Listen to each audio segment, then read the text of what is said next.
in that regard. And whether it's certain insecurities on the part of the president of China as to his own political situation that he's rattling a saber, I don't know. But it doesn't really matter. What matters to us is that we salute the successes of Taiwan. We work together for the security of Taiwan, and we just take great lessons from the democracy in Taiwan. Thank you very much, Madam Speaker. Right now we take questions from the international media, and I would like to invite Samson Ellis. He is the Taipei Bureau Chief of Bloomberg News. Samson?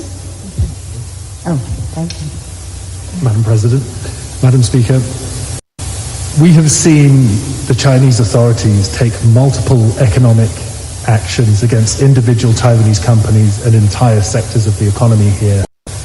Taiwan has already paid a cost for your visit and is likely to continue to do so over the coming days and weeks. What concrete, tangible benefits can you promise Taiwan to offset the cost of your trip? Well, at the same time as this trip is taking place and in recognition of our common interest economically, we just passed the Chips and Science Act. This is something that opens the door for us to, again, have better economic exchanges. I know that some Taiwan businesses, significant ones, are already planning to invest in manufacturing in the United States. And the ingenuity, the entrepreneurial spirit, the brain power, whatever, the intellectual resource that exists in Taiwan, and the success of the tech industry here, for one sector, has been really a model. And again, we want to increase our relationship. So I think that I would be saying that would be a goal we share, but with the CHIPS Act, we're really facilitating reaching that goal. And it's pretty exciting. It's pretty exciting, and I think that you will see a recognition of the scientific success that Taiwan has had, being a model for how we go forward. That's why our bill is called Chips and Science. Thank you very much, Madam Speaker. Right now, last but not the least, we will have a representative from the Japanese media, Mr. Ishido Koichiro-san. He is the Bureau Chief of Asahi Shimbun of Japan. Hello. Konnichiwa. Hello, Speaker Pelosi. Konnichiwa. Thank you very much for taking my questions. And my question is about Chinese democracy. Now we are witnessing the Chinese authorities increasing various pressures, not only to Taiwanese people and Hong Kongese, but to their own citizens, I mean the Chinese people. And as a strong and long-time advocate of democracy, please let us share your ideas. How the democratic countries, including South Korea, Japan, where you are heading to, can deter China from invading Taiwan militarily, and how we can guide China toward a democratic political system. Thank you. Well, two things. In the context, your question comes in the context of right now a struggle between autocracy and democracy in the world. We cannot back away from that. And so as China goes and uses its soft power, money and whatever, into many countries in order to get their support at the UN and other bodies, we have to recognize if that has effectiveness, because it's a lot of money and it's promises that may or may not ever be kept. So when we talk about Taiwan in that context, we have to talk from strength. We have to talk from strength. We have to talk from what Taiwan has been so good about is being technologically advanced, whether it's in business or security. And we have to show the world And that's one of the purposes of our trip, to show the world the success of the people of Taiwan, their courage to change their own country to become more democratic, their respect for people and the rest, and quite frankly, a model in this region in those respects. So strength, goodwill, and again, the demonstration of a democracy that has evolved to a stronger place now, and it offers a very strong contrast to what's happening in mainland China. No more evidence needed than what happened in Hong Kong under one country, two systems. It didn't happen. But again, we're not here to talk about mainland China. We're here to talk about Taiwan. We have our our Taiwan Relations Act. We support the communiques, this, that, and the other things that have gone before. So we're supporters of the status quo and the rest. We don't want anything to happen in Taiwan by force. So strength, and one of the biggest sources of strength is democracy. I said at a meeting earlier with the parliamentarians, in our earliest days of our founding of our country, Benjamin Franklin presidency said, freedom and democracy. Freedom and democracy on one thing, security here. We can't have either if we don't have both. So, security, economics, security, economy, and again, and governance, they're all related, and we want Taiwan to always have freedom with security, and we're not backing away from that. Okay? Thank you very much. Anything you'd like to add to anything? Okay. Thank you so very much, ladies and gentlemen. Today's event is especially important because we are witnessing the historical visit of Speaker Pelosi to Taiwan to convey the message of the U.S. support to Taiwan. So we know, in a challenging time like this, Taiwan is not alone. We also would like to thank very especially to President Tsai Ing-wen for her leadership, her resilience, strength, and wisdom shown in leading Taiwan. Also, our sincere appreciation goes to the distinguished members of the U.S. Congress who accompanied Speaker Pelosi in her trip, and your friendship means a lot to us. Thank you so much for being here in Taiwan. Also, thanks for the presence of so many officials from the U.S. side, from the Taiwan side, whose effort made this event possible. Thank you also very much to the media friends with us today, and also hundreds right now watching the live transmission. Thank you very much to you all. Have a great day.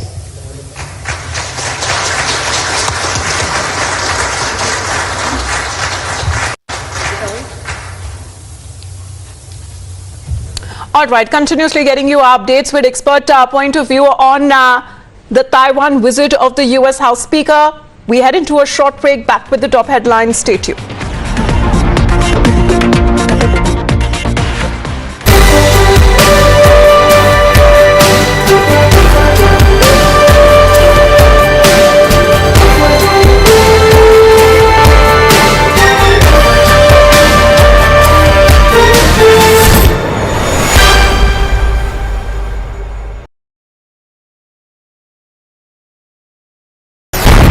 Most pressing issues, the most informed minds, free and fair exchange. Converse India with Rahul Shivshankar. 3-4 ತಲೆಮಾರುಗಳಿಗೆ ಆಗುವಷ್ಟನ್ನು ನಾವು ಮಾಡಿಕೊಟ್ಟಿದ್ದೇವೆ ನೆಹರು, ಇಂದಿರಾ ಗಾಂಧಿ, ಸೋನಿಯಾ ಗಾಂಧಿ ಹೆಸರಲ್ಲಿ.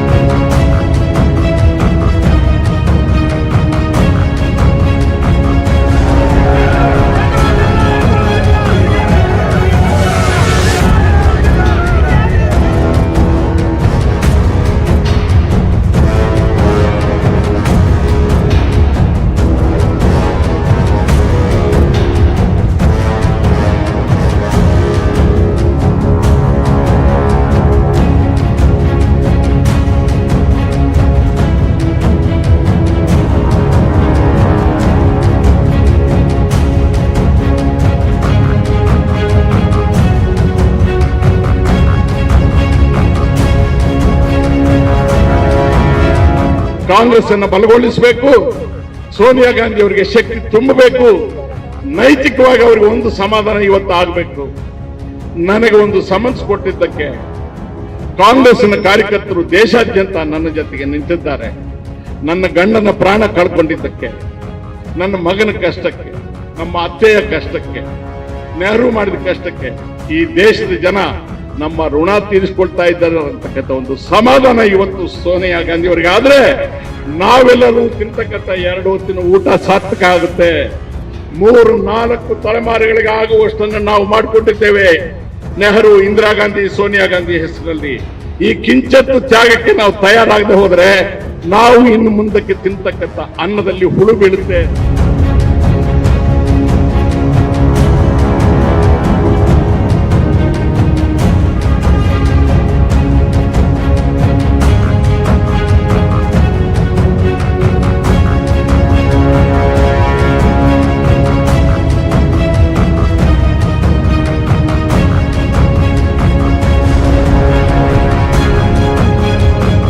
He has openly confessed, he has openly admitted.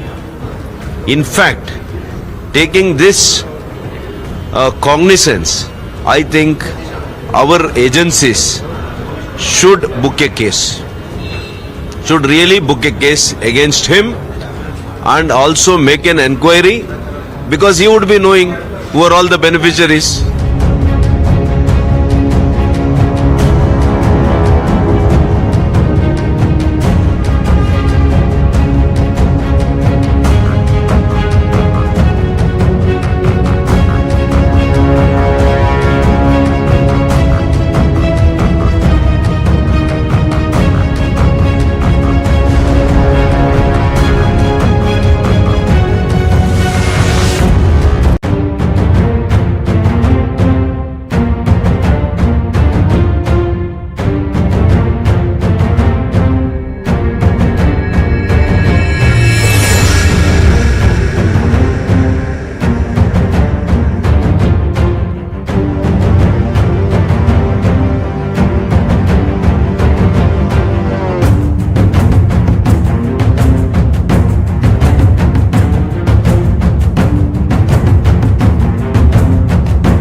Very good morning to you. You're watching Times Now Live. I'm Pratibha. First up, let's get you the colorful visuals of the bike rally that's underway in the national capital. The Tiranga bike rally that has been organized from the Red Fort to the Parliament. It has been organized by the Culture Ministry, urging the MPs to participate in it. Going across to Aishwarya Jain, my colleague who's joining us live with more updates on what's happening. Aishwarya, over to you.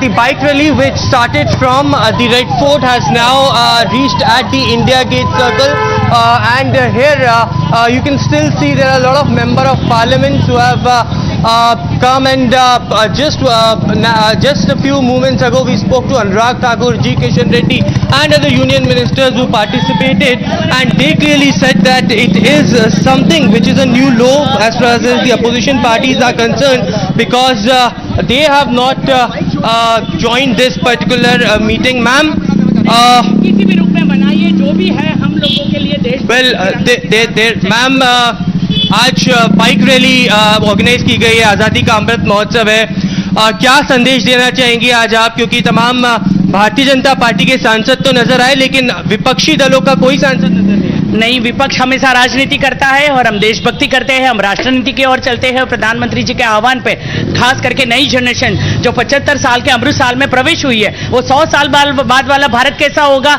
इसमें जुड़ जाएंगे। जैसे हमारे जैसे लोग जो आज़ादी के बाद जन्मे हैं, 47 के बाद में जिसका जन्म हुआ, वो बहुत अच्छे से अपना अनसंग हीरो के लिए अपना डेडिकेशन करके काम करेंगे। तो तिरंगा की शान बढ़ाना है, हर घर तिरंगा के अभियान में हम लोगों को आह्वान करना है। सबसे बड़ा रोल आप लोगों का, मीडिया का है, जो इसके माध्यम से जो भी चित्र आप दिखाएंगे, इसके माध्यम से लोग इसमें जुड़ते जाएंगे, जो अब तक नहीं जुड़े हैं वो भी जुड़ जाएंगे।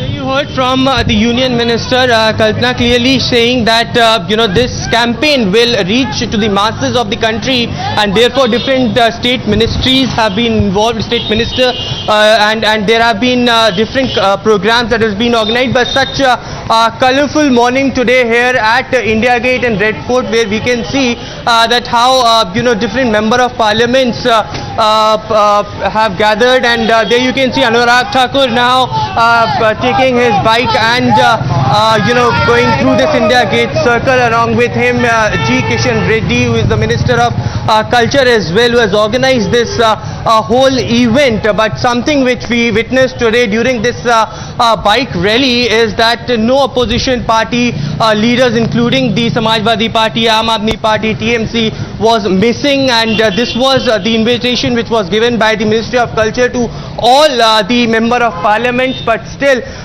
none of them arrived, and therefore different union ministers clearly stated that this is a new law that they are witnessing. They have not invited them to hoist the BJP flag, but they have invited them to hoist the national flag of the country, and even if they are not coming, this is something which is... all right. In fact, Aishwarya, stay with us. Let's take this across to Shehzad Poonawala of the BJP as well. Shehzad, good morning to you. We're seeing visuals, very colorful ones, a bike rally that's being organized to instill patriotic fervor, but we're seeing the opposition MPs not attending. The tricolour does not belong to one party, it belongs to the entire nation. It is the symbol of the commitment of 135 crore Indians, and it is the biggest sense of pride of our national freedom struggle. And therefore today, those who believe in Parivar Tantra are perhaps not very interested in holding up the flag of our Lok Tantra. And it's very unfortunate that the Congress Party, the TMC, the Aam Aadmi Party, the Samajwadi Party and others, as per your report, have not even attended this. This program was done by the Government of India for all MPs. I remember the Parliamentary Affairs Minister extending invitation to all. Everybody was invited, but only the BJP, NDA MPs have attended. And this is really troubling. One wonders why sometimes they insult Rashtrapati, sometimes they insult Parliament, sometimes they insult Supreme Court and Election Commission. And now even the Tiranga is not spared. I mean, hating one person or hating one party can't translate into hating the entire nation and its symbol. So it's very unfortunate that this kind of event of Rashtra-niti has been subjected to Rajniti. Okay, but Shehzad, can the opposition really call it a BJP event? Because a clarification had come in from the Union Minister Prahlad Joshi, who time and again clarified that this is being called in by the Culture Ministry. It's not a BJP event. This was a clarification that he had already given, perhaps preempting that the opposition leaders will not join. Absolutely. Even the Azadi Ka Amrit Mahotsav, the flagship program under which all of this is being held, whom are we celebrating? The likes of Sardar Patel, Bhagwan Birsa Munda and others, and these were not BJP leaders, they were national leaders.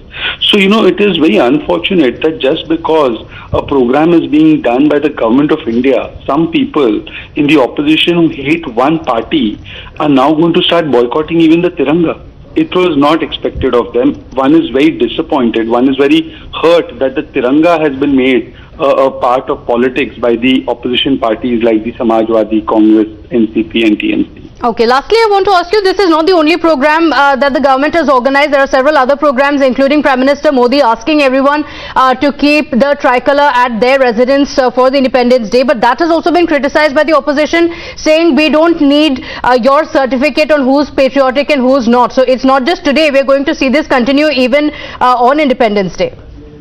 No, I don't understand. If the Tiranga is not flying high outside their house on 13th to 15th August, if the Tiranga is not displayed on their social media pics, then whose flag will they want to fly? Which other country's flag? China's flag, because some of them have an MOU with China. So, this kind of argument being made by some, it only betrays a sense of hatred for institutions and symbols of the country because they hate one party. You can't do that in a Loktantra. In a Loktantra, you must continue to love your country and its symbols, even if you are not in power. Okay, all right. Reza, thank you for joining us with your point of view. So, in hating one party, don't end up hating the entire country. That's a message from the BJP as several MPs skip this bike rally. Let's go back to Aishwarya Jain, who's getting us those details. Aishwarya, party MPs taking part, the opposition leaders have skipped it.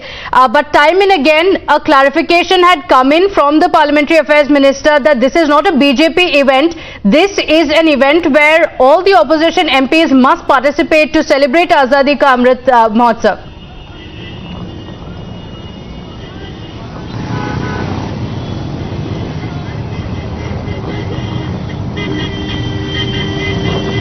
Well, that's right. Yesterday as well, when Amit Shah, Home Minister, was speaking at one of the event under the flagship program of Azadi Ka Amrit Mahotsav, yesterday as well, he clearly invited different member of parliaments from different party lines and stated that this Azadi Ka Amrit Mahotsav and Har Ghar Tiranga campaign should be celebrated by all across the party lines, and therefore the reason perhaps today, while there was a massive bike rally that was organized by the Ministry of Culture, each and every member of parliament should come so that this can display India's sovereignty and the unity in this particular movement. But certainly we saw today morning that there was no opposition parties that attended such event.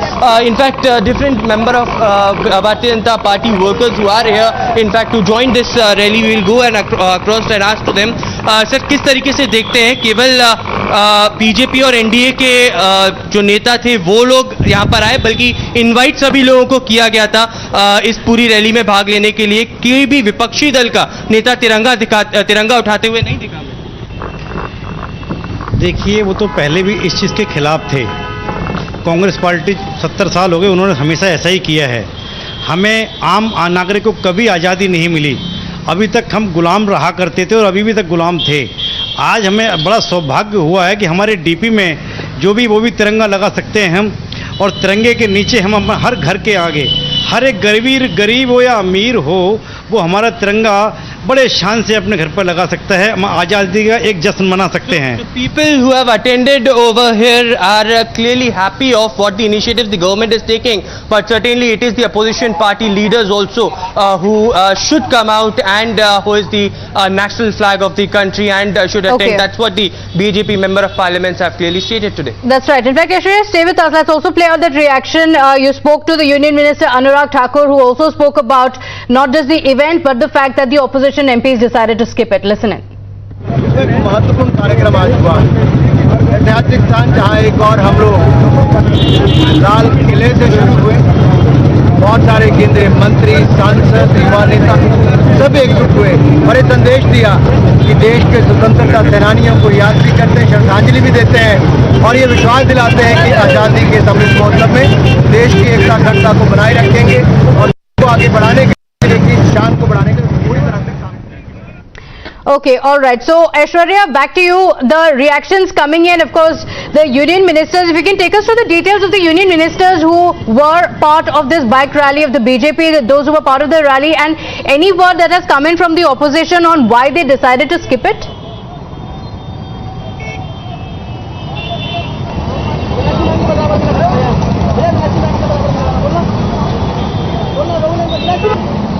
Well, as far as today's MP's bike rally is concerned, it was flagged off by Vice President Venkaiah Naidu, and it was a government event that was organized by Ministry of Culture. Certainly from top BJP ministers including Anurag Thakur, G. Kishan Reddy, Manoj Tiwari, Rajvardhan Singh Rathor and different BJP and NDA leaders were there, but none of the opposition party leaders were seen today in this event, even yesterday as well, and there was a celebration of Tiranga, which was hosted by which was hosted by Ministry of Culture. Yesterday as well, there was no opposition leaders. Only word is coming is by the opposition party leaders is that they do not Stay need on any with me. certificate. Mr. Rashid Alvi of the Congress Party also with us. Mr. Alvi, good morning to you. Any reason why the opposition party leaders have not participated in an event, even though the BJP had clarified that this is by the Culture Ministry, not the BJP? No, whether they have consulted us, whether they have informed us, why should we participate? And how since when they have started to respect Tiranga Janda? It is first time in 2002 when RSS has respected for Tiranga Janda. 50 years, more than 55 years, they had no respect. And you know, organizer, which is the organ of RSS, in the month of August 1947, it is the editorial of organizer that we will have never respect for Tiranga. Tiranga doesn't suit to this country. And now they have, all of a sudden they have started to respect Tiranga. We have respected from our heart, not now, since from very beginning. About the tricolor by the RSS as well, Mr. Alvi, the RSS chief Mohan Bhagwat had also recently clarified on that. But this event that has been organized by the centre, by the Culture Ministry, asking for all MPs, BJP and non-BJP MPs to come in the spirit of unity, would you say that the opposition leaders also should have been a part of it? Whether it is dictatorship or Loktantra, they will consult any political party or not. Or they will immediately start give a direction to the whole of nation to come with us and follow us. Why should we follow them? We have respect Tiranga Janda more than BJP, more than anybody of RSS and Bharatiya Janata Party. We don't need at all any support from BJP or RSS. Okay, so the BJP has said, in your hatred towards the BJP, don't end up hating the country. This is not a BJP event. This is at a time when we are celebrating 75 years of independence. Was there a need to say, oh, you did not discuss this event with us? Can't you just be a part of it? So the BJP is saying, in your hatred for the BJP, don't end up hating the tricolor and the country. What is the contribution of RSS during freedom movement? Why they are celebrating this 75th anniversary of our independence? We will celebrate. Who are they? They were standing with British government, not with freedom fighters. Okay. Now it is freedom, that is the reason they are doing all this nonsense. Okay, all right. Mr. Rashid Alvi, thank you for joining us with your point of view. The Congress party is saying that we don't need the BJP to tell us how to celebrate. We are celebrating and respecting the tricolor in our own way. The BJP is saying, in hating the party, you have ended up even hating the tricolor. Some more reactions coming in. Let's play that out. तिरंगा लहराए और ये बताए कि वो देश को कितना प्यार करता है। देखिए, तिरंगा और स्वतंत्रता आंदोलन की विरासत जो इतिहास की पुस्तकों में सिमट गया था, उस बलिदान के इतिहास को, इस विरासत के इतिहास को माननीय प्रधानमंत्री नरेंद्र मोदी जी ने अपनी दृष्टि से जमीन पर उतार दिया है। इस अमृत महोत्सव पर जब तिरंगा लेकर लोग जा रहे हैं तो सिर्फ ये ध्वज ही नहीं है, बल्कि इसके पीछे की वो कहानी है जो नई पीढ़ी को जानकारी मिल रही है। मुझे लगता है कि राष्ट्रवाद जो लेख का विषय हो गया था, एस्से का विषय हो रहा था, वो एक जीवंत हुआ है। और स्वतंत्रता आंदोलन की विरासत जो मुट्ठी भर लोगों तक सिमटी हुई थी, उसे जनमानस तक और जनमानस के उस त्याग बलिदान को लोगों तक पहुंचाने का काम इस यात्रा ने किया है। ये एक बहुत ही महत्वपूर्ण ऐतिहासिक क्षण है जब 75वें वर्ष पर हम भारत की विरासत को तिरंगा के रूप में अपने घरों पे फहराएंगे। नई पीढ़ी, छोटे बच्चों को भी मालूम हुआ कि इसका महत्व क्या है और इस तिरंगा के कारण हमने कितनी शहादत दी है। लेकिन विपक्षी पार्टियां, खासकर अगर कांग्रेस की बात की जाए तो कांग्रेस निशाना साध रही है, कह रही है कि वो तिरंगा की बात कर रहे हैं जिन्होंने अपने जो कार्यालय है उसमें तिरंगा नहीं फहराया। और कांग्रेस काउंटर के तौर पर आज प्रोफाइल पिक में जवाहरलाल नेहरू की तस्वीर लगा रहे हैं जिसमें उनके हाथ में तिरंगा है। देखिए, कितनी दुर्भाग्य की बात है कि अमृत महोत्सव किसी पार्टी का, किसी दल का, किसी विचारधारा का, राजनीति का नहीं है। अमृत महोत्सव उस स्वतंत्रता आंदोलन का है जिस विरासत में कांग्रेस शामिल थी। आज अपने ही विरासत पर तिरंगा लहराए और ये बताए कि वो देश को कितना प्यार करता है। So that's not the only reaction coming in. The BJP leaders, including Smriti Irani, questioning the Congress and other opposition leaders for not participating. Listen in. आज आप बाइक चला रही हैं, आमतौर पे नेता सड़कों पर ऐसे कम दिखते हैं, तिरंगे क्यों? आपने शायद मुझे कम देखा है अपने राजनीतिक जीवन में। मेरे लिए ये कोई अनूठी बात नहीं। सड़क पे स्कूटी पर क्या चलकर भी मैं किसी न किसी दिनचर्या के भाग को जीती हूँ, लेकिन आज का दिन विशेष इसलिए है और मेरे साथ राज्य मंत्री स्वास्थ्य भारती पवार जी भी हैं। आज का दिन विशेष इसलिए है क्योंकि आज का दिन इस यात्रा के माध्यम से हर नागरिक को आह्वान है कि 75 साल आज़ादी के हम एक उत्सव के रूप में मना रहे हैं, लेकिन जैसे प्रधानमंत्री जी ने कहा आगामी 25 सालों में हर भारतीय की अपेक्षा पे हम कैसे खरे उतरें, ये संकल्पों से भरे 25 साल हैं। ये नई दिशा देश को और विश्व को देने वाले 25 साल हैं और इस उत्सव में हर हिंदुस्तानी जुड़े, यही प्रधानमंत्री जी का आह्वान है। So the Union Minister Smriti Irani also part of this bike event that has already been flagged off, but the politics over it still continues. We'll continue getting you all these updates. For now, slipping into a short break here. Be right back.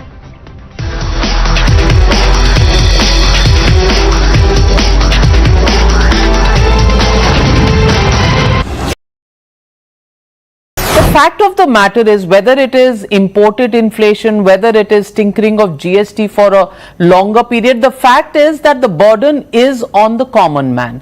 And the common man, frankly, doesn't really care about what's happening in the United States, or the UK or Russia or Ukraine. They're worried about their day-to-day living and per capita incomes where they are in India.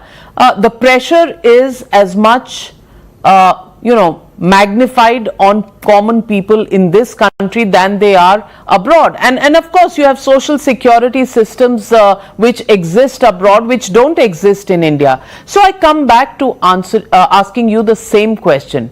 Is the government really being rather hard-hearted when it looks at these issues? After all, running a country of the kind that India is, with poor middle classes, lower middle classes forming the bulk of the population, do you think the government is doing enough to cushion the impact on these classes of people?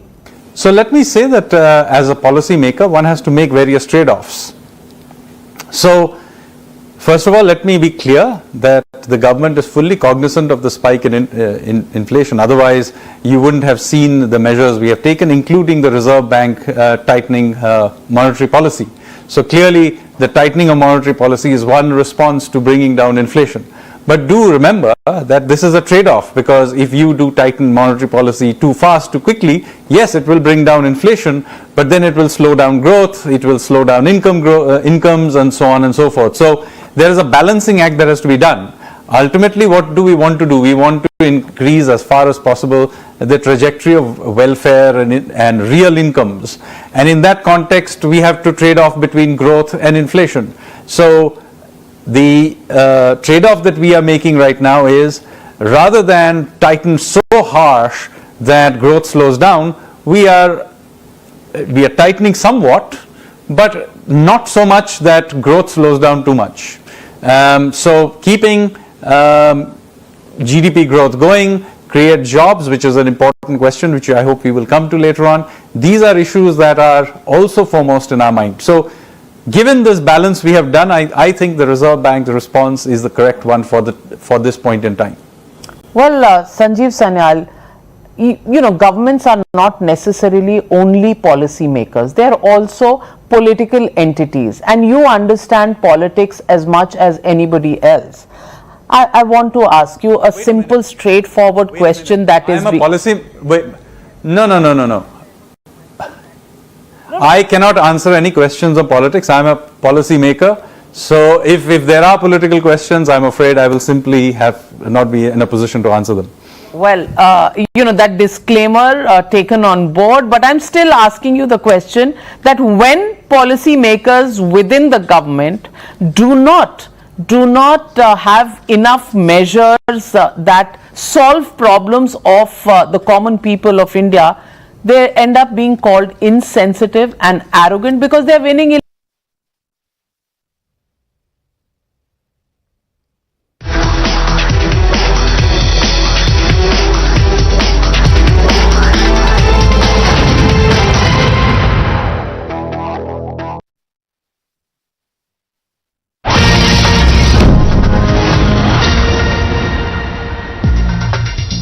Welcome back. Some breaking news now coming in. A 19-year-old man was brutally assaulted in public by bikers in an inebriated state in Kollam district.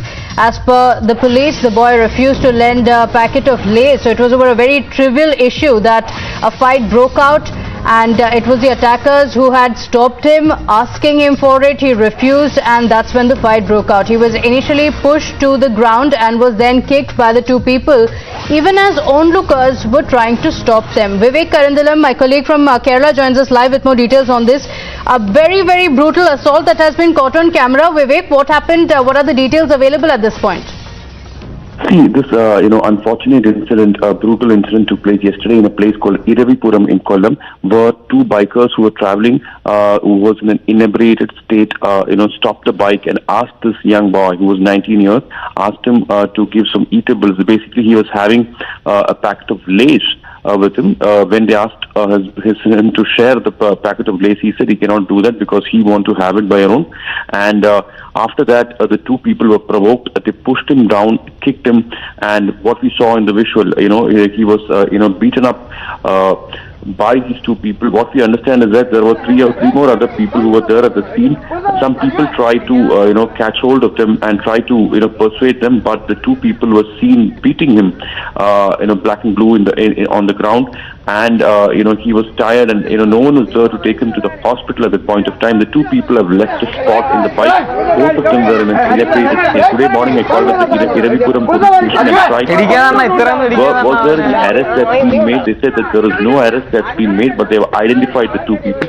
Extremely shocking visual of a youngster being assaulted, and that too in broad daylight in front of 7 to 8 other people just next to a service road in Kollam.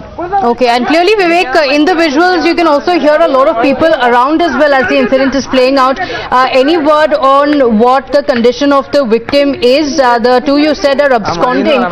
Any word on the assaulters? Have they been identified? Any leads that the police officials have? Yes, I spoke to the Iravipuram police CI today. He said that they have identified two people, but the arrest has not been made. They are expecting them to arrest, by today afternoon. They have identified them. The condition of this boy is a bit worrying because he has suffered from back, shoulder injuries and neck injuries, because mostly they assaulted him on his shoulders and also on his stomach, and hence he was admitted in the hospital, in a private hospital nearby. His condition is a bit critical, but doctors say that he will recover soon. But this incident happened yesterday evening when the two youngsters who were traveling in a bike in an inebriated state asked a packet of lace which the boy did not lend, and after which they were provoked, and then they caught hold of him, they pushed him down and they stamped him and assaulted him a number of times. This assault went over for at least some 7 to 8 minutes, and following which, when more people gathered, the two people managed to get on the bike and leave the spot. Okay. Any word also on whether they share history, because you mentioned it was a very trivial incident when they started assaulting him. So could there be a little more to this than just that incident of him not handing over the eatables? Yes, there seems to be there could be more into it, because when I spoke to a few people out there in Kollam, they said that there could be some personal issue between these two people, but prima facie it looks like, because the people who were there at the spot when they saw this was the incident which they saw. The bikers came there and started talking to him, and then they asked him to pay the lace packet. The boy did not give them, and after that it was a verbal spat between them. And then so perhaps that could have been triggered, but there could have been some history as well that the police officials are looking at. Vivek, thank you for joining us with those details. We're slipping into a short break here. News and updates continue on the other side.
Thanks a lot for staying with Times Now. I'm Pratibha. First up, let's get you details of the biggest international story of the day. Incredible footage that has now come in of people cheering the arrival of Speaker Nancy Pelosi's jet in Taiwan earlier.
Arrived, people were seen cheering, welcoming her and even taking pictures. The US House of Representatives Speaker arrived late last evening. She said that this shows an unwavering American commitment to the Chinese claimed self-ruled island, but China has condemned this visit. In fact, China also warned the United States, but Nancy Pelosi visiting Taiwan, she landed yesterday, today also meeting the president and issuing a statement reiterating US relationship with Taiwan. But these are the pictures from yesterday, visuals of people celebrating the fact that she is visiting. This is the highest level US visit in 25 years. Even though China said this was a threat to peace and stability in the Taiwan Strait, there are people who were celebrating Nancy Pelosi's visit.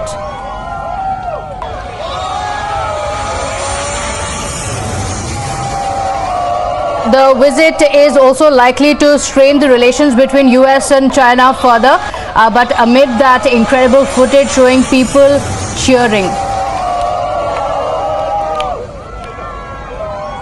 Foreign Affairs analyst Sana Hashmi is joining us live. Thank you for joining us. Sana Hashmi, we're seeing visuals of people who are celebrating. This is a very, very big, crucial visit for Taiwan. It's a very important visit. You are right about it. It's a watershed moment for Taiwan.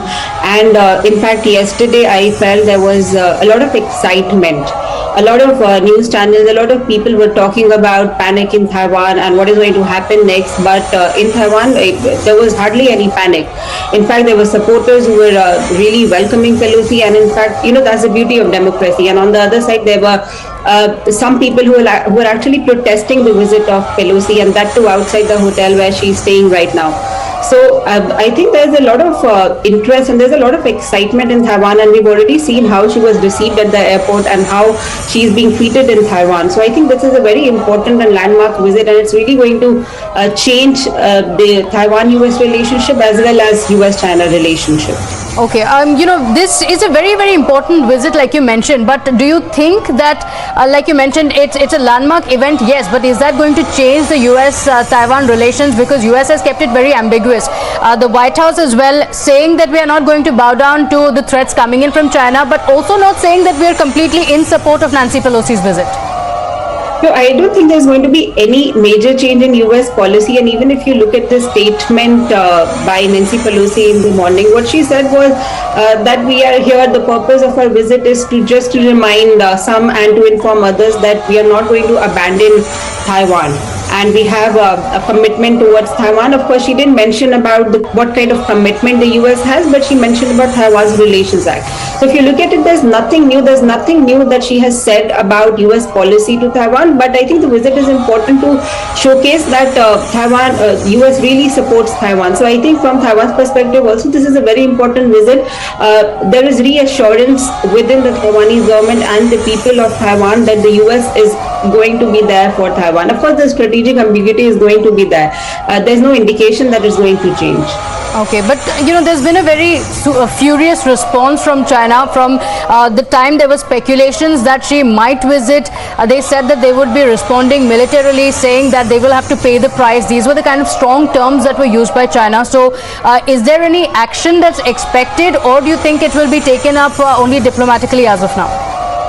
No, I don't think the situation is going to out of control. Of course, they overreacted, and even we saw Wang Yi's statement yesterday, Ministry of Defense statement as well. So they overreacted. Now they have to do something. Of course, there is no option that they're not going to do anything. We are seeing that they are going to have exercises around Taiwan so that they could showcase that, we could really block Taiwan if there is a case of Taiwan contingency.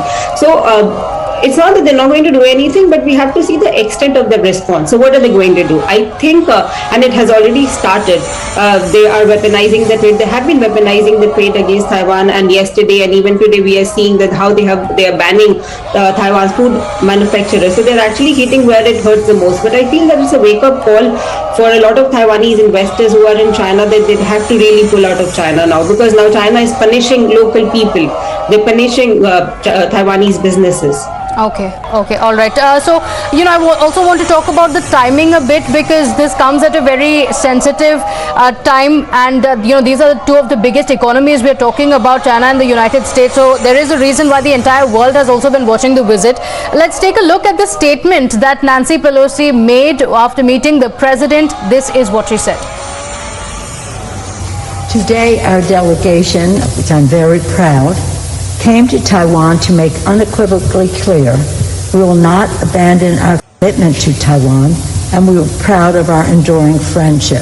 The story of Taiwan is an inspiration to all freedom-loving people in the United States and around the world. Out of a crucible of challenge, you have forged a flourishing democracy, one of the freest in the world, proudly to be led by a woman president. And Taiwan has been an island of resilience in the world. Indeed, the people of Taiwan have proven to the world that with hope, courage, and determination, it is possible to build a peaceful and prosperous future, even in terms of the challenges you face. And now, more than ever, America's solidarity with Taiwan is crucial, and that is the message we are bringing here today. So US stands with Taiwan. That's the message coming in, also saying that this is a very crucial time. We have with us, joining us live here, Taiwanese legislator Wang Wenyu as well. I want to ask you, how significantly from a Taiwan perspective, if you can tell us, do you see this visit of Nancy Pelosi? I think, of course, we are very support and very appreciate for this visiting, since this is the most important visiting at the highest level during recent years. And I think that also means Taiwan has a good relationship with our friends. And also, I appreciate that America, the United States, didn't afraid of the China threaten and keep their schedule and their plan to visit Taiwan. I think that means we should come to more normalize the situation and keep communicating and exchange our experience and a lot of business possibility with all other countries. So I think it's meaningful for us that Pelosi coming to visit Taiwan. China has also responded. You've seen the kind of statements that China has given out. In fact, the questions have been who would pay the ultimate price, and China has put already some restrictions on trade with Taiwan. It has also said that this visit is a violation of the Chinese sovereignty. How do you respond to that? I think, as you might know, that Taiwan is an independent state, even though some people argue about the state, what is the meaning of the state? But undoubtedly, that Taiwan is an independent entity. So Taiwan is Taiwan. We are not part of the PRC China. So China has no right to decide for Taiwan whether and how Taiwan interact with our friends. I think based on this belief, that's what the no matter Taiwan or the states keep our exchange such as this time's visiting.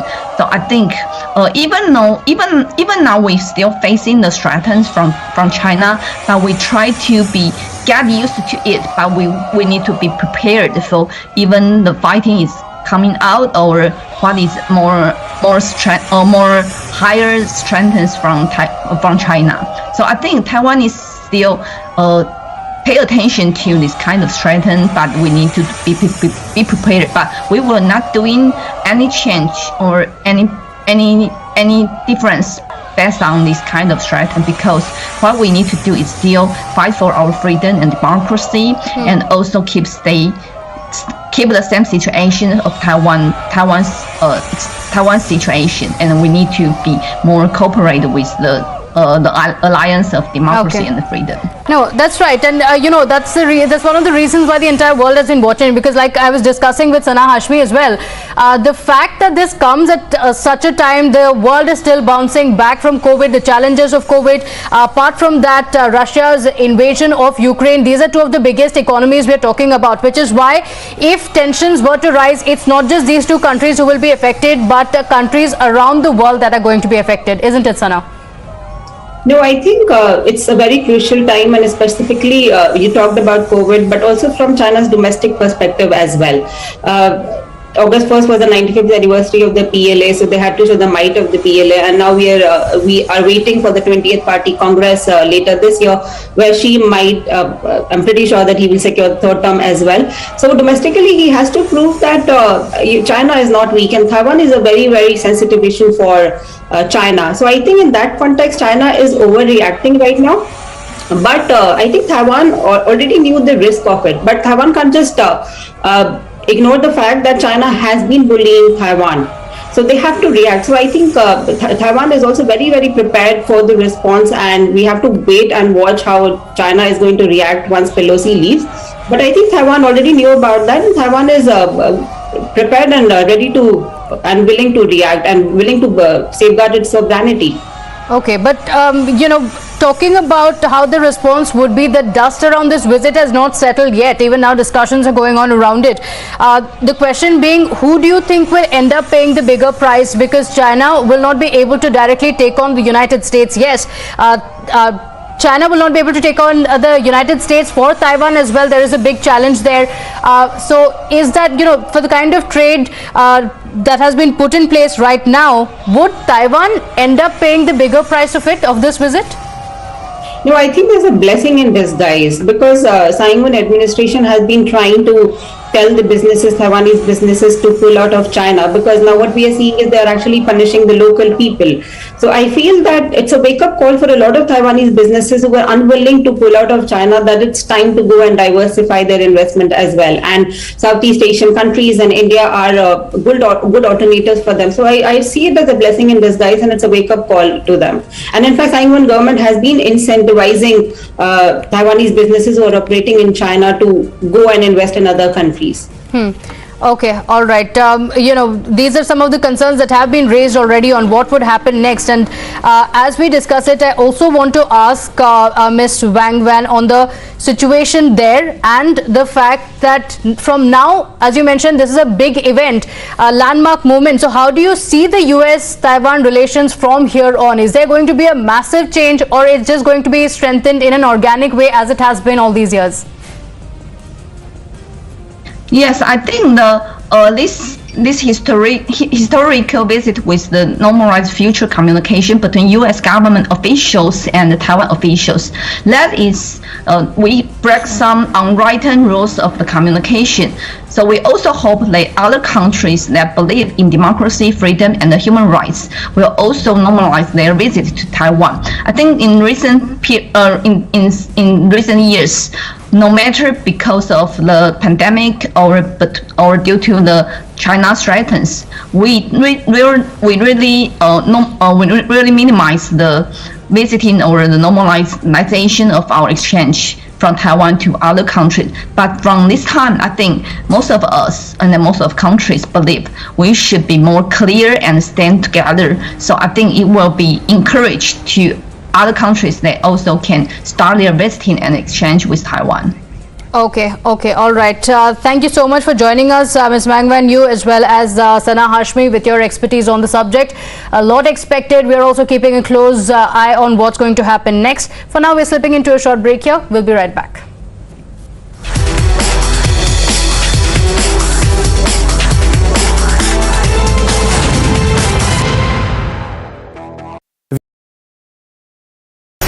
The most pressing issues, the most informed minds, free and fair exchange. Converse India with Rahul Shivshankar. 3-4 ತಲೆಮಾರುಗಳಿಗೆ ಆಗುವಷ್ಟನ್ನು ನಾವು ಮಾಡಿಕೊಟ್ಟಿದ್ದೇವೆ ನೆಹರು, ಇಂದಿರಾ ಗಾಂಧಿ, ಸೋನಿಯಾ ಗಾಂಧಿ ಹೆಸರಲ್ಲಿ.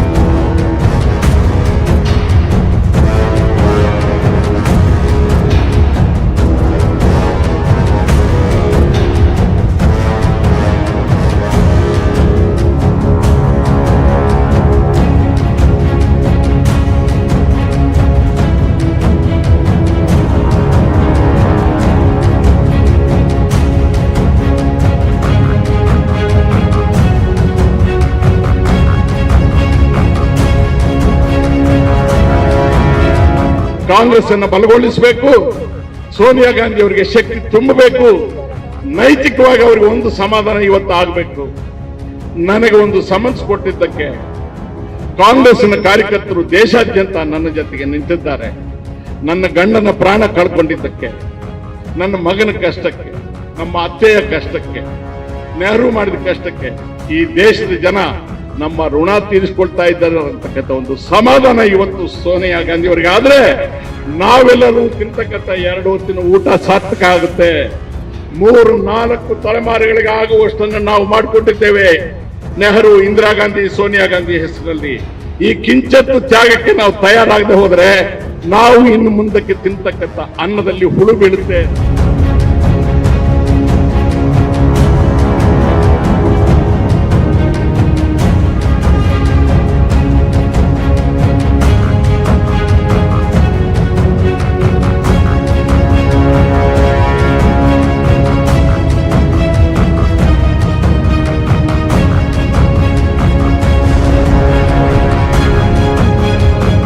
He has openly confessed, he has openly admitted. In fact, taking this cognizance, I think our agencies should book a case, should really book a case against him and also make an enquiry, because he would be knowing who are all the beneficiaries.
Welcome back. Some breaking news coming in. An abduction bid that has been caught on camera. A youngster has been arrested for trying to kidnap a girl, and the girl's ordeal has been caught on camera. Vigneshwaran, along with 14 of his associates, tried to kidnap a girl from her home after she allegedly turned down his proposal. Prapanch is joining us live with more details on this. Prapanch, this is a very, very shocking footage. 14 people seen entering the house of the girl and trying to kidnap her. What are the details available? Now, this incident happened in Mailadurai, wherein we could see a group of people entering the home of a girl and try to kidnap the girl from her house. In fact, we could hear her family members shouting, pleading the people to, in fact, leave the girl. But we could see that this particular person, along with his friend, had entered the home of the girl and kidnapped the girl. And subsequently, when parents informed, their family members informed the police, these persons were in fact nabbed near Vikramandi tollgate in Viluppuram district, which is somewhere nearly 160 kilometers from the place where she was kidnapped. Now, police have nabbed the 3 persons, including Vigneshwaran, who in fact kidnapped the girl, and also we could see that the whole team is being searched. The gang members who were along with Vigneshwaran during the kidnap are being searched by the police personnel right now. Okay, Prapanch, in fact, this is a very daring attack that has been caught on camera as well. Thank you for getting us those details. But very quickly, I also want to ask you, looking at the visuals there, we are seeing them barging into the house. So, there's clearly no worry of any action being taken against them, any police presence there. If you can describe the area a little more to us, is it a residential area? Because we see a flurry of people just barging into the residence. And like you said, the family members are crying for help, but there's no help coming their way. That's right, it's a residential area, and it was a time at the night. In fact, we could see that these members of the gang had in fact dangerous weapons. We were told that they were also carrying some weapons. We are not sure of what weapons they are carrying, but they were apparently carrying certain weapons, and then they entered and they in fact kidnapped the girl by force. Their family members could be seen pleading to them to leave the girl. However, they heard none of their requests, and they in fact could be seen that carrying the girl away. And subsequently, their CCTV footage was given to the police. The police went to the CCTV footage and immediately they formed teams to nab these accused. And subsequently, we could see that these people were arrested in the Vikramandi tollgate, almost 160 kilometers away. So the efficiency of the police team also could be seen over here. As soon as they got the information, they formed the teams and nabbed those accused, including Vigneshwaran, who was in fact the person who initially tried to kidnap the girl. And subsequently, we could see the girl has been rescued to safety and she has been returned to her parents. All right, thankfully she has come back to safety, Prapanch, but these visuals speak volumes. The mother there seen trying to rush and trying to stop these goons, but they clearly don't stop and move from there. We'll continue tracking the updates on that. For now, only a few arrests made. All 14 have not been arrested yet. Shifting our focus now to some more breaking news coming in. Shinde loyalist has been attacked in Pune. Shiv Sena city chief has been named as one of the accused. Uday Samant's vehicle had been attacked on Tuesday evening. His camp now protesting in Ratnagiri. The posters have also been put up. The Shinde faction has put up posters in Konkan region. The supporters are likely to protest in several areas. So this is a supporter of Shinde who has been attacked, and one of the members of Shiv Sena have been taken into custody, named as one of those who have been arrested. So the divide within the Shiv Sena continues, and it has also spilled on to the streets. Some of the reactions coming in with the leader himself who had been attacked. Listen in. मेरे बाजू में 2 गाड़ी आके खड़ी रही, उसमें से 10-12 लोग वहाँ से नीचे आके उनके हाथ में बेसबॉल की स्टिक भी थी। अभी मेरे पास जो एक फोटोग्राफ है उनके हाथ में हथियार भी है। लेकिन मेरा कहना ये है कि जो सभा थी उसमें हथियार क्यों लेके जाने का, बेसबॉल की स्टिक क्यों लेके जाने की, स्टील का रॉड क्यों लेके जाने का। तो ये सब राजनीति महाराष्ट्र में अच्छी नहीं है। हम सुसंस्कृत महाराष्ट्र में रहने वाले हैं, तो यहाँ की राजनीति लोकशाही पे आधारित होनी चाहिए। मेरा कहना, मैं वापिस एक बार आपको दिखाता हूँ कि हाथ में देखिए क्या क्या था। सब ये पूरी तैयारी से आए थे।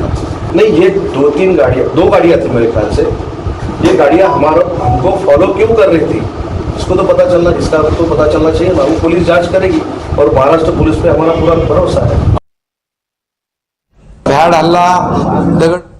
Shivani is joining us over the phone line with more details on this. Shivani, now from those who have been arrested from the Uddhav camp as well, a few who have been identified, take us through the details.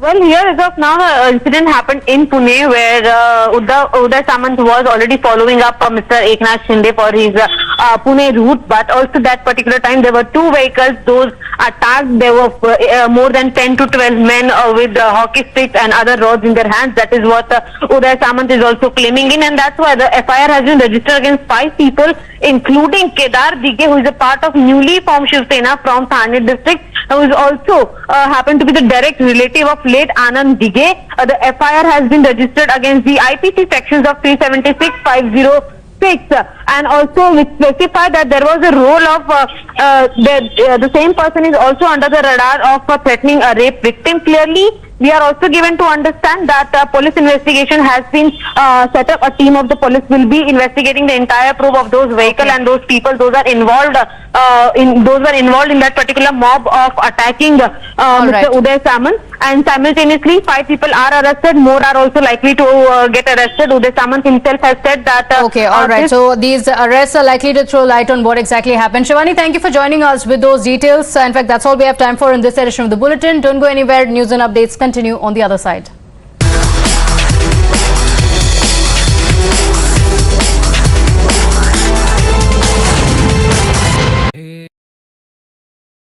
The fact of the matter is, whether it is imported inflation, whether it is tinkering of GST for a longer period, the fact is that the burden is on the common man. And the common man, frankly, doesn't really care about what's happening in the United States or the UK or Russia or Ukraine. They're worried about their day-to-day living and per capita incomes where they are in India. The pressure is as much, magnified on common people in this country than they are abroad. And of course, you have social security systems which exist abroad, which don't exist in India. So I come back to asking you the same question. Is the government really being rather hard-hearted when it looks at these issues? After all, running a country of the kind that India is, with poor middle classes, lower middle classes forming the bulk of the population, do you think the government is doing enough to cushion the impact on these classes of people? So let me say that as a policy maker, one has to make various trade-offs. So first of all, let me be clear that the government is fully cognizant of the spike in inflation. Otherwise, you wouldn't have seen the measures we have taken, including the Reserve Bank tightening monetary policy. So clearly, the tightening of monetary policy is one response to bringing down inflation. But do remember that this is a trade-off, because if you do tighten monetary policy too fast, too quickly, yes, it will bring down inflation, but then it will slow down growth, it will slow down incomes and so on and so forth. So there is a balancing act that has to be done. Ultimately, what do we want to do? We want to increase as far as possible the trajectory of welfare and real incomes. And in that context, we have to trade off between growth and inflation. So the trade-off that we are making right now is, rather than tighten so harsh that growth slows down, we are tightening somewhat, but not so much that growth slows down too much. So keeping GDP growth going, create jobs, which is an important question, which I hope we will come to later on. These are issues that are also foremost in our mind. So given this balance we have done, I think the Reserve Bank's response is the correct one for this point in time. Well, Sanjeev Sanyal, governments are not necessarily only policy makers. They are also political entities, and you understand politics as much as anybody else. I want to ask you a simple, straightforward question that is... I am a policy... No. I cannot answer any questions on politics. I am a policy maker. So if there are political questions, I am afraid I will simply not be in a position to answer them. Well, that disclaimer.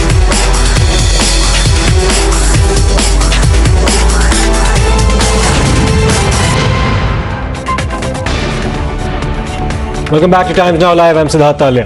Very good morning and welcome. My name is Amita Wadhwa, getting you the big story of the day, because in about 10 months, Karnataka will be facing the assembly elections, and Congress, which has been fighting dissent and leadership battle for a long time now, is now settling stage to settle the debate for once and for all. Why? We are looking at the presence of Congress MP Rahul Gandhi in the state. Of course, series of meetings that have been lined up, but the main thing that remains to be seen is to end and quell the differences and the rebellion that may spark off when it comes to creating a divide just before Karnataka faces the assembly elections, and to put up a united and a brave face.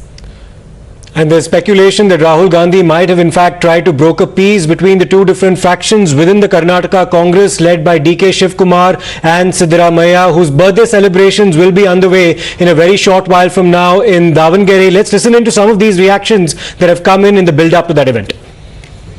Everybody participate. They are all in the unanimous opinion.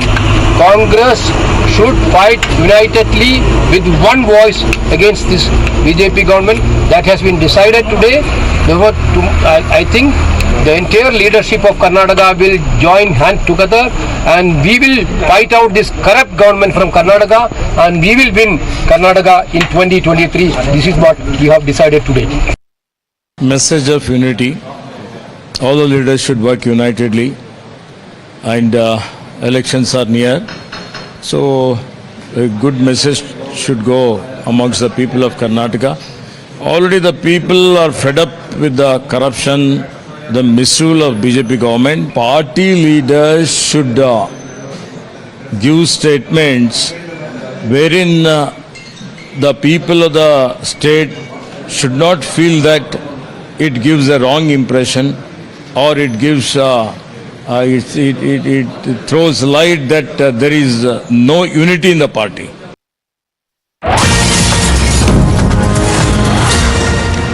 All right, so when it comes to how the situation has been panning out ever since, we are looking at the presence of Rahul Gandhi there, but meanwhile what it means for the people that are within the Congress party, and also the Muruga Matsya speaking 2 times now, where he is heard praising Prime Minister ahead of Rahul Gandhi's visit, also adding that India actually needs a strong leader like a PM. So in a way, playing down of what's happening within the Congress party, but actually focusing more on the achievement and the work that has been done by Prime Minister Narendra Modi. Listen it. Our first priority goes to national or nation's protection. Means solidarity. Solidarity is our main motto. We need social harmony, caste to caste, religion to religion. There must be harmony. I would like to be the society. I would like to identify with the society.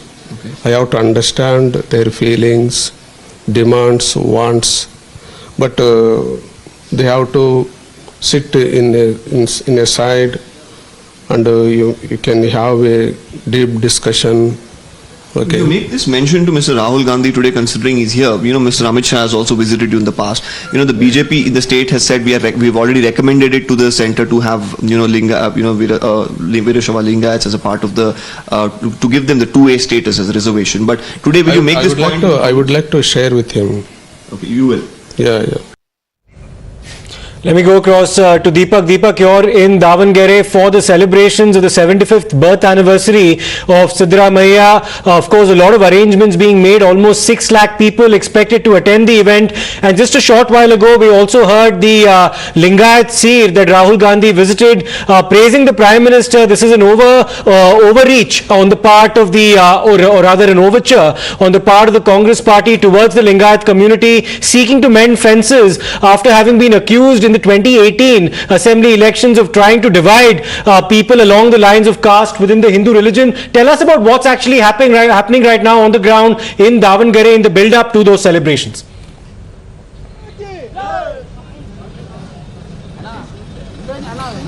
Well, Siddharth, not able to hear your voice very clearly here, but I'm standing very close to the venue, just about a couple of kilometers from the venue, and you can see hundreds of people who have already gathered here, and you can see thousands more making their way here. All of these buses that you're seeing, most of them are people who are going to the venue. You can see the highway at this point in time jammed, and you can see most of the buses with the Congress flags. There are people who are headed towards the venue, and that's the sort of a situation. As of now, we've been told that at the venue itself there are about 4 lakh people who are already present.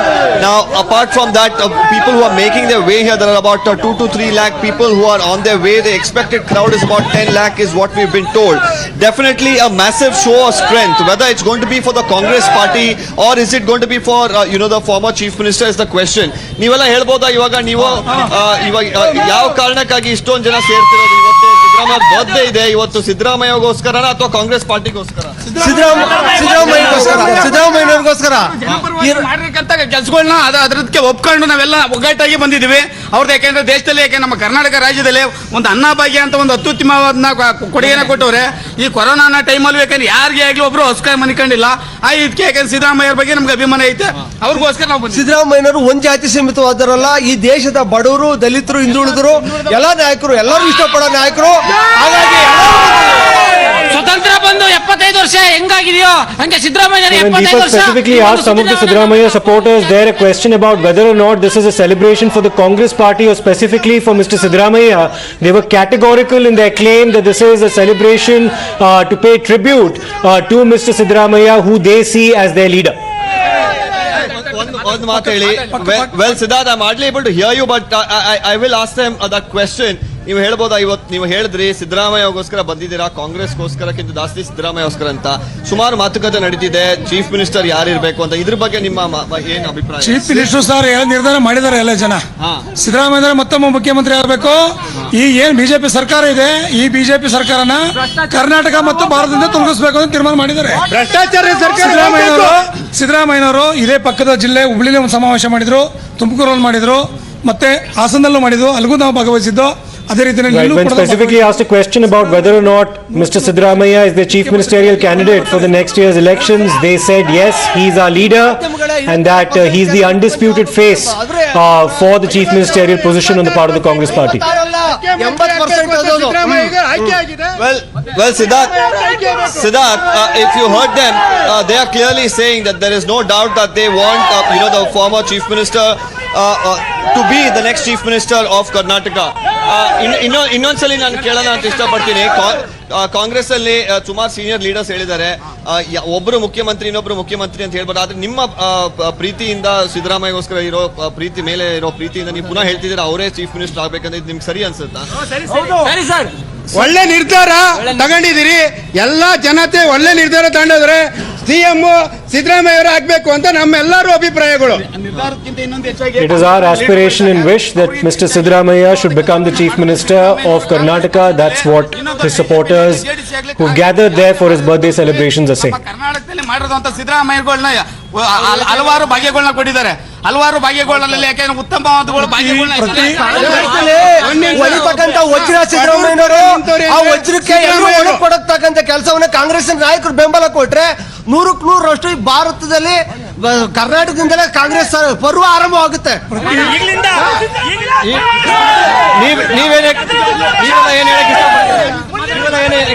ಏನಕ್ಕೆ ಹೋಗ್ತಿರೋದು ನೀವು? ಕಾಂಗ್ರೆಸ್ ಪಾರ್ಟಿಗೋಸ್ಕರ ಹೋಗ್ತಿದ್ದೀರಾ ಅಥವಾ ಸಿದ್ದರಾಮಯ್ಯಗೋಸ್ಕರ? ನಮ್ದು Congress party, ನಾವು ಸಿದ್ದರಾಮಯ್ಯ ಅಭಿಮಾನಿಗಳು, ಅದಕ್ಕೋಸ್ಕರನೇ ಬಂದಿರೋದು. Well, this was something that was something that the Congress party, several leaders within the party had that this event will be more about a personality rather than about a party. How much ever the Congress president and several other leaders did mention that they do not want this to become a person worshipping event. You're looking at that playing out, and we will have to see the culmination of this. How is it going to be, and what are the after effects it's going to have on the party in itself. Let's try and speak to a few more people, and also let me show you across the stretch of the road. Here you can see multiple people making their way to this particular venue, and you can see all of them. Let's try and get in a word from some of the people who are coming and walking now, because you can see the entire highway, of course, jammed. So let's try and get in a word from the people who are walking to the venue. ನೀವೆಲ್ಲ ಸ್ವಲ್ಪ ಬರ್ಬೋದು ಈ ಕಡೆ. ಇವಾಗ ನೀವು ಯಾವ ಕಡೆ ಹೊರಡ್ತೀರಾ? ನಾವು ಚಿಕ್ಕಮಗಳೂರಿಂದ ಬಂದಿರೋದು. ನಾವು ಸಿದ್ದರಾಮಯ್ಯನ ಜನ್ಮದಿವಸ ಹುಟ್ಟಿದ ಹಬ್ಬಕ್ಕೆ ಬಂದಿದ್ದೀವಿ.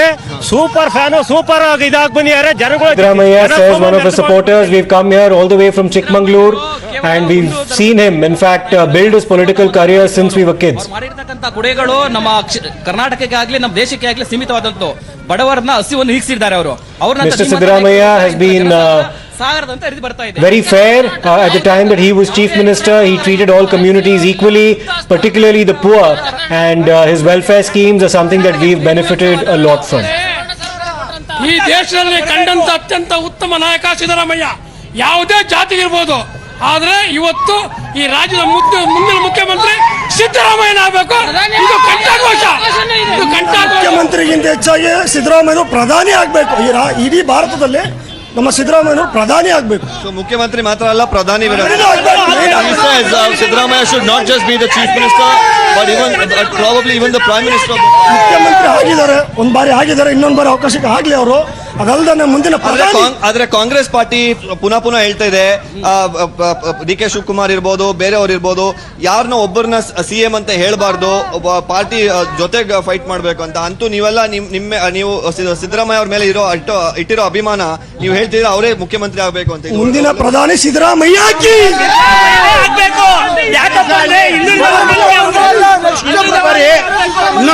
ಯಾಕೆ ಅಂದ್ರೆ ಇದೊಂದು ಟೈಮು ಇನ್ನೊಂದು ಎಲ್ಲಾ ಲೀಡರ್ಗಳು ಕೇಳ್ಕೊಳ್ಳೋದೇನಂದ್ರೆ ಇದೊಂದು ಟೈಮು ಸಿದ್ದರಾಮಯ್ಯ ಅವ್ರಿಗೆ ಕೊಡಬೇಕು.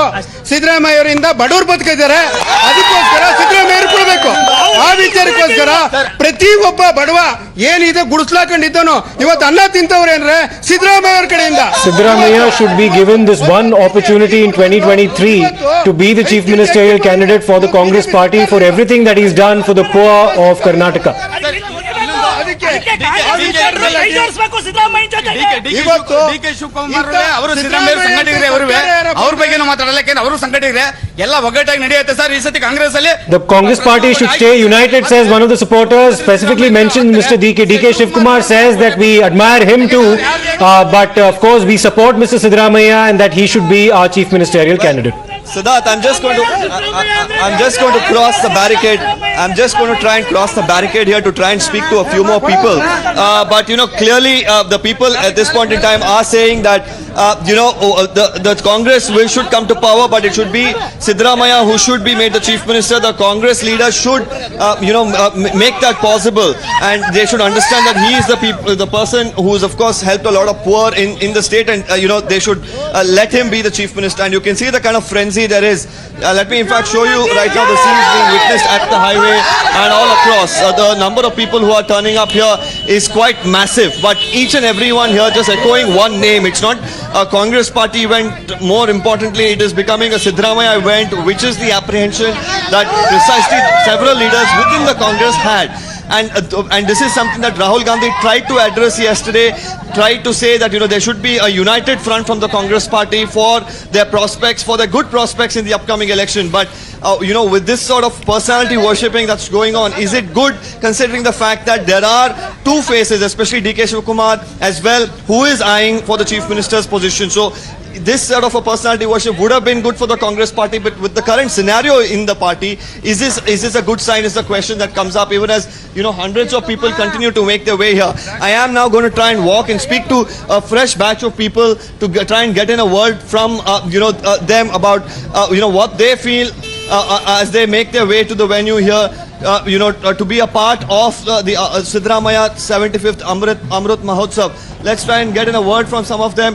ನೀವೆಲ್ಲ ನಡ್ಕೊಂಡು ಹೋಗ್ತಿದ್ದೀರಾ? ಯಾವ ಕಾರಣಕ್ಕೆ ನಡ್ಕೊಂಡು ಹೋಗ್ತಿದ್ದೀರಾ? ಗಾಡಿಗಳು ಮೂವ್ ಆಗ್ತಿಲ್ಲ. 3 ಕಿಲೋಮೀಟರ್ ಇದೆ ಅಂತ ಹೇಳ್ತಾರೆ. ಸಿದ್ದರಾಮಯ್ಯ ಬರ್ತಡೇಗೋಸ್ಕರ ನಡ್ಕೊಂಡು ಹೋಗ್ತಾ ಇದ್ದೀವಿ. ಮತ್ತೆ ನಾವು ತುಮಕೂರು ಡಿಸ್ಟಿಕ್ ಇಂದ ಬಂದಿದ್ದೀವಿ. ನಾವು ಬೆಳಗ್ಗೆನೆ ಹೊರಟಿದ್ವಿ 5:30-6 ಗಂಟೆಗೆ. Supporters from Tumkur of Sidramaya have been in fact walking all that distance since the morning. They need to cover another further 3 kilometers before they reach the venue. ನಾನು ಗುಲ್ಬರ್ಗದಿಂದ ಬಂದಿದ್ದೇನೆ. ಸಿದ್ದರಾಮಯ್ಯ ಅಂದರೆ ಕರ್ನಾಟಕದ ಸಿದ್ದರಾಮಯ್ಯ. ನಮ್ಮ ಕುರುಬ ಸಮಾಜದ ಬೆಂಬಲಿತ ನಾಯಕ ಅಂದರೆ ಸಿದ್ದರಾಮಯ್ಯನವರು. ಸಿದ್ದರಾಮಯ್ಯ ಅಂದ್ರೆ ಅನ್ನದಾತ ಅಂತಂದ್ರೆ ಸಿದ್ದರಾಮಯ್ಯ ಎಲ್ಲಾ ಸಮಾಜದ. Right, so that's interesting where one of the Siddaramaiya supporters came forward and said that he's the leader of the Kuruba Samaj in the state of Karnataka, the caste that he belongs to, only to be corrected by one of his associates who's also speaking to Deepak, emphasizing that he represents all communities in the state of Karnataka and not just one. All right, we are getting those live updates, but let's also get a point of view from our guest joining us here on the broadcast. Mr. Mohan Krishna is with us from the BJP, and Mr. Gokul Chandran, who is a political analyst. Mr. Chandran, if I can get your point of view, not just a Kuruba leader, not just the Ahinda vote bank, but when it comes to all of those communities, the supporters of Siddaramaiah want him to become the chief ministerial face again. But sir, there are many contenders for the CM's face. DK Shivakumar, SR Patil, many more names are coming up, sir. Yeah, good morning. See, Mr. Siddaramaiah is one of the tallest politician Karnataka has ever seen, one of the best chief minister Karnataka has ever had, and of course then you will have supporters for Siddaramaiah within the Congress party, across the party lines, all over Karnataka. I have personally seen many people showering their love for Mr. Siddaramaiah in many districts of Karnataka. There is no doubt he is the best politician Karnataka has as on date. So the people, you can see the crowd, you can see the support for Mr. Siddaramaiah. See, one thing is sure, Congress party is going to win the elections and coming back to power. That is the mood we can judge from the crowd which is being gathered for Mr. Siddaramaiah and for the Congress party and for Mr. Rahul Gandhi's visit. So once that is settled, once Congress party is coming to power, now choosing the chief minister. Right. The MLAs are there. But to gauge the party mood leaders what's are happening there. on ground, of course, the Congress would want to call it as apolitical and a private event and a birthday bash rather of Siddaramaiah turning 75. But Mr. Krishna, when it comes to the Muruga Matsya, speaking to Times Now a short while back, he actually started praising the works that has been done by Prime Minister Narendra Modi, saying the works that has been done by him, we speak of nation first, the states come later. Very good morning to all of you. You have observed the seer's voice, as the people voice I will call it. The absolute issue today I would like to mention is, before leaving Janata Dal, Siddaramaiah had this kind of one of the biggest bash, and you know what happened thereafter. He moved to Congress. Today, the overexcited crowd there, they want Rahul Gandhi to announce him as a chief ministerial candidate. If he doesn't announce that, God knows what happens next. That's the issue. Gokul Chandran was saying all praises for Siddaramaiah. You are seeing him from far. We are seeing him from very near, Mr. Gokul Chandran. For you, it is only the news. For us, it is reality. Right, Mr. Mohan Krishna, of course, a lot of anticipation building up, at least among his supporters, for that event in Davangere. We'll take a quick break for the time being. We'll come back with more on the other side. Stay tuned.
Welcome back. We're staying with those pictures there that are coming in from the grand celebrations that are being arranged for Siddaramaya's 75th birth celebrations there.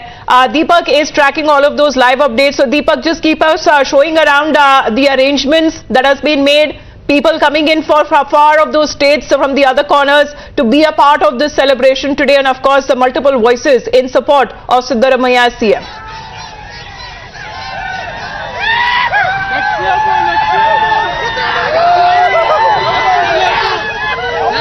Well, I'm standing on the highway leading up to Shamanur and Davangere, and you can see the entire highway blocked at this point in time. No vehicles. You can see the buses that have stopped at the end of this, about a 6-kilometer jam at this point in time. People preferring to walk because, the vehicles are not able to move across the stretch. While the supporters, of course, are making their way here in huge numbers, but for the people commuting on the highway, it could come as a huge problem.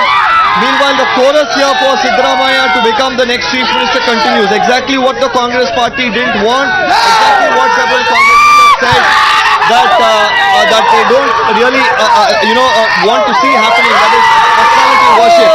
Even as the crowd here get uncontrollable, let's move out and show you these visuals of celebrations, of excitement among the people who are at this point in time, who have come from various parts of the state, who several districts nearby. Some of them, in fact, have been traveling since yesterday at this point in time, not willing to wait, and deciding that they will walk instead of, wait in the buses which are stuck in these huge jams.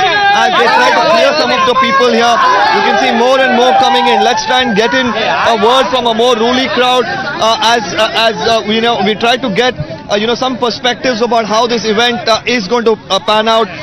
Everyone that I've spoken to at this point in time, they say, this is not as much about the Congress party as much is it about Siddaramaya. So how is it going to fare for them is the question. Let's, move a little further. As you can see, the people just keep swarming in.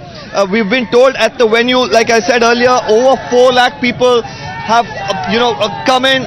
Most of them have been given seating arrangements. Now, the weather as well today not very, good. There has been rain from early this morning. So it's going to be interesting with more and more people coming in. How will they be accommodated? While, of course, it's a massive show of strength for Siddaramaya, is it going to translate well for the Congress party because of the internal rumblings within is the question. Now let's try and get in a word from some of these people who are just walking towards us. ನೀವೆಲ್ಲ ಹೇಳ್ಬೋದಾ ಎಲ್ಲಿಂದ ಬರ್ತಿದ್ದೀರಾ? ನಾವು ಜಗಳೂರಿಂದ ಬರ್ತಿದ್ದೀವಿ sir. Okay, ಯಾವಾಗ ಹೊರಟಿದ್ ನೀವು? ನಾವು ಬೆಳಗ್ಗೆ 8 ಗಂಟೆ ಬಿಟ್ಟಿದ್ದೀವಿ. ಇವಾಗ ಎಷ್ಟೊಂದು ಜನ ಕೇಳಿದ್ವಿ, ಅವ್ರು ಹೇಳ್ತಾ ಇದಾರೆ ಇದು ಕಾಂಗ್ರೆಸ್ಗಿಂತ ಜಾಸ್ತಿ ಸಿದ್ದರಾಮಯ್ಯಗೋಸ್ಕರ ಬರ್ತಿರೋದು. ಹೌದು. ಆ ಥರನೇ ಹೇಳ್ತೀರಾ? ನಾವು ಪಕ್ಷದ ಪರವಾಗಿ ಬರ್ತಾ ಇದೀವಿ ಸರ್. ಪಕ್ಷಕ್ಕೋಸ್ಕರವೇ ಬರ್ತಾ ಇದೀವಿ. ಸಿದ್ದರಾಮಯ್ಯನ ಫಂಕ್ಷನ್ ನೋಡ್ಬೇಕಂತ ಬರ್ತಾ ಇದೀವಿ. We left at 8 o'clock in the morning. We've been walking towards Davangere and we're here to support Mr. Siddaramaya.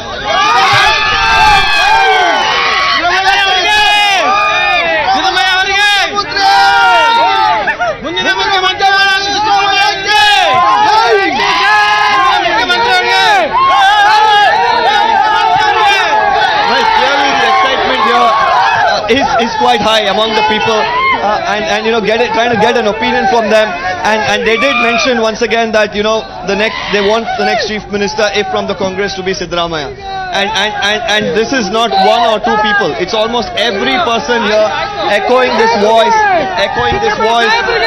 and some of them clearly, of course, at this point in time, quite excited to be a part of this particular event. And as we in fact move a little further, you're seeing more and more people come in. Where have you come from? We are from Mangalore, actually. You've come from Mangalore. Yeah. And here many people have been speaking to are saying that they are more here for Siddaramaya than for the Congress party. What about you guys? Yeah, we are also same. We are actually for Siddaramaya only. We are his friend from many years. Okay. So we have come from Mangalore for this program. The vehicles have been, the jam, so you're deciding to walk? Yeah. So from 1 kilometer we are walking. For 1 kilometer we are walking from here. Okay, and many people I ask about who do they want to see if Congress comes to power as the chief minister. Many of them are saying Siddaramaya. What's your we also need Siddaramaya. We also need Siddaramaya only. As the chief minister of Karnataka. Okay, why is that? Because he's a humble and noble leader of Karnataka, All right, so it's a packed event as Congress leaders and workers, more if we can call them Siddaramaiah supporters and workers who are now gathering to celebrate his birthday celebrations. This is turning out to be a show of strength rather for Siddaramaiah than putting up a united front for the Congress party and all. National presence of party leaders like Rahul Gandhi is expected. We'll be keeping our viewers updated on those live pictures that are coming in. At this point, we head into a short break.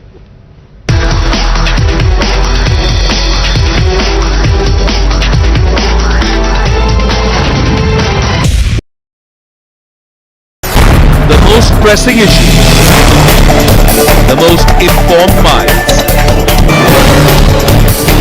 free and fair exchange. Converse India with Rahul Shivchankar. 3-4 ತಲೆಮಾರುಗಳಿಗೆ ಆಗುವಷ್ಟನ್ನು ನಾವು ಮಾಡಿಕೊಟ್ಟಿದ್ದೇವೆ ನೆಹರು, ಇಂದಿರಾ ಗಾಂಧಿ, ಸೋನಿಯಾ ಗಾಂಧಿ ಹೆಸರಲ್ಲಿ.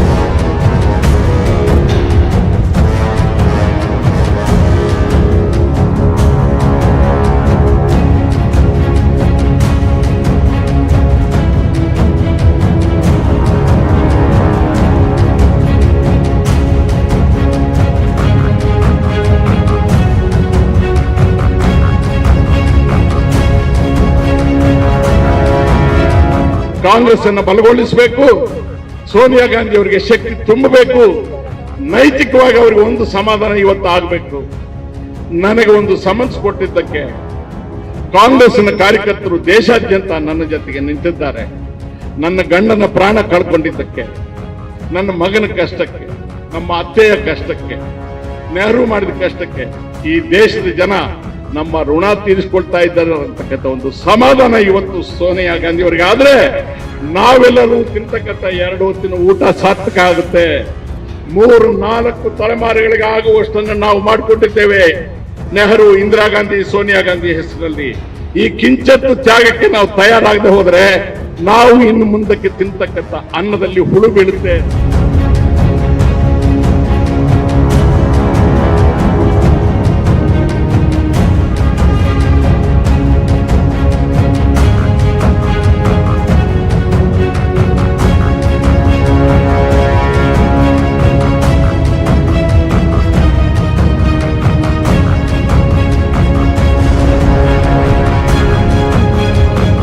He has openly confessed.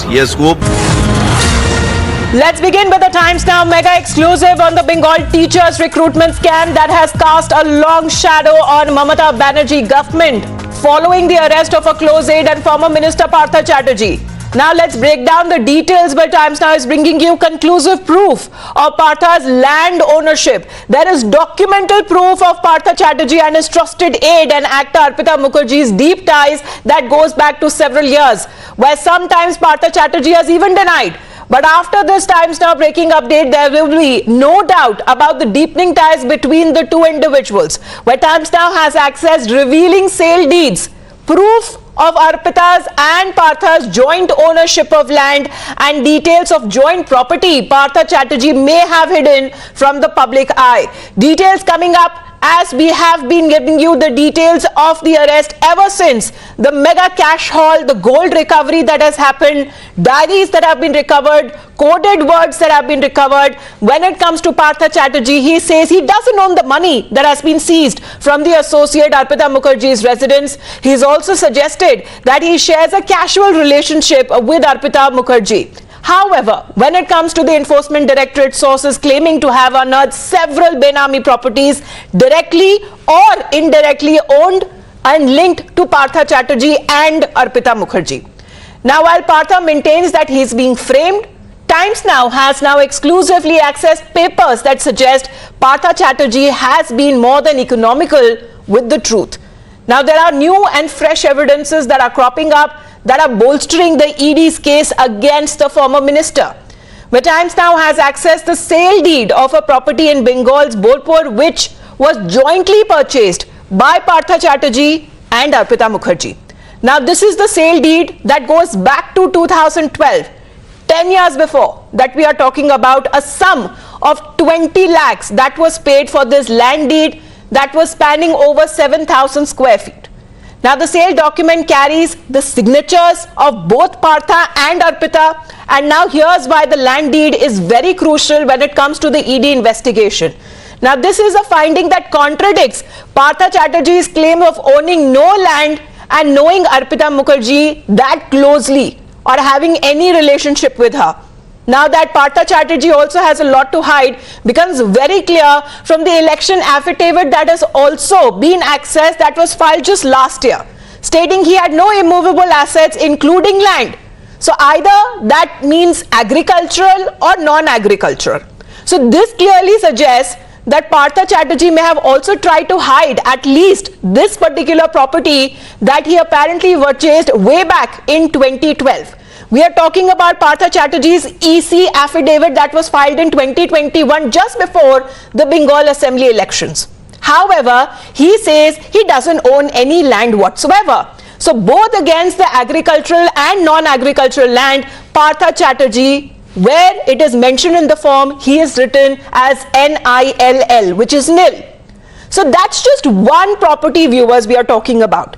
ED sources also have recently revealed that Partha Chatterjee owns at least 10 flats in Kolkata. We are talking about all of those high-end posh localities, and apart from several other properties elsewhere. So the question also arises, did Partha Chatterjee file a misleading election affidavit? And if he was hiding the property which may have been linked to the proceeds of crime, what he's trying to hide? Because he continues to say, Tanushree, who is joining us live with that exclusive report that we have accessed, he continues to maintain that time will tell. Samay batayega, time will tell, because he still continues to maintain and say that the money that has been found and has been recovered is not from his residence. Then what exactly are the misgovernings that can be seen in that election affidavit filed last year, Tanushree? Well, yes, if you see, trouble is mounting for Partha Chatterjee, because on one hand in the election affidavit he has made claims that he has no property like that OPA, so therefore there's no mention of OPA or the other flats that are being found out by the Enforcement Directorate. Also in the election affidavit, if you see, Partha Chatterjee has just mentioned one insurance policy, but according to ED sources there are several insurance policies of Partha Chatterjee where the nominee is Arpita Mukherjee. So what about those insurance policies? How come they have not been mentioned? So certainly Partha Chatterjee has been hiding a lot. That is what we are getting to know from Enforcement Directorate sources. Today, right now, we are here in front of the City Sessions Court, where after some time Partha Chatterjee and Arpita Mukherjee would be produced, because the Enforcement Directorate's remand ends for the 10 days. But we are getting to know from Enforcement Directorate sources that they would like to get Partha Chatterjee and Arpita in remand for a few more days, because firstly the black diary and the pocket diary, which we at times now had exclusively broken, those diaries are being decoded, and there have been initials and phone numbers of persons whom had brought in money to those apartments in Taliganj and Belgoria and who had taken out money from those two apartments. Now if those individuals can be identified, then a bigger link would be found. Also the diaries, according to the Enforcement Directorate sources, have been handwritten. So whose handwriting is it? Because both we know Partha Chatterjee and Arpita Mukherjee claim they do not know about these documents, this money. Partha Chatterjee says this is not my money, it is not found in my residence. Arpita Mukherjee is now saying that the money was brought in her absence. So then who brought in the money? Who had access to the flats? These are becoming very important questions. And CCTV visuals are looked in. Land but and posh properties, The pictures that we have accessed, Tanushree, we are showing them exactly when it comes to the joint ownership. It is not about Arpita Mukherjee's name who keeps on coming up when it comes to the recoveries of the properties, and many of those multiple plats, say in those posh localities, seems to be happening by the Enforcement Directorate. We are also getting to know, Tanushree, that the details of the ED has also been accessed. Right now we are playing here on Times Now. There's exclusive pictures of over 7,000 square feet of property. This is said to be jointly owned by Arpita and Partha Chatterjee. So Arpita Mukherjee and Partha Chatterjee being the joint owner of this property. What exactly, where exactly is this property that we are talking about? We are told that the ED team has also reached there. Well, yes, the Enforcement Directorate team has reached right now while we are in City Sessions Court. The raid is being conducted in OPA. Now, the Enforcement Directorate teams are looking into the property, when the property was built, who it was bought by. They are looking into the deeds. They are looking in whether more cash can be recovered from there or whether there can be more documents. We know that this property was jointly bought by Partha Chatterjee and Arpita in 2012 in Shantiniketan, and after construction it's a mansion. If you say, it's actually a mansion over there that Partha Chatterjee and Arpita jointly own. But this is not the only property in Shantiniketan. There are several other properties spread across in Shantiniketan that will also be looked in by the Enforcement Directorate. But this one, we have got direct evidence that this was jointly owned, and this property was named under mutation was done in 2020 under Arpita's name. Now Arpita, according to Enforcement Directorate sources, has made a claim that even though there was a lot of money that was there, even though there were properties in her name, insurance policies in her name, but she had no access. It was just her name being put in. But how can an individual whose name is being put in, who is signing in those papers, can sign and say that I have no knowledge? That is a very big question for the Enforcement Directorate also, because both of them are claiming no knowledge. So then who has the knowledge? Who is the kingpin of this entire scam? That is what the Enforcement Directorate wants to know. And Absolutely. right now, and just before they will be produced in court, that Tanushree is getting us those live updates. We'll just come back to you, Tanushree, those live updates that we are picking up. More and more exclusive details that are now coming across. Let me quickly go across and introduce our guests as well. Gatki Nandi Roy, who is a political analyst with us here on the broadcast, and Tausif Ahmed, our lawyer, also joining us. Good afternoon to both of you. When it comes to the skeletons that keep tumbling out of the closet there, Gatki Nandi Roy, what do you have to say? Because it began with over 21 crore in cash being recovered, then came the gold worth more than 70 lakh, then came foreign currency, then came flats, then it became plural. So it's something that is still being recovered by the Enforcement Directorate. I mean, the list is so long that we really cannot keep a record now. The list is becoming longer by the day. Let me tell you, just recently, the former chairman of SSC, School Service Commission, the first chairman in Trinamool era, he himself has said that this kind of corruption, this magnitude of corruption cannot be done by Partha Chatterjee alone. And ma'am, please know, in Bengal, nothing, and I reiterate, nothing happens without the inspiration of Didi. So it is quite clear, it cannot be done by alone. Arpita's name might have been used. There has been a corporatization of corruption. And I'll give you a very simple logic. See, now the ED has founded bungalows in Shantiniketan, which saddens us, because as a Bengali, we know Shantiniketan because of Tagore. Now it is being known for OPA. Nothing can be more tragic. Now let me tell you, ma'am, a very simple story. Let me tell you, the ED must now go up to the top. They must call Bhaipo and Didi. We have seen the public outburst of pent-up anger and grievance yesterday. I'm not justifying taking law in hand, but it shows what is the public feeling. And the public in Kolkata now feel that yes, Didi must be called. I'll give you a small story. Just give me 10 seconds. Tell me, ma'am, that nobody else knew. Just simple thing. Any minister, logically, any minister has a PSO, that is personal security officer, who sits next to the driver in his car. Ma'am, the details are endless, as you've been pointing out. I have to bring in Tausif here too, because ED, Tausif, what our ED has been saying and what they have been recovering. What we are putting across on our television screens right now is actually the sale deed. What is now being said, this is jointly owned by Partha Chatterjee and Arpita Mukherjee. There are pictures there of the both individuals. And what is being said so far, Tausif, that the picture that Partha Chatterjee has put of himself goes way back. So it's a completely different man that can be actually perceived of Partha Chatterjee, so that there is no identification or lesser identification. So that he can maybe say that no, it's not him. But can it be denied really? It's there on paper, it is proof, Tausif. No, yes, there are allegations, there are materials coming out in the investigation, and then we have, as long as Chief Minister is there, she has ensured that there will be justice.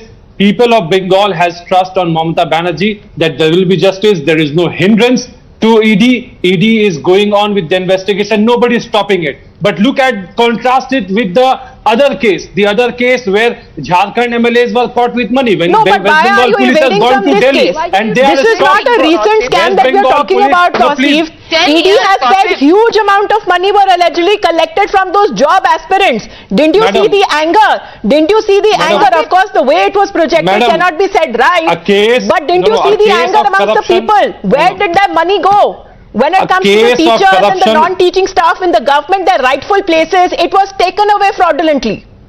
Madam, a case of corruption where either 50 crores in cash is recovered or 50 lakh is in cash is recovered, all of them will have to be investigated. It does not mean that there is a 50 crore recovered and from a which is but allegedly somehow has been the state education minister from 2014 to 2021. It was happening right under the nose of Mamata Banerjee Sarkar. All right, point taken. There is an investigation going on. Mamata Banerjee has demanded. So how did it escape your scanner there? Miss Roy, that's the point there. There are affidavits, there are endless cash amounts that has been recovered. ED had to spend nights there just with those counting machines. Cash is recovered from Jharkhand MLAs. West Bengal police has taken out. Sir, when it comes to 50 lakh, you are saying 50,000. I'm only talking about 50 rupees also. That is also corruption, Miss Roy. This is I don't like. It is not either 50 you allow crore. me to You just say this will go up to 1,000 crore. There has been corruption in every sphere. And Tausif, do you want to say that Partha Chatterjee was doing it alone? And I'll tell you, ma'am, in the beginning when Mamata Banerjee came into power, Bratko Bosu was made the education minister and he brought radical changes like online admissions. Immediately, Bratko Bosu was removed, Partha Chatterjee was appointed as the education minister. Why? So there must have been some purpose. Tell me, Tausif, if a personal security officer who is always with the minister and gives report to the special branch, so what is Partha Chatterjee hiding there? All right, Tausif, at least you will believe in the election affidavits that has been submitted just last year. We are talking about 2021. The affidavits that has been filed before the election commission. He apparently says he had around 1.48 lakh in cash at the time of filing of the nomination. And then how it does it increase really, and rapidly it increases. So did he lie to the election commission in that affidavit? The minister is suspended, but the investigation is going on. Mamata Banerjee is not creating any hindrance whatsoever in this investigation. But he is said to be a number 2 in the TMC. Is creating investigation. Number 2 in the TMC has been a cabinet minister for so long, and Mamata Banerjee did not know what's happening. Mamata Banerjee has assured the people of Bengal that there will be justice.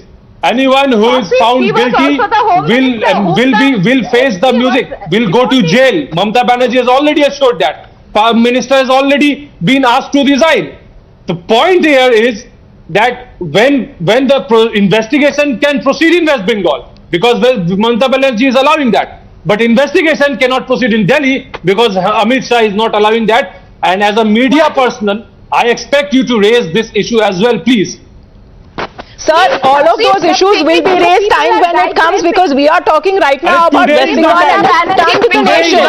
It has stunned the nation with the amount of money that keeps on being recovered. When it comes to the amount of property deals that have been recovered, we were initially in Miss Roy just talking about 1 or 2 flats. Then it became 1 or 2 multiple flats in same localities. Then it changed to multiple localities. Now we are looking at plots localities and even lands that have been purchased jointly by Arpita Mukherjee and Partha Chatterjee. and one house, one entire building was in the name of Arpita Mukherjee's office. It was rented search warrant West Bengal police has taken Do you know from the court. that house has no record in corporation? Miss Roy, And Miss Roy. Yes, Tausif, let me come. You know, I have heard from the former ADG, Additional Director General of Police in Kolkata, Mr. Nojrul Islam, where he says next to his house, very near, is that another building, an entire apartment in both of their names. Everybody knew. And it was in name of Arpita Mukherjee's office. Flats were rented out from her office. Deed had the paper has been found in Partha Chatterjee's place, and that property has no mention in corporation record. This is not my report, given by former ADG Nojrul Islam. Tell me, if the record is not there in corporation, that means corporation knew it. They were in cohort. And who is in corporation? Firaz Hakim. What did Firaz Hakim say 2 months back? That if Partha Chatterjee is guilty, then I am guilty. Didn't Firaz Hakim say that? Ma'am, during election, Mamta Banerjee asked the voters to vote for her in all 294 seats. So if Mamta Banerjee can ask for vote in 294 seats, isn't she accountable? Well, those questions are being raised obviously also by the BJP there, Mr. Tausif Ahmed, because we are looking at the proceeds of crime. ED has been saying that huge amount of money that was allegedly collected from those job aspirants, those dreams were snatched away, sir. How exactly do you plan to give them justice? Tausif, will you No, pay back the money party that National General Secretary Abhishek Banerjee has already met with the delegation of the protesters, of the victims who have lost their job or deserved to get the job and not got the job. From the party's point of view, the party has assured everyone that justice would be done. The delegation has met them already. What matters here is the relief to people, which Mamta Banerjee has promised to give.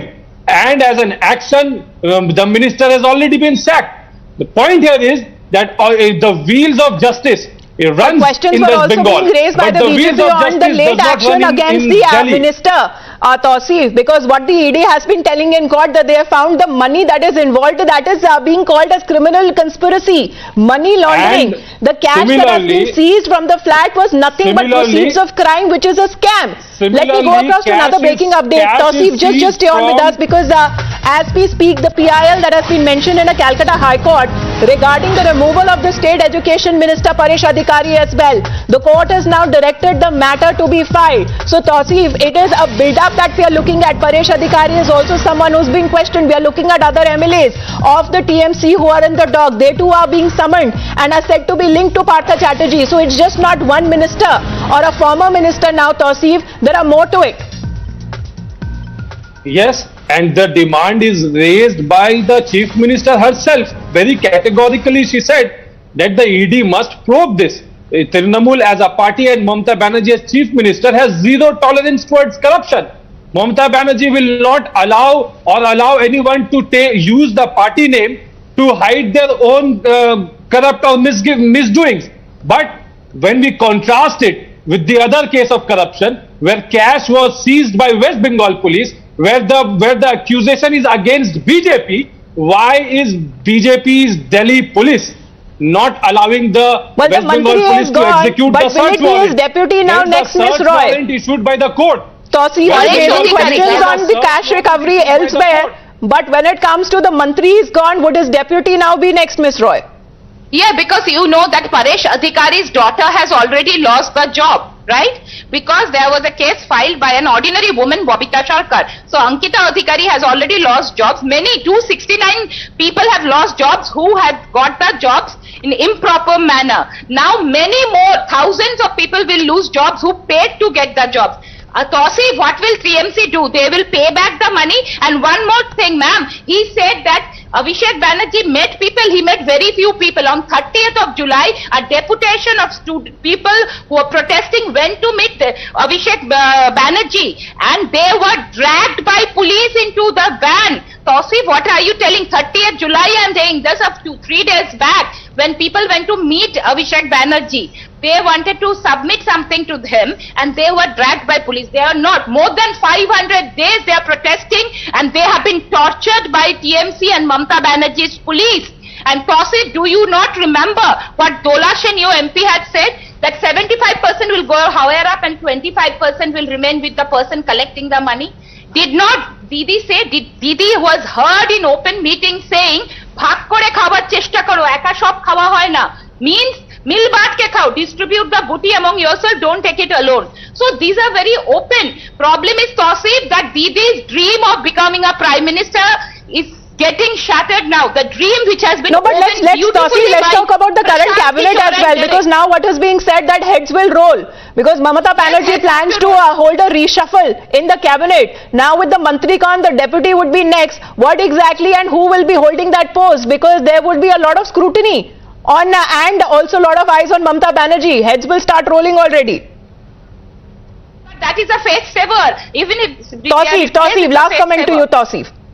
Mamata Banerjee has all the right to try and fulfill the aspirations of the people of Bengal and give Bengal the first prime minister for the country. And that is not a crime. That may look like a crime to BJP, but that would be very foolish of any BJP spokesperson to say that. Its own leaders there, Now, because now they will be eyeing the top job, who exactly will be taking over and replacing Martha Chatterjee. Right, we are looking at. All right, Amit Malviya is also with us on the phone line with us. Amit Malviya, we are breaking this story right now, even when it comes to the Calcutta High Court, because this is a particular PIL that has been fined and they want scrutiny on Paresh Adhikari. So the Mantri is gone. Would a deputy be next? Well, the fact is that Paresh Adhikari should not have been in the cabinet at all. He's the Minister of State for Education, a department where the scam is being investigated. He himself is a direct beneficiary. His daughter had sought an illegal appointment. The High Court had to intervene and cancel it. In fact, the High Court went further and said the 41-month salary that she had drawn has to be returned to the state exchequer. Adhikari himself has an FIR against him and he still continues to be in the cabinet. Therefore, now it's only normal and legitimate for anybody in Bengal to think that Paresh Adhikari should not continue in the cabinet, but Mamata Banerjee insists otherwise. Hopefully, the courts will look at it on merit and ensure that instruction to the Chief Minister is sent so that corrupt people who are facing allegations, who are direct beneficiaries of this massive scam, where more than 50 crore has been recovered, plus property papers, cars, resorts and whatnot, he must be removed so that there can be impartial inquiry into the matter.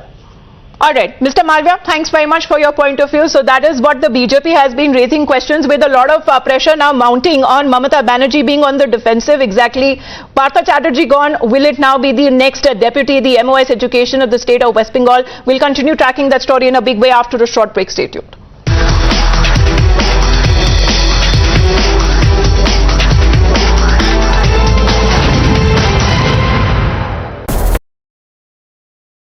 The fact of the matter is, whether it is imported inflation, whether it is tinkering of GST for a longer period, the fact is that the burden is on the common man. And the common man, frankly, doesn't really care about what's happening in the United States or the UK or Russia or Ukraine. They're worried about their day-to-day living and per capita incomes where they are in India.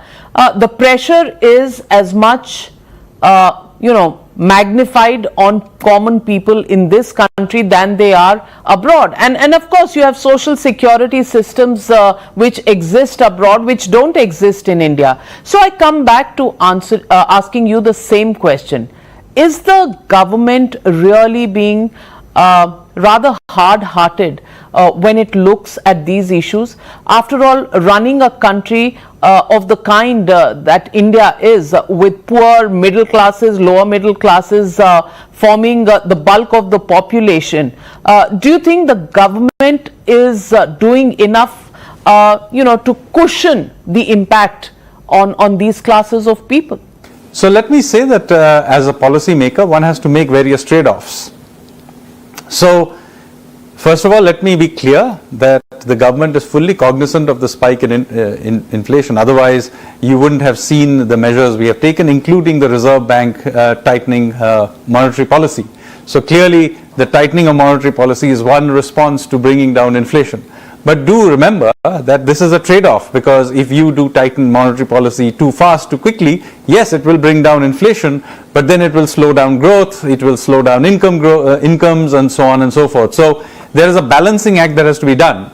Ultimately, what do we want to do? We want to increase as far as possible the trajectory of welfare and real incomes. And in that context, we have to trade off between growth and inflation. So the trade-off that we are making right now is, rather than tighten so harsh that growth slows down, we are tightening somewhat, but not so much that growth slows down too much. So keeping GDP growth going, create jobs, which is an important question, which I hope we will come to later on. These are issues that are also foremost in our mind. So given this balance we have done, I think the Reserve Bank's response is the correct one for this point in time.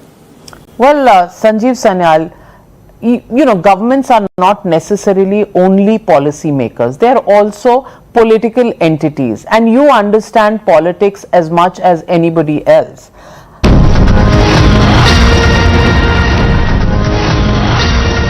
All right, more breaking news coming in. The poll freebies case has now reached the top court.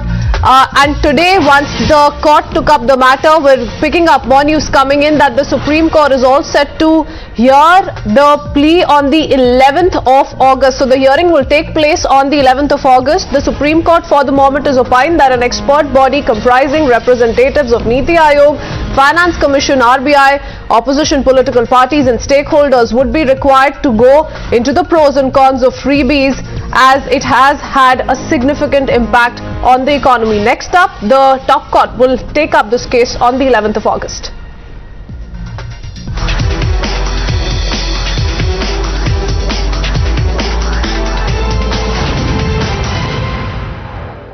Healthy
Good afternoon, you're watching Times Now Live. I'm Kritsween Wala. Let's quickly start with the big story we're tracking from Karnataka. Viewers, in less than a year, Karnataka will go to elections, and the Congress, which has been fighting dissent and leadership battle for long, is setting the stage to settle the debate. Now, Congress MP Rahul Gandhi, remember, attended a late-night meeting of Political Affairs Committee of the party and urged former Chief Minister Siddaramaiah and also State Congress Chief D.K. Shivkumar to lead the party unitedly for the upcoming elections. The Congress asserted that all is well in the party and that the so-called rift was due to the media.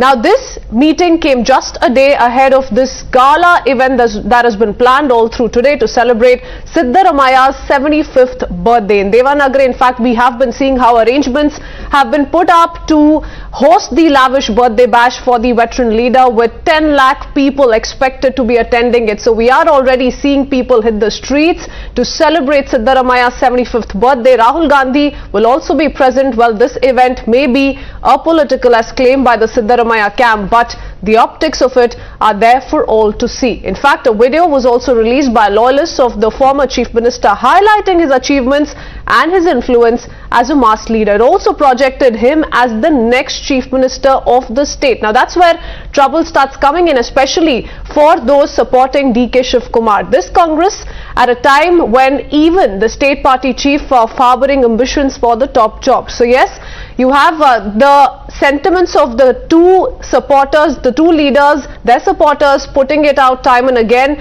but the Congress on the face of it saying this is completely apolitical. In fact, the divide that is being spoken of is nothing but a deliberate attempt by the media. Reactions coming in as well, listen in. Everybody participate, they are all in the unanimous opinion. Congress should fight unitedly with one voice against this BJP government.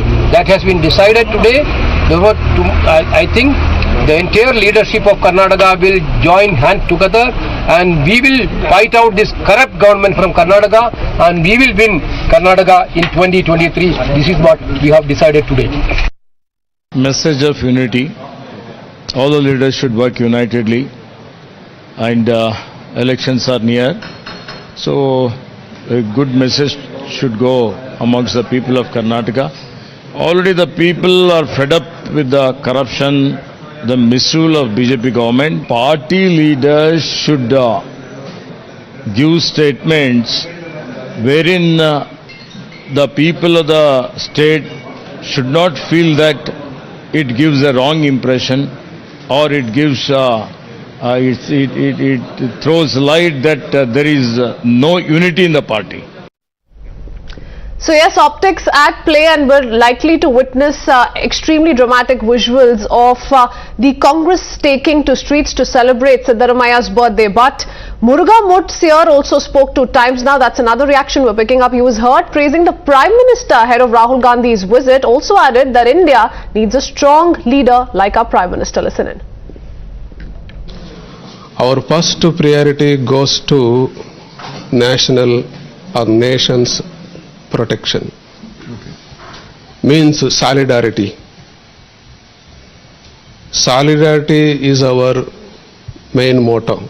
We need social harmony. Caste to caste, religion to religion. There must be harmony. I would like to be the society. I would like to identify with the society. I have to understand their feelings, demands, wants, but they have to sit in a side, and you can have a deep discussion. Okay. You make this mention to Mr. Rahul Gandhi today, considering he's here. Mr. Amit Shah has also visited you in the past. The BJP in the state has said we've already recommended it to the center to have Linga, Veerashaiva Lingayats as a part of the to give them the 2A status as a reservation. But today, will you make this point? I would like to share with him. Okay, you will. Yeah. Deepak, my colleague, is joining us live on this broadcast. We also have spokesperson BJP Mohan Vishwa and Tehseen Poonawala, political analyst, with us on this broadcast. Deepak, to you first, to give us a sense of what's happening on ground. What are the preparations looking like? We've already seen several Congress supporters already hit the streets. They're all in celebration mode. There is a big political controversy also that has broken out over the same. But what's the mood on the ground?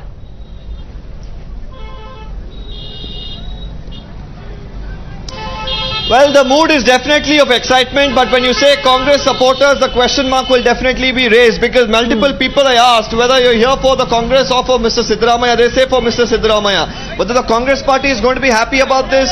Well, probably not, because several leaders of course expressed their concerns that it would become an event where a person would become bigger than a party, and clearly that has.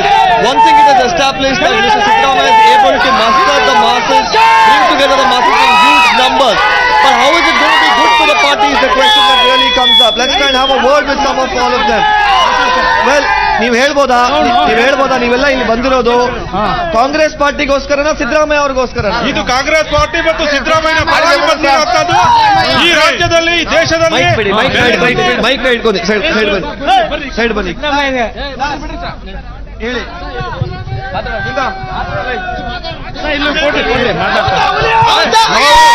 Siddaramaiah ಅಭಿಮಾನಿಗಳು ಮತ್ತು Congress party ಕಾರ್ಯಕರ್ತರು ಈ ದಿವಸ ದೇಶದಲ್ಲಿ ಮತ್ತು ರಾಜ್ಯದಲ್ಲಿ ಬಿಜೆಪಿಯ ಬೆಲೆ ಏರಿಕೆಯನ್ನು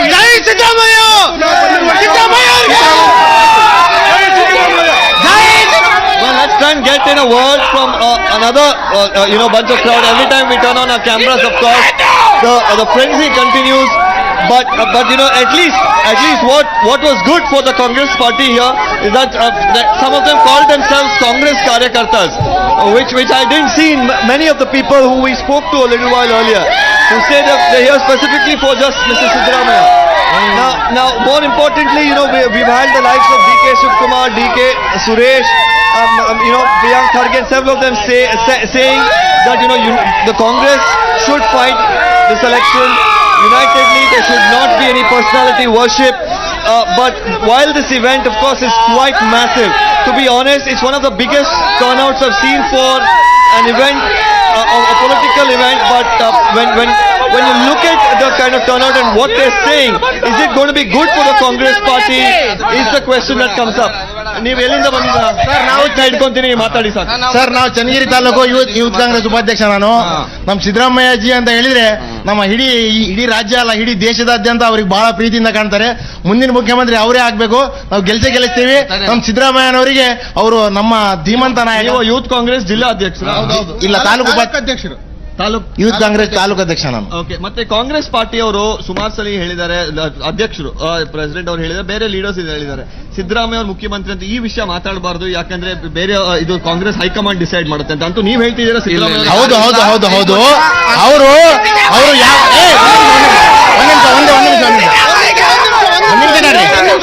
ನಮ್ಮ ಸಿದ್ದರಾಮಯ್ಯನವರು ಭ್ರಷ್ಟಾಚಾರ ಇಲ್ಲದ ಸರ್ಕಾರ ನಡೆಸಿದ್ದಾರೆ. ದೀನ ದಲಿತರಿಗೆ, SC STಗಳಿಗೆ, ನಮ್ಮ ಅಲ್ಪಸಂಖ್ಯಾತರಿಗೆ ಎಲ್ಲರಿಗೂ ತಮ್ಮ ಕೈಯಲ್ಲಿ ಇಟ್ಕೊಂಡು ತಗೊಂಡೋಗಿದ್ದಾರೆ. ಈ ಬೇರೆಯವ್ರು ಯಾರು ಹಂಗೆ ತಗೊಂಡೋಗಿಲ್ಲ. ಅದಕ್ಕೆ ನಾವು ಸಿದ್ದರಾಮಯ್ಯನವರು ಎಲ್ಲ ಬಂದ್ರೆ ಇಡೀ ನಮ್ಮ ದೇಶನ ಅವ್ರ ಕೈತಲ್ಲ ಅಥಾರಿಟಿ ಎಲ್ಲಿರುತ್ತೆ ಅವ್ರಿಗೆ ಮುಂದಿನ ಪ್ರಧಾನಮಂತ್ರಿ ಆಗೋದು ನಾವು ರೆಡಿ ಇದ್ದೀವಿ ಅಂತ ಹೇಳ್ತಾ ಇದೀವಿ. ಅವ್ರು ಯಾವುದೇ Well, that was a Taluk level Youth Congress leader of the Congress party. In fact, Taluk president, he himself says he wants Siddaramaiah to become a chief minister. How will this go down with several of them in the party is something that remains to be seen. We will of course speak to a few more people. ನೀವು ಎಲ್ಲಿಂದ ಬಂದಿರೋರು? ನಾವು ವಿಜಯಪುರ ಜಿಲ್ಲೆ ಇಂಡಿ ತಾಲೂಕಿಂದ ಬಂದಿದ್ದೇವೆ sir. ನಾನು ವಿಜಯಪುರ ಜಿಲ್ಲೆಯ social media secretary ಹಾಗೂ ಪ್ರಚಾರ ಸಮಿತಿಯ ಸಂಚಾಲನ ಹಾಕಿದ್ದು. ನನ್ನ ಹೆಸರು ರೇವಣಸಿದ್ದೇಗೌಡ. ಸರಿ, ನೀವು ಇವಾಗ ಇಲ್ಲಿ ನೀವೊಂದು ಮಾತಾಡಿ ಸುಮಾರು ನಡ್ಕೊಂಡ್ ಬರ್ತಾ ಇದ್ದೀರಾ. ಇದು ನೀವು ಕಾಂಗ್ರೆಸ್ ಪಾರ್ಟಿಗೋಸ್ಕರ ಬರ್ತಿರೋದಾ ಸಿದ್ದರಾಮಯ್ಯ ಅವ್ರಿಗೋಸ್ಕರ? ಅಲ್ಲ ಸರ್, ವ್ಯಕ್ತಿಗೋಸ್ಕರ, ಸಿದ್ದರಾಮಯ್ಯಗೋಸ್ಕರ ನಾವು ಬರ್ತಾ ಇರೋದು. Party secondary. ವ್ಯಕ್ತಿ ಒಳ್ಳೆಯವರಿದ್ರೆ ಯಾವ ಪಕ್ಷದಲ್ಲಿದ್ರು ನಾವು ಬೆಂಬಲ ಕೊಡ್ತೀವಿ. ನಾವ್ ಏನಿದ್ರು ಸಿದ್ದರಾಮಯ್ಯ ಅವ್ರ followers. Well, this is what I was mentioning about. That the concern for the Congress party will be, despite the massive show of strength, despite a massive turnout, the fact that this is becoming more of a person or personality worship gathering rather than for the Congress party, whether such a crowd building up will actually help the Congress party, because this could in fact create a bigger divide. That's the problem that the Congress foresees. But as far as Siddaramaiah is concerned, his point, if this was to make a point to the High Command about his stature, his command over the people and the masses, well, here you see it. Across this stretch of the highway, thousands of people continue to make their way to the venue, and the vehicles, of course, have been blocked on the highway at this point in time. On one hand, while the people, of course, are turning up in huge numbers, the problem, of course, will be even for the common men and people commuting on the highway as they struggle now, to wade their way through. There are, of course, several people who are still hoping that, they will be able to reach the venue, and we will have to see, whether some of them will even get a seat there, considering the amount of people who are pouring in. We're told at the venue itself there are about 5 to 6 lakh people, and there are some MLAs who are making their way here. Let's try and get in a word from some of them as they themselves struggle. So that was in fact Shamanu Shankarappa's son who was in that particular car, a very tall leader of the Congress party, in this region. Let's now try and get in a word from more of them. Sir, if you could tell us, the massive turnout for this particular event. Yeah, I'm Dr. Rangnath. I'm Kunigal MLA. Naturally, there is a huge expectation from this event. And in fact, a lot of people who are all disciples of Siddaramaiah sir and Congress, you can see the crowd. It is flooded. Yes, and, absolutely. I mean, it's definitely a massive crowd, something that we don't often see. But the question is, how beneficial is it going to be for the Congress party? Because most of the people here are saying they're here mostly for Mr. Siddaramaiah than for the party in itself. No, you see, Siddaramaiah sir is a chief minister, ex-chief minister of Congress, and in fact, all these people are all Congress people. And I'm really proud to see that our function has been so much massive. People have come on the roads and come to this function. And definitely another thing is it's against the BJP government. You can just ask their opinion. This is one of the, I think, sign proofs to say that overall, there were question marks raised about the event, whether it will become an event about personality worship. Do you think it's heading that way? No, our party believes in a lot of principles of not praising individuals. But this is, we all together stood with Siddaramaiah sir and made it as a party event. This is a party event. Okay. And we should definitely, all the MLAs we have come here to see the Siddaramaiah sir's tenure of 75 years and his job which has been, good things been done during his tenure as a chief minister. Now, considering the crowds here, are you hopeful you'll reach the venue on time?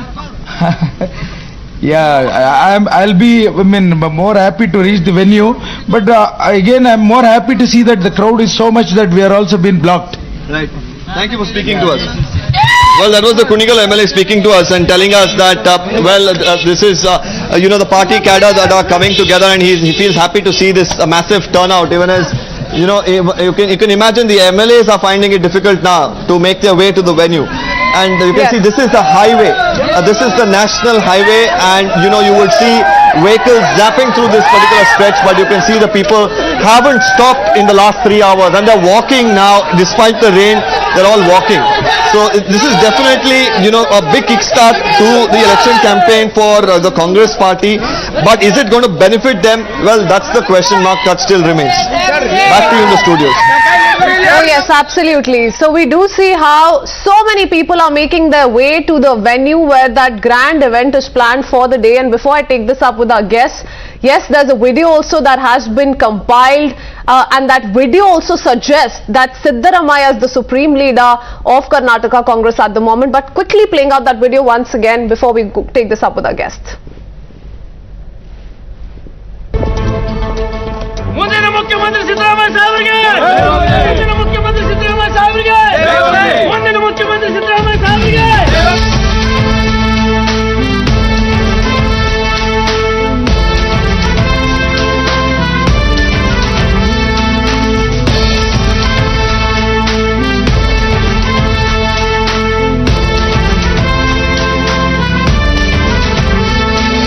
ಎಲ್ಲರ ಆಶಾ ಕಿರಣ ನಮ್ಮೆಲ್ಲರ ಮುಖ್ಯಮಂತ್ರಿಯೂ ನೀ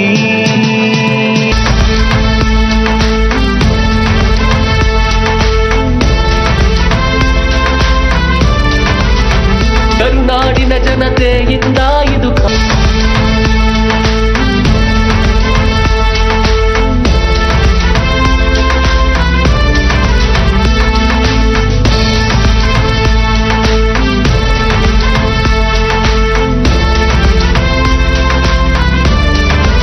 ಒಬ್ಬರೇ ನಮ್ಮ ದೊರೆ ಉಳಿಯಲ್ಲ ಸುಳ್ಳಾದರೆ ದೇವರೇ ಕೊಟ್ಟ ವರವೋ ಕರ್ನಾಟಕ ನಿಮ್ಮ ಪರವೋ ಪ್ರತಿಯೊಬ್ಬರ ಮತವೆಲ್ಲವೂ ನಿಮಗೆ ಸಮರ್ಪಣೆ ಕೆಲಸದಲ್ಲಿ ನಿಮಗಿದೆ ನಿಷ್ಠೆ ಬೆಳೆಯುತ್ತಿರಲಿ ನಿಮ್ಮ That's of course a video that has been compiled by Siddaramaya's loyalists. Let me take this up with Tehseen Poonawala first up. Tehseen, what do you make of this? Because, you know, as per DK Shivkumar and his supporters, at least what he suggested so far is that this should be seen as a Congress event, but optics suggest otherwise.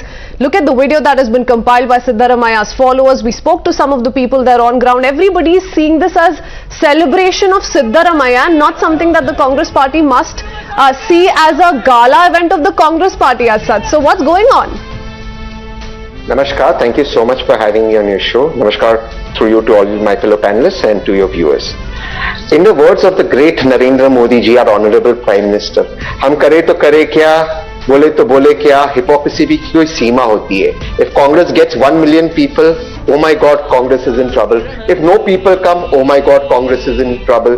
BJP करे तो चमत्कार, Congress करे तो गुनेगार. I mean, there is just no winning for the Congress when it comes to certain sections of analysts. So I don't know what to say. 1 million people who have come, whether they are supporters of Siddaramaya ji, DK Shivkumar ji, Hari Prasad ji, ultimately they're going to vote on the Panja, which is the Congress symbol. Ultimately, they're going to throw out the but this question comes to light, Tehseen, for 20 minutes. You can answer to what I'm just going to ask you, because there are several reactions that have come in from the Siddaramaya camp. The last couple of days, the last couple of months, suggesting that a similar event must be planned for him. So there is an internal divide, at least that's what the sentiment on ground suggests.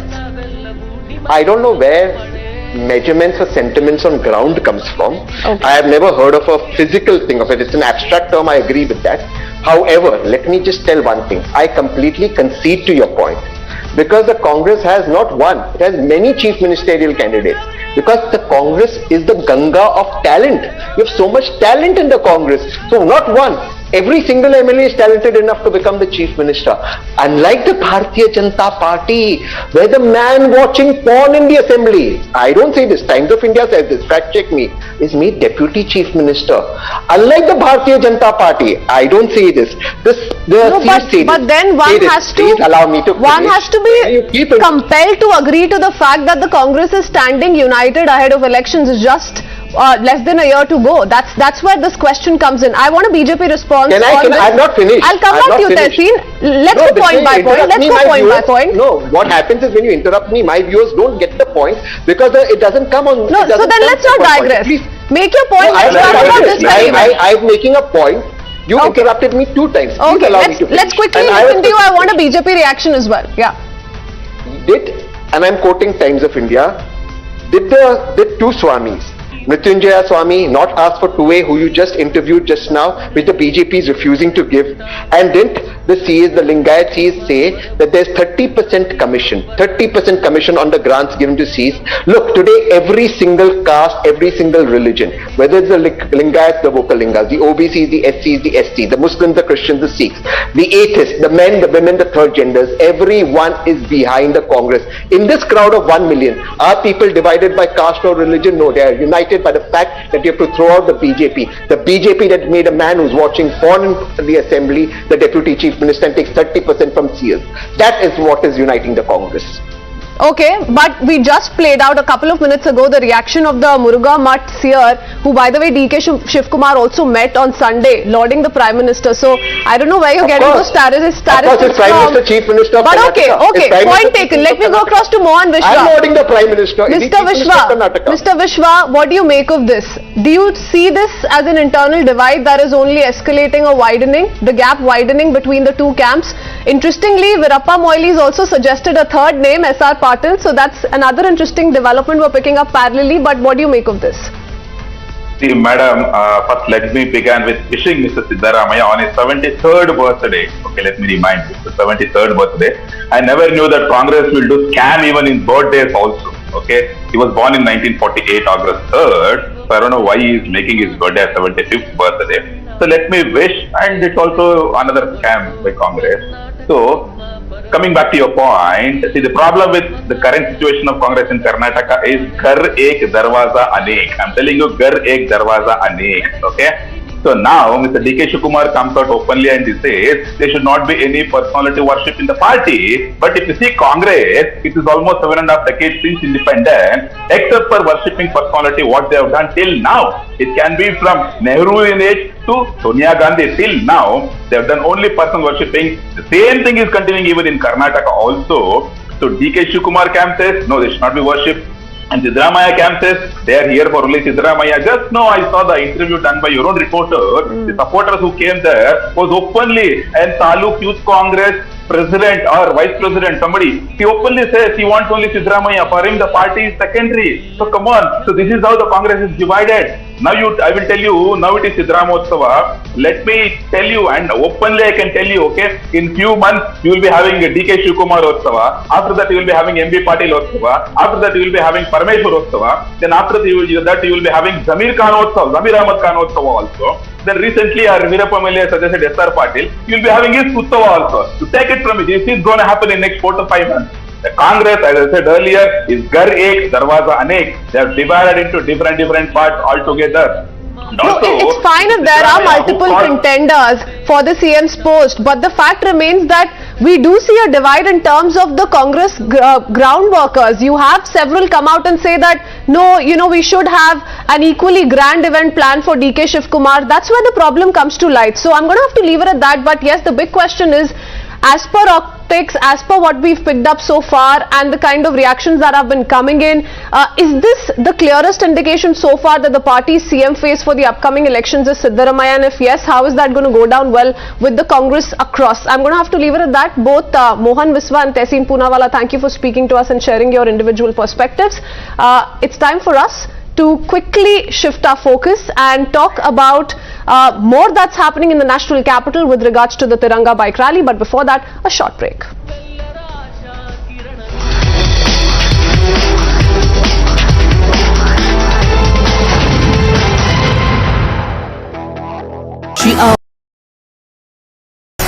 The most pressing issues, the most informed minds, free and fair exchange. Converse India with Rahul Shivchankar. 3-4 ತಲೆಮಾರುಗಳಿಗೆ ಆಗುವಷ್ಟನ್ನು ನಾವು ಮಾಡಿಕೊಟ್ಟಿದ್ದೇವೆ ನೆಹರು, ಇಂದಿರಾ ಗಾಂಧಿ, ಸೋನಿಯಾ ಗಾಂಧಿ ಹೆಸರಲ್ಲಿ.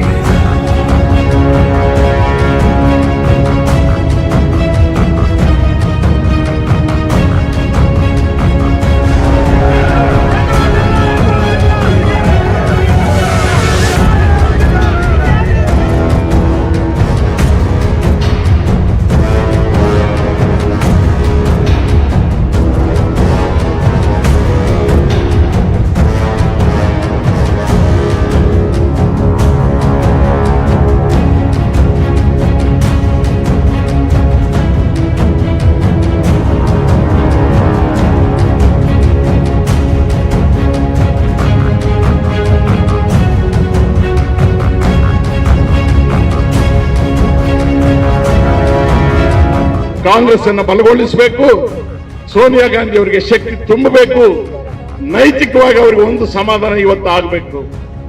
ನನಗೆ ಒಂದು summons ಕೊಟ್ಟಿದ್ದಕ್ಕೆ ಕಾಂಗ್ರೆಸ್ನ ಕಾರ್ಯಕರ್ತರು ದೇಶಾದ್ಯಂತ ನನ್ನ ಜೊತೆಗೆ ನಿಂತಿದ್ದಾರೆ. ನನ್ನ ಗಂಡನ ಪ್ರಾಣ ಕಳ್ಕೊಂಡಿದ್ದಕ್ಕೆ, ನನ್ನ ಮಗನ ಕಷ್ಟಕ್ಕೆ, ನಮ್ಮ ಅತ್ತೆಯ ಕಷ್ಟಕ್ಕೆ, ನೆಹರು ಮಾಡಿದ ಕಷ್ಟಕ್ಕೆ ಈ ದೇಶದ ಜನ ನಮ್ಮ ಋಣ ತೀರಿಸಿಕೊಳ್ತಾ ಇದ್ದಾರೆ ಅಂತಕ್ಕಂಥ ಒಂದು ಸಮಾಧಾನ ಇವತ್ತು ಸೋನಿಯಾ ಗಾಂಧಿ ಅವರಿಗೆ ಆದ್ರೆ ನಾವೆಲ್ಲರೂ ತಿಂತಕ್ಕಂಥ 2 ಹೊತ್ತಿನ ಊಟ ಸಾರ್ಥಕ ಆಗುತ್ತೆ. 3-4 ತಲೆಮಾರುಗಳಿಗೆ ಆಗುವಷ್ಟನ್ನು ನಾವು ಮಾಡಿಕೊಟ್ಟಿದ್ದೇವೆ ನೆಹರು, ಇಂದಿರಾ ಗಾಂಧಿ, ಸೋನಿಯಾ ಗಾಂಧಿ ಹೆಸರಲ್ಲಿ. ಈ ಕಿಂಚತ್ತು ತ್ಯಾಗಕ್ಕೆ ನಾವು ತಯಾರಾಗದೆ ಹೋದ್ರೆ ನಾವು ಇನ್ನು ಮುಂದಕ್ಕೆ ತಿಂತಕ್ಕಂಥ ಅನ್ನದಲ್ಲಿ ಹುಳು ಬೀಳುತ್ತೆ.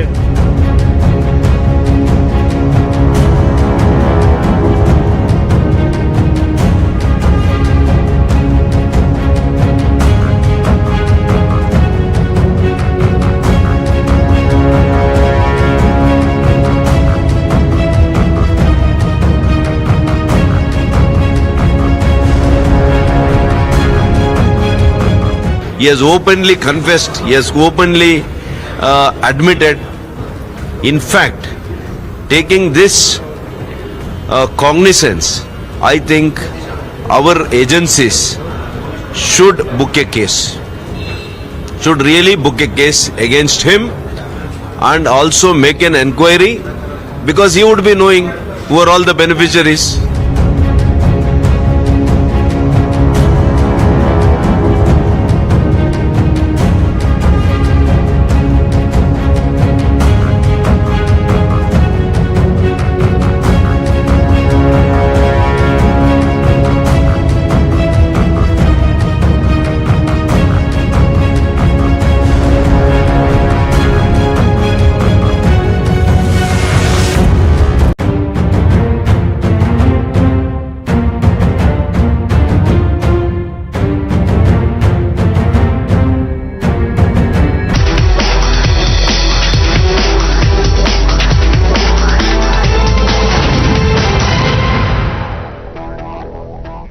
Welcome back. As part of Azadi Ka Amrit Mahotsav, a Tiranga bike rally was carried out from Red Fort to the Parliament. Vice President M. Venkaiah Naidu, along with Union Ministers Prahlad Joshi and Piyush Goyal, flagged off the rally. While the rally was for all the MPs from all the parties, the opposition decided to skip the same, saying that the tricolour was in the party leaders' hearts. Slamming the act, BJP has called it an insult of Tiranga. A lot of political reactions coming in. Listen it.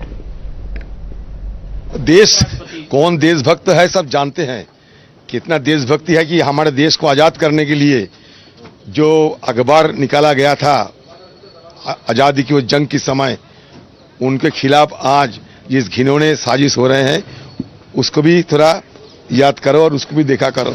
हम लोग अपना अपना मनाएंगे, ये BJP का अपना political agenda कैसे लेंगे? हमारा खादी को खत्म कर दिया, चाइना से अभी फ्लैग आने लगे, फ्लैग कोड बदल दी, क्या हो रहा है ये? सारे हर दिन दो वक्त मोदी जी गांधी को नारा लगाते हैं और गांधी जी का जो सपना था खादी, उनको हिंदुस्तान से हटाने की कोशिश कर रहे हैं। Some who believe in Parivar Tantra perhaps feel that insulting the institutions and symbols of Lok Tantra is the best way to do politics and to do Rajniti over issues of Rashtra-niti. These are the same people who sometimes make questions on the Rashtrapati, who sometimes make questions on Supreme Court, on Election Commission, on Sansad, and now even the Tiranga. It is unfortunate that even something as pious and as important a symbol like the Tiranga, which reflects the collective consciousness of 135 crore Indians, was sought to be politicized. Perhaps this could have been avoided. देखिए कितनी दुर्भाग्य की बात है कि अमृत महोत्सव किसी party का, किसी दल का, किसी विचारधारा का, राजनीति का नहीं है।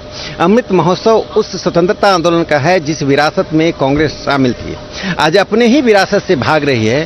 कांग्रेस का इतना व्यक्तिवाद हो चुका है, कांग्रेस का दर्शन, कांग्रेस का सिद्धांत, कांग्रेस का व्यवहार पूरा व्यक्तिवाद पर आधारित हो गया है। इसी कारण से कांग्रेस आज तिरंगा को जवाहरलाल नेहरू से विस्थापित कर रही है। आज कांग्रेस कह रही है तिरंगा इज नेहरू, नेहरू इज तिरंगा। यह विरासत का अपमान है, तिरंगा का अपमान है। मुझे लगता है कांग्रेस ने पूरे स्वतंत्रता आंदोलन की विरासत को छोड़ दिया है और उस विरासत को लेकर भारतीय जनता पार्टी माननीय प्रधानमंत्री नरेंद्र मोदी जी लेकर चल रहे हैं।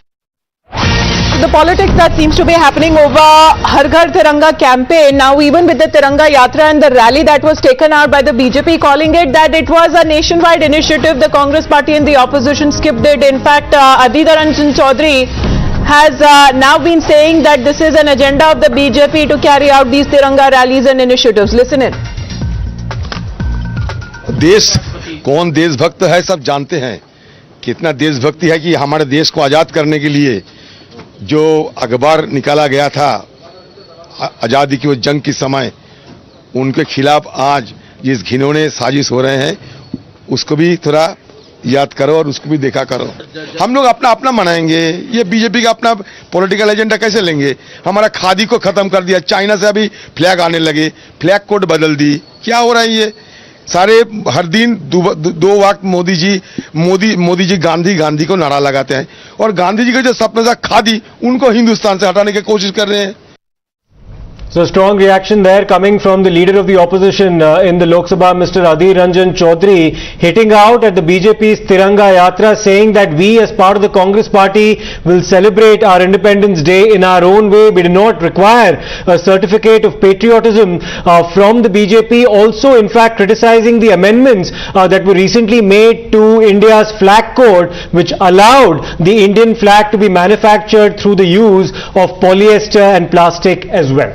And also when it comes to the Har Ghar Tiranga campaign, being a part of the Azadi Ka Amrit Mahotsav, there have been several initiatives that has actually been started by the Modi government in the tune of India celebrating its 75th Independence Day. But this is also coming at a time with a lot of opposition raising questions and criticism in the way calling it as a BJP program or a BJP initiative. Now there have been the Har Ghar Tiranga campaign, there have been theme songs, there have also, when it comes to bike rallies that are being conducted and being initiated, the opposition seems to be deliberately mocking and skipping it. Not just the Congress, it is the Samajwadi Party too, who has come out to slam the Tiranga Yatra and this rally that was carried out.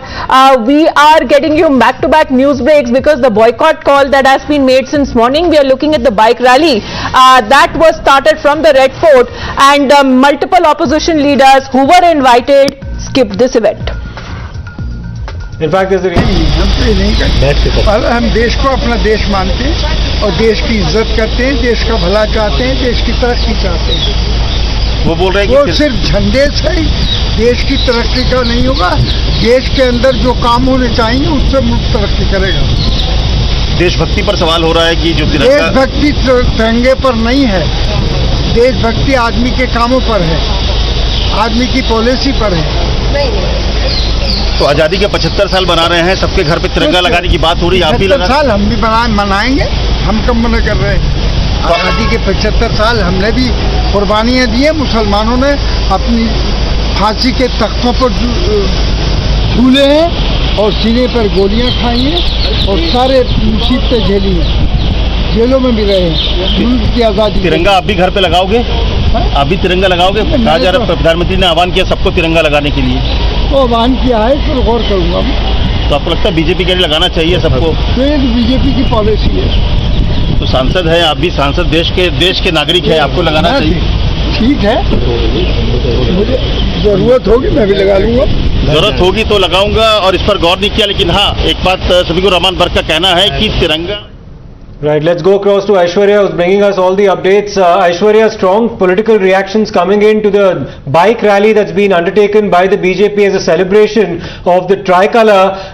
The Congress as well as the Samajwadi Party not being part of these celebrations, other opposition parties too. The BJP, of course, taking exception to what they call as a boycott.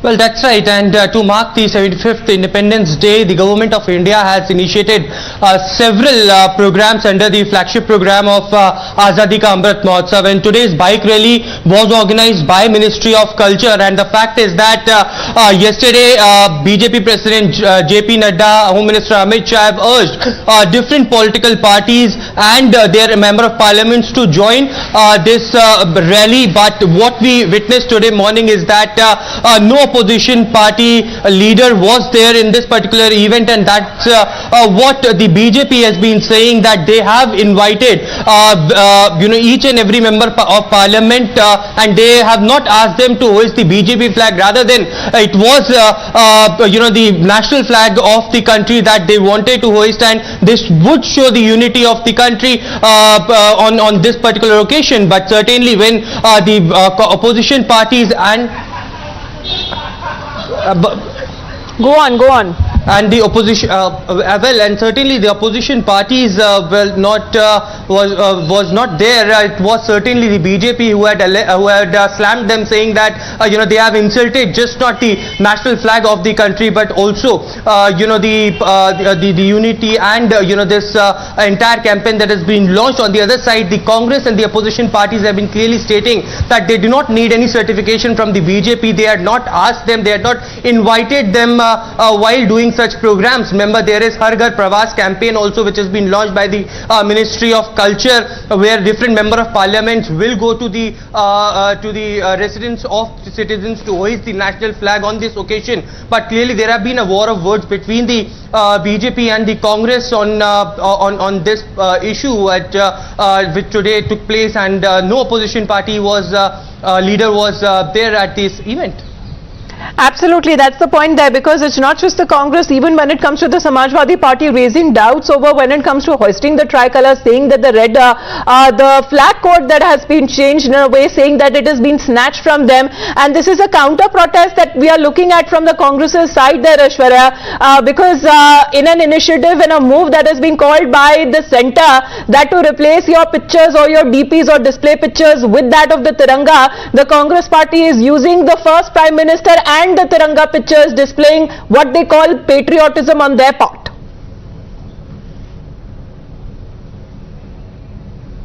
Well, that's right, and the Congress has been saying that they do not need any certification from the BJP. They are patriotic towards the nation, and if there will be a need, then they will hoist the national flag on the occasion of Independence Day. But certainly there has been a counter campaign that the Congress have launched on their official Twitter handle as well, and different Congress leaders, including Jairam, Ramesh, and the others, have placed the first Prime Minister photograph with the tricolor, while the Prime Minister, remember, have urged different people across the country to put just the national flag on their Twitter handles or the social media platforms as their profile picture. So certainly, yes, there have been now a war of words and a political controversy regarding the hosting of the national flag. But remember, the fact of the matter is that these all initiatives which have been taken is not by Bharatiya Janata Party, but it is the initiatives by the Government of India, by Ministry of Culture, in which beyond the party lines, all the member of parliaments have been invited to join this, so that they can show the unity and the strength of the country on 75th Independence Day to the world. And Aishwarya, the criticism coming from the opposition is over the fact that this is something that has been mandated by the centre, and they don't necessarily need to fall in line with the prescription coming from the centre as to how one ought to celebrate Independence Day or the national flag. Adhir Ranjan Chaudhary there was clearly quite categorical in saying that we'll celebrate our Independence Day in the way we want. We don't need lessons from the centre about patriotism. Well, in fact, Congress even went on to say that they were not invited by the Ministry of Culture while planning all these initiatives and programs. Remember, it is whether the BJP government in the state or the Congress government in the state or any other political party. The government of India had circulated, different programs and asked, to engage in Azadi Ka Amrit Mahotsav. But certainly, the opposition parties are saying that they should be consulted first while scheduling the programs and the initiative that has been launched. But certainly boycotting of such events where beyond the party lines the government of India is inviting had massively created controversy amongst the political parties, and therefore the opposition parties now saying that they do not need any certification, and the program schedules on how to showcase their patriotism towards the country on this occasion. All right, so that is what is being said by the opposition so far, opposing even when it comes to hoisting the Tiranga or the national flag. They have been raising questions over this initiative, which is the Azadi Ka Amrit Mahotsav, because Aishwarya, multiple initiative programs that have been undertaken by the government. Can you take us through a few of them?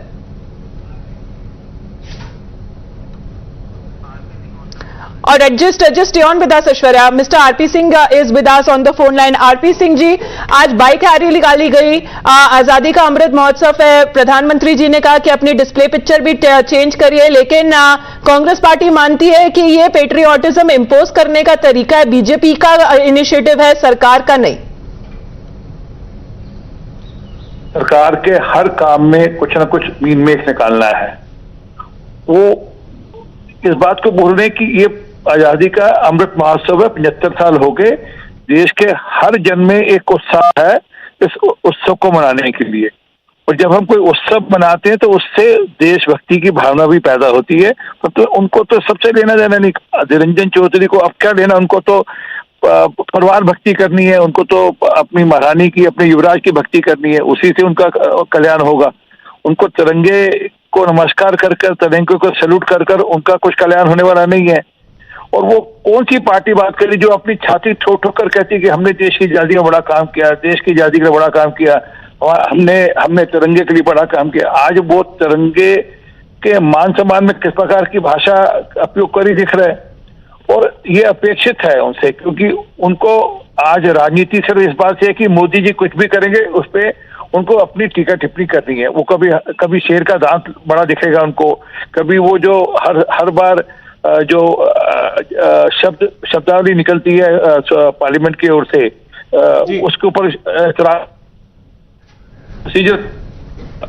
Supreme court के फैसलों पर इतराज होगा। तो उनको किसी भी but Mr. RP Singh, are you also disappointed in a way, because many members of the opposition, it's not just the Congress party, there are other opposition parties also that did not decide to be a part of this event. So is the BJP feeling a bit isolated here, because the call was made to every single member of parliament to join this particular occasion, and it turns out it's primarily the BJP and the NDA constituents who are part of this rally, not the others? Well, it's not BJP or NDA. The complete nation is part of the complete Amrit Mahotsav. I mean, children, youngsters, people from every walk of life, they are participating in this Amrit Mahotsav.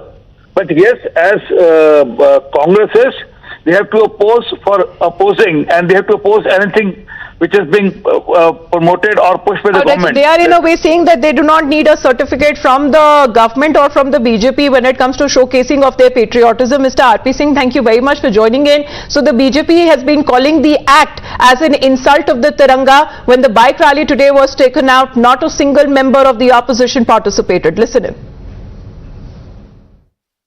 आज आप bike चला रही हैं, आमतौर पे नेता सड़कों पर ऐसे कम दिखते हैं, तिरंगे क्यों? आपने शायद मुझे कम देखा है अपने राजनीतिक जीवन में, मेरे लिए ये कोई अनूठी बात नहीं। सड़क पे स्कूटी पर क्या चलकर भी मैं किसी न किसी दिनचर्या के भाग को जीती हूँ, लेकिन आज का दिन विशेष इसलिए है, और मेरे साथ राज्य मंत्री स्वास्थ्य भारती पवार जी भी हैं।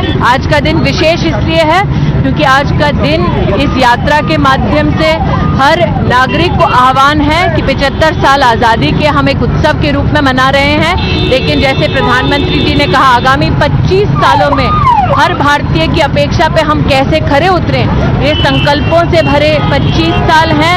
ये नई दिशा देश को और विश्व को देने वाले 25 साल हैं, और इस उत्सव में हर हिंदुस्तानी जुड़े, यही प्रधानमंत्री जी का आह्वान है। I think it's a great message on the Azadi Ka Amrit Mahotsav when India is celebrating the 75th year of independence. From Lal Killa to Vijay Chowk, it clearly sends a message, strong message, that thousands of youth and MPs and ministers have gathered with the Tiranga in their hand. It's sad to see that the opposition parties have not joined, especially on this kind of program which is above any kind of politics or any party politics. सोचिए, हमने भाजपा का झंडा लगाने को तो बोला नहीं था, हमने तो तिरंगा लगाने को बोला। अभी वो तिरंगा से भी नफरत करने लगे हैं, लेकिन अभी मैं नहीं बोलूंगा, मैं अभी घर जाकर के पूरी सबकी समीक्षा करूंगा, कौन कौन आया है। मैं समझता हूं ये आह्वान सभी सांसदों के लिए था। अगर किसी ने नहीं उठाया झंडा तिरंगा, तो मैं समझता हूं उससे सवाल पूछेगा देश। कांग्रेस और यूपीए की सरकार पहले किया करती थी। हम तो लोकतंत्र में पूरी तरह से सबको साथ, सबका साथ, सबका विकास, सबका विश्वास और सबके प्रयास से हम लोकतंत्र और देश को आगे बढ़ाएं। आज भारत सरकार के संस्कृति मंत्रालय के द्वारा ये पूर्व निर्धारित पूर्व सूचित कार्यक्रम सभी सांसदों को इसका पत्र गया था, खबर गई थी, लोकसभा के माध्यम से भी खबर गई थी। उसके बावजूद ये कहते हैं कि हम शरीक नहीं, इनको राष्ट्र से कोई मतलब नहीं, इनको राष्ट्रभक्ति तिरंगा से कोई मतलब नहीं, इनको देश महान बने उससे कोई मतलब नहीं। वो क्या करे, हम सबको लिखा था और बात भी हुआ था। माननीय हमारा अर्जुन राम मेघवाल जी सबसे स्वयं, क्योंकि उनके पास कल्चर मंत्रालय भी है, पार्लियामेंट अफेयर्स भी है, इसके कारण सबसे उनका बातचीत हुआ था। फिर भी नहीं आते हैं तो क्या करें, हम तो ज़्यादा इसमें, क्योंकि हम I do not want to make politics out of it, इसलिए मैं ज़्यादा कहना नहीं चाहता हूँ। So the political fight over the Tiranga continues. Thanks a lot, Aishwarya, as well, for bringing us all the updates from the ground. We'll slip into a short break. We'll come back with more on the other side. Stay tuned.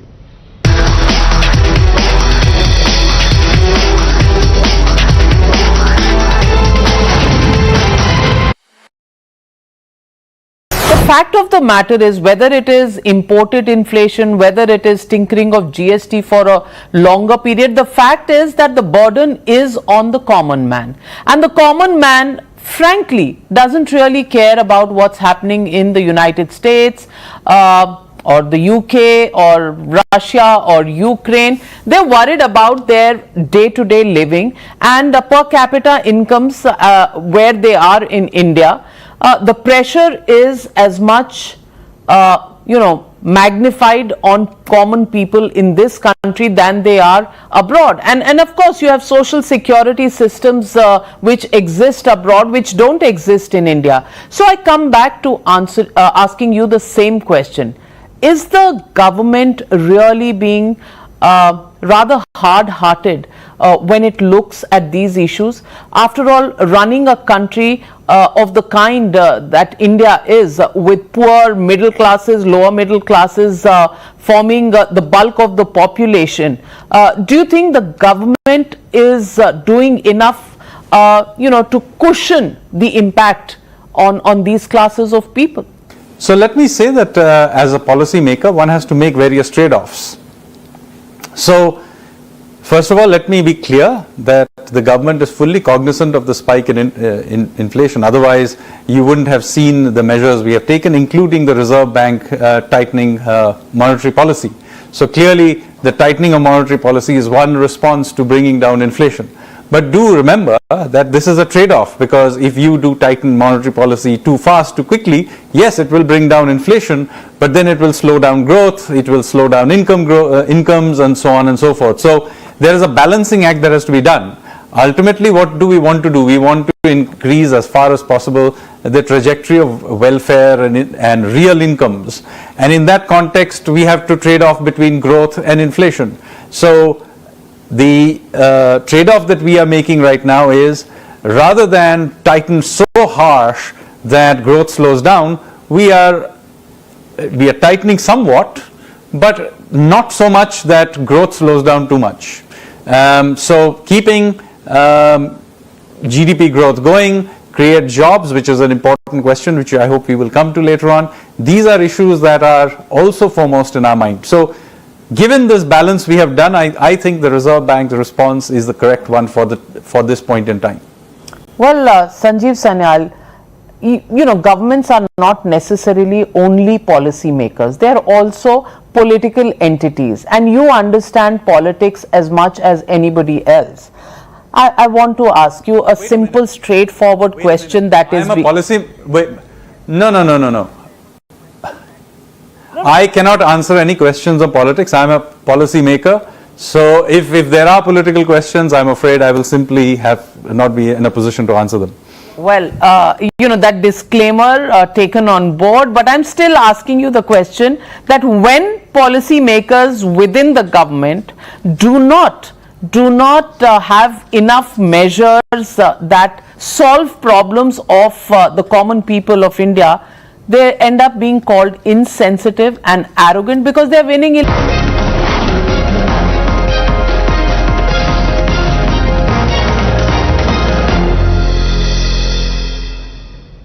Welcome back. Now, Nancy Pelosi, the Speaker of the House of Representatives in the United States, made a landmark visit to Taiwan late last night. She arrived in the Taiwanese, capital of Taipei, to a rapturous reception, even as tensions between Taiwan and China, in fact, grew around the same time. Nancy Pelosi, following her arrival in Taipei, had some strong things to say, including a message to China about its expansionist designs. Let's listen to what she said. Today, our delegation, of which I'm very proud, came to Taiwan to make unequivocally clear we will not abandon our commitment to Taiwan, and we are proud of our enduring friendship. The story of Taiwan is an inspiration to all freedom-loving people in the United States and around the world. Out of a crucible of challenge, you have forged a flourishing democracy. one of the freest in the world, proudly to be led by a woman president. And Taiwan has been an island of resilience in the world. Indeed, the people of Taiwan have proven to the world that with hope, courage, and determination, it is possible to build a peaceful and prosperous future, even in terms of the challenges you face. And now, more than ever, America's solidarity with Taiwan is crucial, and that is the message we are bringing here today. Well, a direct and a straight message of America stands with Taiwan. Now, to talk on more on that, we have joining us live, Taiwanese legislator Wong Wan-Yu joining us here on the broadcast. Thank you, ma'am, for taking out your time, Ms. Wong. But first up, how significant exactly is Nancy Pelosi's visit to Taiwan? I think, of course, we are very support and very appreciate for this visiting, since this is the most important visiting at the highest level during recent years. And I think that also means Taiwan has a good relationship with our friends. And also, I appreciate that America, the United States, didn't afraid of the China threaten and keep their schedule and their plan to visit Taiwan. I think that means we should come to more the normalize the situation and keep communicating and exchange our experience and a lot of like business possibility with all other countries. So I think it's meaningful for us that Pelosi coming to visit Taiwan. Ms. Wong, the Chinese have not taken too kindly to Nancy Pelosi's visit. It's the first visit by a US speaker to Taiwan in the last 25 years. Newt Gingrich did that in 1997, and they've decided to now flex their muscles by, in fact, placing restrictions on trade with Taiwan, also saying that this particular visit, in fact, let me just interrupt that conversation right there, because we have an update coming in from China with respect to its reaction to Nancy Pelosi's visit to Taiwan late last night. China has warned the United States, saying that what the Americans have now done is tantamount to playing with fire. They've taken great exception to that visit. Let's listen into what the Chinese government has had to say. 应该遭到惩罚。佩洛西众议长不顾中方的强烈反对和严正的交涉，执意窜访中国台湾地区，严重违反一个中国原则和中美3个联合公报规定，严重的冲击中美关系的政治基础，严重侵犯中国的主权和领土完整，严重破坏台海和平稳定，向台独分裂势力发出严重的错误信号。中国。 Right, so that was the Chinese Foreign Ministry spokesperson there, of course, criticizing Nancy Pelosi's visit to Taiwan late last night. And this is not happening there for the first time. We are looking even in the backdrop when the news that came in of Nancy Pelosi, who would be landing in Taiwan. Ever since that, China has been threatening of consequences. Of course, there has been an over 2-hour-long phone conversation also that happened between the two presidents, who are yet to meet face to face, and this has been the very contentious issue of Taiwan, especially with the top leader from the United States paying a visit there. Let's get more on that with Ms. Wong, who continues to be with us. Yes, Ms. Wong, you just heard the Chinese Foreign Ministry spokesperson there lambast Nancy Pelosi's visit to Taiwan, saying that this is an infringement of what she says is Chinese sovereignty. What's your response to what the Chinese Foreign Ministry spokesperson just said?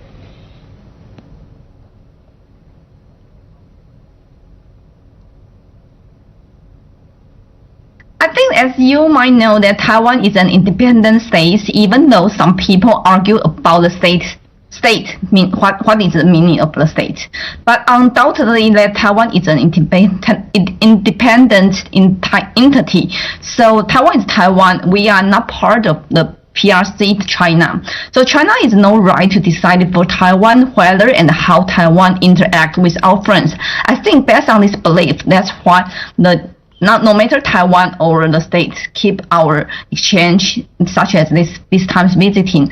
So I think even now we're still facing the threats from China, but we try to get used to it. But we need to be prepared for even the fighting is coming out, or what is more higher strengths from China. So I think Taiwan is still pay attention to this kind of threat, but we need to be prepared. But we will not doing any change or any difference based on this kind of threat, because what we need to do is still fight for our freedom and democracy, and also keep the same situation of Taiwan's situation, and we need to be more cooperate with the alliance of democracy and freedom. Right. Many thanks for joining us on the broadcast there, Ms. Wang. An interesting perspective there coming from Taiwan following the visit of Nancy Pelosi to the country. We'll slip into a short break. We'll come back with more on the other side.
welcome. Thanks very much for joining in. You're watching Newsroom 365. My name is Amita Wadhwa. I'm Kritsween Walia, and we'll start with the big story we've been tracking non-stop the last couple of days of how 672 people in the Patra Chaul scam were left homeless. Shocking story, details coming to light.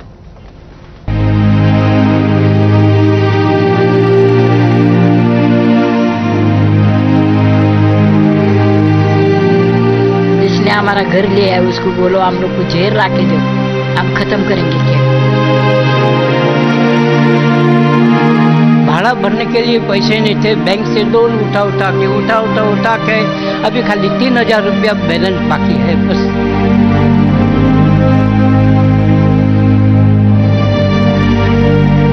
मेरे को pension है 4500 रुपया और मेरा जो अभी PF या gratuity oil है उसमें से मैं मेरा भाड़ा भर रहा हूँ।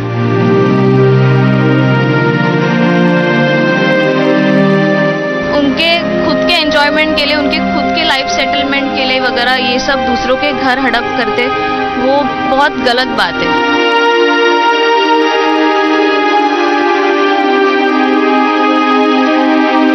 माड़ा बोलते आज मिलेगा, वो सरकार बोलते आज मिलेगा, कभी मिलेगा, मिलने का बाद।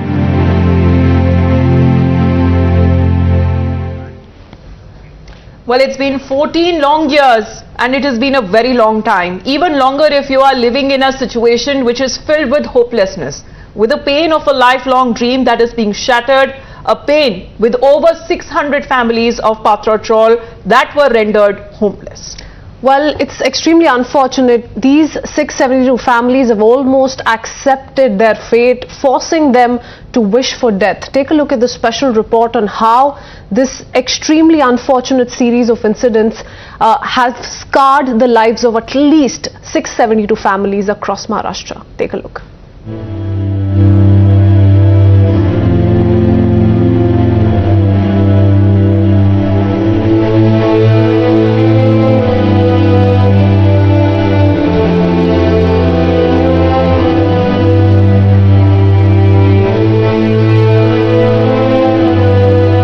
14 years is a very long time, even longer if you are living in hopelessness, with the pain of a lifelong dream being shattered, a pain that 672 families of Patra Chaul have now almost accepted as their fate, forcing some of them to even wish for death.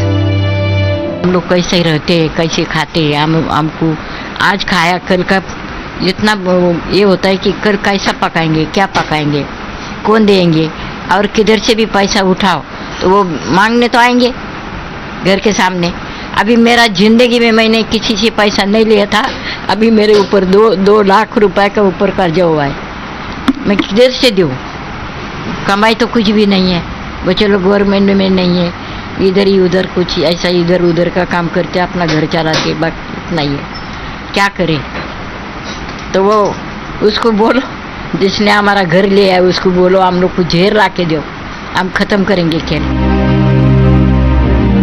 This lady is just one of the many deprived of a dignified living by those involved in Patra Chaul land scam, where families were promised flats by the authorities as far back as in 2007. However, till date, not a single house has been handed over. What's worse, even the rent that was promised till rehabilitation was complete stopped after 2015, forcing some to shift houses as many as 5 times in 14 years. Others had to take out loans just to be able to afford a roof over their heads. इनको जो सपने दिखाए गए थे कि इनको आलीशान flat दिए जाएंगे, अभी देखेंगे तो ये कहाँ पे रहने के लिए इनको ये मजबूर है, क्योंकि इनको 6 से 7 साल पहले जो भाड़ा प्रॉमिस किया गया था, घर तो फ्लैट तो 2-3 साल में ही देने की बात हुई थी, वो तो दिया नहीं, बट जो भाड़ा देने की बात हुई थी जब तक फ्लैट नहीं देते वो भी इन्हें नहीं दिया गया। और इसकी वजह से इनकी अगर हम दुविधा देखेंगे, इन विचारों की दुविधा देखेंगे कि इन्हें 5 से 6 बार घर चेंज करने पड़े, क्योंकि इनका भाड़ा हर बार इनको घटाना पड़ा, क्योंकि इतना ज़्यादा भाड़ा ये मुंबई जैसे शहर में अफोर्ड नहीं कर पाते। हमारे 4 बच्चे, 2 गांव में, 3 गांव में, एक इधर है। भाड़े के लिए हम लोग तरस से, अगर भाड़ा टाइम पे नहीं जाता है तो वो लोग बोलता है रूम खाली करो, अभी रूम पाँच जगह से हम लोग रूम खाली करते करते इधर तक आ गया। अभी इधर से किधर जाएंगे? आर्थिक परिस्थिति तो पहले से हमारी वीक थी। क्यों? जब ये भाड़ा बंद हो गया तो उसके बाद में थोड़ी थोड़ी हालत खराब होने लग गई, और बाद में भाड़ा भरने के लिए पैसे नहीं थे। बैंक से लोन उठा के अभी खाली 3,000 रुपया बैलेंस बाकी है बस। तो आपका जो पूरा कमाई था जिंदगी का वो सब साफ हो गई, वो सब साफ हो गई। अभी मैं I am dependent upon my daughter. Mohan and Suvarna are one of those couples who dreamt of one day moving into a decent accommodation. Today, they feel like their prayers have gone unanswered, sabotaged by greedy politicians. 10 साल उम्र और कम हो गया है ने, जो इसमें और कमजोर, टेंशन से बहुत कमजोर हो गया। बहुत बुरा लगा, लेकिन तकलीफ में तो हम लोग भी निकाले थोड़ा दिन ऐसा। 6 साल भाड़ा नहीं मिला हम लोग को। 6 साल आपको भाड़ा भी नहीं मिला। 672 टेनेंट्स रहते थे, जो यहाँ पे लोग रहते थे, जहाँ के जो निवासी थे, उनको ये बोला गया था, एक अग्रीमेंट साइन की गई थी महाड़ा के साथ, ये बोलते हुए कि उनको ऐसे बड़े फ्लैट्स दिए जाएंगे। 2007 की ये बात है।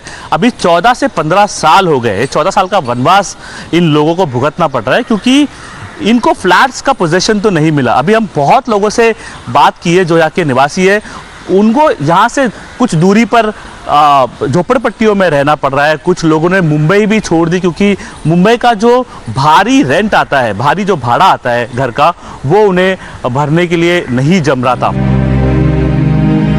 This young lady was just 13 years old, studying in 8th standard when her family was promised a flat, but her right to decent living was stolen.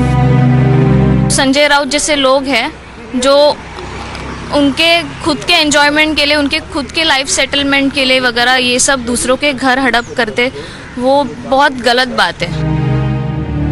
She may be living on rent even 14 years later, but those who siphoned off the funds meant for these flats have amassed plush properties. Now arrested by the ED for being a direct beneficiary of the proceeds of the land scam, Shiv Sena MP Sanjay Raut brands the crackdown political vendetta. His party chief Uddhav Thackeray went to meet Raut's family after arrest, hailing Sanjay Raut as a true Sainik, showing solidarity with his family, his mother and his wife in this fight. But what about the 672 families of Patrachal? Has the politics now blinded the netas to the plight of the poor?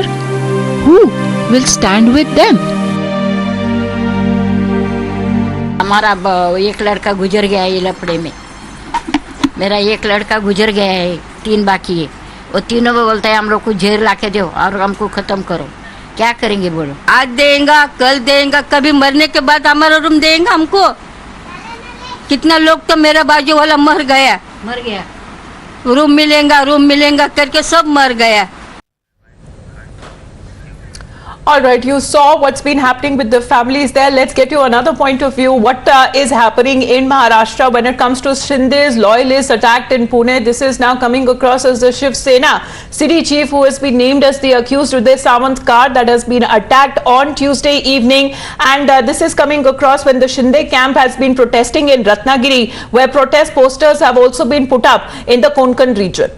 So yes, Shinde faction taking to streets to protest against the attack on the vehicle of Uday Samant, former minister in Maharashtra. Now Shinde faction has put up posters in Konkan region. As we've been breaking down details of the same, we're also putting out visuals from the attack when it took place on Tuesday night, and supporters also are likely to stage protests in several parts of Maharashtra, including in Ratnagiri, wherein protests have already begun. Picking up a few political reactions as well. Listen in.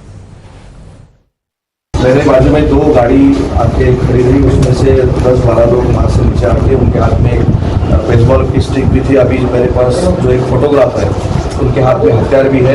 लेकिन मेरा कहना ये है कि जो सभा थी उसमें हथियार क्यों लेके जाने का, बेसबॉल की स्टिक क्यों लेके जाने की, स्टील का रॉड क्यों लेके जाने का?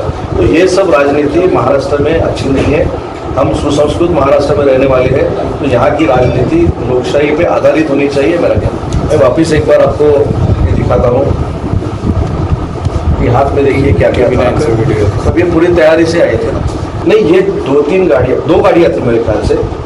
ये गाड़ियाँ हमको फॉलो क्यों कर रही थी, इसको तो पता चलना चाहिए ना। वो पुलिस जांच करेगी और महाराष्ट्र पुलिस पे हमारा पूरा भरोसा है। A word from Radhika before we move on to other breaking updates. Radhika, protests taking place. We've seen the workers out there on the street protesting there. What exactly are the update? Are we hearing on the arrest taking place?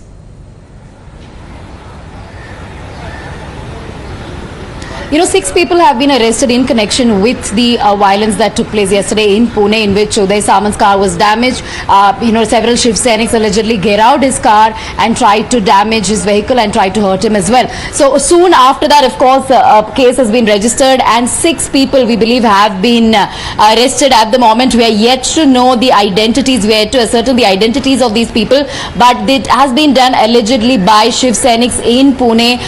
Uddhav's loyalists have done is the information that we are getting. So clearly what is the face-off between Uddhav camp and Shinde camp, which is taking place before the election commission, which is taking place before the courts, is now taking to the streets, with Uddhav loyalists going ahead and trying to attack those Shinde loyalists or those who have shifted sides from Uddhav to Shinde camp. So at the moment, of course, as far as police action is concerned, 6 people have been arrested and investigations are still underway.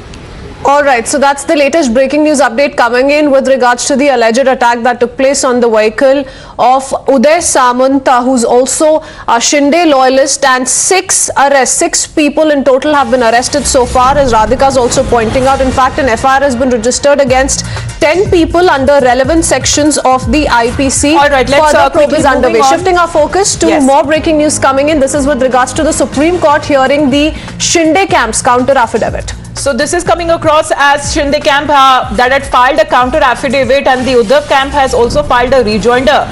Kapil Sibal, who is appearing for the Uddhav Thackeray camp, saying that there is no protection for disqualification.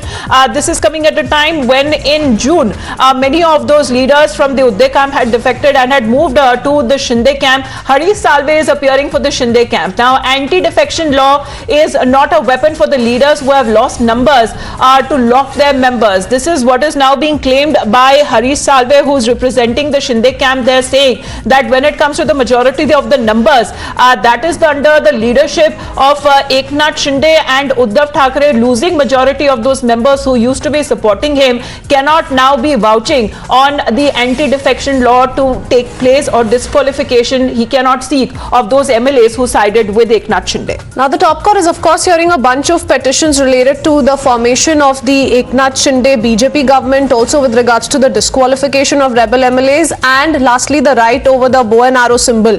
So yes, more details coming in with regards to the ongoing arguments, and yes, Harish Salve appearing for Shinde camp saying anti-defection law is not a weapon for the leaders who have lost numbers to lock their members.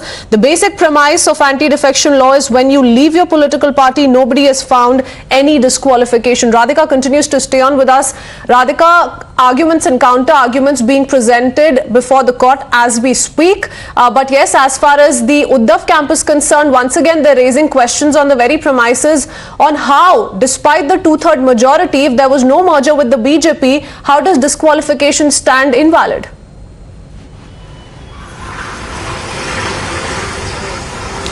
Absolutely, which is what, Kapil Sibal appearing for Uddhav camp, even Sibal had pointed out that if rebels have 2/3 of the party, they either need to merge with another party or form a new party to avoid disqualification. So disqualification, defection is what is being argued at the moment. Clearly Uddhav camp reiterating that, if they have, if the rebels have 2/3 of the party, they either need to merge with BJP or they need to form another party. They cannot just break away and say that they are the real Sena. So therefore the anti-defection law really applies, is what Kapil Sibal here is stating. Of course, CJ also in a sense has agreed to Sibal's argument, saying that there is no dispute to this. Sibal going on to say there was a split. Those who split had to be given separate seats. Those who remained are the original. So Sibal thereby, who is representing the Uddhav camp, thereby stating that those who remained with Sena and those who didn't break away, those who didn't rebel, should be called the real Sena, and those who rebelled ideally should form, should merge with another party, should form another party, merge with the BJP. Otherwise, they are bound to be disqualified. So these are the arguments made by the Uddhav camp. The matter still is being taken up. We'll continuously get our viewers live updates on that. Radhika, stay on with us. Let's get you another breaking update. This also coming from Maharashtra related. What we are getting to know, the pictures that are coming in of the Shiv Sena MP Sanjay Raut, who has been taken into custody by the ED, and he remains in the ED custody till Thursday in the Patra Chaul scam case, where he has been taken into custody. For now, he's been getting his medical test done, and this is in regard when it comes to the ED saying that they have concrete evidence against Sanjay Raut. The investigation that is also happening. We just showed you details that are coming in from those people there whose dream of a house would it was snatched from them. Over 600 people there, but in this case Sanjay Raut has been dismissing reports of his hand in the Patra Chaul land scam case, and he is now being taken for a medical checkup. So Sanjay Raut being taken for a medical checkup as we speak. Remember, he's in ED custody till tomorrow. Shivani is joining us with more details. Now Shivani, all throughout this investigation that is being headed by the Enforcement Directorate, Sanjay Raut and his family members have maintained this is a fake case based on fake evidence. Let's see what plays out tomorrow, but for the moment we keep up with these visuals of him being taken for a medical checkup. Well, here Sanjay Raut, while leaving to the JJ hospital for his medical, was also showing enough of confidence that he will be, not only fighting but winning this particular battle against Enforcement Directorates. In fact, his brother Sandeep exclusively spoke to Times Now and told that no matter what happens next, they are going to go to the court, they are going to fight this legal battle, and they are going to win and fight till the end of time. And ED is not going to get any evidences against Sanjay Raut, and definitely there is no case that ED is in fact probing. So yes, of course, seems that Raut, while coming out from the Enforcement Directorate office, and while few minutes back now when he has returned to the Enforcement Directorate office as well, that time also he was showing and waving hands before those particular cameras of media. Those are waiting to get a reaction from him as well, because now it clearly seems by the body language of Sanjay Raut that he's quite confident, and the way his family also coming out and saying that ED is not going to get any proofs against Sanjay Raut. There is no matter, this is a fake case that has been stood against him. It is going to be a victory of Sanjay Raut. Yes, of course, they are also saying that it is a political vendetta which BJP being in central and now in the state is handling and managing, and with the hands of Enforcement Directorate they are targeting Sanjay Raut because of course he was the biggest voice against them from the Uddhav Thackeray cadre. So yes, of course, seeing that the probe is going on. Tomorrow the Enforcement Directorate custody of Sanjay Raut ends. Definitely the ED is going to ask and demand for the extension of the ED custody of Sanjay Raut to probe this matter ahead, because now also what we are given to understand, the monetary transactions which are being proved before the Enforcement Directorate between Praveen Raut and Sanjay Raut. But yes, of course, with regards to Sanjay Raut playing a vital role in Patra Chaul orders, those were passed by Praveen Raut, those were given to MADA officials, is yet to be inquired, to which Sanjay Raut is not really cooperating, and to many of the questions he has said that he do not remember because the matter is quite old, hence he has no records to put before the Enforcement Directorate, and on such grounds we are expecting the ED to seek more custody of Sanjay Raut. Well, that remains to be seen what really happens tomorrow. For now, Radhika taken to the hospital for a checkup. What we are told, as Shivani is getting us the details, that he is returned to the ED office, but when it comes to his own relatives, their names have also come up. We are also getting now what his brother has to say, Sandeep Raut, because speaking to Times Now, he says that they will not get any proof against him. They means the Enforcement Directorate. No matter what, they will continue to fight till the end. Now here they are implying that Sanjay Raut is innocent and the fight will continue. Listen in. Alright, in the meantime, before we play out the reaction coming in, Shivani, that's the point that we are raising. When it comes to his family, they seem to be standing with Sanjay Raut, but his family members' names have also come up in this said scam. Well, definitely here. In fact, today when Sandeep Raut spoke to us yesterday, Sunil Raut also came out and said that clearly it is a political vendetta. In fact, this was the same ground which Sanjay Raut's legal team was battling in the courtroom as well, where they said that looking at the political environment in Maharashtra, all of this case are being taken up, and that's why a target has become Sanjay Raut. In fact, Sunil Raut also said the very same thing, that his brother Sanjay Raut has no involvement in any kind of cases, no scam he belongs to, and that's why ED, while probing this matter, is not going to get anything against Sanjay Raut, though it is a political vendetta, and even if they want to keep Sanjay Raut in their custody, they can continue to do so, and Shiv Sena, who is along with Sanjay Raut, is going to fight this battle against the Enforcement Directorate uses and their action against Sanjay Raut and their other political party leader. They are going to fight in the end, and they are going to win this matter. Let's remember that when the ED searches and the raids were also going on, absolutely, and this even as we continue to put out some of the voices of people who have been directly affected by the said scam. Stay on with us, Shivani. Let's quickly play out that reaction. Once again, Sanjay Raut's brother says that we will continue to fight till the very end and we will emerge victorious. Listen in. We are joined by Mr. Sanjeev Raut. Sir, Raut साहब क्या कहेंगे, आप खुद भी यहाँ पर आए हैं, क्या चल रहा है हलचल, संजय राउत के इस अरेस्ट को लेकर कैसे देख रहे हैं, घर वालों का क्या हाल है? नहीं, ये अरेस्ट जो है ये जानबूझ के की हुई अरेस्ट है, इसमें कोई हमारे पास उनके पास कोई पुरावा नहीं है, लेकिन ये पुरावे जमा किए हैं, झूठे पुरावे हैं, सब झूठे सबूत है, सब झूठे सबूत है। लेकिन कल 2 जगहों पर रेड भी हुई, कुछ डॉक्यूमेंट्स और भी निकले हैं, मॉनेटरी ट्रांजैक्शन भी है। नहीं, कुछ भी नहीं है। सर, साथ ही साथ सामंत जी पर भी कुछ अटैक हुआ है, जिसको लेकर वो कह रहे हैं कि गुंडे भेजने की। सामंत जी पे अटैक हुआ है, वो पुणे में हुआ है, हम तो यहाँ पे बिजी है, तो हमें किसने अटैक किया, क्या किया, मुझे कुछ पता नहीं है। विनायक राउत साहब जो हमारे सचिव है, उन्होंने बता दिया है। अच्छा सर, घर परिवार का क्या हाल है, क्योंकि जब निकले थे तो माता जी बहुत आरती भी उतारी थी, ठाकरे सर भी जाकर आए हैं घर पर, आगे की किस तरह से लीगल फाइट कंटिन्यू करेंगे? नहीं, वो तो अभी कोर्ट में हम लोग लीगल फाइट कर रहे हैं, अभी कल कोर्ट में केस है, 4 तारीख है कल तक, कल हम लोग कोर्ट में खड़ा रहना है हमको। ओके, अंत तक लड़ेंगे? अंत तक लड़ेंगे, डरेंगे नहीं। Moving on to another round of breaking update in international news, we are getting the news of Russia backing China, not coming as a surprise. They're slamming the United States of America, accusing the US of impunity over Taiwan visit. Shinjoy on 2 different occasions, whether be it yesterday on the killing of Zawahiri, Russia came out and condemned United States. Now when it comes to the House Speaker Nancy Pelosi in Taiwan, Russia coming out and condemning US once again. Yes, the battle lines are very clearly drawn, and this is particularly so after Ukraine. The Russians making it very clear they don't like the idea of Nancy Pelosi getting to Taipei, and making it clear that this is a matter of impunity. Now, Sergei Lavrov is a very, very old hand in politics and international affairs. As a foreign minister, he's been there for a while. So this is clearly the Russian position, that what America has done by Nancy Pelosi going to Taiwan is impunity. Not surprising at all.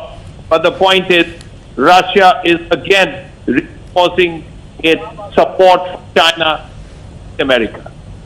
Yes, because Shinjoy, if we talk about this very visit, you know, the moment Nancy Pelosi made her way to Taiwan, we saw the kind of warnings being sent out by China. So this is nothing new. It's certainly on expected lines, but has also created a triggered a diplomatic firestorm across the region. Absolutely. The point is, Sergei Lavrov could have stayed silent. Lavrov need not have said this himself. Someone junior could have said, but the fact that Sergei Lavrov, the foreign minister of Russia, is saying this is also a very important moment. It's a very important indication that the Russians are very cross, and they are making it clear to America they don't like it at all. Absolutely, because Shinjoy, is it also in a way when it comes to the growing proximity between the Russian and the Chinese people, because even when it comes to the Ukraine war, China did not openly condemn it, and it is now China condemning Pelosi's visit, Russia openly coming out and condemning it. Let's quickly listen into a reaction. Today, our delegation, which I'm very proud, came to Taiwan to make unequivocally clear we will not abandon our commitment to Taiwan, and we are proud of our enduring friendship. The story of Taiwan is an inspiration to all freedom-loving people in the United States and around the world. Out of a crucible of challenge, you have forged a flourishing democracy, one of the freest in the world, proudly to be led by a woman president. And Taiwan has been an island of resilience in the world. Indeed, the people of Taiwan have proven to the world that with hope, courage, and determination, it is possible to build a peaceful and prosperous future, even in terms of the challenges you face. And now, more than ever, America's solidarity with Taiwan is crucial, and that is the message we are bringing here today. Well, the relations between China and United States are known to all and certainly has intensified and is playing out to be a dangerous one indeed, given the reactions that have been coming in from China. But we have another round of breaking news coming in, yet another warning being sent out by China as far as Pelosi's visit is concerned. This one, a warning being sent out by China wherein it says the United States will bear all consequences for sabotaging peace and stability across Taiwan. This has been said by a commentator, one of the leading Chinese media groups, and has been said today itself. A translated version that we are putting out for you viewers, speaking of this visit as a major political provocation which has seriously violated one China principle and the three China-US joint communiques, which has seriously undermined the political foundation of China-US relations. So yet another warning being sent out by China over Nancy Pelosi's visit. We continuously track more and more developments and reactions coming in on this. Slipping to a very short break here for the moment.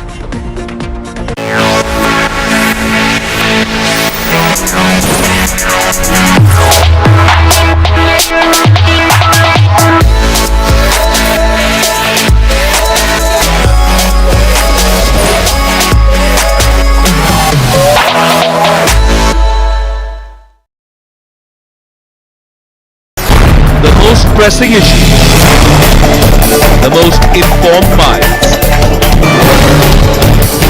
free and fair exchange. Converse India with Rahul Shivchakkar. 3-4 ತಲೆಮಾರುಗಳಿಗೆ ಆಗುವಷ್ಟನ್ನು ನಾವು ಮಾಡಿಕೊಟ್ಟಿದ್ದೇವೆ ನೆಹರು, ಇಂದಿರಾ ಗಾಂಧಿ, ಸೋನಿಯಾ ಗಾಂಧಿ ಹೆಸರಲ್ಲಿ.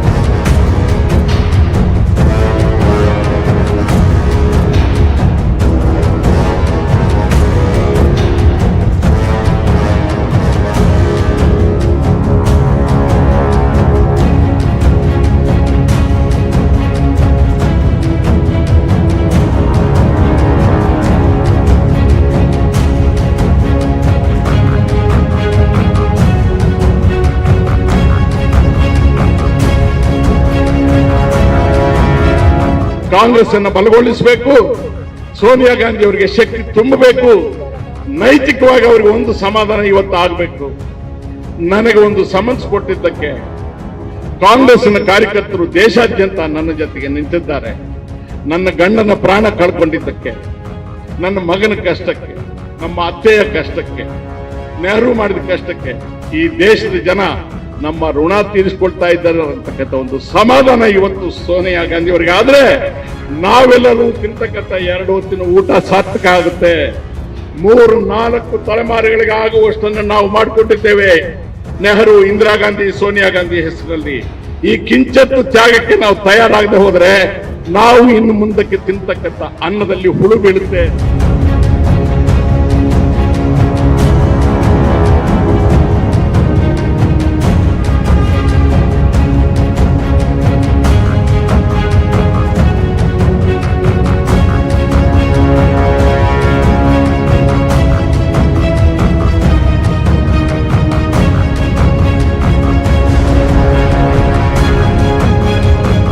He has openly confessed, he has openly admitted In fact, taking this cognizance, I think our agencies should book a case, should really book a case against him and also make an enquiry, because he would be knowing who are all the beneficiaries.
Good afternoon, welcome. Thanks very much for tuning in. My name is Amita Vadva. I'm Kritsween Walia, and let's quickly start with the big story we're tracking from Karnataka. Remember, in the state, in less than a year ago, elections will be witnessed, and we are already looking at a lot of drama unfold within the Congress. The Congress that has been fighting dissent and leadership battle for long is setting the stage to settle the debate. Congress MP Rahul Gandhi, in fact, ahead of the grand celebrations of the 75th birthday of Siddaramaiah, attended a late-night meeting of the Political Affairs Committee of the party and urged former Chief Minister Siddaramaiah and also the State Congress Chief D.K. Shivkumar to lead the party unitedly for the upcoming elections. And we've been getting you live updates. This is coming in from Davangere, where there are celebrations and grand arrangements that have been made for Siddaramaiah's 75th birthday bash. Now, what is being said, top leaders and his supporters who have been gathering there in lakhs, over 10 lakh people who are expected to participate in this event. Rahul Gandhi himself is going to be said. What is also being said when it comes to the presence of D.K. Shivkumar, saying that they will be putting up a united front, as they've been calling this event as a private one and a apolitical one. Rather, it seems to be seen when it comes to the reactions that we have been picking up from the ground. This is a show of strength for Siddaramaiah. The people out there are projecting him as the next CM face. Come 10 months later, Karnataka will be facing the assembly elections, but there are differences out there for everyone to see. Is that why Rahul Gandhi has been called in to quell those differences, the rebellion that seems to be brewing with multiple camps that are being set up within the Karnataka Congress? ಮುಂದಿನ ಮುಖ್ಯಮಂತ್ರಿ ಸಿದ್ದರಾಮಯ್ಯ ಸಾಹೇಬರಿಗೆ, ಮುಂದಿನ ಮುಖ್ಯಮಂತ್ರಿ ಸಿದ್ದರಾಮಯ್ಯ ಸಾಹೇಬರಿಗೆ, ಮುಂದಿನ ಮುಖ್ಯಮಂತ್ರಿ ಸಿದ್ದರಾಮಯ್ಯ ಸಾಹೇಬರಿಗೆ.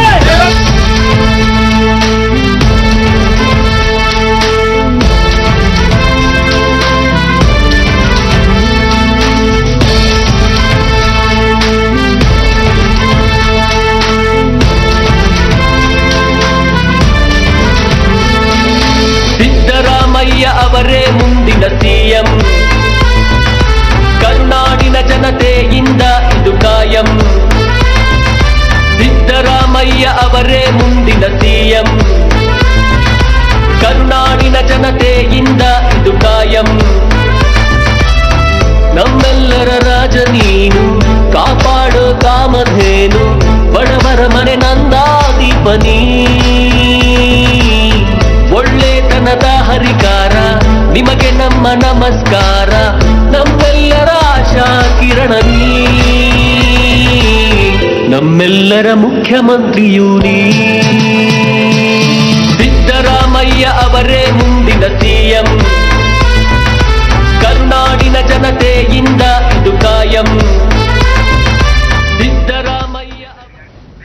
So yeah, that's a video compiled by the loyalists of Siddaramaiah, and yes, the first clear indication perhaps coming in from at least the Siddaramaiah camp that he is the one who is going to be the CM face in the Congress in Karnataka. A lot of political reactions coming in because the divide is clearly widening. Earlier on, when these celebrations were announced, it was the Shivkumar camp that came out and said an equally grand event must be planned for their leader as well. So let's see how it plays out, but going across to a few political reactions once again. Everybody participate. They are all in the unanimous opinion. Congress should fight unitedly with one voice against this BJP government. That has been decided today. I think the entire leadership of Karnataka will join hands together and we will fight out this corrupt government from Karnataka and we will win Karnataka in 2023. This is what we have decided today. Message of unity. All the leaders should work unitedly and elections are near. So a good message should go amongst the people of Karnataka.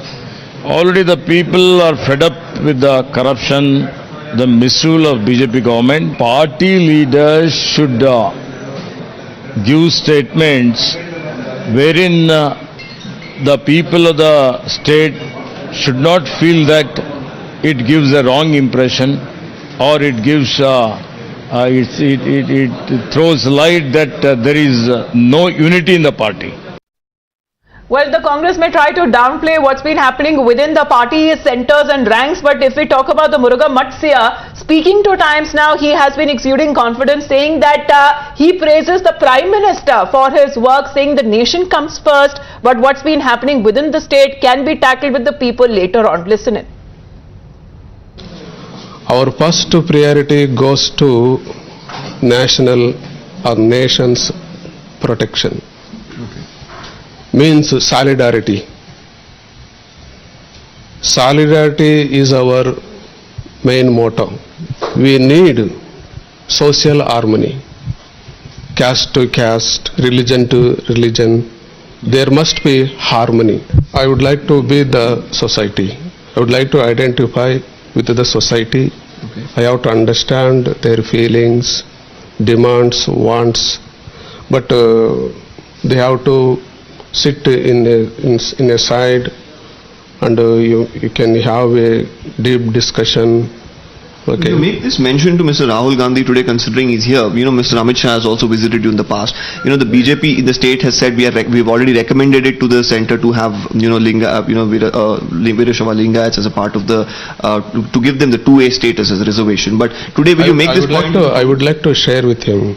Okay, you will. Yeah.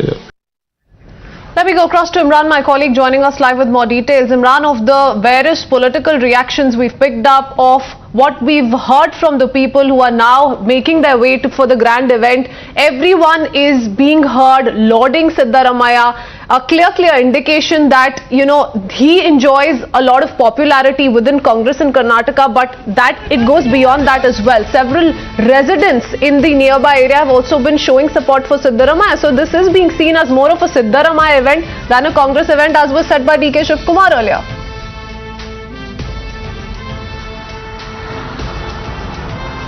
Well, absolutely. One is the fact that there is no doubt that he's the tallest and mass leader in Karnataka politics, as Yediyurappa is among in the BJP camp.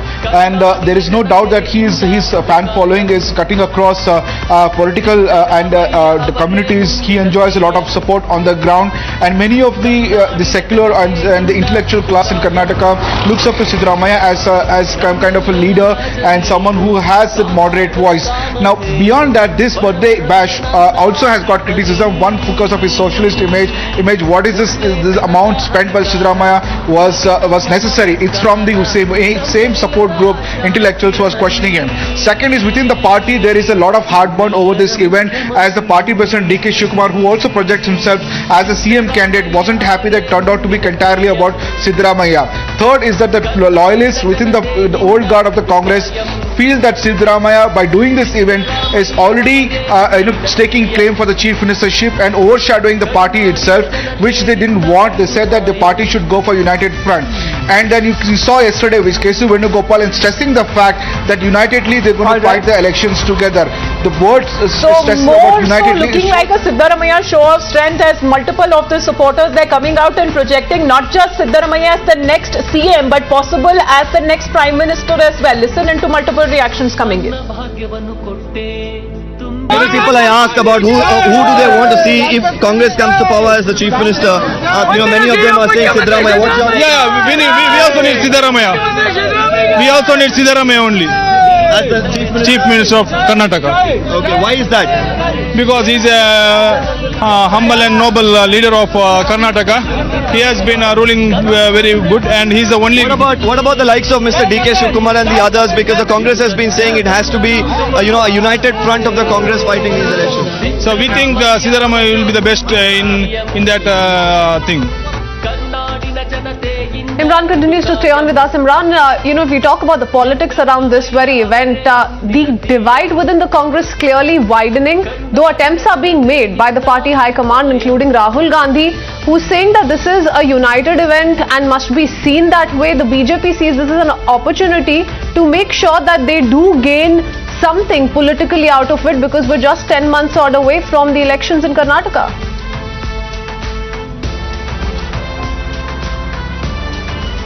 Well, the Congress High Command is worried that the event turning out into only Siddaramaiah event will have backlash within the ranks and file, where they feel that Karnataka Congress stands a very good chance of winning back the state from the BJP. The various allegations are being leveled against the BJP right now, and they feel that the 40% commission tag is going to damage the BJP's chances in a high percentage on the ground, and they feel that Congress is the best chance, but they have to put their house in order. Hence, ahead of the one day before the Siddaramaiah celebrations, the Congress wanted to send a message that today's event is not about Siddaramaiah but about united So we'll wait and see how the program then begins in Davangere, where we are looking at a lot of show of strength and support coming in for Siddaramaiah. Thank you, Imran. Let's quickly move on to another round of breaking update we are getting this afternoon for our viewers. This is a murder that is being reported in Hisar. This is in district of Haryana. What is being said as the name of the person who has lost his life is Vikas, and he is said to be a father of 2 children. Several criminal cases who are registered against the youth. The murder, what is being cited, Gurpreet getting us more details, is an all enmity case. What is the police saying, Gurpreet?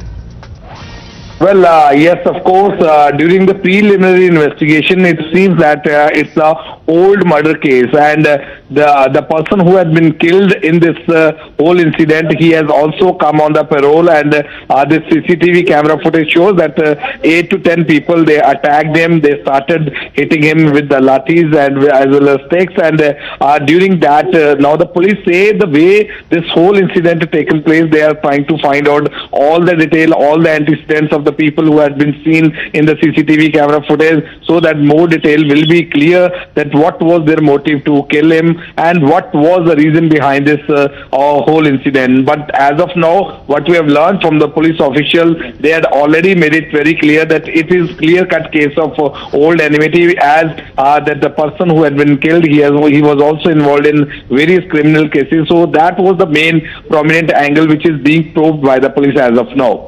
All right, Gurpreet, anything that you've been able to pick up with regards to the action taken by the police? Because, details that have come to light also suggest that the victim's father was also murdered a few years back. So what do we make of the entire incident and the action that has been taken so far?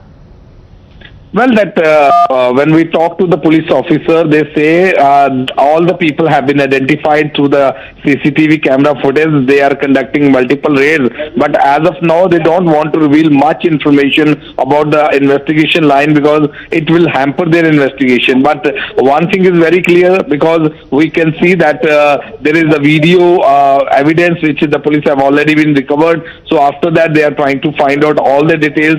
They are conducting raids, and the main question, what was their motive, that they are working on it, and as of now they feel that it's a clear-cut case of old enmity, so they are working on these lines. And by the Alright, so the police is still investigating the case. In fact, forensic teams has also been brought to the spot. We'll continue gathering more reactions on this story. Gurpreet, thank you very much for the moment for joining in. You're watching Times Now. We'll be back after a short break. Stay tuned.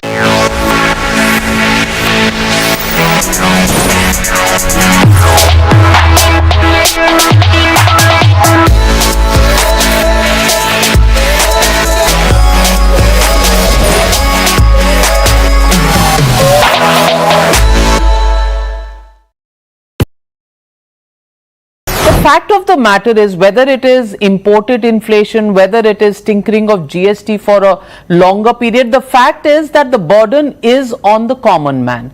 And the common man, frankly, doesn't really care about what's happening in the United States, or the UK or Russia or Ukraine, they're worried about their day-to-day living and per capita incomes where they are in India. The pressure is as much, magnified on common people in this country than they are abroad. And of course, you have social security systems which exist abroad, which don't exist in India. So I come back to asking you the same question. Is the government really being rather hard-hearted when it looks at these issues? After all, running a country of the kind that India is, with poor middle classes, lower middle classes forming the bulk of the population, do you think the government is doing enough to cushion the impact on these classes of people? So let me say that as a policy maker, one has to make various trade-offs.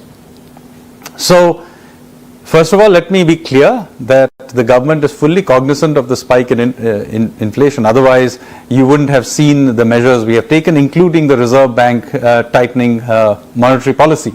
So clearly, the tightening of monetary policy is one response to bringing down inflation.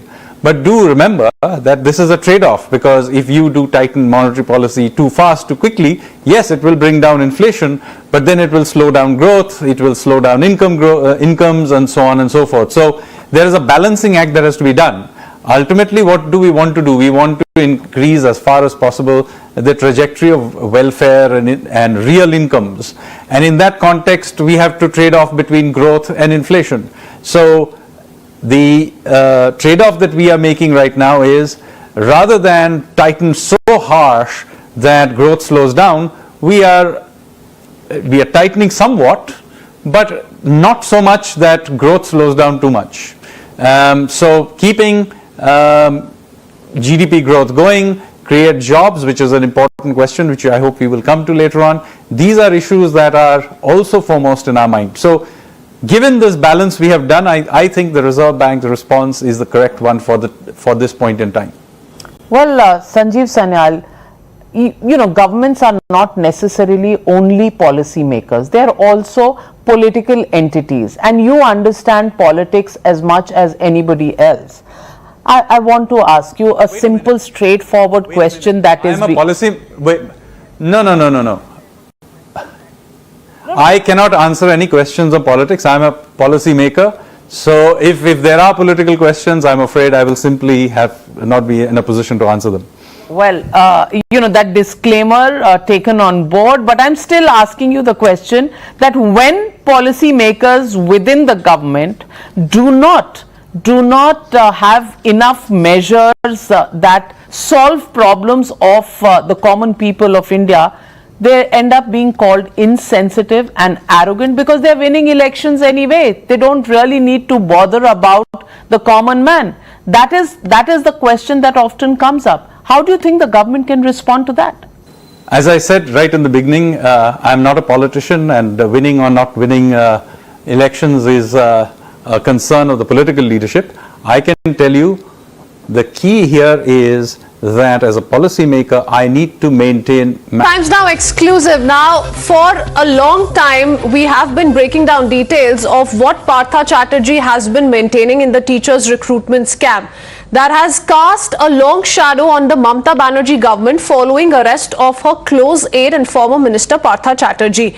Times Now today brings you this conclusive proof of Partha's land ownership, documental proof of Partha and his trusted aide and actor Arpita Mukherjee's deep ties, something Partha Chatterjee has been denying since the very beginning. But after this Times Now breaking, there will be no doubt about the deep ties between the two. Times Now has accessed revealing sale deed proof of Arpita Partha's joint ownership of land, and details of a joint property Partha may have hidden from public eye.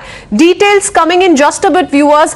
You have heard Partha Chatterjee say he doesn't own the money seized from his associate Arpita Mukherjee. Time and again he said that while money was recovered from her residences. He's also suggested that he shares a casual relationship with Arpita. However, Enforcement Directorate sources have claimed to have unearthed several Benami properties directly or indirectly owned by Partha and Arpita. While Partha maintains that he is being framed, Times Now has exclusively accessed papers that suggest Partha has been more than economical with the truth. New evidences are cropping up that are bolstering Enforcement Directorate's case against him. Times Now has also accessed the sale deed of a property in Bengal's Bolpur, which was jointly purchased by Partha and Arpita. The deed dates back to 2012 and sum of 20 lakh rupees was paid for a land spanning over 7,000 square feet. The sale document carries the signature of both Partha and Arpita. Now, here's why this land deed is crucial in Enforcement Directorate's investigation. This finding contradicts Partha Chatterjee's claims of owning no land and knowing Arpita Mukherjee casually. That Partha has a lot to hide becomes clear from the election affidavit he filed just last year, stating he had no immovable assets, including any sort of land that he possessed, either agriculture or non-agricultural. This clearly suggests that Partha may have tried to hide at least this particular property that he has purchased way back in 2012. Partha's EC affidavit filed in 2021 before Bengal Assembly elections, however, says he doesn't own any land whatsoever, both against agricultural land and non-agricultural land. I repeat, Partha Chatterjee has written nil. Now, that's just one property, viewers. Enforcement Directorate sources had recently revealed that Partha owns at least 10 flats in Kolkata, apart from several other properties elsewhere. So the question is, did Partha Chatterjee file a misleading election affidavit? And if he was hiding the property, which may have been linked to the proceeds of crime? That's the big question. And let me go across to Tamal, who can perhaps throw some more light and put this in perspective for our viewers tuning in this afternoon. Tamal, good afternoon to you. This is a big proof once again coming in, exclusive details being put out on Times Now for our viewers to really understand how this goes much beyond what Partha Chatterjee and Arpita Mukherjee have been claiming. They've been saying that we have no idea where this money came from. They have been distancing themselves from all the recoveries that have been made so far by the Enforcement Directorate. What will they say now? A concrete proof of 2012 association that comes out in form of the sale deed.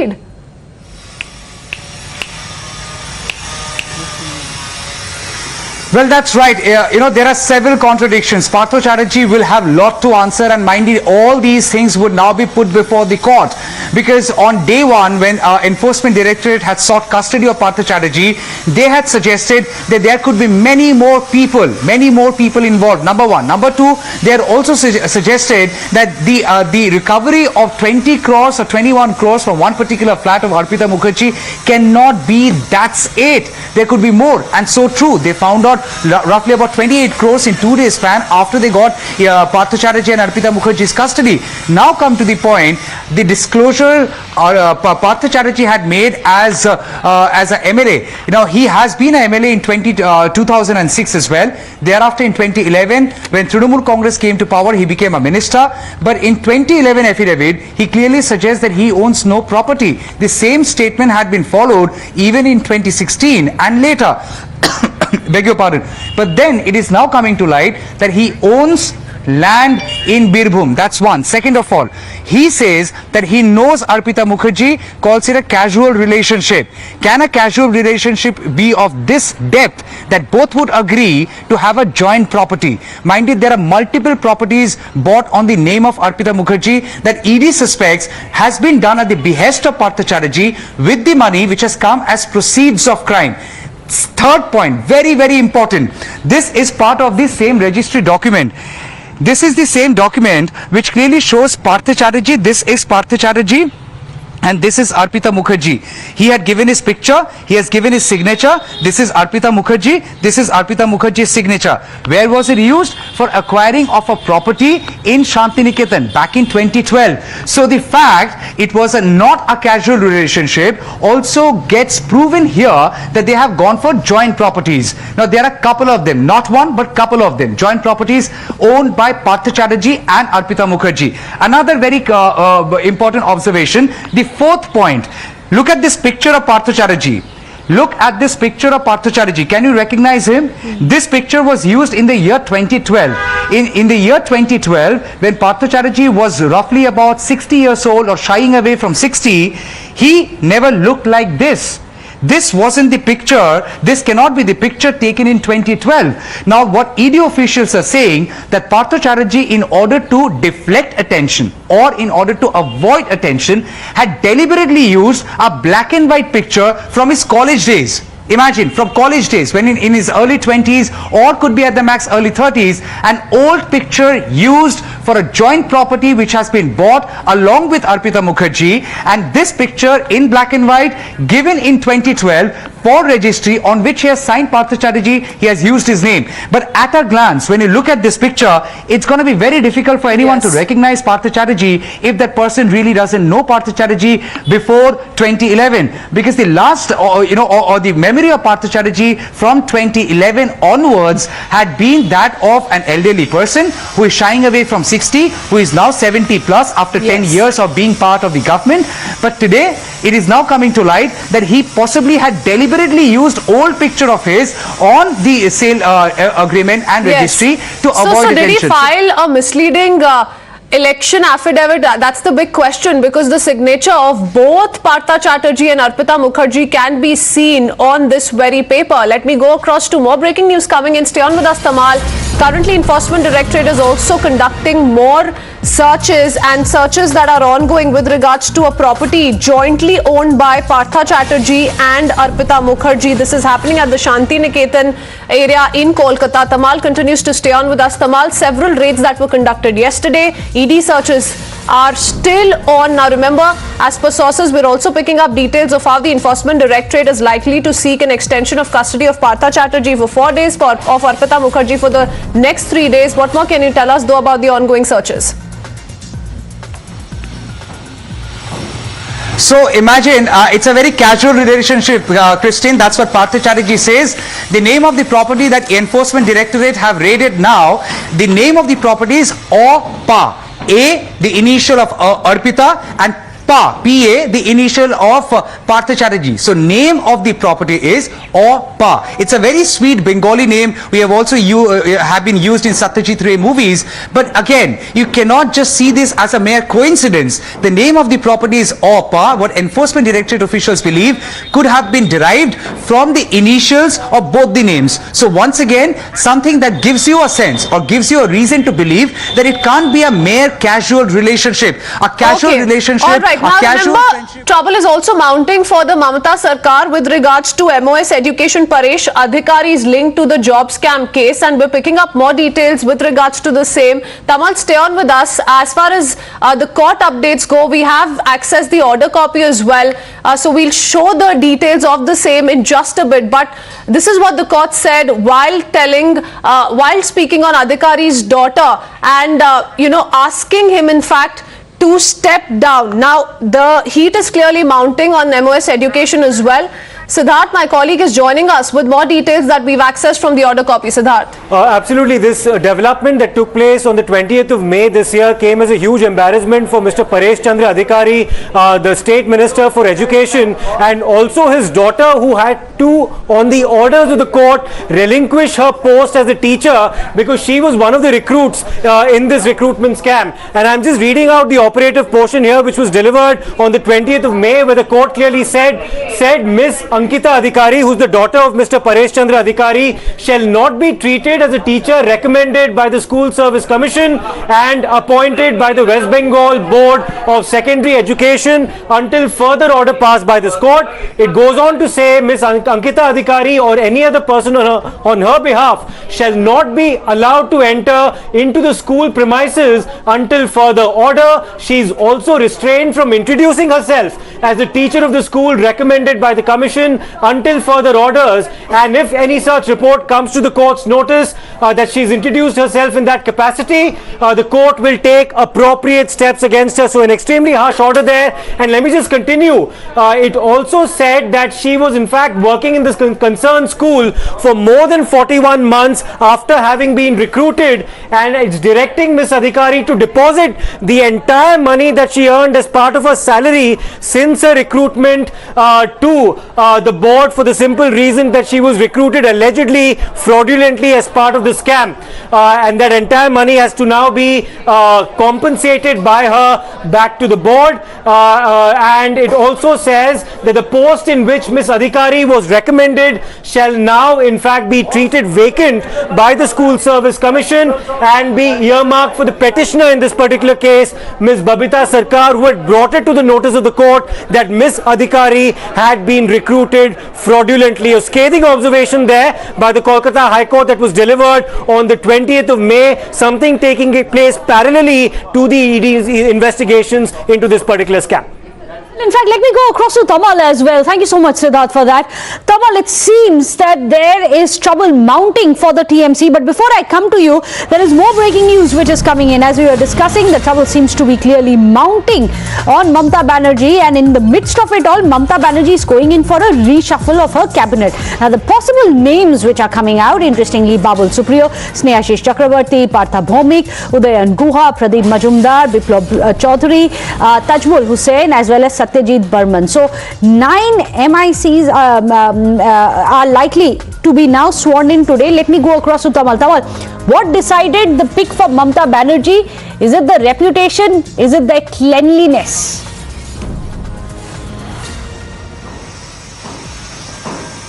Well, Meghna, on 23rd of July, Partha Chatterjee was shown arrested by Enforcement Directorate.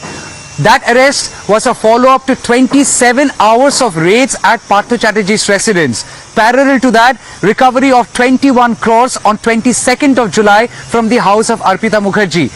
Couple of days later, Arpita Mukherjee's second flat, 28 crores recovered.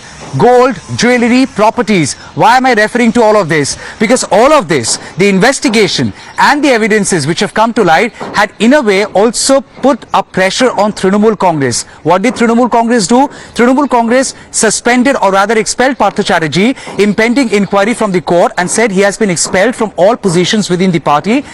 If he gets a clean sheet from the court, he can thereafter come back to the party. Again, his so that's going to be very interesting. Of course, one of the other interesting names coming in, the Babul Supriyo, someone who has joined the TMC ranks from the BJP. Keep trying the developments on the ground. For the time being, it's top of the hour. Let's get you our headlines. Opposition's boycott Tiranga bike rally amid nationwide celebrations ahead of the 75th Independence Day.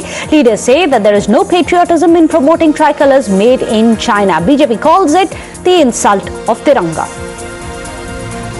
Tussle in Karnataka, Congress speaks on Siddaramaia's birthday bash. Former Chief Minister puts up massive show of strength amid multiple claimants for Chief Ministerial candidate. The pressure is on Rahul to unite the warring factions. Focus on Siddaramaiah on 75th birthday bash, but his rival DK Shivakumar accompanies Rahul on his visit to the prominent Lingayat seat. Credibility of Mamata government is at stake. Chief Minister is under pressure to sack Deputy Education Minister Paresh Adhikari after plea filed in court for his removal. In fact, he is accused of benefiting directly from Bengal teachers' job scam by giving his daughter an illegal teacher's berth.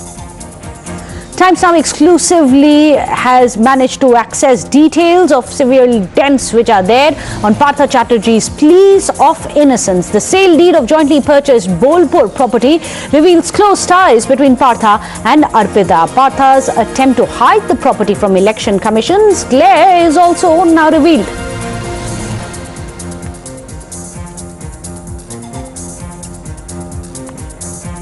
Sanjay Raut is produced in court in Partha Chaul redevelopment scam case. ED is set to demand extension for custody for interrogation.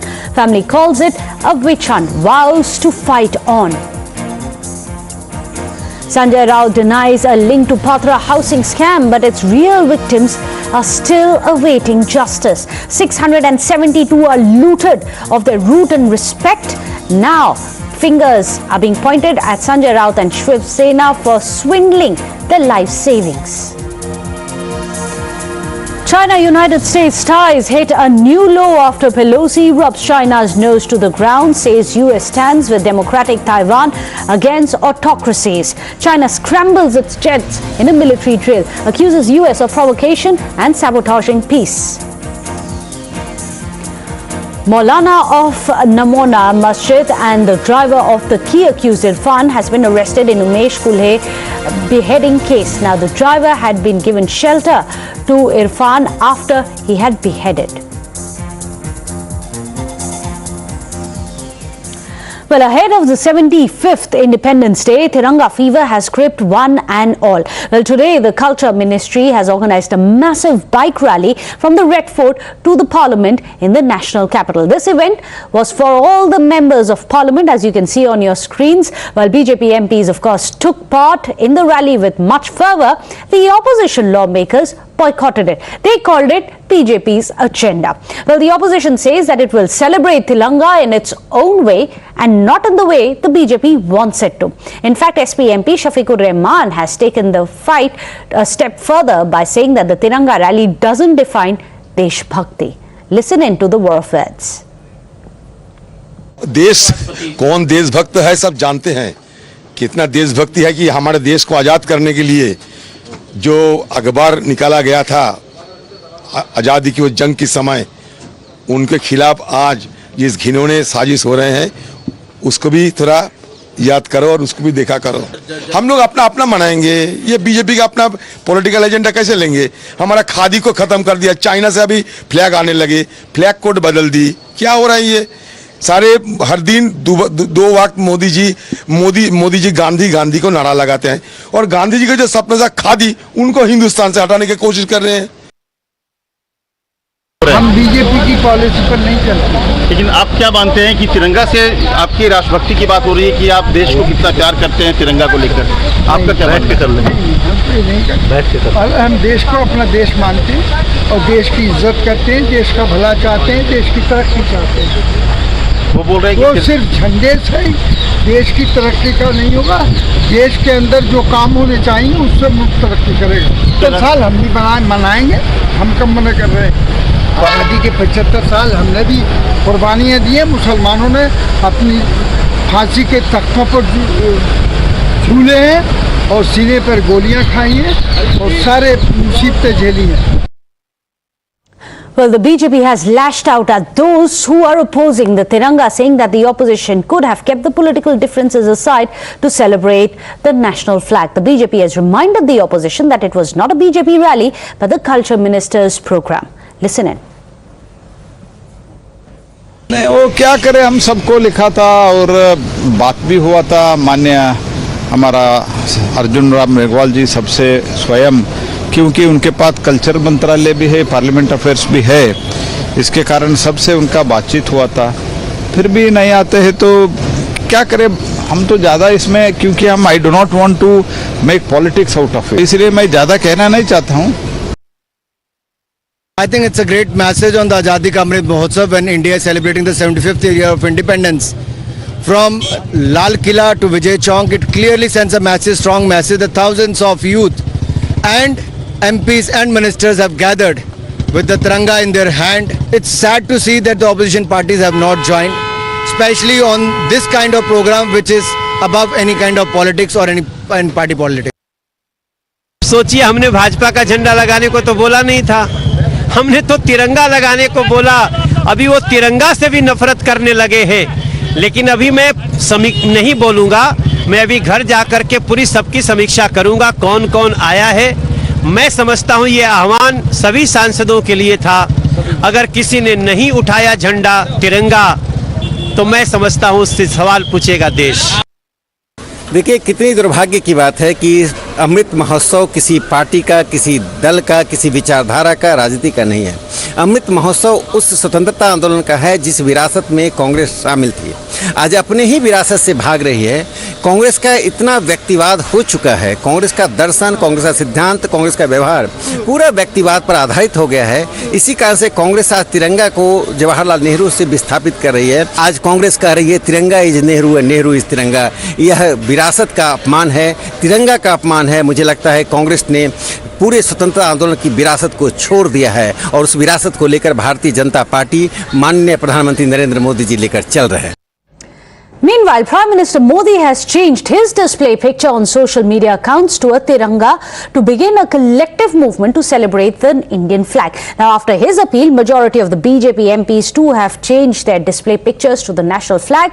But interestingly, the Congress, as you can see on your screens, led by Rahul and Priyanka Gandhi, changed their profile pictures to former Prime Minister Jawaharlal Nehru holding the Tiranga.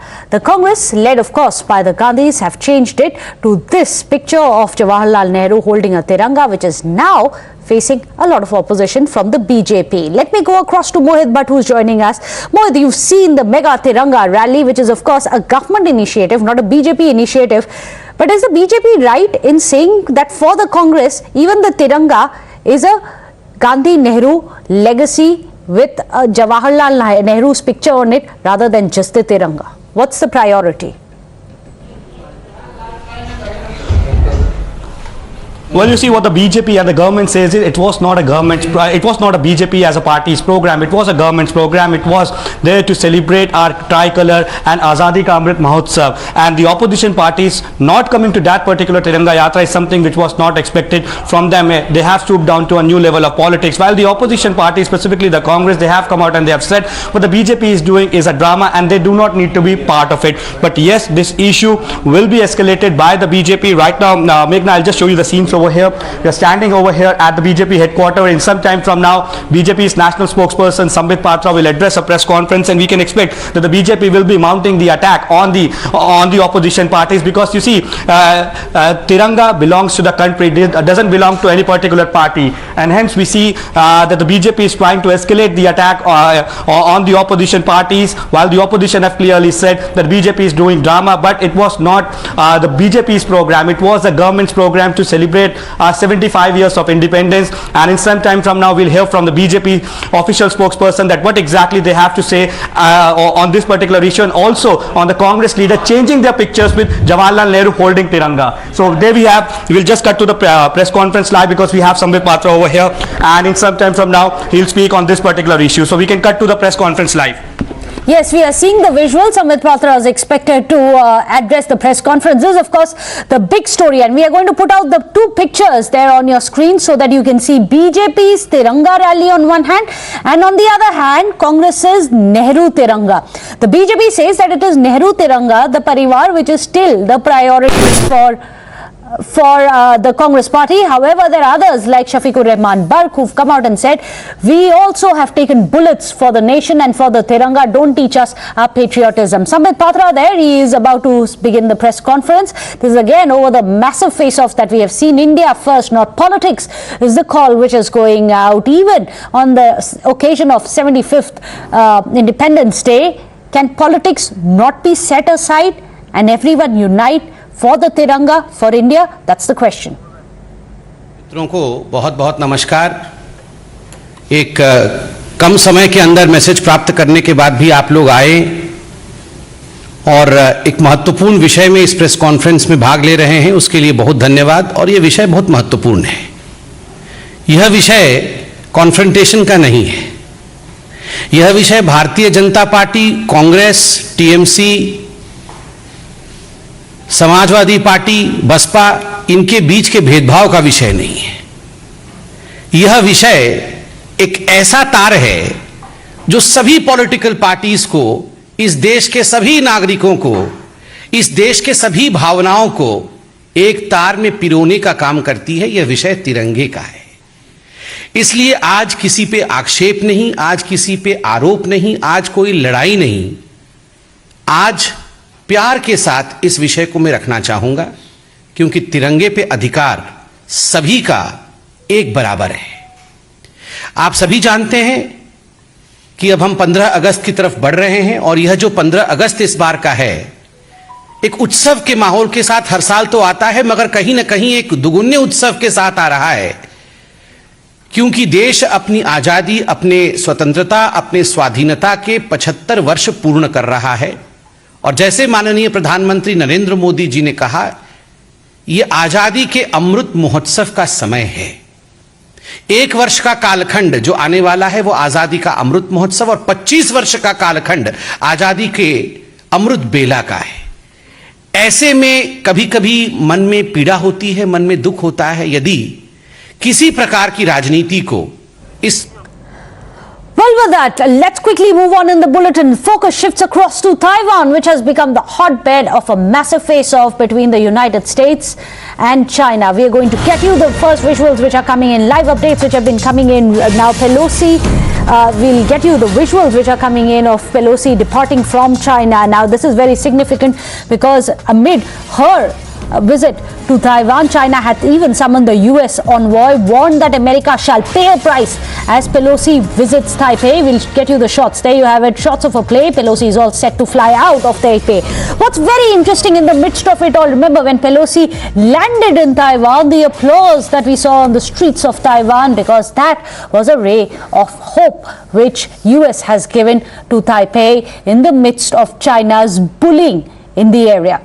As we see, these are the visuals, Nancy Pelosi about to depart. But let me go across to Srinjoy Chaudhary, who is joining us. Of course, Nancy Pelosi's significant visit. After all, she is the highest ranking American official in the last 25 years to have visited Taiwan amidst China's warring against the visit. Pelosi's landed and now she's all set to depart.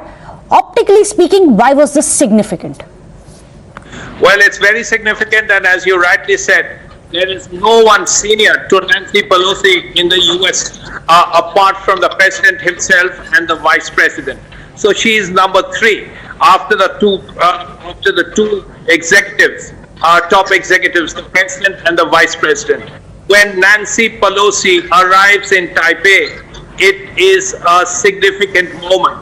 It is also a way of America saying to not just Taiwan, but also countries close to Taiwan, allies of America, Japan, South Korea, the Philippines, some of the other countries, that look, you are not alone.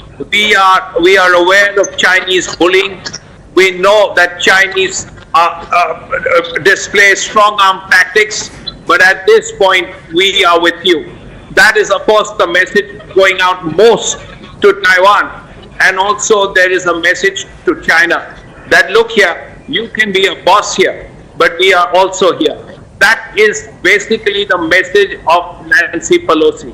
There are two things that Nancy Pelosi has said which stand out. The first, of course, that she is going to one of the freest of countries, which is a way of saying that the People's Republic of China in Beijing is not a free country. The other, of course, was a reference to the Tiananmen massacre. Though it was a long time ago, this is something that Nancy Pelosi has chosen to remind people. So these two things are particularly important. The Chinese have been growling at America, and we will have to see what China actually does now. They have said a lot of things, they warned America, but whether there will be economic repercussions, whether there will be diplomatic problems, we will have to see where this shadow boxing actually goes. Well, yes, China, you're absolutely right, has warned that there are going to be repercussions that US will be made to pay, but you must, with the backdrop of this, contextualize it for India. Because, Srinjoy, you must explain to us India's one China stand and its relations with Taiwan, which are not really formalized so far. Yes, India believes, like America, in one China. In fact, the one country that actually spoke up for China in the old days was India. India helped to get China a place in the UN Security Council, and one of the 5 countries that is a member, a permanent member. So India has always looked at a one China, the People's Republic. One of India's biggest trading partners is still the People's Republic of China. Once upon a time, it was the biggest partner. But India has ties with Taiwan. There is a Taiwanese government office here, a sort of economic and social office in New Delhi. India has something similar in Taiwan, in Taipei. And there is a senior MEA official who is in Taipei. So it's not that India has abandoned Taiwan. India has some kind of relation with Taiwan, though India officially recognizes the People's Republic of China. Well, in fact, do stay on with us. Maruf Raza is also joining us, our consultant editor. Maruf, we were just discussing with Srinjoy India's one China stand so far. There are those who are arguing against it, that India, taking a leaf from US's book, take a more strident stand against China. Is that likely? Well, I don't know if it's likely or not, but I think it's about time India now takes a strong position on the subject, because for too long we have been held hostage to the Nehruvian legacy of not upsetting the Chinese.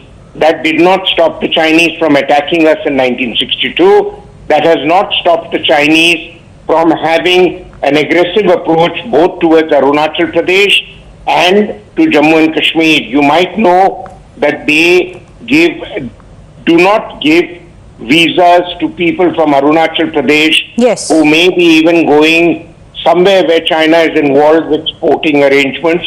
So quite clearly, China defies one India. Why should we not defy the one China policy? We should engage with Taiwan. It is a robust economy. In fact, China and Taiwan have extensive trade arrangements in excess of Taiwan's trade with China being ahead of $350 billion. Whereas Taiwan's trade with the US is very high. Taiwan is the top country in the world for semiconductors, which are extremely important for all sorts of technology, from computers to making of automated cars and satellites. And TSMC, the company in Taiwan that China wants badly, makes 80% of the world's top-of-the-line semiconductors. Taiwan is a very keen to engage with India because of their Buddhist population and want to make greater visits to India and investment in India in Buddhist shrines. We have for too long accommodated the Chinese aggressive posture, and then we complain that the Chinese are not doing the same for us. Why should they? China only respects you if you look them in the eye and take a stand. And here is a good opportunity to do that. To that extent, my hat's off to Nancy Pelosi for looking China in the eye and going ahead and doing what she has done, and suddenly has called off China's bluff. But Maruf, interestingly, already the US envoy has been summoned and told that US will be made to pay a price for this. What's that likely going to be? Well, this is the normal ploy for all countries to express their displeasure, where the envoys are summoned. And in China's case, they call up envoys at unearthly hours of the night and make a crisis situation out of nothing. The Americans have already said that the Chinese are building up a crisis situation out of a routine visit. She is not officially the US presidential team. That is the US administration. She is a high-ranking politician and has made a visit on her personal accord. She has a mission to try and get the democratic values that America likes to promote, and Taiwan has, and she is supporting that, just like she had engaged in the past with His Highness the Dalai Lama. But now, if China wants to make the US pay, the only area that China can make the US pay is by pulling out its investments in the American market. China has huge foreign exchange investments there, which will hurt the American economy, and that is China's trump card. Now, whether they do it or not, the spillover effects will be on the world economy. And that's not a good thing at all to happen in the midst of the war, with already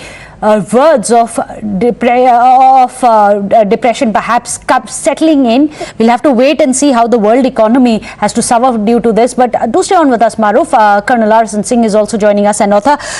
So Colonel Singh, your understanding, and we're just discussing this, after China's taken the strident stand against China, as even Maruf was saying, look China in the eye and called out its bluff.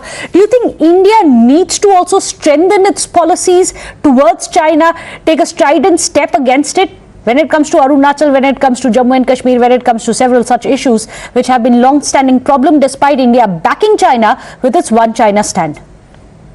I totally agree with Maruf's And even yesterday I had said that we have given up all our diplomatic, cards, all, diplomatic leverages. You recognize Tibet as an autonomous part of China, or, you gave up the Taiwan card. And well, in concession or in the bargain, what has China given you? So that is one. The second point is, and please ponder over it, that I don't know who, why and how did we decide to give certificate to the, to the Communist Party of China that they are the real rulers of Taiwan. Between Tsar and Lenin, who told you to take the side of Lenin? At best, we could have been neutral. Between Chiang Kai-shek and Mao Zedong, who told you to take the side of Mao Zedong? What prompted you? Was it any sense of morality? Historically, we have heard. Did you find Mao more democratic than Chiang Kai-shek, or was he more accommodating than Chiang Kai-shek? So to this very formulation of one country and two systems, it is nonsense. It is nonsense.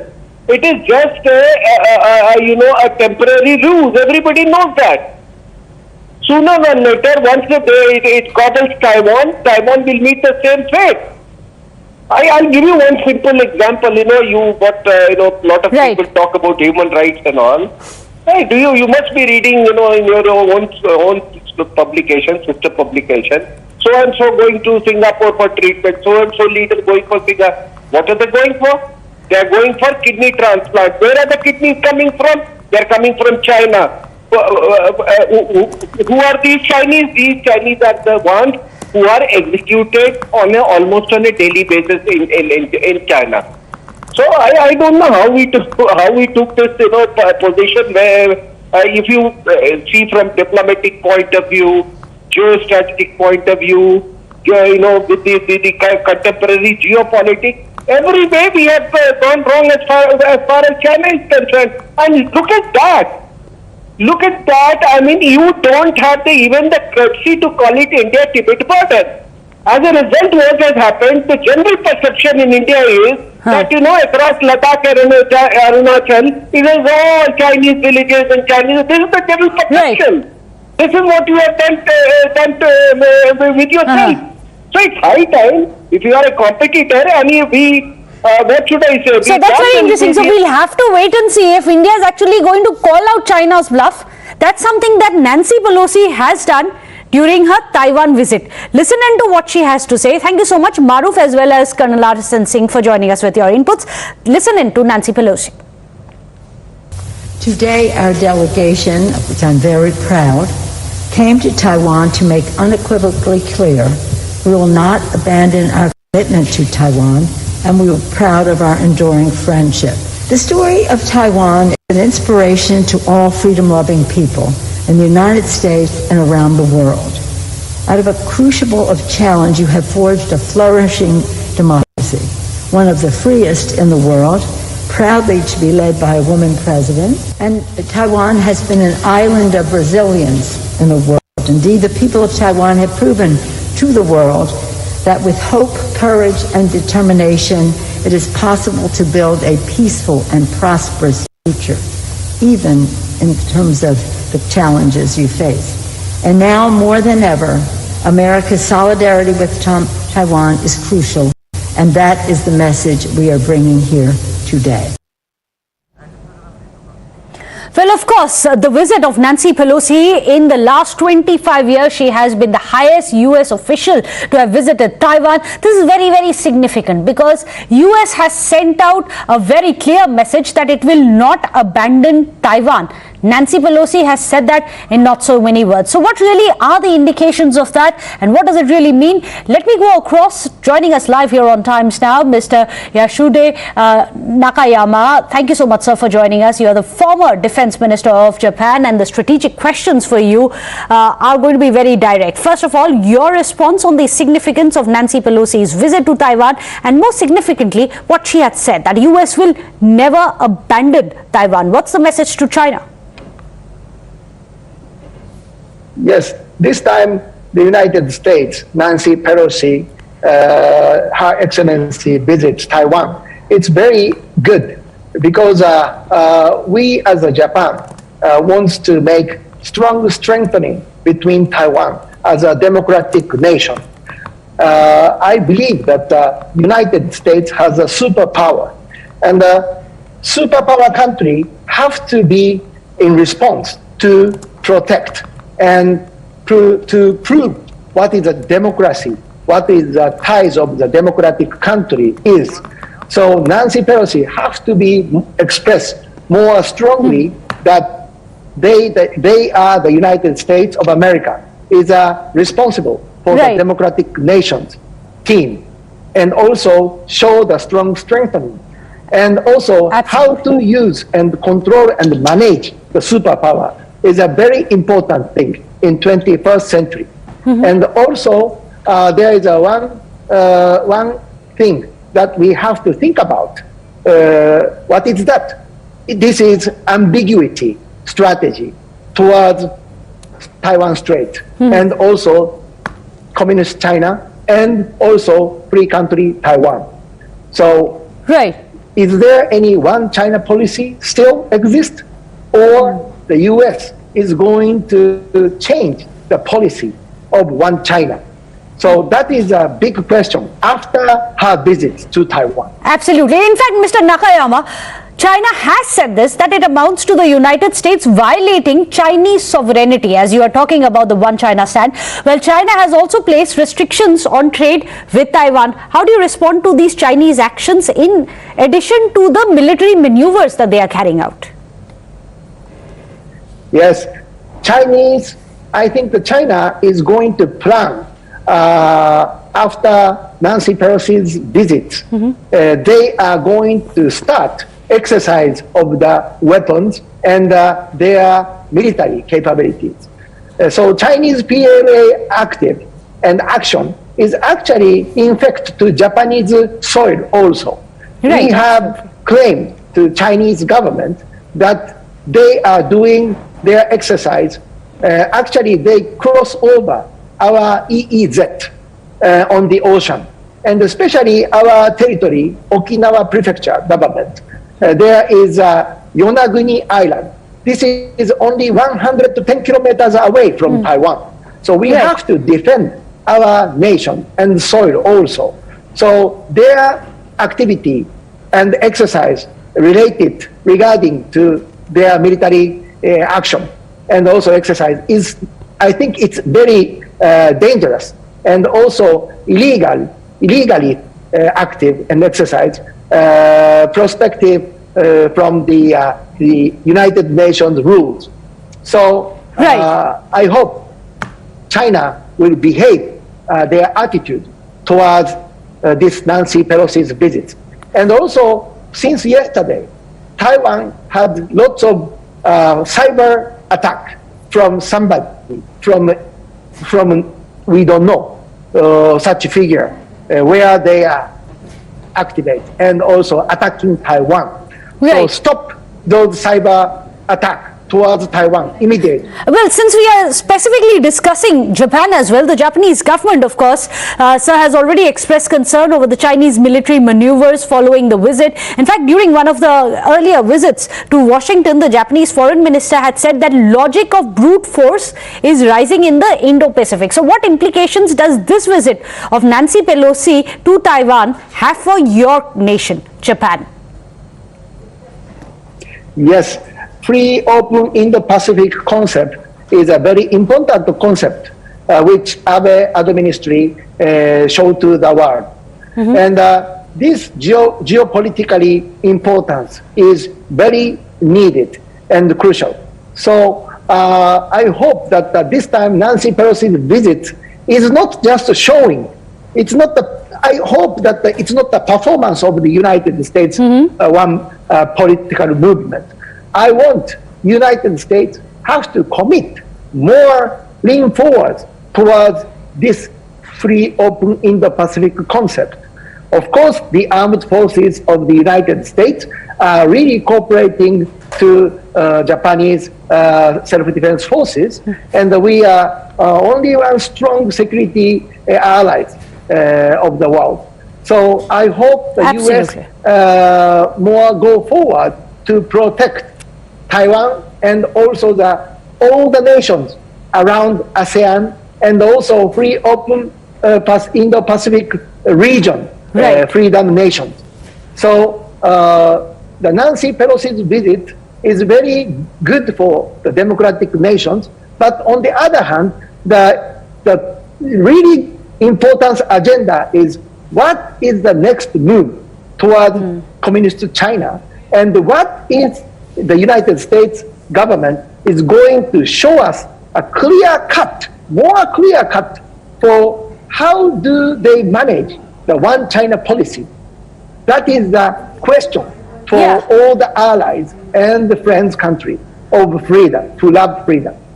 Well, in fact, do stay on with us, Mr. Nakayama. Let me go across to Maruf Raza also, who's still there with us. Maruf, that's very interesting. Mr. Nakayama and his understanding of how US must not just make these words, but also act upon these words. And that's going to be just as significant to see what happens in the days to come. Yes, I was listening with great attention to what Mr. Nakayama had to say, because over the last several years, and I think great deal of credit must go to late Prime Minister Shinzo Abe for turning Japan away from its pacifist approach to a far more aggressive approach, which Japan historically has been capable of. Yes. And therefore, as Defense Minister of Japan, he speaks with both experience and a certain degree of understanding that many of us lack about what are Japan's capabilities. But let me bring out 3 or 4 quick points. Point 1, that Japan is one of the few countries that has been willing to stare China down, and this was some years ago. There was an argument that led to a military standoff over some islands in the Pacific, pieces of rock, as one magazine had argued, that could have led the two countries to war. These were the Senkaku Diaoyu Islands. And Japan put its fighters into play and pushed away the Chinese who were trying to muscle flex. 2, there is another country in Southeast Asia, and that is Vietnam, which again is in population terms about the size of Japan, and both of them about 1/10 of India's size. But both have been willing to stand up to the Chinese and stare them down and even give them a bloody nose, as Vietnam had given the Chinese in 1979. And thirdly, we feel that our foreign policy is about tiptoeing around issues, and we call that diplomacy.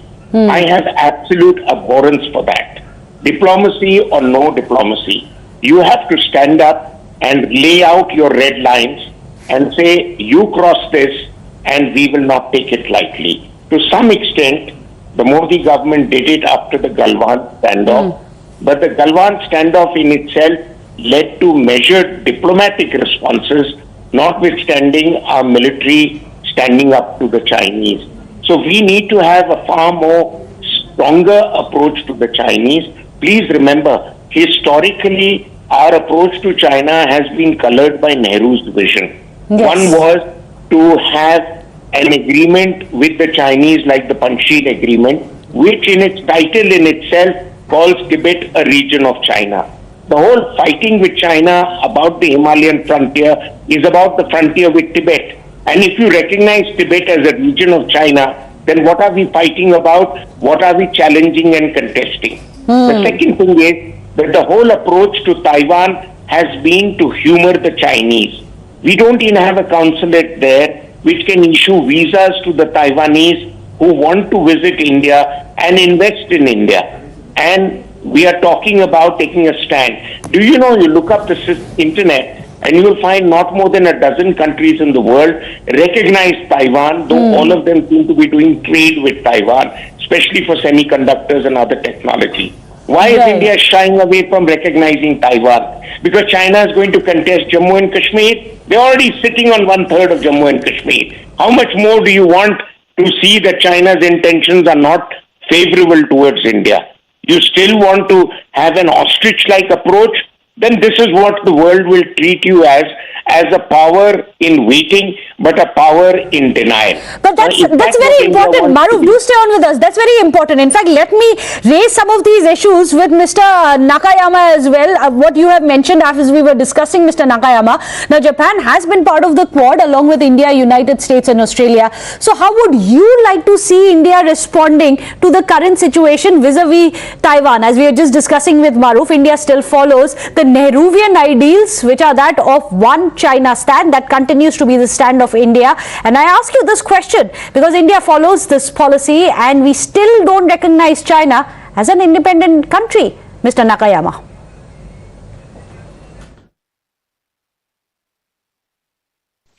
I think as a Japanese citizen, if you meet some friends from China, Beijing, and also in the same time, if you meet with a friend from Taiwan, from Taipei, and can you recognize which Chinese is from which China? So I think that 50 years ago, during the Cold War era, the policy makers and the thinkers made the decision, one China policy. But since then, it's 21st century, and what do you think about the judgment and the making policy 50 years ago? And compared to now, 1997, Hong Kong, going back to China, and Chinese government announced to the all over the world that China is going to become one state and two systems country. Well, it seems a bit unlikely that India is likely to change its stand after years of following the Nehruvian policies regarding one China. But for the timing, let me go across to Pratibha. Pratibha, you must explain to us China and its interests around Taiwan. Why is it so important for them? Right, and let's show you the response that China has given as well. Remember, as soon as news came in that Nancy Pelosi will be visiting Taiwan, China has been responding with a lot of threats. So let's play out how it is responding right now. These are the 6 points where live drills are going on by China. So this is Taiwan. So around Taiwan completely, if you look at it, the Chinese live drills are going on in a clear way of trying to intimidate Taiwan. The 6 points here in the Vashi Channel as well, starting from here to Taiwan Strait, and in the different locations in East China, see, surrounded by all of these areas, the military drills going on from the Chinese side. That's what we are seeing here, and this is in response to Nancy Pelosi's visit to the island nation. Remember, there are a few advantages to Taiwan as well. Very, very close proximity to China, but because of the topography, because of the geography here, its military might as well is also well known. The questions being, has United States really called out the bluff that China has been pulling until now? The questions that have been raised time and again on the kind of threats that Taiwan is going to face.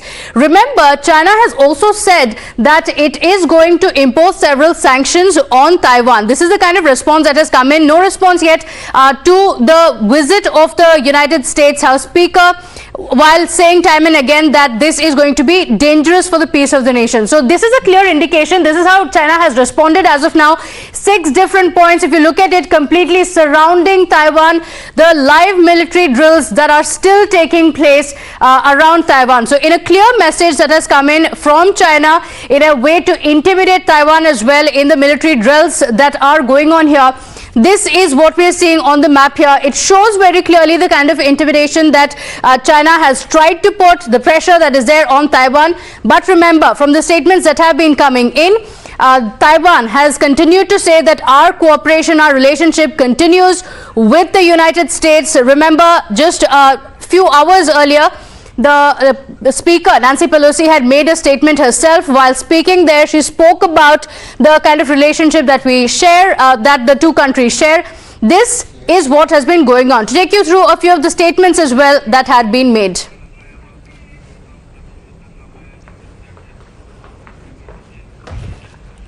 So let's also get an expert perspective. As we've been speaking to Mr. Nakayama, the Chinese have accused the Americans of playing with fire. So I want to ask you if you believe that the world is closer now to conflict over Taiwan than it has been in the recent times. I think that we don't expect any firing arms between any countries. So that's why former Japanese Prime Minister Abe present the idea how to protect the peace, how to make a strengthening between the friendship country in free, open Indo-Pacific. So only the problem is communist China. And think about between the border between the Indo and China. What's happening over there? India is a freedom country and democratic nation. We love India. So I hope that India also think and rethink about this big problem doing by the Chinese Beijing government. Okay, all right. So, let's also get you live visuals that are just coming in. We're playing out the live visuals coming in. The entire world's focus is going to be here as Pelosi is all set to fly out of Taipei. We're getting in visuals from Taiwan. This is extremely crucial, very important visit, and now she is making her way out. Mr. Maruf Raza is on the phone line with us. Mr. Maruf, the visit is all but over. It lasted for a few hours, but this is a very, very landmark moment, and the impact of it is going to be much more than a few hours or more than a day. It's going to continue for a while now. Yeah, it's very important and symbolic and a kind of watershed moment in geopolitics in East Asia, because Ms. Pelosi has made it known that she will be pushing hard for American values of democracy and freedom. She has been a big critic of China historically. She has been a big supporter of the Tibetan cause, and therefore it fits with her belief system. But where we need to revisit the historical benchmark which has led to the situation where it is now, that historically American government has been wary of upsetting the Chinese. So they have gone along with the one China policy. They try to accommodate China's business and economic interests in the hope that when China becomes rich and affluent, it will become like a Western democracy. Clearly, successive US governments have read the thing wrong, and as I always say, that America has no shortage of think, but they don't seem to think correctly. They always come up with wrong assessments of their adversaries, whether it is China today or it is the jihadi groups that operate right across West Asia. What we need to now watch is how China would respond. China is obviously going to try and come out of it looking good, because right now China is not looking too good to its admirers and its people. And the Chinese president is itching for a third term, which will be unprecedented, which is due later this year. And if this entire US initiative goes in the advantage of the Americans, he will obviously stand to lose a lot of face. Whether he is going to exercise more military punch towards Taiwan or use the opportunity to make some gains on India's borders is a question that we need to remain alert to. And also, China may be doing live fire exercises around Taiwan, but the US naval armada, which is around Taiwan also right now, there's an aircraft carrier group with at least 4 or 5 major destroyers. They are not a pushover naval fleet. They can bring in to bear much more punch than the Chinese can, despite the numbers of ships that China might put into the waters. So China is aware of that. Any escalation beyond a red line might lead to a confrontation which will make China look bad. So therefore, China wants to win the entire diplomatic argument without having to fight. That is the very basis of Chinese philosophy. that scare your adversary into submission, but don't engage with them, because it might show the shortcomings of the Chinese military systems, like it did in the Galwan standoff with India. So there are a lot of issues that are there right now, but clearly this is a watershed moment. Ms. Pelosi has stood by her beliefs, and she is not exactly an independent operator, because she is the head of the US House of Representatives. That means she represents a large number of the voting constituency in the US. She has also come to Taiwan through a very circuitous route through a US Air Force transport plane, but it's a US Air Force plane. So that means it has the consent and support of the US government. And Taiwan is already witnessing major cyber attacks. Apparently, yesterday the presidential server of Taiwan had crashed because of cyber attacks on Taiwan. But China will do all that it has been doing and perhaps more. But I don't see this situation leading to a full-fledged military conflict. It is just going to worsen relations between China and the US. And I see the fallout on the US economy, with China wanting to pull out its investments. Whether the US will allow the Chinese to pull its investment out or not will again be a big question about the US commitment to financial engagement. When you invest, you also have the right to pull out. But if they pull out, the US economy will crash. And that's going to have a huge effect on the rest of the world. Right, it impacted the rest of the world, and that's why the entire world has been watching. But I just want to read out the tweet that Nancy Pelosi had also just put out. Our delegation had the distinct privilege of meeting with the president of Taiwan today. We discussed how America and Taiwan can deepen our economic ties, further strengthen our security partnership, and defend our shared democratic values. Srinjoy Chaudhary also joining us on the broadcast. Srinjoy, this is a message coming in from Nancy Pelosi as she is just leaving there. Maruf Raza also saying that the impact of it would mostly be felt in the US economy. But the question also being now, since there's been no response from China, is it safe to say that US has called out China's bluff, or we need to wait and watch and see what happens next? We may need to wait and watch and see what the Chinese actually do over the next few days. Because if the Chinese hit back, and it is likely that they will, it will be on the diplomatic front. It would be like sending back Ambassador Burns from Beijing back to Washington, D.C. and calling back the Chinese ambassador. That is possible, or something to that tune. The other thing, of course, is economic warfare. China might do a few things that would hurt the American economy.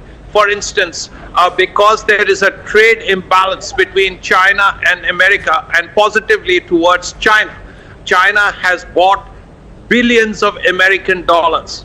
Now, if the Americans suddenly find that the Chinese are selling those dollars in the open market, then the one thing that will happen is that the dollar value will crash. It will hurt the US economy most certainly. Okay, all right. Now, the things that the Americans are also wary of. Yes, but will also Taiwan be paying the price for it, Srinjoy? Because now China has begun taking action against Taiwan. In the longer run, would it be tougher for Taiwan now? See, as far as Taiwan is concerned, Taiwan has made it very, very clear that it wants to be the way it is. And the Chinese have spoken about one China policy. The Americans agree with it. So does India at this point. Though India has strong relations with Taiwan at a different level, economic, social. A lot of people in India learn Mandarin in Taipei. That's a different matter. But we will have to see how India deals with this whole process, and more importantly, what America does and what China does. Okay, all right. So we continue to be live on these visuals that are coming in. Nancy Pelosi just all set to fly out of Taiwan. Mr. Maruf Raza, on the impact that it's going to have globally, you said it's going to have a very adverse effect. Would you say this was a provocation, or would you say that this was all set to happen? Because as far as the White House statement is concerned as well, it has remained ambiguous. Well, President Biden and Xi Jinping have had recently virtual engagement through calls through the internet. And in that, the Chinese came across quite strongly about their assertions over Taiwan. The Americans are already aware of that, but Mr. Biden also some months ago had made it known. And that is a very rare statement by a US president, that the United States would intervene if Taiwan is subjected to a military intervention by China. This was not a US stated policy for at least the last few decades. So clearly tensions are high. Ms. Nancy Pelosi would have probably gone ahead with a plan she may have had in mind. Whether she has been egged on by many other political representatives from the House of Congress and the House of Representatives, that this is the time now to step in and make her point more firmly. Whether she has followed that advice, whether she's done it on her own calling, or whether she's been used as a front by the US administration of Joe Biden, I'm not aware. We'll get to know in a few days' time. But essentially, this is clearly a ratcheting up of tensions, and it's not going to calm down easily. It's going to have many spillover effects diplomatically and economically. But I don't see the Chinese resorting to military measures, although the media at some stages has quoted that China has been threatening with military responses. Military responses are clearly, for me at this point of time, I don't see how they can do it and keep the world still out of a conflict scenario. Because when you resort to military responses, they tend to have response and counter-response and counter-response. It goes up very quickly up the ladder, and the world could be staring at a huge confrontation, something like the Cuban Missile Crisis of 1962. Is the world prepared for it? Just when they seem to be coming to terms with Russia's invasion of Ukraine? Or are we now going to enter an era of new conflicts and new confrontations, which is going to define geopolitics for the next few decades? That's a question, I believe, that needs some more clarity and answers, and that is something which is going to keep us busy for the next few months, if not years. Okay, Mr. Raza, if I could ask you, you spoke of new confrontations. Do you see that happening? It's been called a landmark event, Nancy Pelosi's visit to Taiwan, but do you see any change in the US policy towards Taiwan, or do you think this was just a political messaging that will go on, but there's not going to be a big change in terms of policy? US policy towards Taiwan has already begun to change over the last several months when Mr. Biden made it clear that the US would intervene if China resorts to military measures. Now, the US may take the next step if China doesn't calm down and allow the event to pass off and accept the fact that their bluff has been called off. Then the US may then come out with a more assertive policy and even recognize China. Please understand, even the US doesn't recognize China as far as I know, recognize what is called the Republic of China, which is Taiwan. And if the US does recognize Taiwan, which is a strong economy, which is a reasonably large-sized country in terms of population and size of economy, then, this shadow boxing will continue. But if the US is willing to respond in kind to any measures that China might take, and I think that would lead to recognizing Taiwan as an independent country, then matters could escalate rapidly out of hand. But that's a choice Washington has to make. We'll just have to wait and watch. Right, Maruf, it's going to be a wait and watch game for the moment as far as how the US actually takes this forward. But the last less than 24 hours, in fact, ever since Nancy Pelosi landed in Taipei at about 8 p.m., she's had the world watching her. And it has been enough in terms of the optics of it to really send Beijing huffing and puffing. We've seen the kind of reactions that have come to the fore, first from their mouthpieces and then from the government of China as well. It's good it's happened. And I'm glad that somebody could look Beijing in the eye. More of us should do the same. Because, you see, China is the elephant in the room in all parts of the world, whether it's Southeast Asia, whether it's our subcontinent, it's all over. And for long, even the Indian government had been reluctant to name China as a trouble creator in our region, disrupting our economic plans, as well as encircling India with bases all around. Why not look them straight in the eye and talk the language they talk to the rest of the world? Why are we? And we can't get away by shielding our weaknesses by calling it diplomatic decency. I'm sorry. I mean, diplomatic decency can apply when the other country is willing to also follow norms. China doesn't. It's sitting on Indian territory which we claim, at least on the basis of maps that were published in 2020 and in 1954. And if they are sitting as occupants on your territory, then why don't we talk straight to them? You know, just look at the number of dialogues we've had with China about their interventions after Galwan. We had more than 14 dialogues, and nothing is coming out of it. And every time we have the Foreign Ministry of India giving all sorts of self-congratulatory statements to say, you know, we're looking forward to a resolution of the whole issue. And the same applied to our special representative level talks with China, 24 of them leading to nothing. So, you know, we've got to decide that we can't be tiptoeing around issues which are important. The same would apply to America. America has been very, very cautious about not offending China. China was responsible for the spread of the virus, and millions of people died. For a much lesser percentage of people that would have died, the world could have gone to war. And here, you know, it came out of labs in Wuhan, but you never laid the blame on the table. And the Chinese are not getting to investigate there, where every other assessment says it came from the Chinese labs.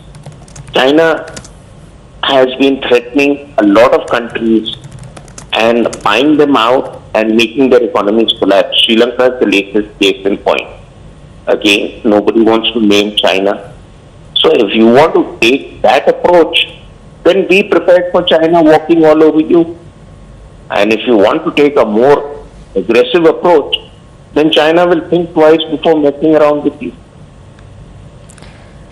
Right, and China has already done that even with Taiwan. Not only, like I said earlier, it's not just comments that have come to the fore, but China has also gone on to, in a way, punish Taiwan, so to say. They rolled out curbs yesterday on the import of fruit and fish. From there, they halted shipments in the wake of the visit as well. So they are trying every trick in the book that they can to try and put pressure on those that they can do so with. That is what China always does. But I'm sure there are countermeasures and there are emergency response mechanisms put in place. One classic example is every time China does air activity around the Taiwan Strait, Taiwanese people go into underground tube shelters to protect themselves as a rehearsal against a possible Chinese attack. Taiwan is always prepared, either economically or militarily. The question is, how much is America willing to push its card? Right, now yesterday we saw the kind of reactions that came to the fore from other world powers as well, Maruf. The United Kingdom on its part had come out and supported this move of the United States, of Nancy Pelosi as well. But as far as other countries are concerned, countries that are perhaps, affected by China's aggression, so to say, the Quad countries, we haven't really seen an extremely vocal response, so to say. See, I've always believed you put your money where your mouth is. If UK is supporting what Nancy Pelosi has done, if the Quad countries find China's behavior offensive, as a first step, they should all recognize Taiwan. And then you'll make it a legitimate player in the international stage. Let me take you back to history. Because Pandit Nehru was reluctant to recognize Tibet, the Chinese walked in and occupied Tibet. So if a country is recognized, then it becomes extremely difficult for another country to occupy that territory, because then you are flouting the very terms of engagement that the UN works on. So it's important to recognize Taiwan if you want to guarantee the safety of Taiwan. If you're going to stand on the sidelines or sit on the fence, then China walked into Tibet in 1951-52 when it occupied Tibet, and it's not looking back. And technically, it did not do legally something wrong, because Tibet was not a recognized nation state. Chinese and the Tibetans had a relationship which the British, who are very good at concocting terminology, called it suzerainty, not sovereignty. And now we are having a similar situation. To start with, all the Quad countries would recognize Taiwan, and you see how China will be honored. And if you feel President Xi Jinping is too hawkish for world peace and stability, then this could be a step which will deny him his third tenure, which he is looking for, and it is unprecedented in Chinese history. Rest, of course, time will tell, but I think there are steps that can be taken, and we don't have to worry too much. Our problem is, whether it is Taiwan or Balochistan, we don't air our views on those issues, fearing that the others will talk about Kashmir. I am of the firm opinion Kashmir is a part of India, and no country, China or the United States, can physically take it away from India. India decides to take it healed and fight for it. Right now, as far as how China has been responding to this, Maruf, do you think this is just saber rattling, or is there an actual risk of a conflict in the aftermath of what we've seen in the last few hours? See, conflicts do not lead to results beyond your going back to the table to discuss a diplomatic option. Unless your military advantages are so hugely in your favor that you can clearly fight a conflict and settle it on your terms, like Russia did in Crimea. But Russia was misled into believing it could do in the rest of Ukraine what it did in Crimea, and that's why it's gone horribly wrong. So the Chinese have been watching very carefully what's happening in Ukraine, and they know if a country decides to fight and its citizens decide to oppose an invasion, then even a big military power, and Russia is more militarily powerful than China is today, even now.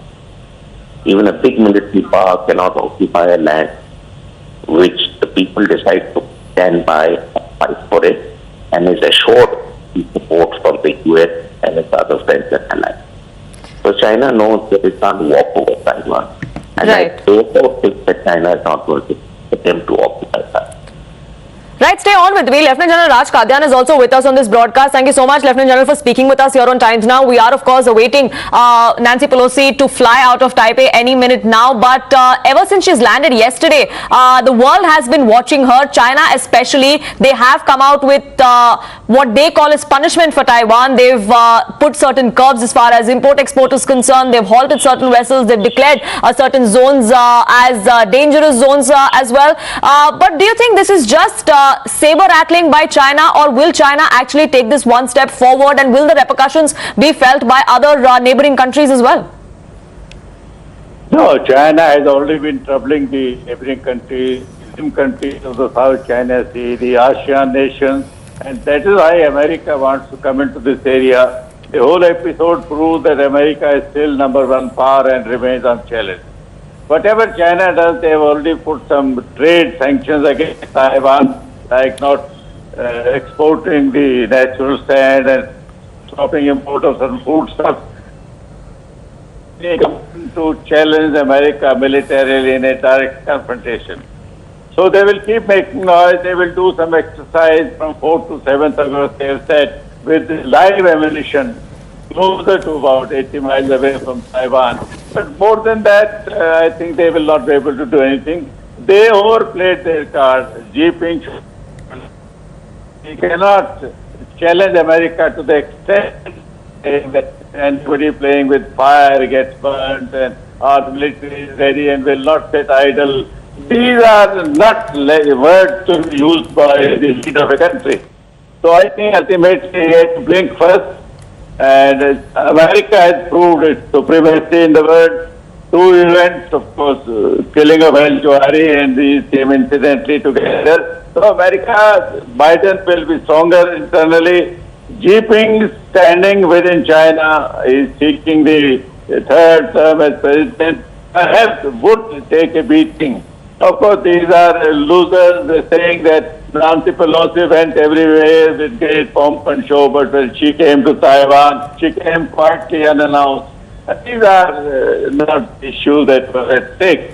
At stake was challenge America militarily, which they had been voicing. That has not happened.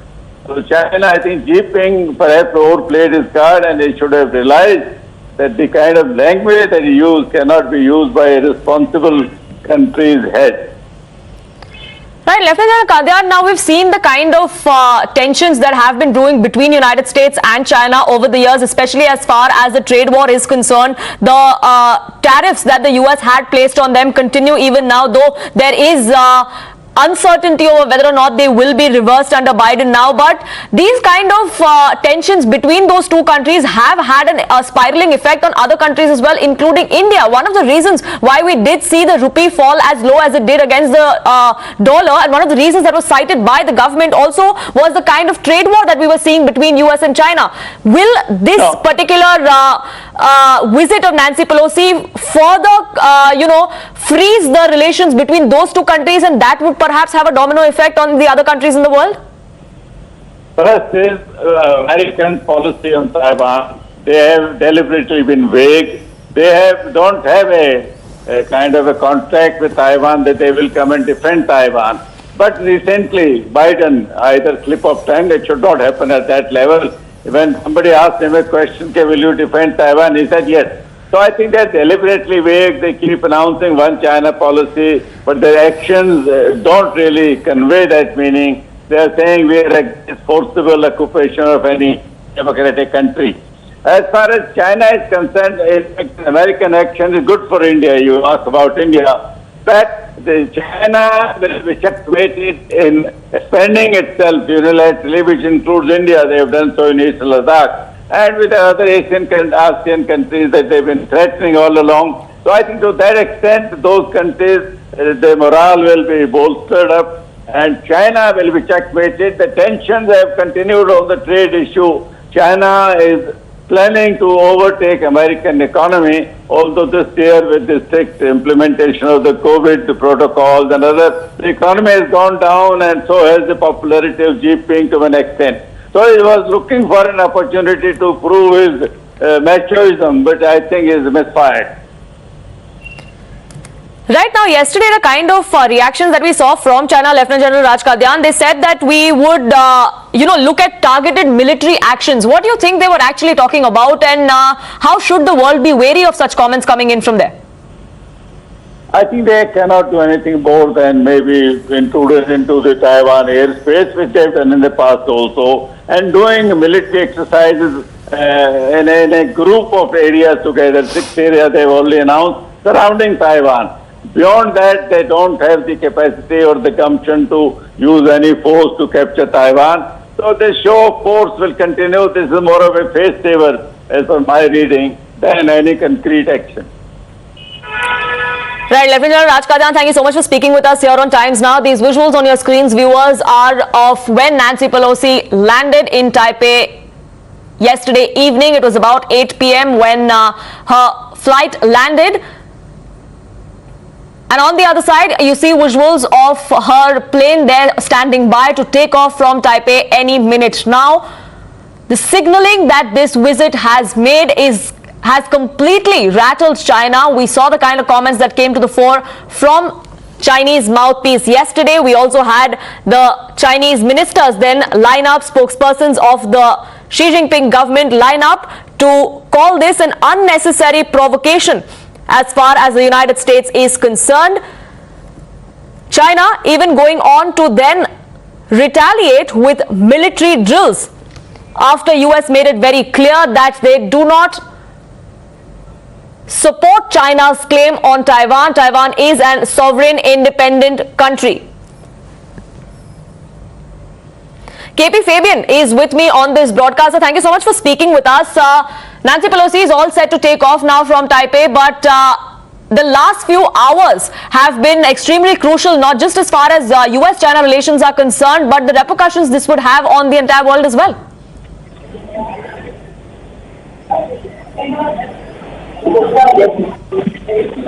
Mr. Fabian? Yes, I'm listening. How is that question to me? Yes, sir. Well, it's like this. China-US relations are getting, what shall I say, aggravated.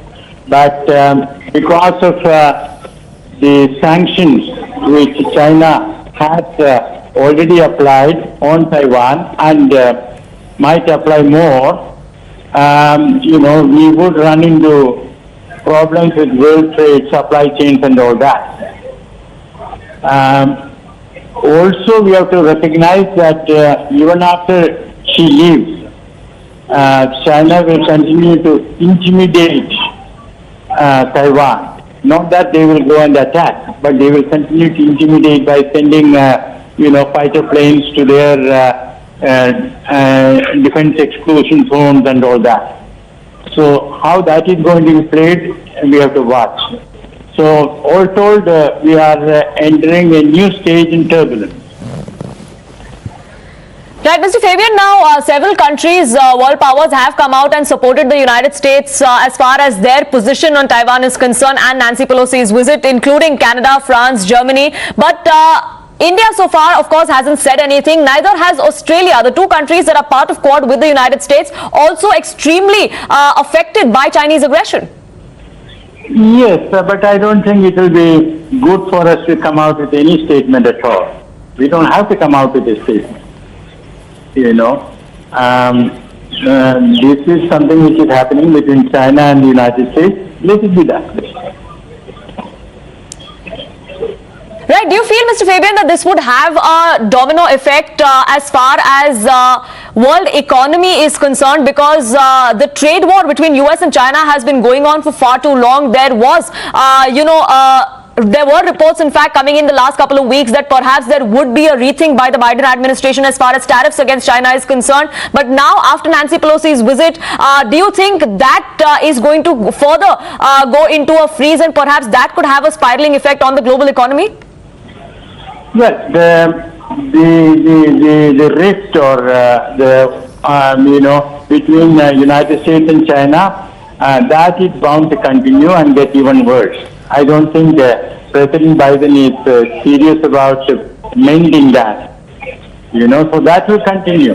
But what I mentioned earlier about sanctions imposed by China on Taiwan will affect only to a limited extent because they have got so much of trade that China cannot hurt Taiwan without hurting itself.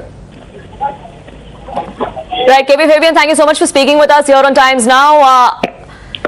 Analysts, defense experts coming out and putting this in perspective of why really is China angered by Nancy Pelosi's visit. She was there in Taipei for less than 24 hours, but it was more than enough for Beijing to be rattled enough to not only come out with statements and warnings for the United States, but also intensify their military drills, act against Taiwan as what they call as punishment, impose curbs on imports and exports, halt certain trade routes as well as far as Taiwan is concerned. The repercussions of Nancy Pelosi's visit, whether or not the US feels it, that of course remains to be seen, but Taiwan definitely is going to be feeling it as far as China's aggression is concerned.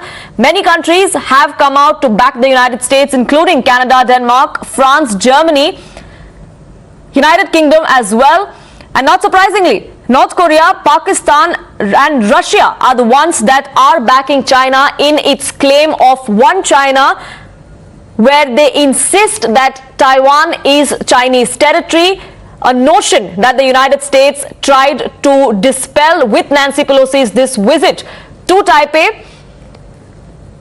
The United States making it clear that they do not recognize China's forced hold on Taiwan. 23 million people that are in that island nation are citizens of a sovereign nation is the message that the United States was trying to send with Nancy Pelosi's this visit, and the visit is just about wrapped up as we see her plane standing there on the tarmac waiting to take off.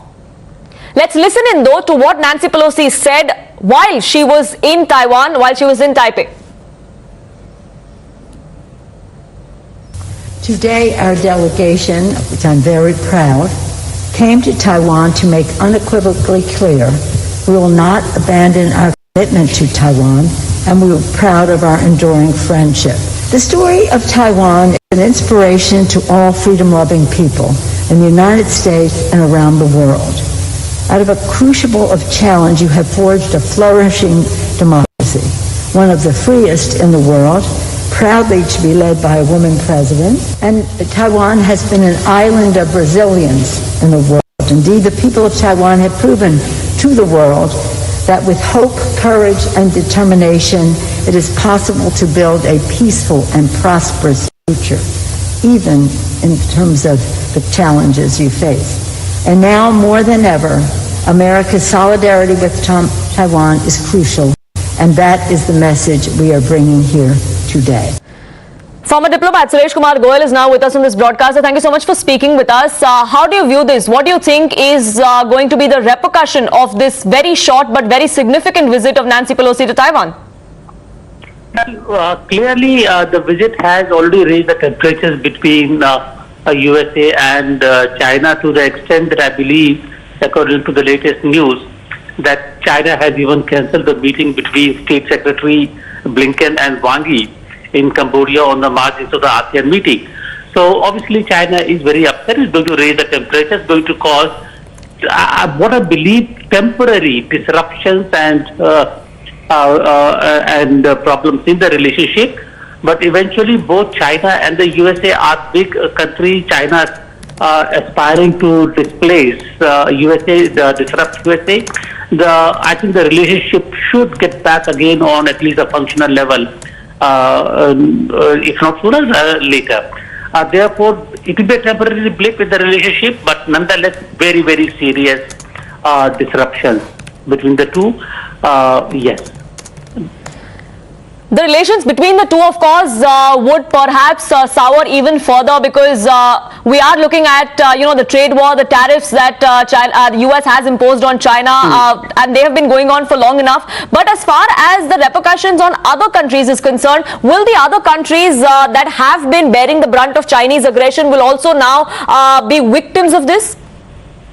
I think it will depend upon how this whole situation turns out. If the situation remains at the level of a political difference, political contest between China and the USA, the other countries may watch from the sidelines.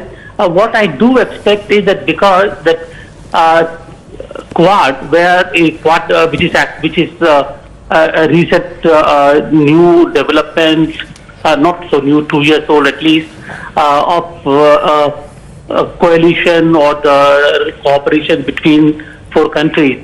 If the Quad, some countries take a decision or they try to issue a Quad statement on what happened, then India will have to take a stand in the Quad. Otherwise, I don't think that other countries will come around and they will be basically, issuing statements, etc., unless the situation becomes more of a military difference or military conflict. Right, Mr. Goyal, it's interesting you mentioned the Quad because that's what I was going to ask you next. As far as the support for Nancy Pelosi and the United States' stand as far as Taiwan is concerned, we've seen several world powers come out and openly talk about it. But like you said, India is waiting and watching from the sidelines for now. But even Australia hasn't said anything much about this visit or what it would mean for other countries. I think till yesterday there was an expectation, or at least there was, I wouldn't even call hope, that the visit actually will not take place because by all markers, the visit actually, besides just challenging China, doesn't actually do very much anything at all. So it was basically, the idea was to challenge China to enter into a contest with China. The visit has achieved the objective, and I think countries like Australia and Japan were watching to see which way it goes. Now that the visit is over, we perhaps would see statements coming out from these two countries. And if they want to basically bring in Quad, we will have to wait and see. Right, Mr. Goyal, do you think this, not just as far as military repercussions or the aggression of China, which China is known to have, pushed forth as its agenda against certain smaller countries, it's not just about that, it's also about the world economy and the kind of effect that this would have. Do you think that is something that the world should also be prepared with? If you look at the last 2 years, in fact, last 3 or 4 years, first the pandemic, then Ukraine war, as it is, the economy has been very badly interrupted by several breakages in the supply chains, etc., etc. If the differences between, or the contest between USA and China does erupt into a more significant situation in Indo-Pacific, I really don't know what other word to use. It could become serious. Then yes, the other smaller countries would be affected. But I think essentially what we are seeing is, with the Chinese economy slowing down, countries in the region, with the exception of a few like Solomon Islands in the Western Pacific, other countries are basically realizing that China actually, like Sri Lanka, Bangladesh, which have become part of the debt diplomacy, so to say. The other countries are realizing that China, relationship with China is like walking on a bed of thorns, where China takes undue advantage of whatever it does. Therefore, I don't think that China is going to get any kind of support or sympathy from smaller countries, with the exception of maybe a few. Most of them are going to stay away from this. Right, Mr. Goyal, thank you so much for speaking with us here on Times Now. Former diplomat Anil Triguniath also with us on this broadcast. Mr. Triguniath, thank you so much for speaking with us. And we're just seeing Nancy Pelosi's plane there, just about to take off from Taipei. But this short and significant visit has sent a very, very clear message to Beijing, isn't it? What do you think is going to be the repercussions, not just as far as US-China relations are concerned, but for the world as well? Well, I think that as far as Nancy Pelosi is concerned, she has made her point. She has been a China baiter and very hawkish on the Taiwan, has been very supportive from day one. And so she has, irrespective of whatever concerns the Chinese had expressed with regard to their sovereignty of territorial integrity, she has come here and for the Taiwanese democracy and support of the United States to their safety and security. But whether they have been able to make Taiwan more secure, it's only the time will tell. Because one does not know how China is eventually going to react to this. They have already imposed a lot of sanctions, because this is Taiwan that in the bargain will suffer as a small island nation. So one will have to see. But if the situation goes out of hand, obviously it will have a greater impact on the world, which is already suffering from the Russia-Ukraine war and its impact. So we are seeing that several of their friends have made statements, be it Pakistan or Russia or others, in favor of China. But the Chinese, basically, in my view, have a very hollow claim of violation of their sovereignty, because they are the masters in violating the sovereignty of other nations, including that of India. Right, so it's rich coming from China, that kind of claims that they're making. But Anil Triguniath, we've also seen certain warnings that have come out of China right after Nancy Pelosi landed at about 8 p.m. yesterday in Taipei. Do you think these comments are just an attempt to saber-rattle by China, or will they actually, implement those warnings or threats that they've been issuing? Well, I don't think they or the United States or any country for that matter now is really in a position to go in for an all-out war. But like they have already issued various sanctions, they have imposed on Taiwan already. There are these exercises which are taking place around the Taiwan Strait. And so, I mean, I don't know if it is exactly the same kind of a situation which was happening in Ukraine, where the month-long exercises were taking and then eventually invasion took place. So I do not know whether the visit of Pelosi has actually expedited that Chinese design. But at the same time, one would have to see that China cannot keep quiet at this stage because it is in the corner at the moment, because they wanted to get out of the situation by talking to Biden, but this did not happen. And as you know, that the Biden administration was not very keen on this visit because of these very reasons. And they were trying to look for greater cooperation from China, the G20 meet and others. And now I think that all those issues will probably go into the back burner. And the Chinese will try to show that they have somehow made a point. But that point will not be against the United States directly as much as against Taiwan. Yes. Mr. Goyal, now with regards to this very visit, a lot is being said about perhaps China muscle flexing at the moment, the kind of activities they've been doing in the skies. Do you agree to that? I mean, is this just muscle flexing or does this go beyond? Because there is a lot that the president in China needs to prove for the people of the country itself to retain power, to come back. So there's an internal political dynamics also attached to it.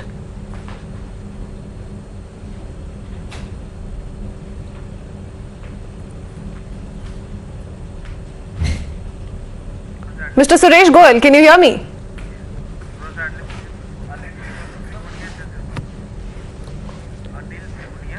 All right, Mr. Trigunyat, I believe, is with us still. Mr. Trigunyat, if you can take that question, do you believe this is just muscle flexing on part of China, or is it just wanting to perhaps send out a larger message to the United States, portray itself as the real aggressor? There's more to this. Well, definitely. I mean, as I said earlier, that the Chinese president is in a difficult situation at the moment because, you see, he's coming up for his re-election for another 5 years or for lifetime, one does not know.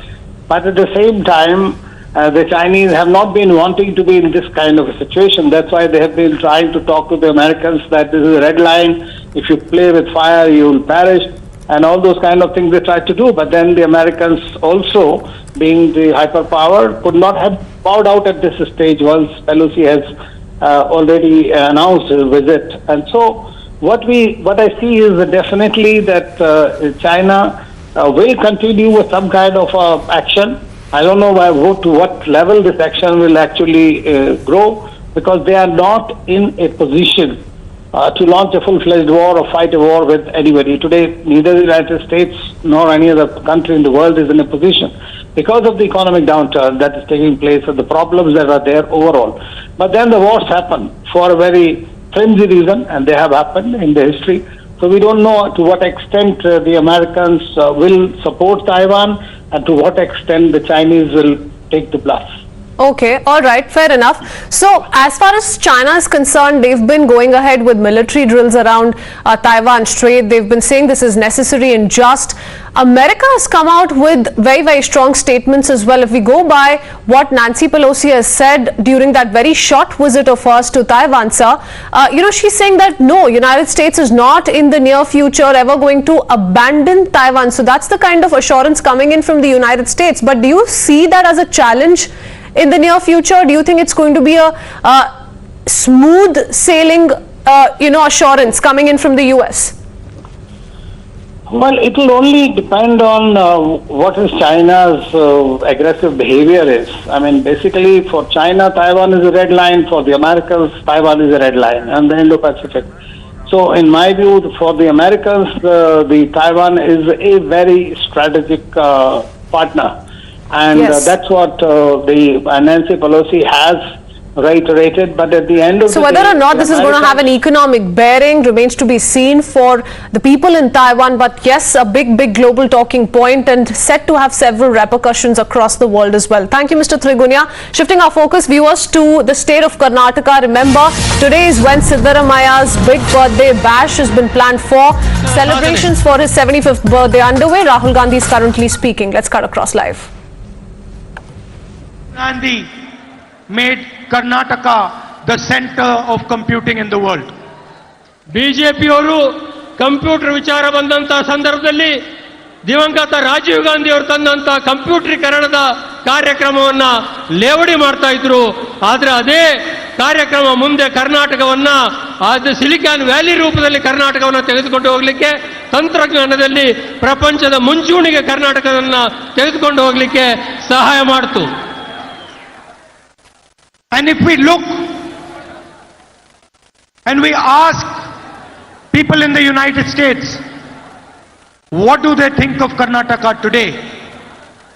ಅಮೆರಿಕದ ಪ್ರಜೆಗಳನ್ನ ನಾವು ಇವತ್ತು ಕರ್ನಾಟಕದ ಬಗ್ಗೆ ನಿಮಗೆ ಅಭಿಪ್ರಾಯ ಏನಿದೆ ಅಂತೇಳಿ ಕೇಳಿದರೆ, they will say to you that Karnataka never faced the type of violence it is facing today. ಅವರು ಹೇಳ್ತಾರೆ ಕರ್ನಾಟಕ ಯಾವತ್ತೂ ಕೂಡ ಇವತ್ತು ಎದುರಿಸ್ತಾ ಇರತಕ್ಕಂಥ ಸ್ಥಿತಿಯನ್ನ, ಇವತ್ತು ಎದುರಿಸ್ತಾ ಇರತಕ್ಕಂಥ ಸಮಸ್ಯೆಗಳನ್ನ ಯಾವತ್ತೂ ಕೂಡ ಕಾಂಗ್ರೆಸ್ಸಿನ ಕಾಲದಲ್ಲಿ ಎದುರಿಸಿರಲಿಲ್ಲ ಅಂತಕ್ಕಂಥ ಮಾತನ್ನ ಅಮೆರಿಕದ ಪ್ರಜೆಗಳು ಕೂಡ ಹೇಳ್ತಾರೆ. They will say to you that when the Congress was in power, Karnataka was in harmony. ಅವ್ರು ಹೇಳ್ತಾರೆ ಕರ್ನಾಟಕದಲ್ಲಿ ಕಾಂಗ್ರೆಸ್ ಸರ್ಕಾರ ಇದ್ದಾಗ ಕರ್ನಾಟಕದಲ್ಲಿ ಜನಗಳ ಮಧ್ಯೆ ಸಂಪೂರ್ಣವಾಗಿರ್ತಕ್ಕಂಥ ಸಾಮರಸ್ಯ ಇತ್ತು ಅನ್ನೋ ಮಾತನ್ನ ಅವ್ರು ಹೇಳ್ತಾರೆ. All communities lived happily together. ಎಲ್ಲಾ ಸಮುದಾಯಗಳು ಕೂಡ ಶಾಂತಿಯಿಂದ ಸಾಮರಸ್ಯದಿಂದ ಕರ್ನಾಟಕದಲ್ಲಿ ಬದುಕುವಂತ ಒಂದು ವಾತಾವರಣ ಇತ್ತು. Nobody was scared. ಯಾರಿಗೂ ಕೂಡ ಭಯ ಅಂದ್ರೆ ಏನು ಅಂತಕ್ಕಂಥದ್ದೇ ಗೊತ್ತಿರಲಿಲ್ಲ. And they will also tell you that harmony and peace are the most important things for business. ನಾನು ಒಂದು ಮಾತನ್ನ ಸ್ಪಷ್ಟಪಡಿಸಲಿಕ್ಕೆ ಬಯಸ್ತೇನೆ, ಯಾವುದೇ ಒಂದು ಉದ್ಯಮ ವ್ಯಾಪಾರ ಯಶಸ್ವಿ ಆಗಬೇಕಾದ್ರೆ ಸಾಮರಸ್ಯ ಮತ್ತು ಶಾಂತಿ ಇದ್ದಂತ ಸಂದರ್ಭದಲ್ಲಿ ಮಾತ್ರ ಉದ್ಯಮಗಳು ಯಶಸ್ವಿ ಆಗ್ತವೆ ಅನ್ನೋ ಮಾತನ್ನ ನಿಮಗೆ ನೆನಪು ಮಾಡಿಕೊಡ್ಲಿಕ್ಕೆ ಬಯಸ್ತೇನೆ. I mentioned to you the schemes that Siddharamaiaji's government ran in Karnataka.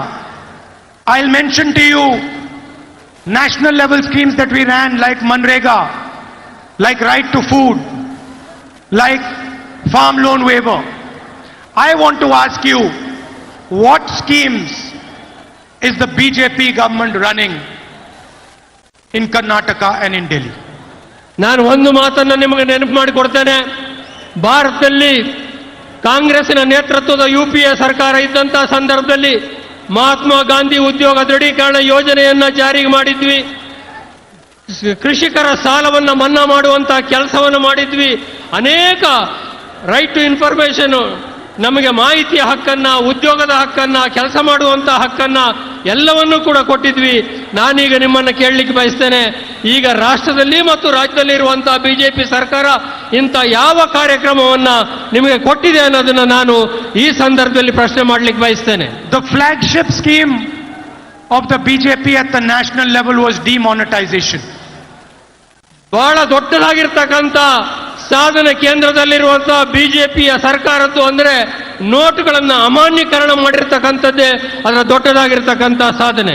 Wear they destroyed all the small and medium businesses, they destroyed all the farmers of this country. ನೋಟಿನ ಅಮಾನ್ಯೀಕರಣ ಮಾಡಿದ್ರಿಂದಾಗಿ ಇಡೀ ರಾಷ್ಟ್ರದಲ್ಲಿ ಸಣ್ಣ ಮತ್ತು ಮಧ್ಯಮ ವರ್ಗದ ವ್ಯಾಪಾರಿಗಳು, ಕೈಗಾರಿಕೆಗಳು ನಾಶವಾದವು. ಸಾಮಾನ್ಯ ರೈತರು ಕಷ್ಟ ಕಾರ್ಪಣ್ಯಕ್ಕೆ ಸಿಕ್ಕಿ ಅನೇಕ ಕಷ್ಟಗಳನ್ನು ಅನುಭವಿಸ್ತಕ್ಕಂಥ ಸ್ಥಿತಿ ನಿರ್ಮಾಣ ಆಯಿತು. Demonetisation was a transfer of money from the poorest people of this country to 5-10 richest business men of this country. ನೋಟಿನ ಅಮಾನ್ಯೀಕರಣದ ಹಿಂದೆ ಇದ್ದಂಥ ಉದ್ದೇಶ ಅಂದ್ರೆ ಕೋಟ್ಯಾಂತರ ಭಾರತೀಯರ ಕೈಯಲ್ಲಿದ್ದಂಥ 5, 10, 100 ಸಾವಿರ ರೂಪಾಯಿಗಳನ್ನ ಕೆಲವು ಜನ ಶ್ರೀಮಂತರ 8-10 ಜನ ಶ್ರೀಮಂತರ ಖಾತೆಗಳಿಗೆ ವರ್ಗಾಯಿಸಲಿಕ್ಕೆ ಮಾಡಿದಂತ ಒಂದು ಹುನ್ನಾರವೇ ನೋಟಿನ ಅಮಾನ್ಯೀಕರಣ ಯೋಜನೆ. After that they imposed A flawed GST on the country. ಅದಾದ ನಂತರ ಅವರು ಮಾಡಿದಂತ ಎರಡನೇ ಕೆಲಸ ಅಂದ್ರೆ GST ಹೆಸರಿನಲ್ಲಿ ಇಡೀ ರಾಷ್ಟ್ರಕ್ಕೆ ಮಾಡಿರ್ತಕ್ಕಂಥ ದೊಡ್ಡದಾಗಿರ್ತಕ್ಕಂಥ ಮೋಸ. Once again design to destroy the lifes of poor people, of workers, of farmers, of laborers. ಈ GST ಯೋಜನೆ ಹಿಂದಿದ್ದಂಥ ಉದ್ದೇಶನೂ ಕೂಡ ಕಾರ್ಮಿಕರು, ರೈತರು, ಕೃಷಿಕರು, ಸಣ್ಣ ಪುಟ್ಟ ವ್ಯಾಪಾರಿಗಳನ್ನ ಸಂಪೂರ್ಣವಾಗಿ ನಾಶ ಮಾಡಿ ಕೆಲವರಿಗೆ ಸಹಾಯ ಮಾಡಲಿಕ್ಕೋಸ್ಕರ ತಂದಂತ ಒಂದು ತೆರಿಗೆ ಯೋಜನೆ GST ಅಂತಕ್ಕಂಥದ್ದು. After this meeting, go to any shopkeeper, go to any small business owner and ask him what benefit GST and demonetization gave him. GST ಮತ್ತು ನೋಟಿನ ಅಮಾನ್ಯೀಕರಣದ ನಂತರ ನೀವು ಯಾವುದಾದ್ರೂ ಸಣ್ಣ ರೈತರನ್ನ, ಸಣ್ಣ ಪುಟ್ಟ ವ್ಯಾಪಾರಿಗಳನ್ನ ಹೋಗಿ ಕೇಳಬೇಕು ದಯವಿಟ್ಟು.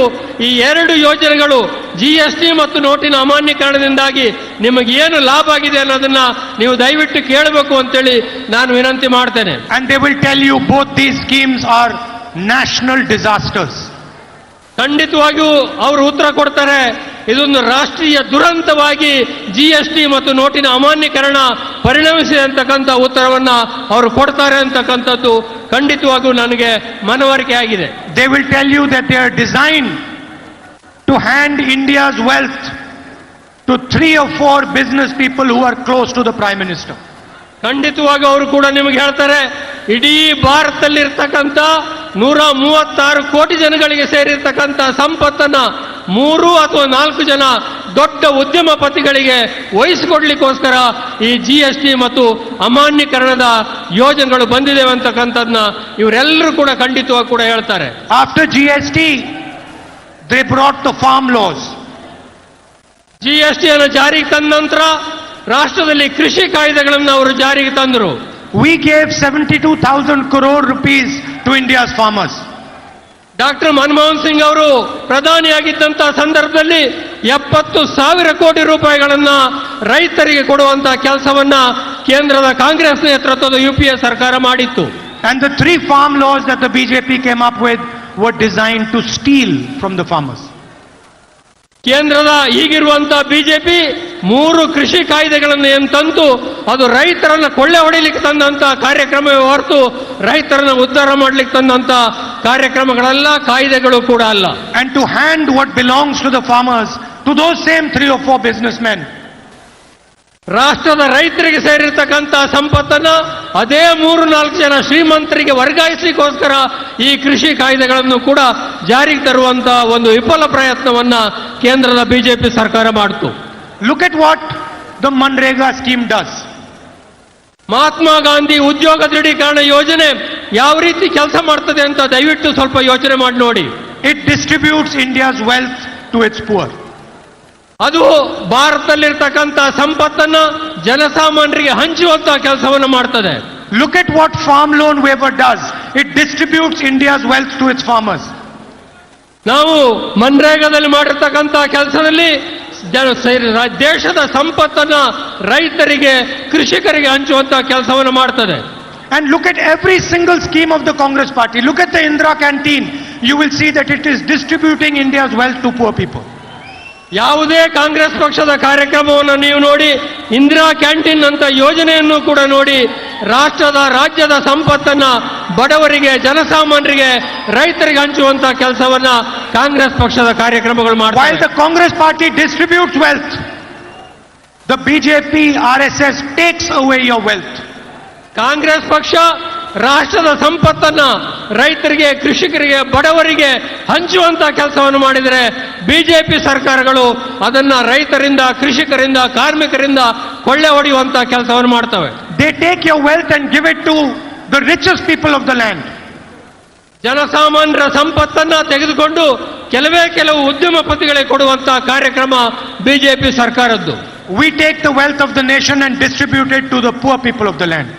ನಾವು ದೇಶದ ಸಂಪತ್ತನ್ನ ಕ್ರೋಢೀಕರಿಸಿ ಅದನ್ನ ಸಾಮಾನ್ಯರ ಒಳಿತಿಗೋಸ್ಕರ ಬಳಸತಕ್ಕಂಥ ಕೆಲಸವನ್ನು ಮಾಡ್ತೇವೆ. On one side Manrega, right to food, farm loan waiver. On the other side demonetization, GST, farm bills.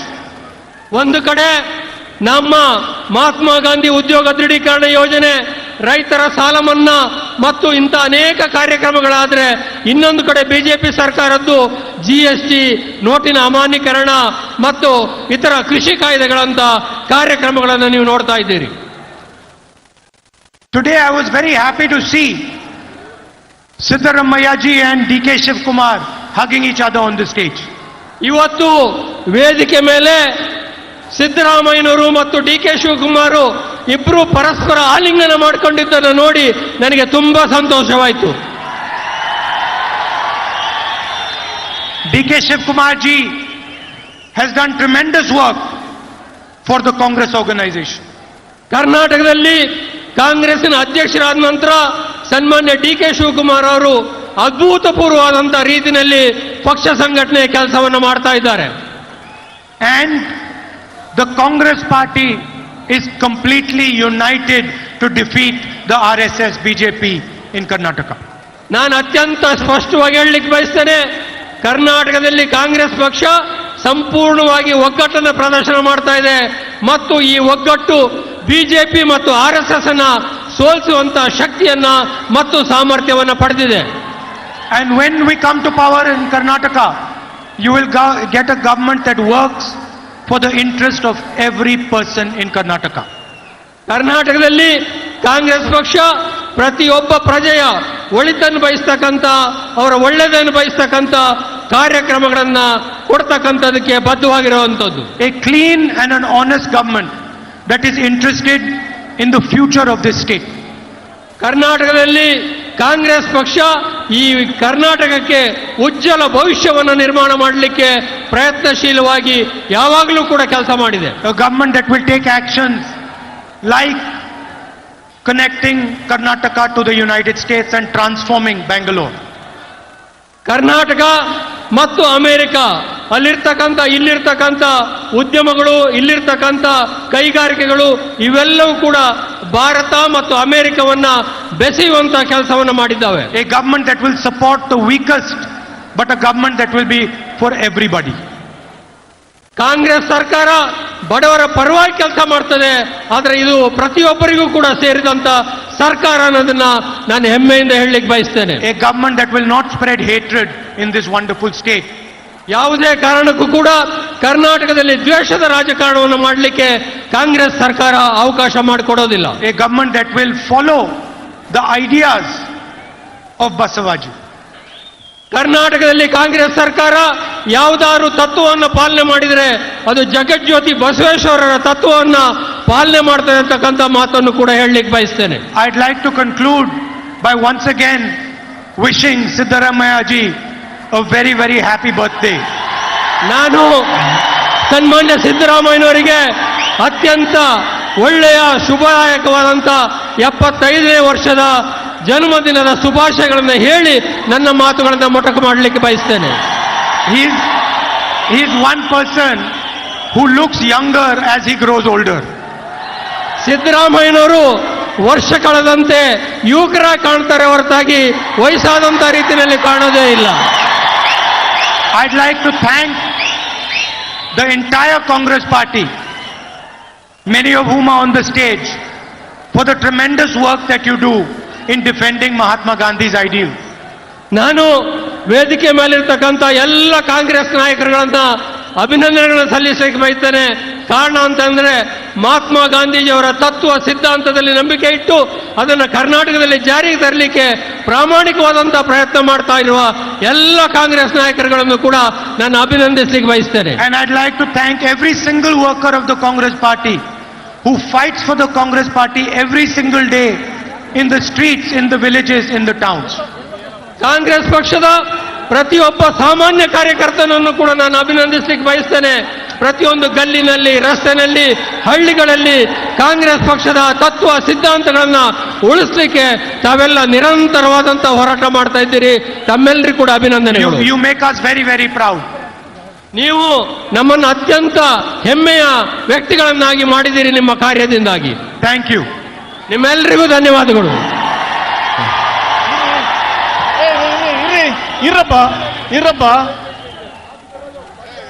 I would like to thank Sri Rahul ji for his inspiring speech. ಹಾಗೇನೆ ಕನ್ನಡಕ್ಕೆ ಉತ್ತಮವಾಗಿ ಅನುವಾದವನ್ನು ಮಾಡಿದಂತ ಸಹೋದ್ಯೋಗಿ ಮಿತ್ರ BL ಶಂಕರ್ ಅವರಿಗೂ ಅಭಿನಂದನೆಗಳು. Now All right, that was Rahul Gandhi while sharing the stage with DK Shiv Kumar and Siddaramaya, both extending birthday wishes to Siddaramaya. Remember, this is all part of Siddaramaya's 75th birthday and how the Congress has gathered to celebrate his birthday. But what's also important is while DK Shiv Kumar was on the stage, Rahul Gandhi began with praises after praises for Siddaramaiah, and thereafter ended up speaking about DK Shivkumar as well. Imran is joining us with more details. Imran, interestingly, of what we made of Rahul Gandhi's speech, you know, the Congress party had come out and said that this is an apolitical event, that we're not going to be getting into the controversy that is being spoken of, you know, as far as DK Shivkumar versus Siddaramaiah in Karnataka is concerned. But his comments turn out to explain something very different. He did talk about politics, he did talk about the work that has been done by Siddaramaiah, and also talk about work that has been done by DK Shivkumar.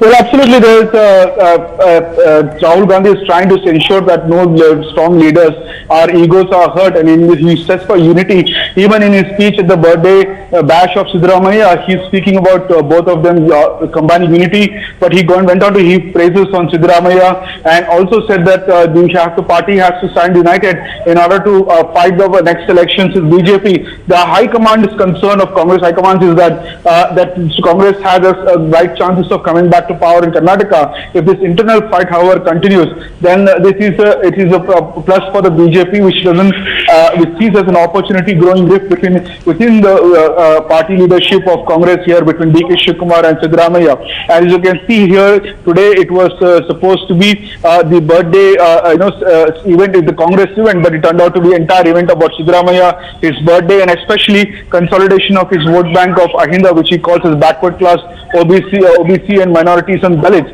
to consolidate his position in the party, and also pitch himself as a chief ministerial candidate. This entire exercise of his birthday, which he hasn't celebrated earlier, is by his party colleagues and also his supporters to ensure that they put his face as a prominent Congress candidate for the chief ministerial post in the next elections. All right, absolutely. Thanks for joining us with all those details, Imran. Yes, that's Rahul Gandhi giving out a word of consolation, if I may say, to both DK Shivkumar and Siddaramaiah amid the ongoing controversy. And of course, that's how he wants to extend his wishes to Siddaramaiah on his 75th birthday. Let's quickly shift our focus to more breaking news coming in this evening.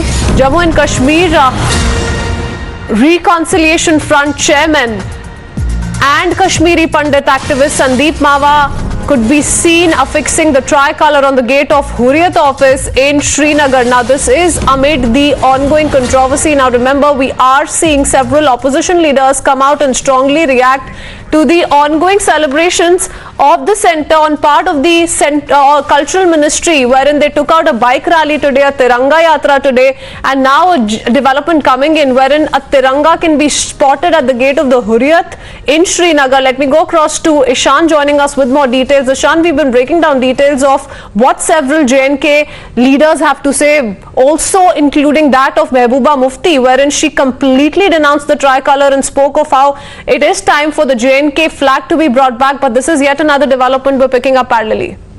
Well, absolutely, yes. Sandeep Mawa has been into activism completely ever since, his shop was attacked in downtown area of Srinagar. Remember, his salesman was killed in that attack, and ever since then, he says and claims that he's ready to expose all those people who have done injustice to the people of Kashmir. And he actually, if you remember 2 or 3 weeks back, he raised tricolour in a similar fashion, affixed it on the PDP, office in Srinagar, at residence of actually Mehbooba Mufti, and now he has reached the Hurriyat office where he can be seen with 2 tricolours on the Hurriyat office. It's already, there are a lot of controversy around the program announced as a part of Azadi Ka Amrit Mahotsav, where Har Ghar Tiranga program initiative by the government is being led. Now this will, spark a controversy because Sandeep has been putting these national flags on the buildings, houses, and also, on the houses and gates of those people who are into active politics and who, according to them, have done injustice to the people of Kashmir. And similarly, he has done it in the past to the other people as well. We already saw him outside the All right, Ishan, I'll come back to you. We have Sandeep Mawa himself joining us on the phone line. Mr. Mawa, you've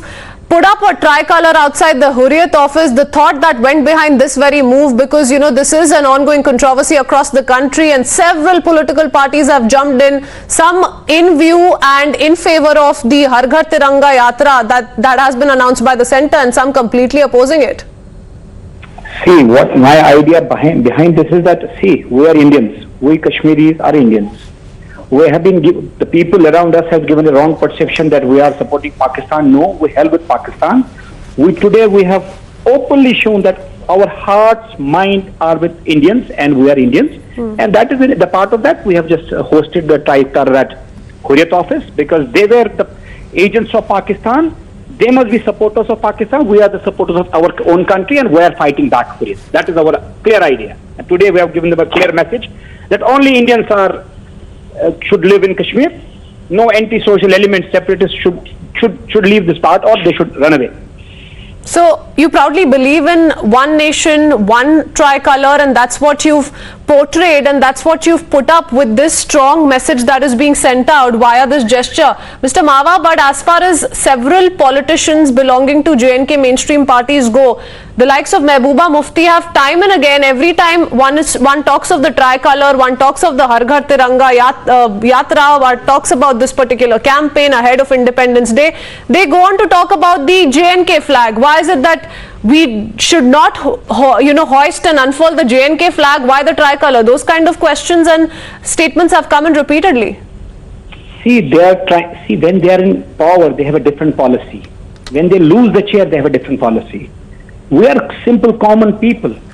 Our hearts and minds are with India, so why should we not display it? We have to come up in large numbers and show our solidarity with a great nation, India. So, see, politicians have to, that is their policy is to divide and rule. How would they sustain in politics? That is playing different games, so we have ignored them. See, we have been requesting continuously Government of India, they should not hold any elections. Because whenever there is politics on Kashmir, yes, the innocent Mr. Mawa, unfortunately, we've seen politics once again today break out with some in the opposition putting up pictures of the tricolor being unfurled by Nehru upon the Prime Minister's appeal of putting the tricolor as their picture. So, a lot of developments coming in, but yes, that's the latest we're picking up from J&K. Thank you for speaking to us on this broadcast.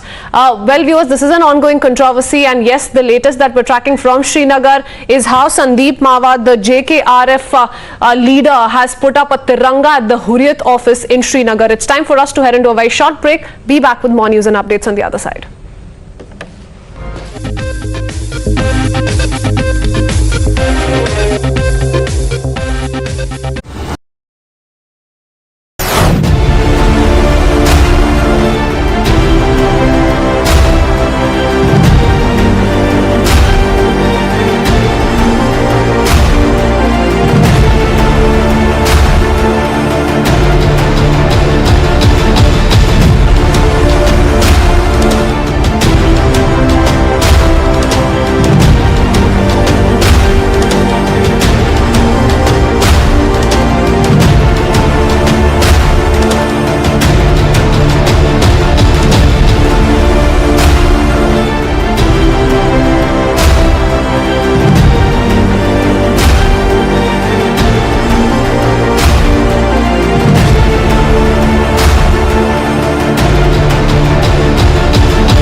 You're with Times Now. Let's get you our top story ahead of the 75th Independence Day. Tiranga fervor has dripped one and all. Today, the Culture Ministry organized a massive bike rally from Red Fort to Parliament in the national capital.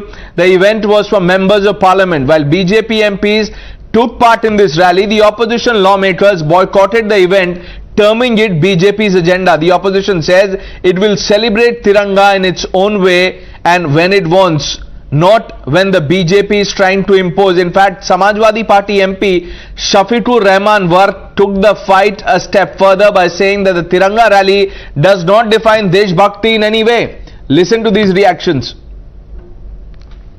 देश कौन देशभक्त है सब जानते हैं, कितना देशभक्ति है कि हमारे देश को आजाद करने के लिए जो अखबार निकाला गया था आजादी की वो जंग के समय, उनके खिलाफ आज जिस घिनौने साजिश हो रहे हैं उसको भी थोड़ा याद करो और उसको भी देखा करो।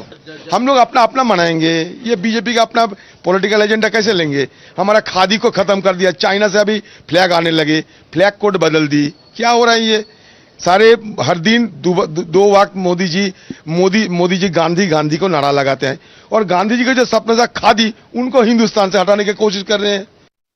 हम बीजेपी की पॉलिसी पर नहीं चलते। लेकिन आप क्या मानते हैं कि तिरंगा से आपकी राष्ट्रभक्ति की बात हो रही है कि आप देश को कितना प्यार करते हैं तिरंगा को लेकर? आपका क्या बैठ के कर लेंगे? बैठ के कर, हम देश को अपना देश मानते हैं और देश की इज्जत करते हैं, देश का भला चाहते हैं, देश की तरक्की चाहते हैं। वो बोल रहे हैं वो कि सिर्फ झंडे से देश की तरक्की का नहीं होगा, देश के अंदर जो काम होने चाहिए उससे मुल्क तरक्की करेगा। 75 साल हम भी मनाएंगे, हम कब मना कर रहे हैं? आज़ादी के 75 साल हमने भी कुर्बानियाँ दी हैं। मुसलमानों ने अपनी फांसी के तख्तों पर झूले हैं और सीने पर गोलियां खाई हैं और सारे मुसीबतें झेली हैं।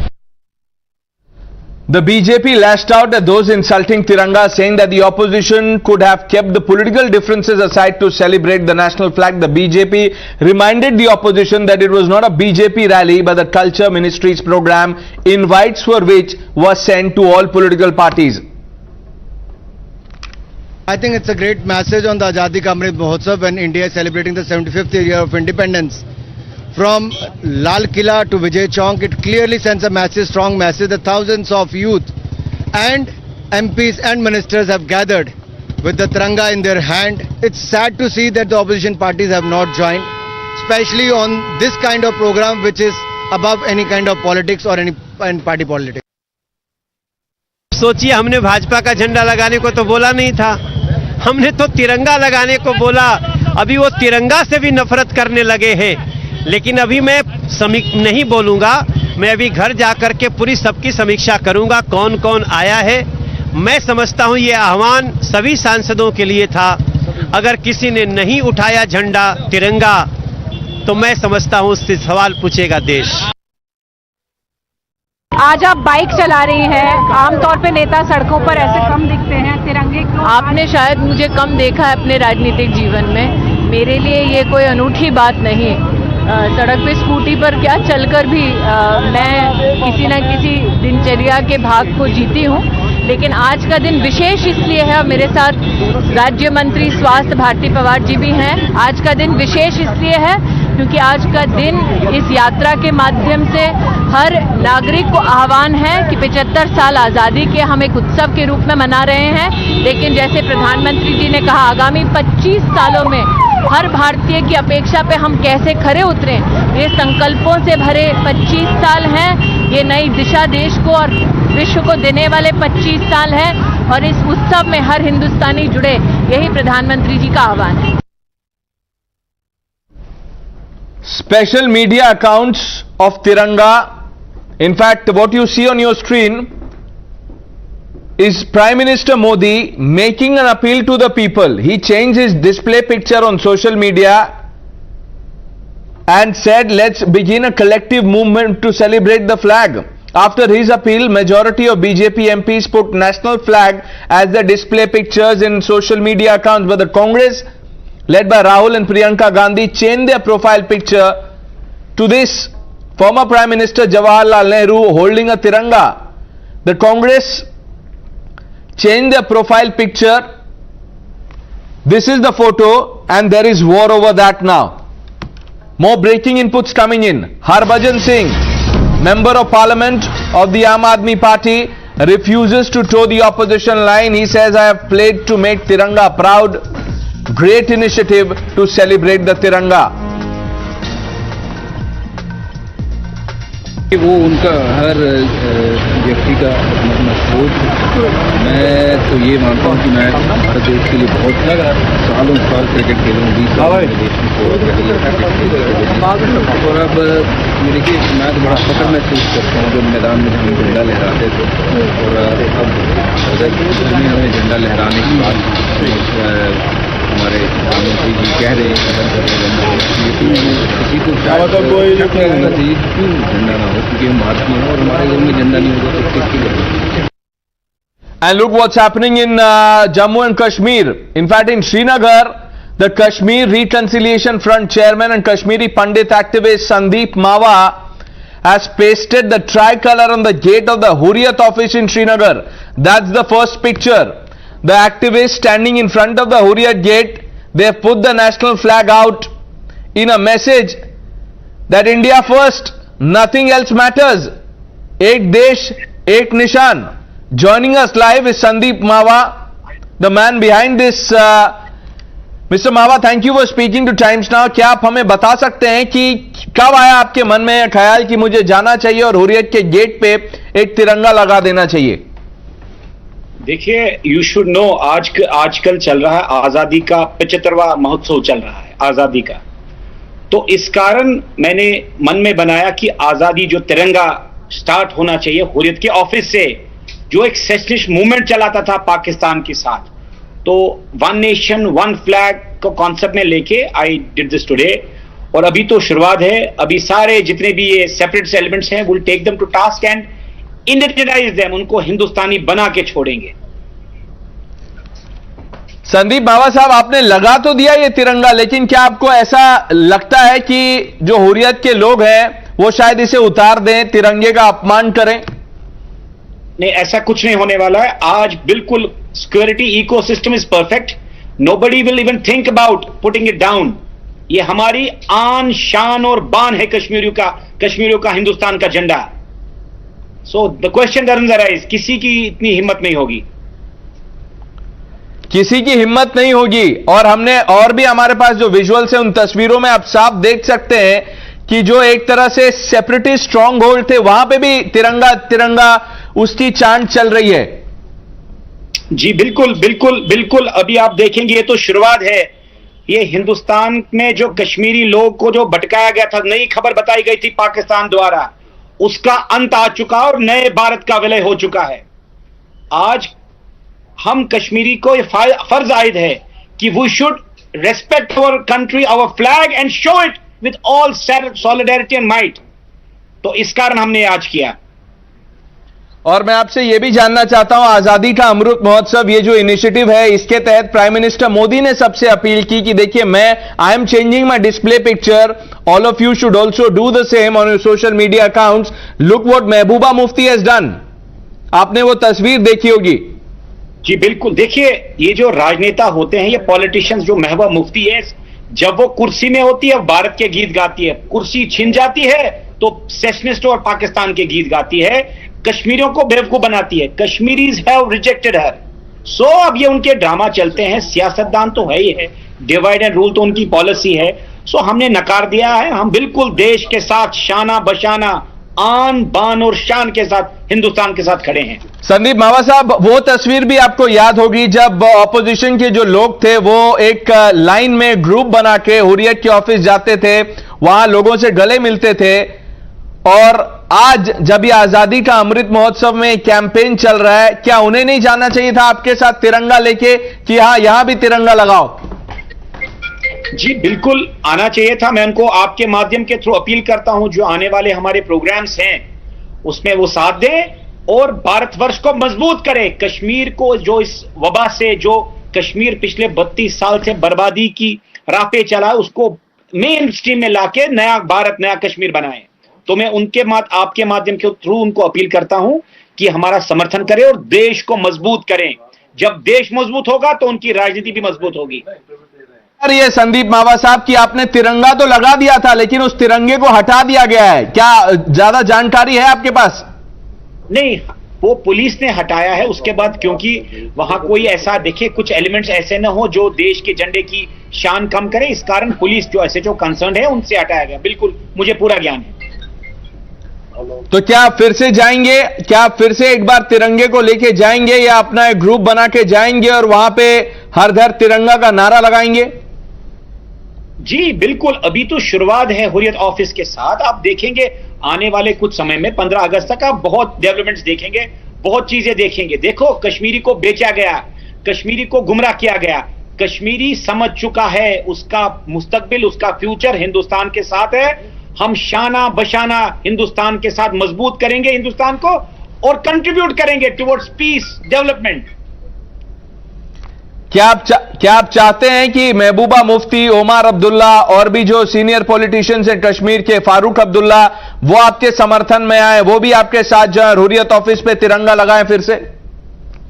बिल्कुल आना चाहिए। मैं अपील करूंगा आपके माध्यम के थ्रू को आना चाहिए, बिल्कुल आना चाहिए। देश देखिए, जब वो इंडियन कॉन्स्टिट्यूशन के अंडर काम कर रहे हैं, ओथ लेते हैं हिंदुस्तान आईन की, तो ये दोगलापन क्यों? मैं अपील करूंगा आपके माध्यम के थ्रू फारूक अब्दुल्ला साहब को, महबूबा मुफ्ती जी को, उमर अब्दुल्ला साहब को, बाकी लोगों को कि वो हमारा साथ दे और ये जो वबा है आतंकवाद का, इसका पतन हो। बिल्कुल मैं अपील करूंगा आपके थ्रू। हमारे साथ बने रहिए, और भी वॉइसेस हमारे साथ जुड़ रहे हैं। कर्नल आरएसएन भी आपसे बात करना चाहते हैं, वो आपको सलाम करना चाहते हैं कि आपने तिरंगा लगाया हुर्रियत के ऑफिस पे। Colonel RSN joining us. Yes sir, what would you tell Sandeep मावा? नहीं, बहुत अच्छी बात है। अगर जहां जहां ये लग रहा है झंडा, ये तो लगना ही चाहिए, और जहां नहीं लग रहा है उनको जेल के भीतर होना चाहिए। अब झंडे से तो किसी को परहेज नहीं होना चाहिए ना। तो this is least that can be expected from an Indian. अगर नहीं लगाता है तो वो भारतीय के अलावा कुछ और ही है, उसको देशद्रोही आप बोलेंगे ना। तो ये तो बड़ी ये नॉर्मल सी बात है कि हमारा 75th ईयर आ रहा है और पूरा हमारा हिंदुस्तान उसका जश्न मना रहा है, तो उस जश्न में सब शामिल हो, और जो उस जश्न में नहीं शामिल होगा उसको तो मैं देशद्रोही मानता हूं और उसका स्थान जेल है। इसमें तो कोई दो राय नहीं है। इसमें मुझे तो नहीं लग रहा है कि अगर कोई लगाया है तो वो बहुत बड़ी मेहरबानी कर रहा है देश के लिए, क्योंकि जिस देश की आप आबो हवा में जी रहे हैं और जिस देश का खाना खा रहे हैं, कम से कम उसका अगर और कुछ नहीं कर सकते उसका तो झंडा तो कम से कम फहराओगे। फहराओगे भी नहीं तो उसका इज्जत तो करोगे झंडे का। और अगर आप नहीं कर रहे हो तो फिर आपके देशभक्ति ही नहीं, फिर आप हो सकता है कि पाकिस्तान परस्त हो या चीन परस्त हो या जो भी हो, अमेरिका परस्त हो, मैं नहीं जानता। लेकिन ये इसमें तो मुझे कोई मतलब, ये तो ब्लैक एंड व्हाइट है sir. This is totally an black and white affair. Where is the scope of grey here? Why are we always looking for shades of grey in every endeavor that we of our national life? Aren't you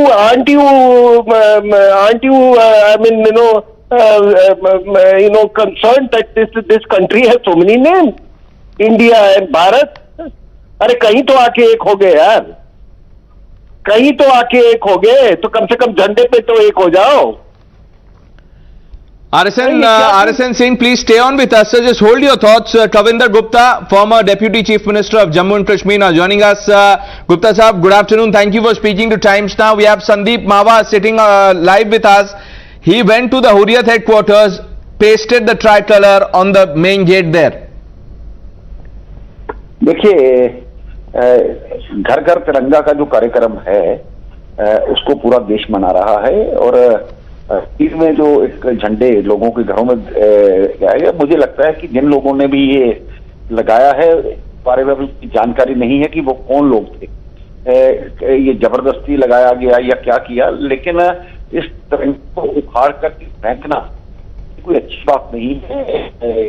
इस पर action लिया जाना चाहिए। अगर कुछ लोगों ने, हुर्रियत के जो लोगों ने, इनको अभी समझ नहीं आई है कि भारत में यदि रहना होगा तो वंदे मातरम कहना होगा, ऐसे नहीं चलेगा। आप उसको तरीके से, अगर कोई बात होती है तो आप उनसे पूछ सकते हो, लेकिन हुर्रियत का जो इस प्रकार का प्रयास है वो असहनीय है और उसको सहन नहीं किया जा सकता। प्रशासन इस पर जल्द से एक संज्ञान ले।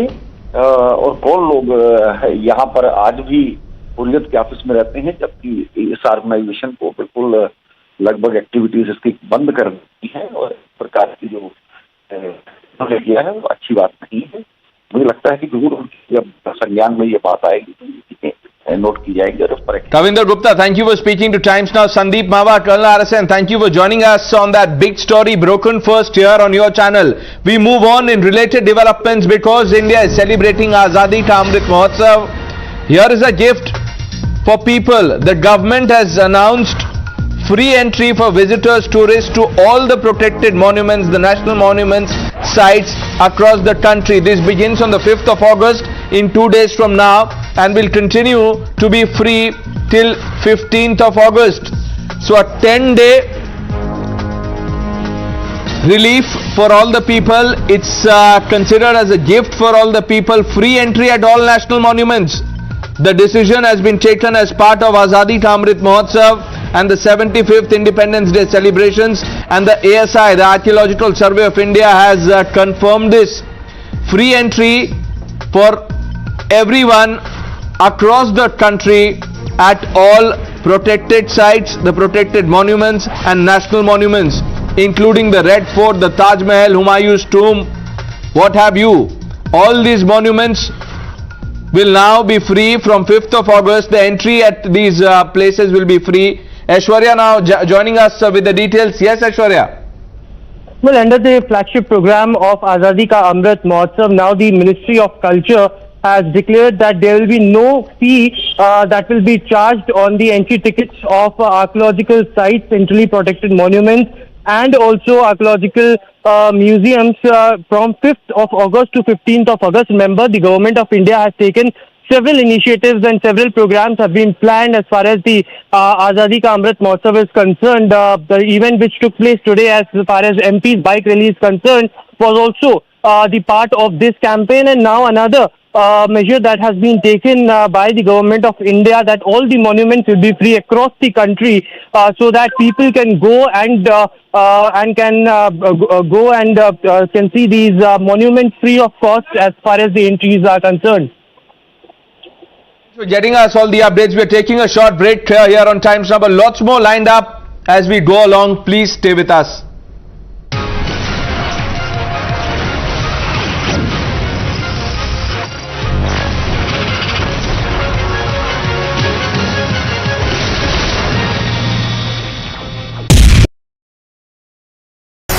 The most pressing issues, the most informed minds, free and fair exchange. Converse India with Rahul Shivshankar. 3-4 ತಲೆಮಾರುಗಳಿಗೆ ಆಗುವಷ್ಟನ್ನು ನಾವು ಮಾಡಿಕೊಟ್ಟಿದ್ದೇವೆ ನೆಹರು, ಇಂದಿರಾ ಗಾಂಧಿ, ಸೋನಿಯಾ ಗಾಂಧಿ ಹೆಸರಲ್ಲಿ.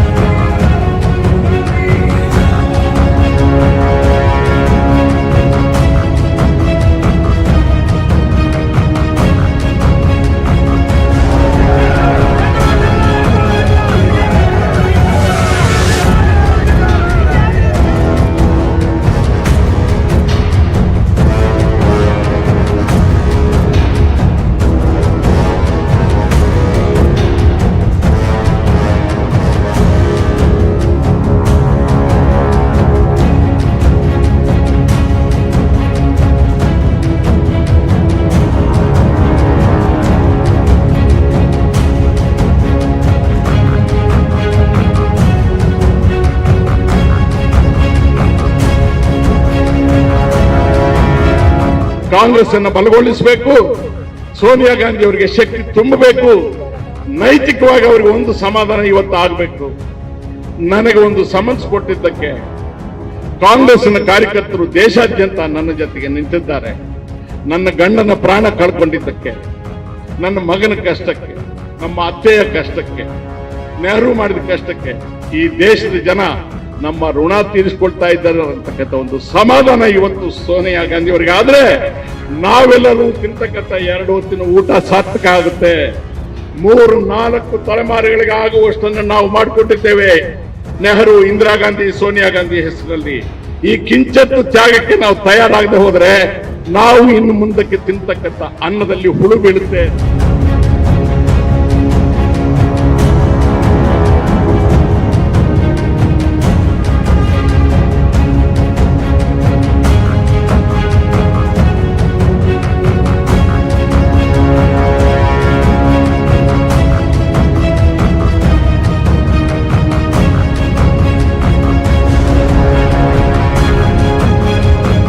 He has openly confessed, he has openly admitted.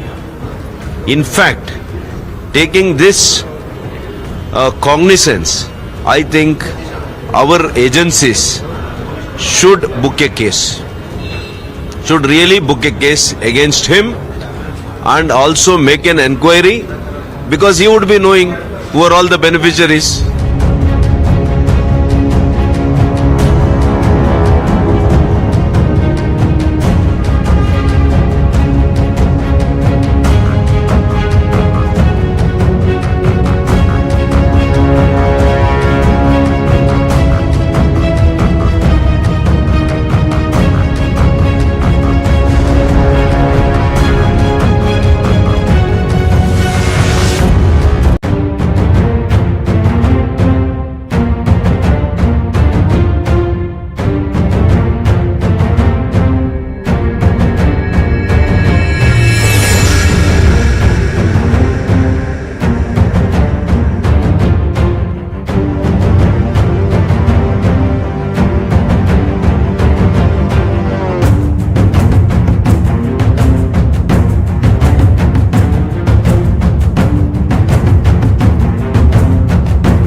Yes, a big update in the Umesh Kole murder case.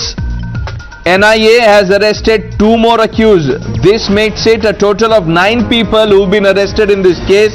Interrogation is underway as we speak. Shivani now joining us for more on this. Yes, Shivani. So the National Investigation Agency had arrested 7 people and 2 more were detained in this morning and now have been arrested. Both of these accused are said to be, one is the Maulana from Namona Masjid in Amravati, while the other person is the driver of the main accused and had given shelter to main accused Irfan after the murder of Mr. Kolhe. Now NIA has arrested Murshid Ahmad Rashid and Abdul Arbaz Salim. Their names are given by the NIA agency, and they are also being said to not only give the shelter to the main accused but also for carrying out the murder and collecting the funds which were necessary for those accused to escape from that particular locality. While Abdul Rashid is also the accused who helped the other accused in this matter to abscond and give shelter to one person. As of now, the cops have said that they have given all the primary details to the National Investigation Agency. They will be soon brought to Mumbai for further investigation. Already 7 people are in the custody in Mumbai jail where NIA is probing the case, and meanwhile NIA had conducted searches and raids with regards to Umesh Kolhe matter in Amravati and the adjoining area of Amravati, and that's when they got the information of these 2 accused, right, and hence the arrest was made. Thank you, Shivani, for the details. Taking a short break on Times Now. Lots more lined up. Stay with us.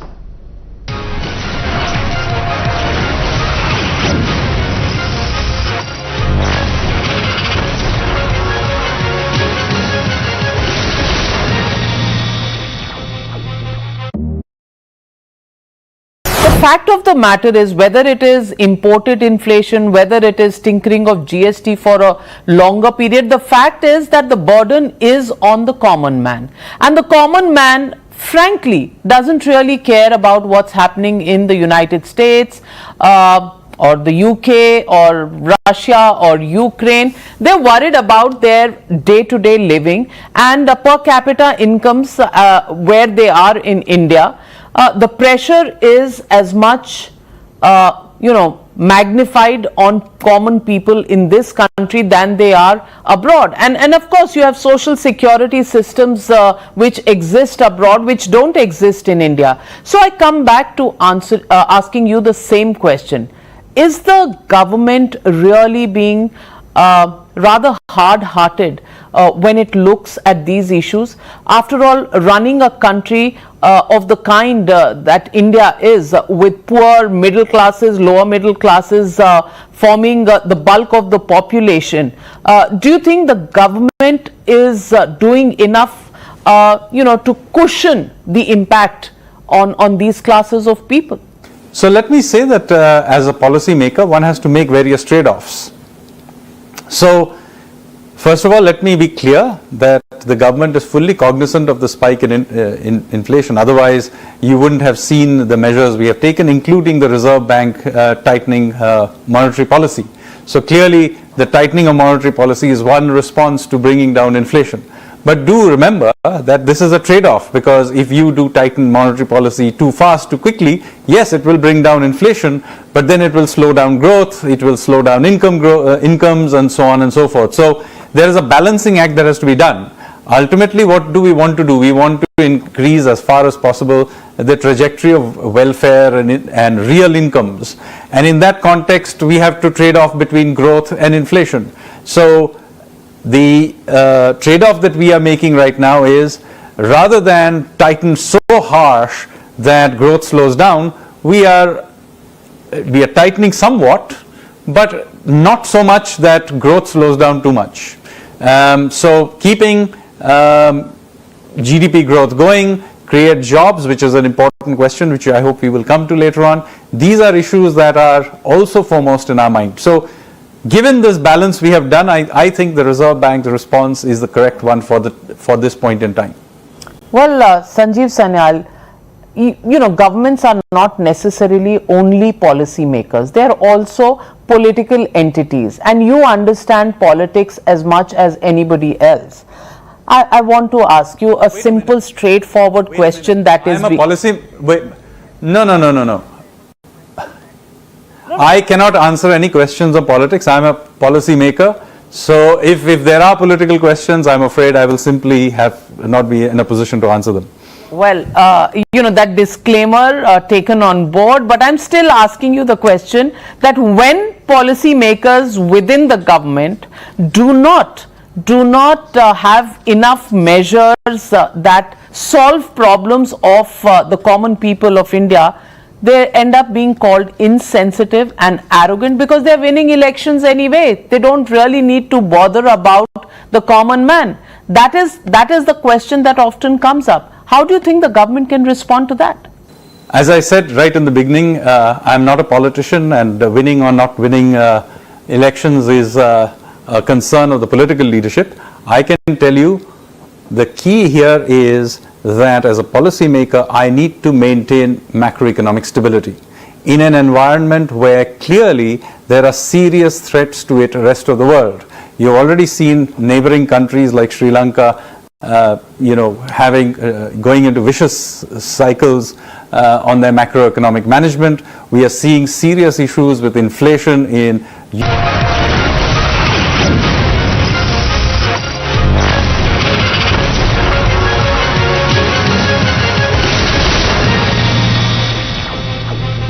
Good afternoon, hello and welcome. You're tuned in to Times Now. This is Live Wire and I am Poonam Burde. Let's get you started on this edition with breaking news coming in. Arvind Kejriwal has now hit out at the centre over the freebie culture. Kejriwal now goes after the central government to say that no economic disasters have taken place in the country due to the benefits of the freebies that have been promised by any political party. Helping crony capitalists hurts economy is the jibe that has come to the fore from the Delhi Chief Minister and the convener of the Aam Aadmi Party. This comes on the back of the Supreme Court also stepping in, wanting to regulate the freebie culture that we often see in election season. Taking the opinion of the Niti Aayog, the Finance Commission and the RBI, the Supreme Court had told the centre to come up with suggestions to address the issue of irrational freebies. This comes at a time when several political parties are trying to woo the voters, especially ahead of the state elections that are due this year. Gujarat being one of them, and the freebies that the Aam Aadmi Party has announced for Gujarat as a part of their campaign. Madhav Gopalakrishnan with me for more on this. Madhav, the Supreme Court is wanting to regulate this freebie culture. The centre too has spoken of it. Kejriwal now coming out and taking a jibe at the Modi government. Well, absolutely. And in fact, right since day one, when the Prime Minister first made his remark as far as freebie culture is concerned, it was Kejriwal who was perhaps the first of the bloc to respond to the Prime Minister and the jibes that had been taken by the Prime Minister as far as these freebies are concerned. Now, Supreme Court is also seized of the matter. Remember that the Supreme Court has today, in very stern language, in fact, raised questions about the Election Commission and the role of the centre, and said that why are we not seeing, in fact, a more proactive role as far as this particular issue is concerned. Remember, the Election Commission had earlier said that it does not have powers to deal with such an issue. It has very limited scope in terms of its powers, which the Supreme Court has raised. Of course, several lawyers have pointed out that it should be the government and the parliament that should debate this issue as well. So there are multiple aspects on which the Supreme Court has seized of this particular issue. And now, of course, we are seeing, for instance, Arvind Kejriwal come out and make these comments as far as freebies are concerned, and also take a jibe at the centre, because remember, it has been the argument, or rather the allegation of opposition parties, that big corporates are being favoured, and that, of course, is a question that is being underlined once again by Arvind Kejriwal with these kind of comments. So it would not, in fact, be to the detriment of the citizens or to society at large if freebies are given, seems to be the thrust of Kejriwal's argument, but in fact will be so if corporates are made to benefit by the government. Right, Madhav, thank you so much for getting us that latest update and putting it in perspective as far as the political war over the freebie culture is concerned. For now, shifting focus to more news coming in. Now, during an investigation pertaining to Vivo Mobile, the Directorate of Revenue Intelligence has detected customs duty evasion of 2,217 crore rupees by the Chinese entity. Now, Vivo India is a subsidiary company of Vivo Communications Technology Limited, which is a Chinese entity. It is engaged in the business of manufacturing, assembling, wholesale trading as well as distribution of mobile handsets. They are now in the dock for tax evasion. Bhavtosh is with me for more details on this case. Yes, Bhavtosh. The Directorate of Revenue Intelligence had carried out raids and searches, and a new show cause notice has been served to them, claiming that they had custom evasion had been done by them, which is worth over 2,217 crore rupees. Remember, earlier the Enforcement Directorate had also carried out similar kind of raids and searches across the country and had accused Vivo India of money laundering worth a whopping 62,000 crore rupees. And this time around, the Directorate of Revenue Intelligence had said that they had carried out custom evasion of at least 2,217 crore rupees.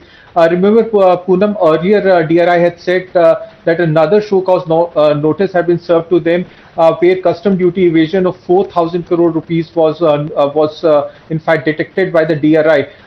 They had in fact deposited around 60 crore rupees. So trouble is mounting for Vivo India. top directors of Vivo India had in fact fled the country. Initially, the government of India had filed a complaint with Delhi police, which led to Delhi police filing a criminal case against them. Most of the directors of Vivo India had fled the country. Subsequently, these two federal probe agencies had carried out their own investigation.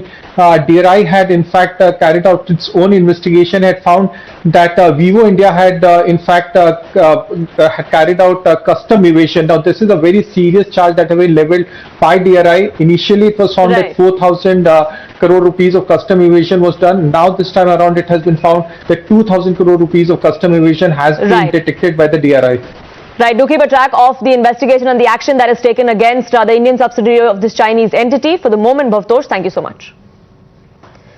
Moving on now, in less than a year, Karnataka will go to elections, and the Congress, which has been fighting dissent and a leadership battle for long, is trying to set the stage to settle the debate. Congress MP Rahul Gandhi is in the state of Karnataka for a visit specifically to celebrate Siddaramaya's 75th birthday today. But before that gala that is going to happen today evening, a late-night political affairs meeting of the Congress party took place yesterday, where Rahul Gandhi urged the former Chief Minister Siddaramaya and the state Congress chief D.K. Shivkumar to lead the party unitedly for the upcoming elections. Just a short while ago, Rahul Gandhi in fact held a public meeting as well, in which he not only praised Siddaramaya and said that many of his views are echoed by me, he also went on to praise D.K. Shivkumar, trying to maintain the balancing act as far as the two leaders in the state are concerned.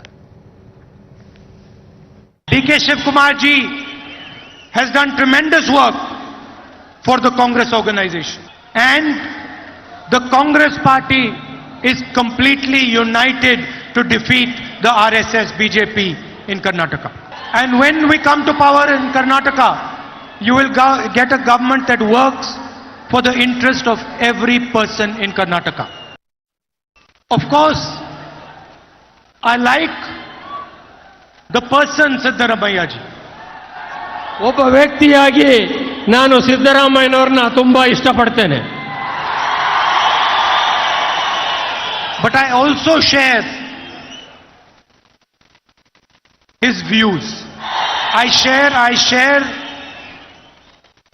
his compassion for the poor and the weak. And I also appreciate the way Siddaramaya ji ran the last government of Karnataka. It gave a direction to the people of Karnataka. It had a vision for the people of Karnataka. And most importantly, it believed in the idea of fairness for everybody. Everybody participated. They are all in the unanimous opinion. Congress should fight unitedly with one voice against this BJP government. That has been decided today. Therefore, I think the entire leadership of Karnataka will join hands together, and we will fight out this corrupt government from Karnataka, and we will win Karnataka in 2023. This is what we have decided today. Message of unity. All the leaders should work unitedly, and elections are near. So a good message should go amongst the people of Karnataka. Already the people are fed up with the corruption, the misrule of BJP government. Party leaders should give statements wherein the people of the state should not feel that it gives a wrong impression, or it gives it throws light that there is no unity in the party.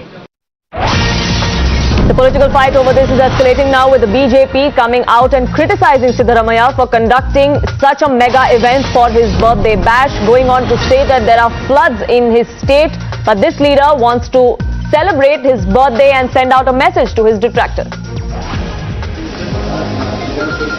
Holiday politician है, इसके वजह से उन्हें बहुत विषय के बारे में जानबूझकर भूल जाता है.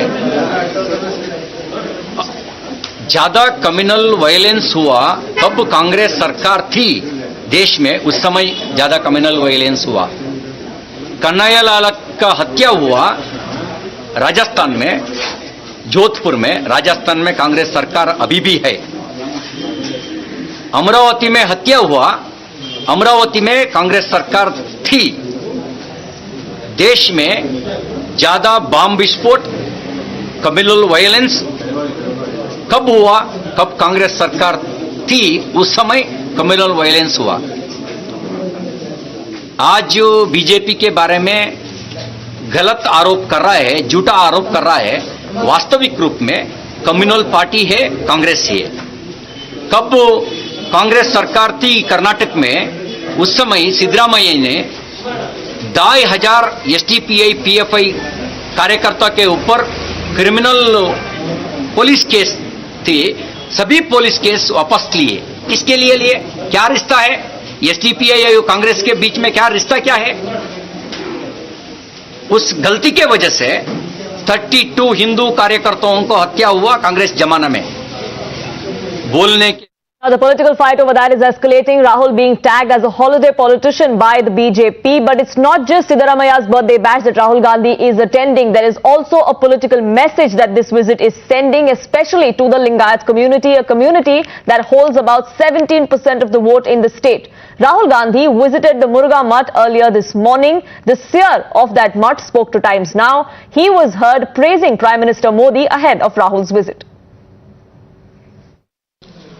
Our first priority goes to national or nation's protection. Means solidarity. Solidarity is our main motto. We need social harmony. Caste to caste, religion to religion. There must be harmony. I would like to be the society. I would like to identify with the society. I have to understand their feelings, demands, wants, but they have to sit in a side and you can have a deep discussion.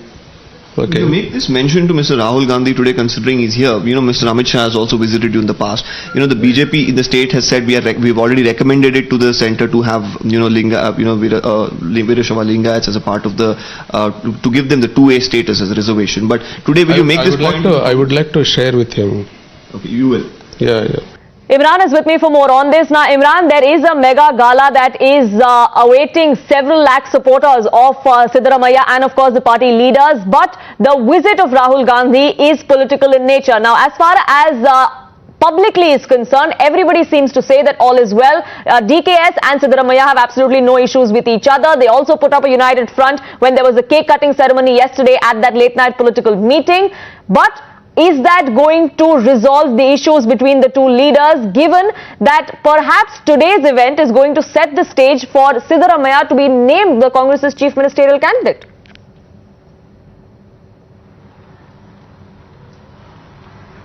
Absolutely, and in fact the rift within the state Karnataka Congress is only going to intensify, as this event was opposed by the old guard of the Congress party, including DK Shivakumar had said that this event should have been put off.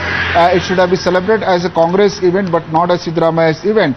But very clearly that today's event pitches Siddaramaiah ahead of everyone as the chief ministerial candidate, and there is that's the reason why the Rahul Gandhi and entire the political affairs committee was trying to assuage the egos and probably give assurances to DK Shivakumar also that they will go to elections without naming a CM face, but unitedly, and that's the reason why a late press conference was done. Right, do keep a track of all that's happening there politically and otherwise in Karnataka as Rahul Gandhi's visit is extending. But for the moment, shifting focus now to more news coming in.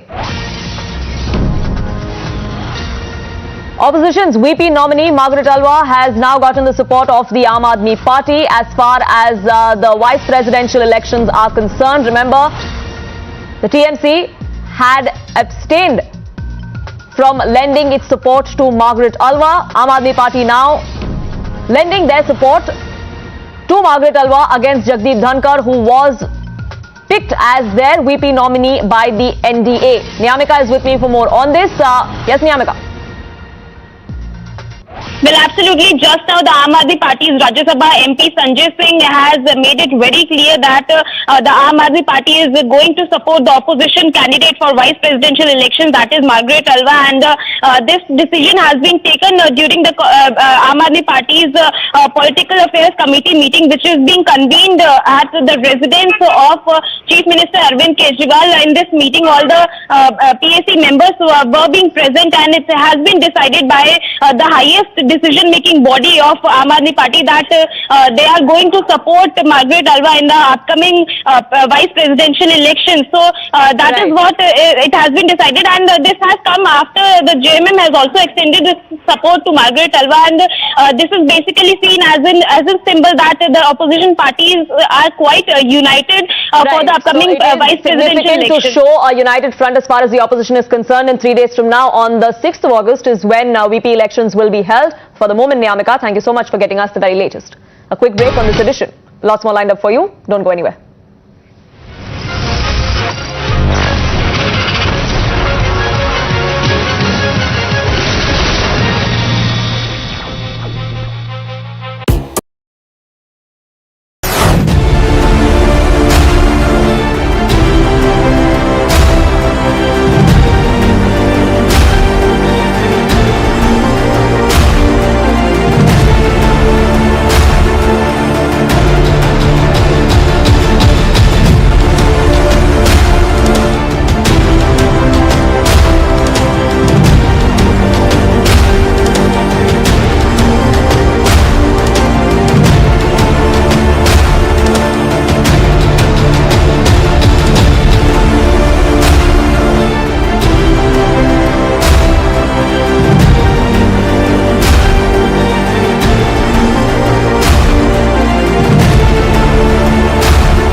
Breaking news now coming in. ED is seeking more custody of Partha Chatterjee. 4 more days is what the ED has sought as the remand ended today and they are back in court. The ED is putting forth arguments in court as to why they need the 4-day extended custody of the now sacked minister, Partha Chatterjee. ED has said that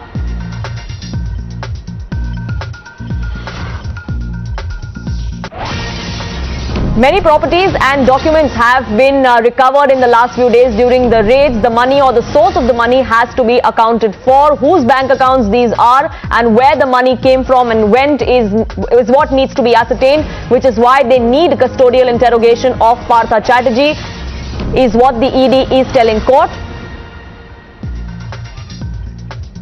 Partha Chatterjee's counsel, in fact, going on to say that custody should not exceed 15 days and he's already been in the police custody for 12 days. All the materials against him are now old. There is no new evidence based on which the ED should be asking for more custody. So the arguments are going back and forth in courts there. Tamal is with me for the very latest. Yes, Tamal. Well, the Enforcement Directorate has submitted that they have found several properties on the name of Partha Chatterjee and Arpita Mukherjee. ED's submission is that they need more time to verify and ascertain the source of the money, where did the money come from, whose bank accounts were they, what was the motive, and who all are involved in this entire, entire conspiracy. So ED has asked for, or rather pray for, 4 days of custody, to which the Partha Chatterjee's counsel have vociferously contested and challenged it. There are two things. They are now moving a bail petition, number one. Number two, they are also questioning, as one, after having served or been inside the police custody for 12 days, under the law cannot be granted 4 days of ED custody, because that would be that would exceed 15 days in police custody is what Partha's counsel is now making the argument for. Do keep a track of what transpires in court and whether or not custody is granted to the ED. But for the moment, Tamal, thank you so much. With that, a quick break. Back in just 2 minutes.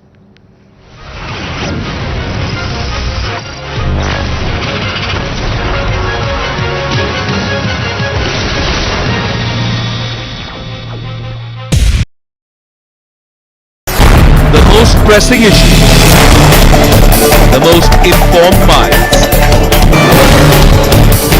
free and fair exchange. Converse India with Rahul Shivshankar. 3-4 ತಲೆಮಾರುಗಳಿಗೆ ಆಗುವಷ್ಟನ್ನು ನಾವು ಮಾಡಿಕೊಟ್ಟಿದ್ದೇವೆ ನೆಹರು, ಇಂದಿರಾ ಗಾಂಧಿ, ಸೋನಿಯಾ ಗಾಂಧಿ ಹೆಸರಲ್ಲಿ.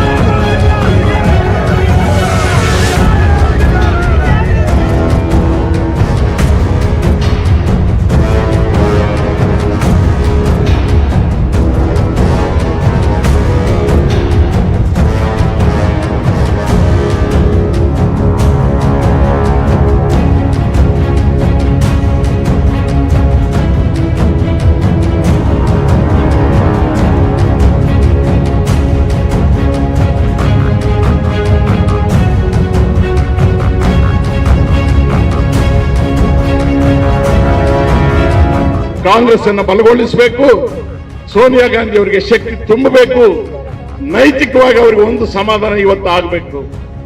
ನನಗೆ ಒಂದು summons ಕೊಟ್ಟಿದ್ದಕ್ಕೆ ಕಾಂಗ್ರೆಸ್ನ ಕಾರ್ಯಕರ್ತರು ದೇಶಾದ್ಯಂತ ನನ್ನ ಜೊತೆಗೆ ನಿಂತಿದ್ದಾರೆ. ನನ್ನ ಗಂಡನ ಪ್ರಾಣ ಕಳ್ಕೊಂಡಿದ್ದಕ್ಕೆ, ನನ್ನ ಮಗನ ಕಷ್ಟಕ್ಕೆ, ನಮ್ಮ ಅತ್ತೆಯ ಕಷ್ಟಕ್ಕೆ, ನೆಹರು ಮಾಡಿದ ಕಷ್ಟಕ್ಕೆ ಈ ದೇಶದ ಜನ ನಮ್ಮ ಋಣ ತೀರಿಸಿಕೊಳ್ತಾ ಇದ್ದಾರೆ ಅಂತಕ್ಕಂಥ ಒಂದು ಸಮಾಧಾನ ಇವತ್ತು ಸೋನಿಯಾ ಗಾಂಧಿ ಅವರಿಗೆ ಆದ್ರೆ ನಾವೆಲ್ಲರೂ ತಿಂತಕ್ಕಂಥ 2 ಹೊತ್ತಿನ ಊಟ ಸಾರ್ಥಕ ಆಗುತ್ತೆ. 3-4 ತಲೆಮಾರುಗಳಿಗೆ ಆಗುವಷ್ಟನ್ನು ನಾವು ಮಾಡಿಕೊಟ್ಟಿದ್ದೇವೆ ನೆಹರು, ಇಂದಿರಾ ಗಾಂಧಿ, ಸೋನಿಯಾ ಗಾಂಧಿ ಹೆಸರಲ್ಲಿ. ಈ ಕಿಂಚತ್ತು ತ್ಯಾಗಕ್ಕೆ ನಾವು ತಯಾರಾಗದೆ ಹೋದ್ರೆ ನಾವು ಇನ್ನು ಮುಂದಕ್ಕೆ ತಿಂತಕ್ಕಂಥ ಅನ್ನದಲ್ಲಿ ಹುಳು ಬೀಳುತ್ತೆ.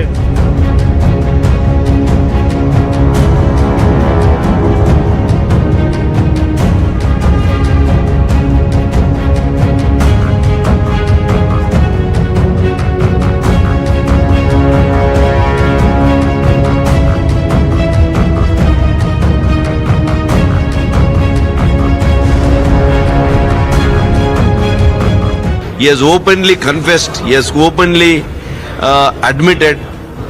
In fact, taking this cognizance, I think our agencies should book a case, should really book a case against him and also make an enquiry, because he would be knowing who are all the beneficiaries.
First up, a quick look at some of the top stories from across the country.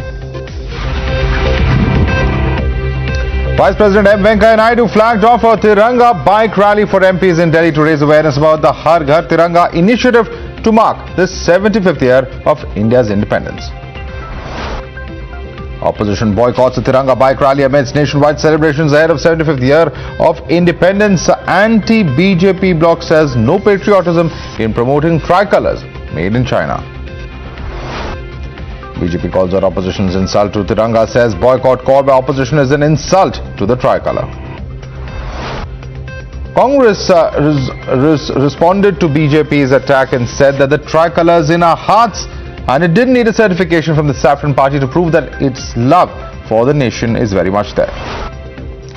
Congress leader termed the Tiranga bike rally a political event. Jairam Ramesh slammed the BJP and questioned them about making amends in Nagpur first. Congress's tirade against BJP continues. The attack centers bid to stitch the national flag with polyester instead of khadi. Adhir Ranjan Chaudhary accused the BJP of disrespecting khadi and said Prime Minister invokes Mahatma Gandhi several times in a day but disrespects the khadi flag that he favored. Samajwadi Party joins the bandwagon against Centre's Tiranga bike rally. MP Shafiqur Rahman Barg terms the BJP's rally as a political rally. Pattasan in Karnataka, Congress speaks on Siddaramaia's birthday. Former Chief Minister puts up massive show of strength amidst multiple claimants for the chief ministerial post. Pressure mounts on Rahul to unite the warring factions. While the focus was on Siddaramaiah on the 75th birthday bash, his rival DK Shivkumar accompanied Rahul Gandhi during his visit to prominent Lingayat Seers Mutt.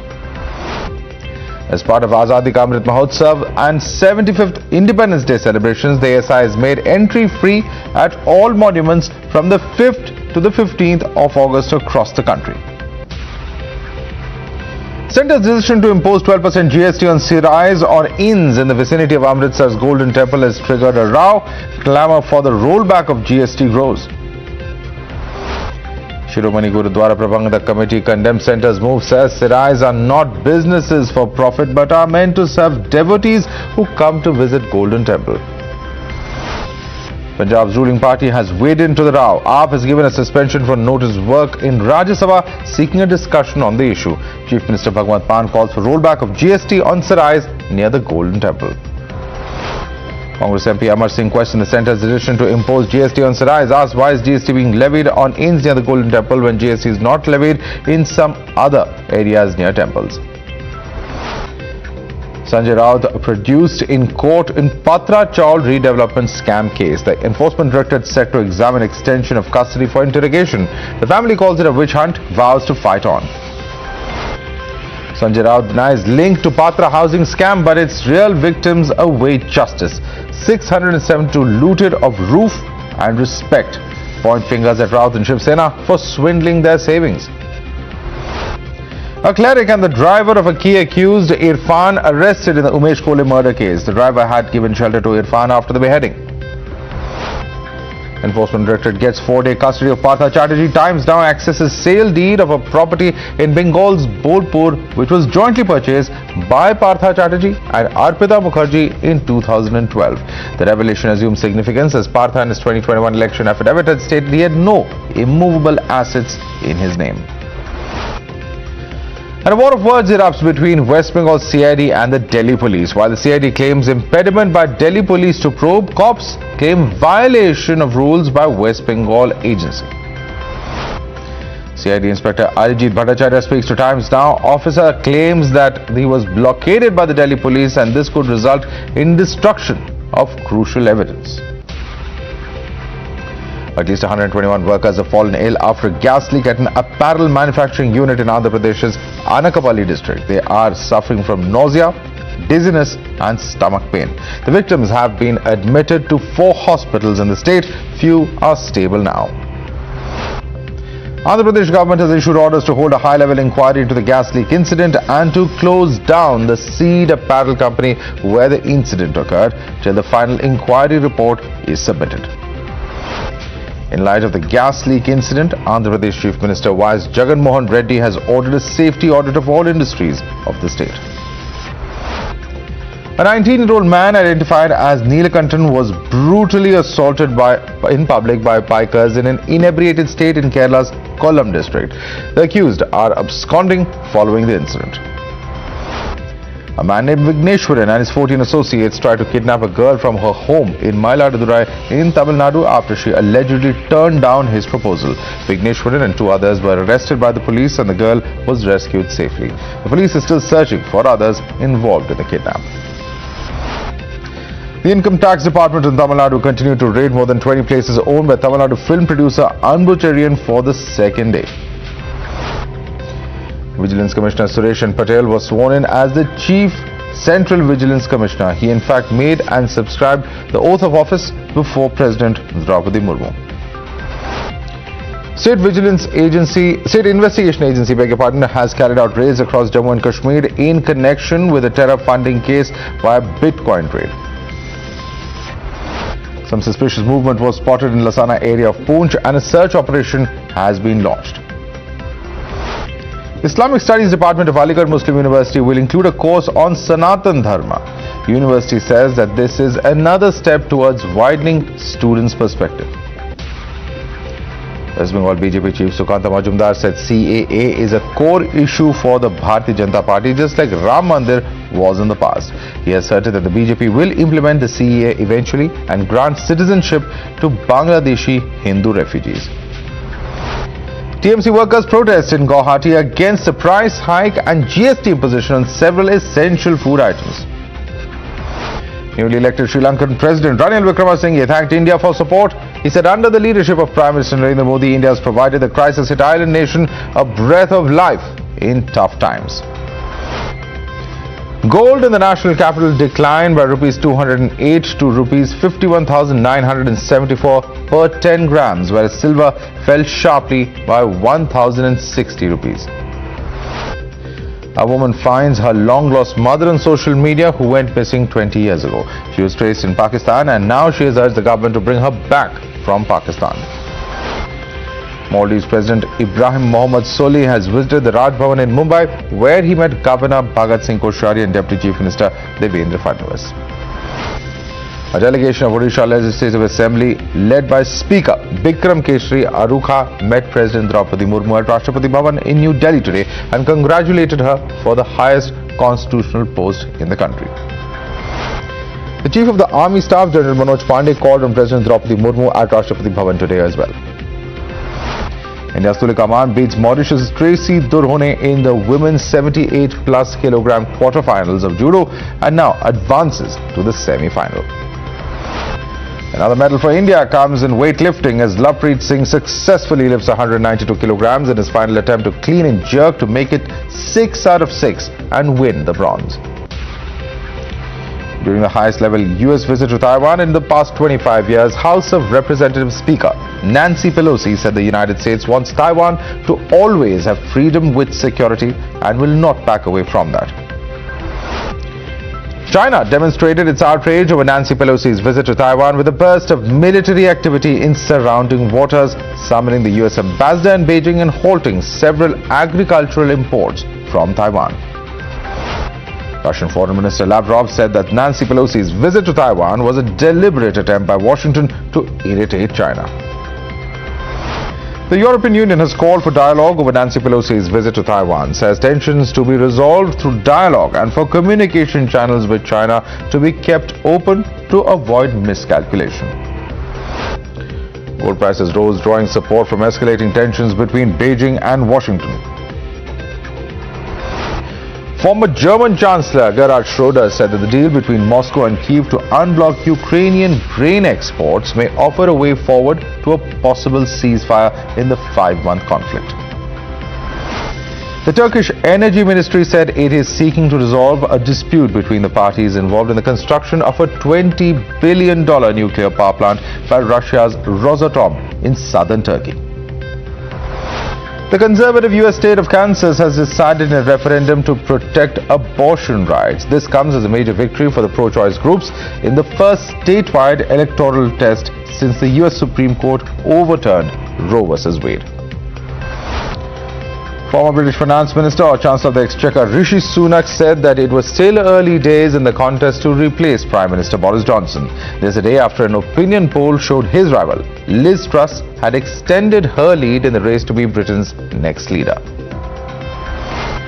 Maldives President Ibrahim Mohamed Soli met Maharashtra Governor Bhagat Singh Koshyari at the Raj Bhavan during his visit to India. Ahead of the 75th Independence Day, Tiranga fever has gripped one and all. Today, the Culture Ministry organized a massive bike rally from the Red Fort to the Parliament in the national capital. The event was for members of Parliament, and while BJP MPs took part in the rally, opposition lawmakers boycotted it, termed it BJP's agenda. The opposition says it will celebrate the Tiranga in its own way and not the way the BJP wants it to. SP MP Shafiqur Rahman Bark took the fight a step further by saying that the Tiranga rally does not define Deshbhakti. Listen in. देश कौन देशभक्त है सब जानते हैं. कितना देशभक्ति है कि हमारे देश को आजाद करने के लिए जो अखबार निकाला गया था आजादी की वो जंग के समय, उनके खिलाफ आज जिस घिनौने साजिश हो रहे हैं उसको भी थोड़ा याद करो और उसको भी देखा करो. हम लोग अपना अपना मनाएंगे. ये बीजेपी का अपना पॉलिटिकल एजेंडा कैसे लेंगे? हमारा खादी को खत्म कर दिया. चाइना से अभी फ्लैग आने लगे, फ्लैग कोड बदल दी. क्या हो रहा है ये सारे? हर दिन दो वक्त मोदी जी गांधी को नारा लगाते हैं और गांधी जी का जो सपना था खादी, उनको हिंदुस्तान से हटाने की कोशिश कर रहे हैं. हम बीजेपी की पॉलिसी पर नहीं चलते. लेकिन आप क्या मानते हैं कि तिरंगा से आपकी राष्ट्रभक्ति की बात हो रही है कि आप देश को कितना प्यार करते हैं तिरंगा को लेकर? आपका क्या बैठ के कर लेंगे? बैठ के कर. हम देश को अपना देश मानते हैं और देश की इज्जत करते हैं, देश का भला चाहते हैं, देश की तरक्की चाहते हैं. वो बोल रहे हैं कि वो सिर्फ झंडे से देश की तरक्की का नहीं होगा. देश के अंदर जो काम होने चाहिए उससे मुल्क तरक्की करेगा. तो साल हम भी मनाएंगे. हम कब मना कर रहे हैं?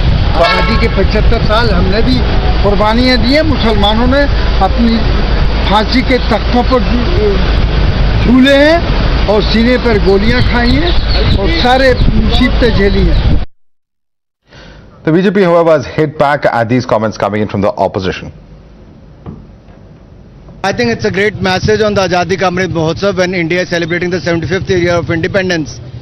From Lal Killa to Vijay Chowk, it clearly sends a message, strong message that thousands of youth and MPs and ministers have gathered with the Tiranga in their hand. It's sad to see that the opposition parties have not joined, especially on this kind of program which is above any kind of politics or any party politics.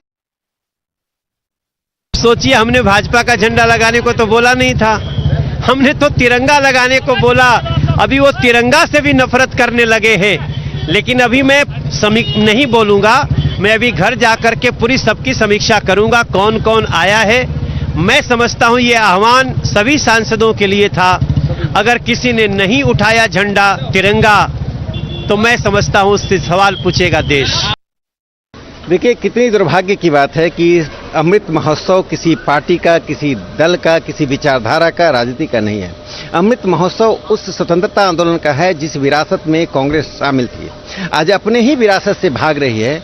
Congress का इतना व्यक्तिवाद हो चुका है, कांग्रेस का दर्शन, कांग्रेस का सिद्धांत, कांग्रेस का व्यवहार पूरा व्यक्तिवाद पर आधारित हो गया है। इसी कारण से कांग्रेस आज तिरंगा को जवाहरलाल नेहरू से विस्थापित कर रही है। आज कांग्रेस कह रही है तिरंगा इज नेहरू है, नेहरू इज तिरंगा। यह विरासत का अपमान है, तिरंगा का अपमान है। मुझे लगता है कांग्रेस ने पूरे स्वतंत्रता आंदोलन की विरासत को छोड़ दिया है और उस विरासत को लेकर भारतीय जनता पार्टी माननीय प्रधानमंत्री नरेंद्र मोदी जी लेकर चल रहे हैं। आज आप बाइक चला रही हैं, आमतौर पे नेता सड़कों पर ऐसे कम दिखते हैं, तिरंगे क्यों? आपने शायद मुझे कम देखा है अपने राजनीतिक जीवन में। मेरे लिए ये कोई अनूठी बात नहीं। सड़क पे स्कूटी पर क्या चलकर भी मैं किसी न किसी दिनचर्या के भाग को जीती हूँ, लेकिन आज का दिन विशेष इसलिए है। मेरे साथ राज्य मंत्री स्वास्थ्य भारती पवार जी भी हैं। आज का दिन विशेष इसलिए है क्योंकि आज का दिन इस यात्रा के माध्यम से हर नागरिक को आह्वान है कि 75 साल आज़ादी के हम एक उत्सव के रूप में मना रहे हैं, लेकिन जैसे प्रधानमंत्री जी ने कहा आगामी 25 सालों में हर भारतीय की अपेक्षा पे हम कैसे खरे उतरें। ये संकल्पों से भरे 25 साल हैं। ये नई दिशा देश को और विश्व को देने वाले 25 साल हैं और इस उत्सव में हर हिंदुस्तानी जुड़े, यही प्रधानमंत्री जी का आह्वान है। Meanwhile, Prime Minister Modi changed his display picture and social media accounts to a Tiranga to begin a collective movement to celebrate the Indian flag. After his appeal, a majority of the BJP MPs also put the national flag as their display picture. But Congress, led by Rahul and Priyanka Gandhi, changed their profile picture to former Prime Minister Jawaharlal Nehru with a Tiranga. The Congress, in fact, says that at least they have, in fact, tweeted, and several leaders put out that they are honoring the original flag, which is made of khadi. Let's also now listen to what Harbhajan Singh in fact said. He refuses to toe the opposition line, saying that I have played to make the Tiranga proud.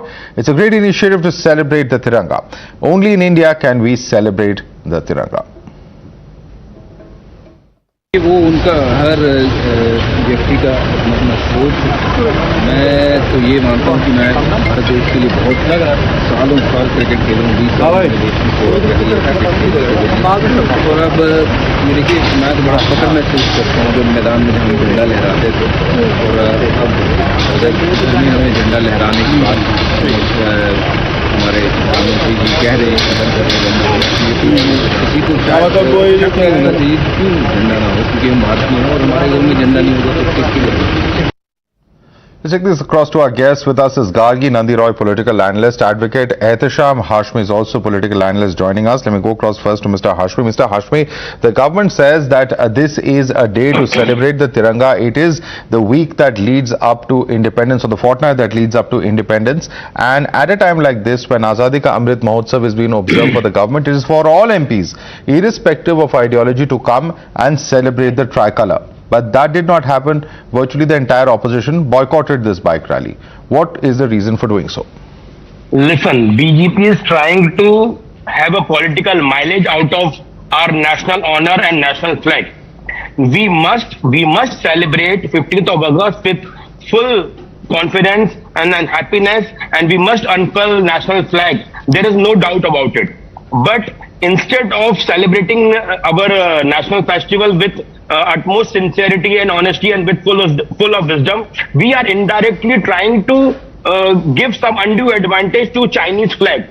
China is making Indian flag to cause a dent into our economy. That's why this whole program has been staged. And what is nationalism? What is national flag code conduct? Whole country is not aware about the National Honor Act and National Emblem Act, and Government of India is trying to do business out of it. They are trying to sold national flag at ₹30. Mr. Hashmi, this is illegal and unconstitutional. May I ask you a simple question, sir? What prevented members of parliament who may share your views? Everyone's entitled to an opinion such as yours in a democracy. They could have brought khadi flags and participated in the event. If they don't want, or they are objecting to polyester being used, why not bring the khadi flag? If that is what you believe in, bring that, but participate in the tricolour rally. We are participating. Like you can see, I am having the national flag on my table right in front of you. It's not the question of nationalism. What is true nationalism? That education for all.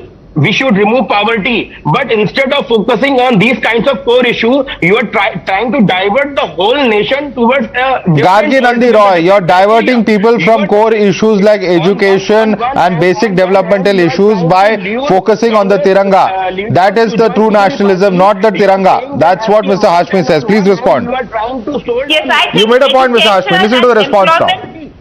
Madam, am I audible? I'm audible. I can hear you, Gargi Nandi Roy. Please go ahead. Yeah. See, of course, education and employment are very important. But on this occasion, because it is the 75th Independence Day, I think this unites us when we stand together as a nation. And as an opposition, their problem is they have become compulsive contrarians or compulsive naysayers. So for the sake of opposing Modi ji, for the sake of BJP, Congress does not understand, our opposition does not understand when they start opposing the country itself. Today was the day when they should have risen above partisan politics and come together as a nation. Because when we salute our flag, it gives us a national pride. Imagine when people were stuck in Ukraine, it was our national flag they were holding and they were rescued. Even countries like Pakistan and Bangladesh, people from those countries were holding Indian flag to be saved. So it's a great symbol. Yes, education and employment is important, but so is our national pride. When we stand together, it gives us a feeling of shared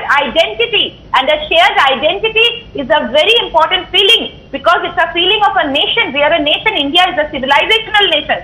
So they should have come today together. And please don't talk about polyester and all. No flag is coming from China. This polyester thing, it will benefit the MSME sector. Mr. Hashmi.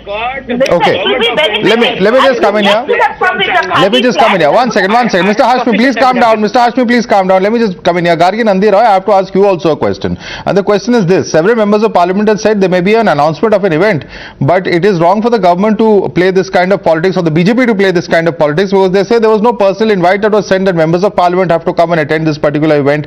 In that sense, several MPs who we spoke to today from opposition did not even know that they've been invited to this event. Please respond to that.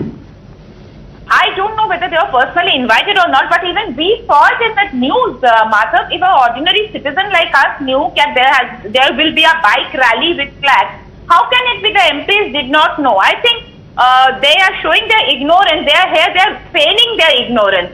Because it was in the news itself that all MPs will be coming together. And from 2nd of August, Modi ji asked to put that Tiranga as our DP. I have my WhatsApp DP is Tiranga now. We have changed our Facebook DP. So everybody knew, it was in the news very much. How can it be that the opposition did not know? Wasn't it in news yesterday about this bike rally with flag? It was in news. So how come I think they are just feigning ignorance. This is feigning ignorance. All right, MPs are feigning ignorance. Ehtisham Hashmi, the question is this, that if there was information about this rally, why is it that not even a single political party from the opposition felt it important to attend? Was it a conscious attempt to boycott this particular rally? Let me tell you very frankly, whole country, either it's a Congress party or any other political party, they celebrate these kinds of festival with full confidence and full happiness. But I would just like to pose one single query to my learned colleague that Nehru ji, we have seen so many pictures of Nehru ji, he's holding a tricolor in his hand and celebrating a national festival. And I invite my learned colleague Gargi ji, with all due respect and humbleness, that can she show a single photograph of Govalkar, Shyama Prasad Mukherjee and Savarkar that they are holding a national flag in their hand? Tell me. Okay. I am having a flag. Even I am having a flag on my table. I knew this question is coming because you play the same record of RSS. Let me answer you. Shyama Prasad Mukherjee went to Kashmir and got killed because he wanted the ek desh mein, ek nishan, ek bidhan, ek pradhan. Savarkar was in Kalapani. Please don't compare Savarkar, the kind of torture he had undergone. He was one of the greatest nationalists. So please, we respect Nehru ji as the first Prime Minister. Don't disrespect others. Don't try to usurp the legacy of other freedom fighters by one family. All right, we'll have to leave it there. We'll have to leave it there for the moment. Gargi Nandi Roy and Ehtesham Hashmi. Clearly, we haven't heard the last word yet. It's become it's something that the entire nation should look up to. Unfortunately, it has become a politically divisive issue as well when it comes to Tiranga and respecting the Tiranga. It appears at the moment. I'd like to thank both of you for joining us and sharing with us your perspective. We have some breaking news coming in on the show. And this is a story of Indian fishermen stranded in Oman. Hailing from Tamil Nadu, this group went to Oman 4 months back. They haven't received their salary for the last 2 months. These fishermen are also not in possession of their passport, and at present they're staying on their boat and are struggling without food. That's the story coming in. A shocking state of affairs as far as these fishermen from Tamil Nadu are concerned. Stranded in Oman for 4 months.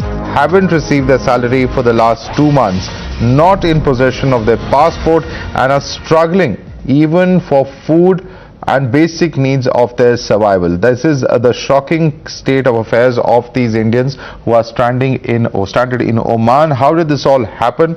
Who's responsible for this? We'll go across to our reporters for more on this particular story, but this is the information coming in as far as the fishermen who are stranded in Oman are concerned. Alright, there's a toxic gas leak in a Haryana factory that's killed 4 laborers. The factory manufactures gasket of engines. Officials are at the spot. That's the information coming in. A toxic gas leak that has taken place in a Haryana factory and 4 laborers who have died as a result of this. Let's go across to Gurpreet. Gurpreet, we understand that this is a factory that manufactures gasket of engines. Take us to what exactly has transpired over here.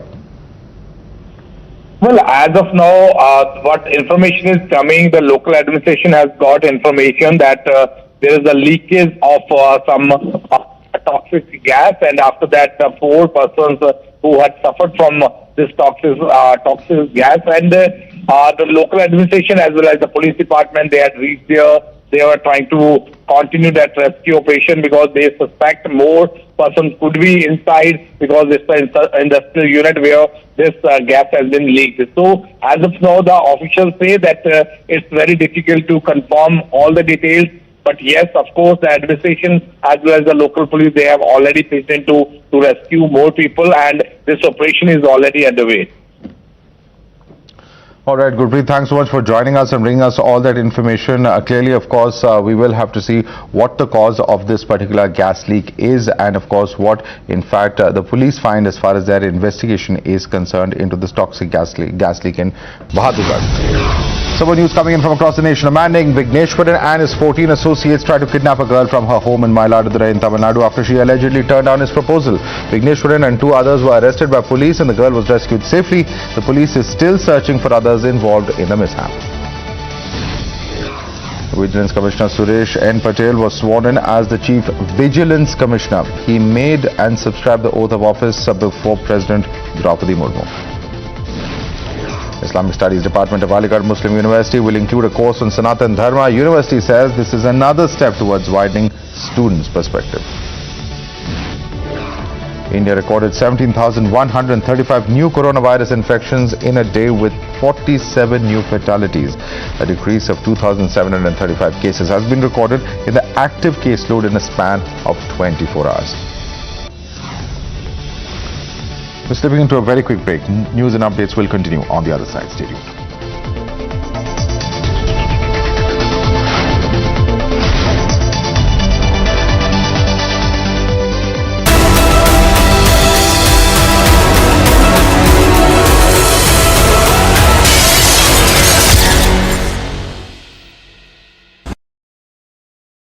The fact of the matter is, whether it is imported inflation, whether it is tinkering of GST for a longer period, the fact is that the burden is on the common man. And the common man, frankly, doesn't really care about what's happening in the United States or the UK or Russia or Ukraine. They're worried about their day-to-day living and per capita incomes where they are in India. The pressure is as much, magnified on common people in this country than they are abroad. And of course you have social security systems which exist abroad, which don't exist in India. So I come back to asking you the same question. Is the government really being rather hard-hearted when it looks at these issues? After all, running a country of the kind that India is, with poor middle classes, lower middle classes forming the bulk of the population, do you think the government is doing enough to cushion the impact on these classes of people? So let me say that as a policy maker, one has to make various trade-offs. So first of all, let me be clear that the government is fully cognizant of the spike in inflation. Otherwise, you wouldn't have seen the measures we have taken, including the Reserve Bank tightening monetary policy. So clearly, the tightening of monetary policy is one response to bringing down inflation. But do remember that this is a trade-off, because if you do tighten monetary policy too fast, too quickly, yes, it will bring down inflation, but then it will slow down growth, it will slow down incomes and so on and so forth. So there is a balancing act that has to be done. Ultimately, what do we want to do? We want to increase as far as possible the trajectory of welfare and real incomes. And in that context, we have to trade off between growth and inflation. So the trade-off that we are making right now is, rather than tighten so harsh that growth slows down, we are tightening somewhat, but not so much that growth slows down too much. So keeping GDP growth going, create jobs, which is an important question, which I hope we will come to later on. These are issues that are also foremost in our mind. So given this balance we have done, I think the Reserve Bank's response is the correct one for this point in time. Well, Sanjeev Sanyal, governments are not necessarily only policy makers. They are also political entities, and you understand politics as much as anybody else. I want to ask you a simple, straightforward question that is... I am a policy... No. I cannot answer any questions on politics. I am a policy maker. So if there are political questions, I'm afraid I will simply not be in a position to answer them. Well, that disclaimer taken on board, but I'm still asking you the question that when policy makers within the government do not have enough measures that solve problems of the common people of India, they end up being called insensitive and arrogant because they're winning elections anyway. They don't really need to bother about the common man. That is the question that often comes up. How do you think the government can respond to that? As I said right in the beginning, I'm not a politician, and winning or not winning elections is a concern of the political leadership. I can tell you the key here is that as a policymaker, I need to maintain macroeconomic stability in an environment where clearly there are serious threats to the rest of the world. You've already seen neighboring countries like Sri Lanka going into vicious cycles on their macroeconomic management. We are seeing serious issues with inflation in Europe, in US. These are turbulent times. So for me, very important that in these turbulent times, I keep a steady ship. Yes, I have to make sure that inflation doesn't spiral up. That is certainly a concern. It is a concern to the average man, and it is a concern to me personally as well. I mean, I buy the same vegetables and fuel you do. At the same time, do remember that I have to also make sure that growth keeps going, because we are, after all, recovering out of 2 years of very difficult COVID pandemic related disruptions. And so in a situation where the growth is finally doing reasonably well, I do not want to create extra hurdles than what is absolutely necessary. So a balancing act has to be done. I think the Reserve Bank and the Ministry of Finance are doing a fine job so far, and I wouldn't get too thrown off by political rhetoric or by advice from international experts who have clearly not been able. Welcome back to Breaking Ground. I'm Siddharth Talia. There's big breaking news coming with regards to the investigations underway on the part of the Enforcement Directorate into the National Herald case.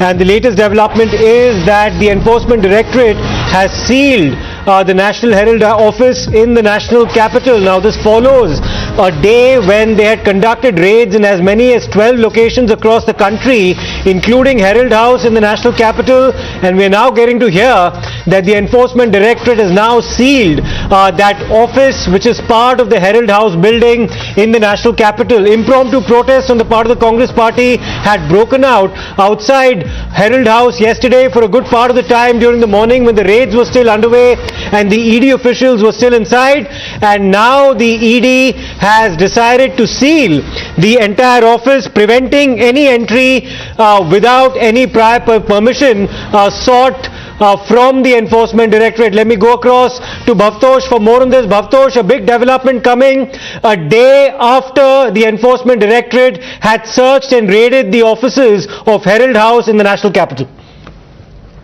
A very big development has taken place outside at House in National Capital. Remember, this is the place from where National Herald newspaper is or was being published since 1937, and there is a emotional connect as far as the Congress party claims. Yesterday, searches went on for at least 16 hours by the Enforcement Directorate. The notice has been put out by the Enforcement Directorate, which has been signed by the Assistant Director Kuldeep Singh.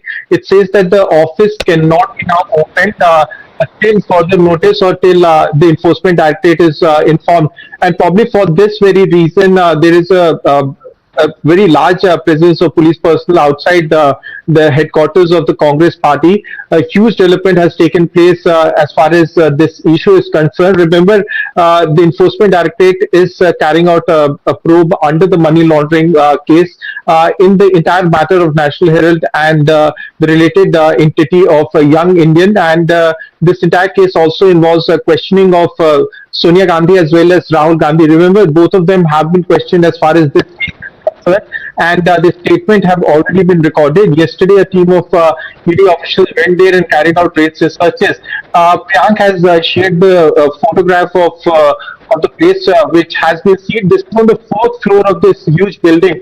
In fact, the Congress party has in fact rented this premises to Passport Seva Kendra, and the rent of Passport Seva Kendra is directly going to young Indians. So this is a very complex matter as far as this entire issue is concerned.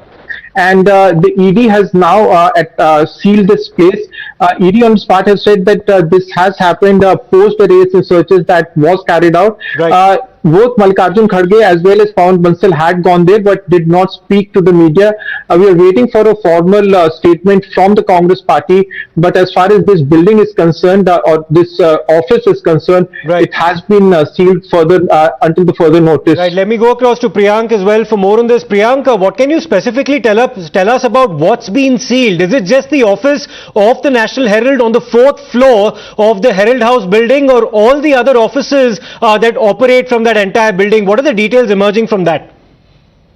No, so that's only the National Herald office, which is on the 4th floor, has been sealed because the other floors have been given to the passport office, which is still operational. But what is important to see as per this moment that since Mallikarjun Kharge and Pawan Bansal, both of them were called in once again back to the National Herald office yesterday late night after they appeared at the National Herald office when they were shown the document which were seized by the Enforcement Directorate.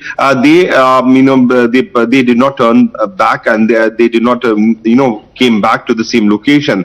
What is important to see that soon after this particular notice has been pasted outside the National Herald's office, there have been massive security deployment which has also started happening at the Congress office.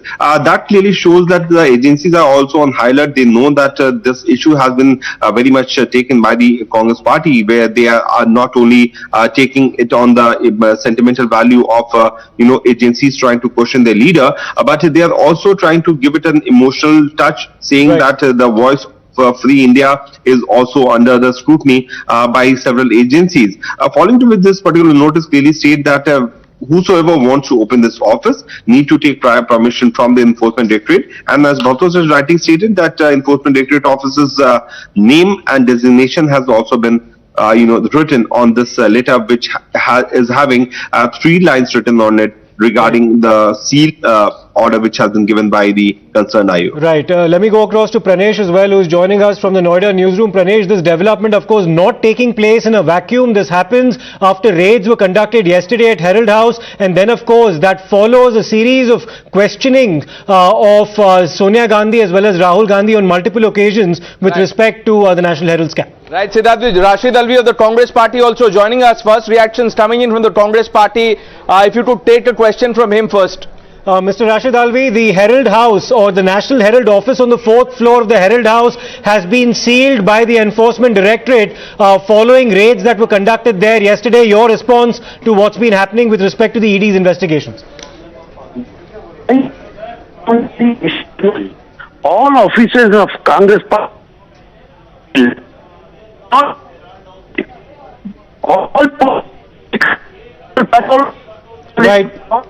Right. We'll try to get back in touch with Mr. Alvi there. We have having a problem with the phone line, but going across to Mr. Subramaniam Swamy, the original petitioner in this entire matter. Mr. Swamy, thank you for speaking to us, sir. The Herald House or the 4th floor of the National Herald office actually has been sealed now by the Enforcement Directorate following raids that were conducted there yesterday. How do you see things playing out? Well, first of all, let it be 2 things let be clear. One is most of the floors have been rented out, either to the Tatas or to some foreign company, passport office, and so on. So, and there's only one floor where there's an office, and that is the Young Indians office on the 4th floor. And that's where the documents were there. And in the examination or the interrogation by the ED, they were not forthcoming. They said everything was done by Motilal Vora, and he's got all the documents and this, that, etc. They were just playing with the ED in that sense.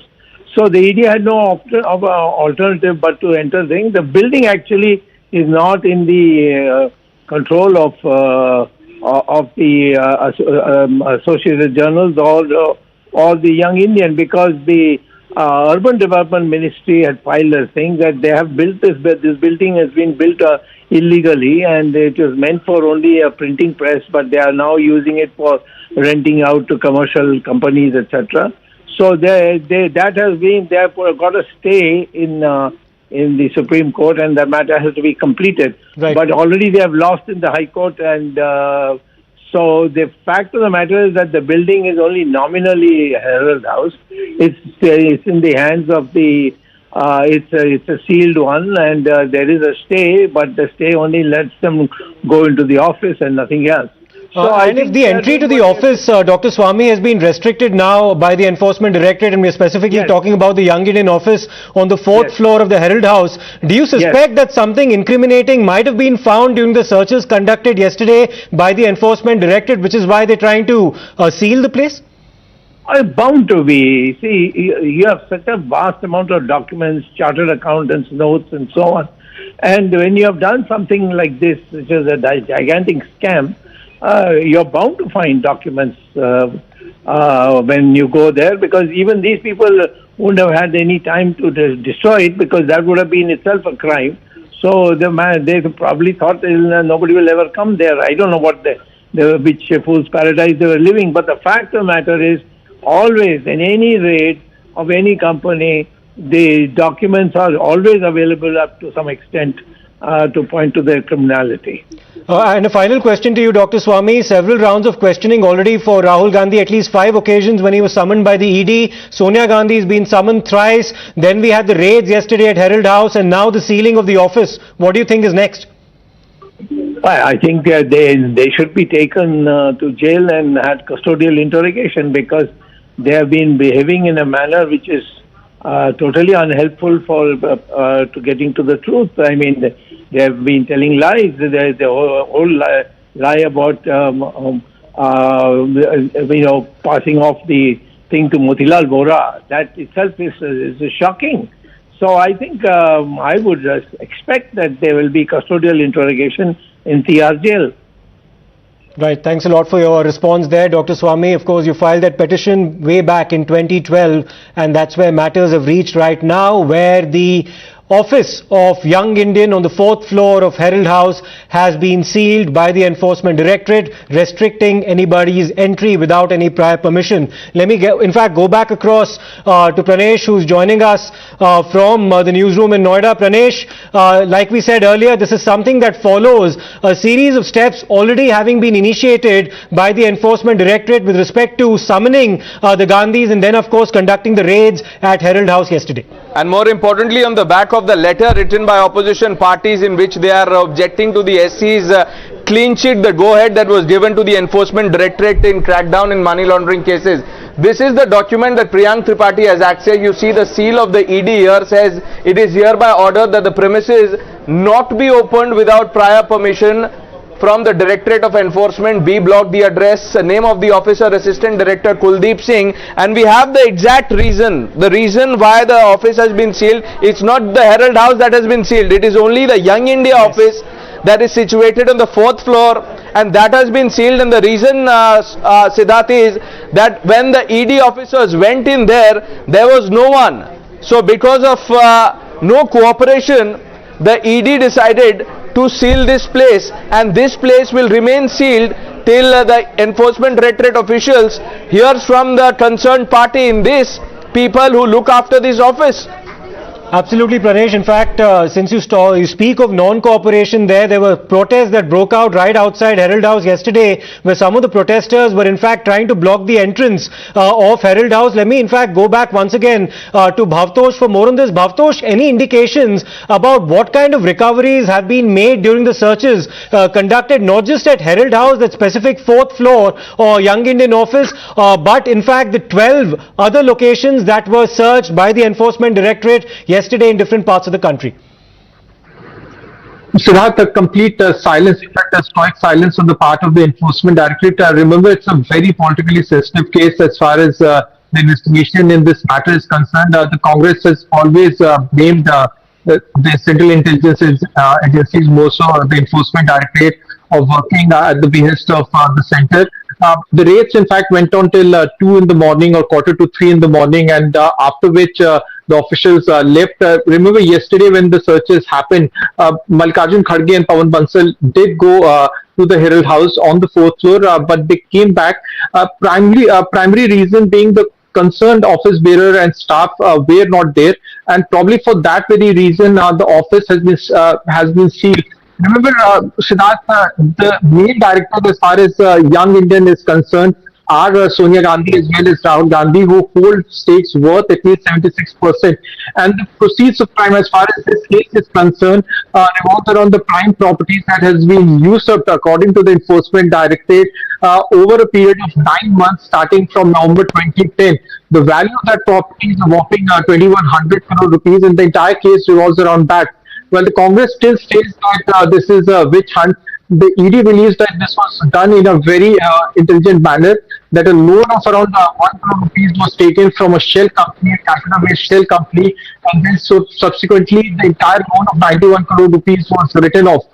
That's how this entire case has happened, and the ED in fact recorded the statement, as we all know, of Sonia Gandhi as well as Rahul Gandhi, and the yesterday's development has a direct bearing as to what happened today, because there was no senior staff or no office bearer present there, because the directors are Rahul Gandhi and Sonia Gandhi, they did not show up, and probably for that very reason the building has now been sealed, and the ED has said that next course of action will depend as to what happens in this case, because the statements are being recorded or virtually have been recorded, and it now appears that prosecution complaint will be filed, and the main accused as far as this case is concerned are Sonia Gandhi, Rahul Gandhi, and they are out on conditional bail. Remember, at that point of time, Rahul Gandhi and Sonia Gandhi were SPG protectee, and now SPG Act has now been amended, and in 2015 when they were given bail, it was a conditional bail, and what happens next will depend when and Enforcement Directorate will file this case. Remember, it would be a money laundering case, and a bail in that case would be very tough. And one final question to you, Bhavtosh. If the office has in fact been sealed, which we know it has, presumably there's more material in there that the Enforcement Directorate officials might want to keep examining because they'll be the only ones having access to that building, or rather that specific office on the 4th floor right now. Yes, Siddharth, no material left because the raids went on till 16 hours. 12 locations was raided and searched by them. The next course of action could be attachment of proceeds of crime. Now, this is a money laundering case. 12 places were raided and searched. And once these searches will get over, and they virtually have got over, the next course of action would be... We move in fact, we turn our attention now to another investigation being conducted by the Enforcement Directorate, and that's with respect to the recruitment scam in the state of West Bengal, where the Enforcement Directorate has now sought a 4-day custody of Partha Chatterjee as well as Arpita Mukherjee. The court has now reserved its judgment after the Enforcement Directorate pleaded its case before the PMLA court, and access has now been granted to the lawyers of both Arpita Mukherjee as well as Partha Chatterjee. The Enforcement Directorate's primary contention in this matter is, of course, that the poor were cheated of their jobs. The Times now has in fact accessed the remand copy as well. Tamal Saha joins us for more on this. Tamal, if you could just take us through the arguments put forth by the ED before the PMLA court seeking an extension of custody of both Arpita as well as Partha.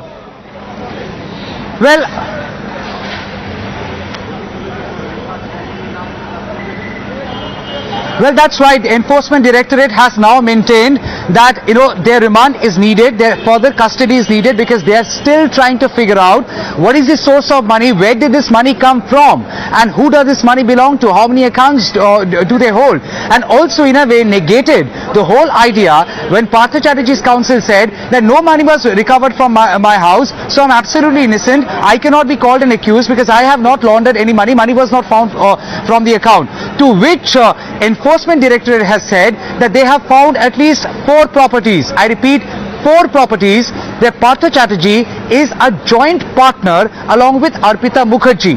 Again, I repeat, 4 properties. Partha Chatterjee is a joint holder, joint owner along with Arpita Mukherjee, which means Arpita Mukherjee and Partha Chatterjee were together when they bought those 4 properties. Now the question is whether those 4 properties bought with the proceeds of crime as being suspected by Enforcement Directorate, and if that is the case, how can they give any kind of a clean sheet to Partha Chatterjee, is something ED has now countered. Well, Times now has accessed the remand copy of Enforcement Directorate. This is absolutely exclusive to us. Now till the point number 20, it is the remand which I've already disclosed last time when they were produced before court. 21 onwards, that's the highlight. 20 onwards, that on the basis of interrogation and scrutiny of documents seized during the course of searches on 22nd of July, the Enforcement Directorate conducted further searches on 27th of July, which led to the further recovery and seizure of a huge and unprecedented cash amount of 27.9 crores from the premises situated at flat number 8A, block 5, Clubtown Heights, Belghoria. Point number 21, the gold value at 4.31 crores was seized from the said premises, the same one located at Clubtown Heights. I would now go back to the other important highlights. If we turn the page to the second one, point number 23, that the searches and the seizure of huge cash along with incriminating documents is the direct result of custodial interrogation of the accused persons and scrutiny of the documents so seized during the course of searches. Point number 24, that investigation with respect to the generation of huge cash amounting to 49.8 crores of the accused person is to be traced to get to the bottom of the entire recruitment scam. I just skip 2 points and come down to point number 26. Point number 26, the scrutiny of documents seized during the searches has revealed 31 number of LIC insurance policies in the name of Ms. Arpita Mukherjee, in which the nominee is Shri Partha Chatterjee. Again, big disclosure coming from the remand which Times now has accessed. I would request Pranesh to highlight point number 26. point number 26 says, I repeat, the scrutiny of the documents seized during searches has revealed 31 LIC insurance policies in the name of Ms. Arpita Mukherjee, in which the nominee is Shri Partho Chatterjee. Absolutely. Very significant submissions being made there by the Enforcement Directorate. Pranesh, if you could just take us through those, because you've also accessed the remand copy there. Tamal Shah has accessed the remand note, breaking first on Times Now, and here it is, point number 26 that he's talking about, and this is a massive disclosure. It's a very big disclosure, and that is the back of the Times Now exclusive, in which the sale deed mentions the joint ownership of Partha Chatterjee and Arpita. Look what point number 26 says. Scrutiny of the documents seized during the searches has revealed 31 number of LIC insurance policies in the name of Ms. Arpita Mukherjee, in which the nominee, here is the name. Who is the nominee? In the life insurance policy of Arpita, it is none other than Partha Chatterjee. This shows the close association between Arpita Mukherjee and Parth Chatterjee. This association partnership link is unmistakable now. Absolutely, and a very incriminating finding there submitted by the Enforcement Directorate. We'll see what the PMLA court has to eventually say on this matter. We'll slip into a short break. We'll come back with more on the other side. Stay tuned.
up the big story we're tracking here on Times Now. We take you through the top 50 updates. I'm Prithween Ralia. Let's quickly get started.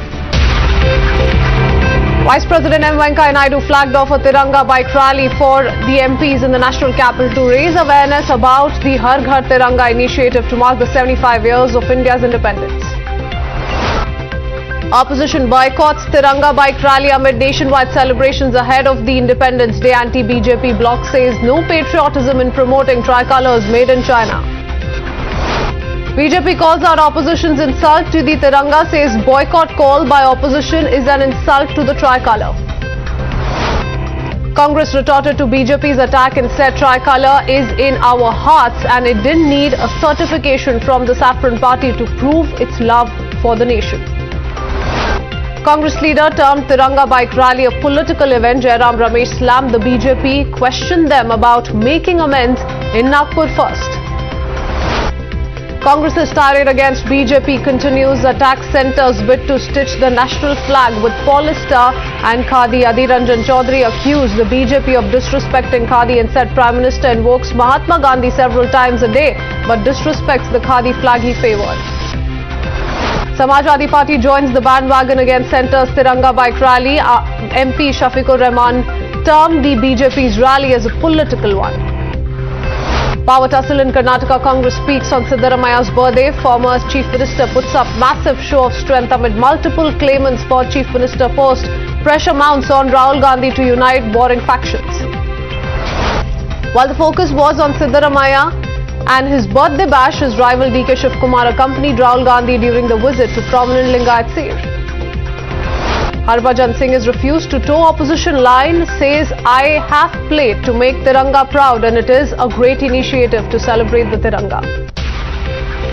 As part of Azadi Ka Amrit Mahotsav and 75th Independence Day celebrations, ASI has made entry free at all the monuments from the 5th to the 15th of August across the country. Centre's decision to impose 12% GST on cereals or on Serais Orange in the vicinity of Amritsar's Golden Temple has triggered a row clamour for rollback of GST growth.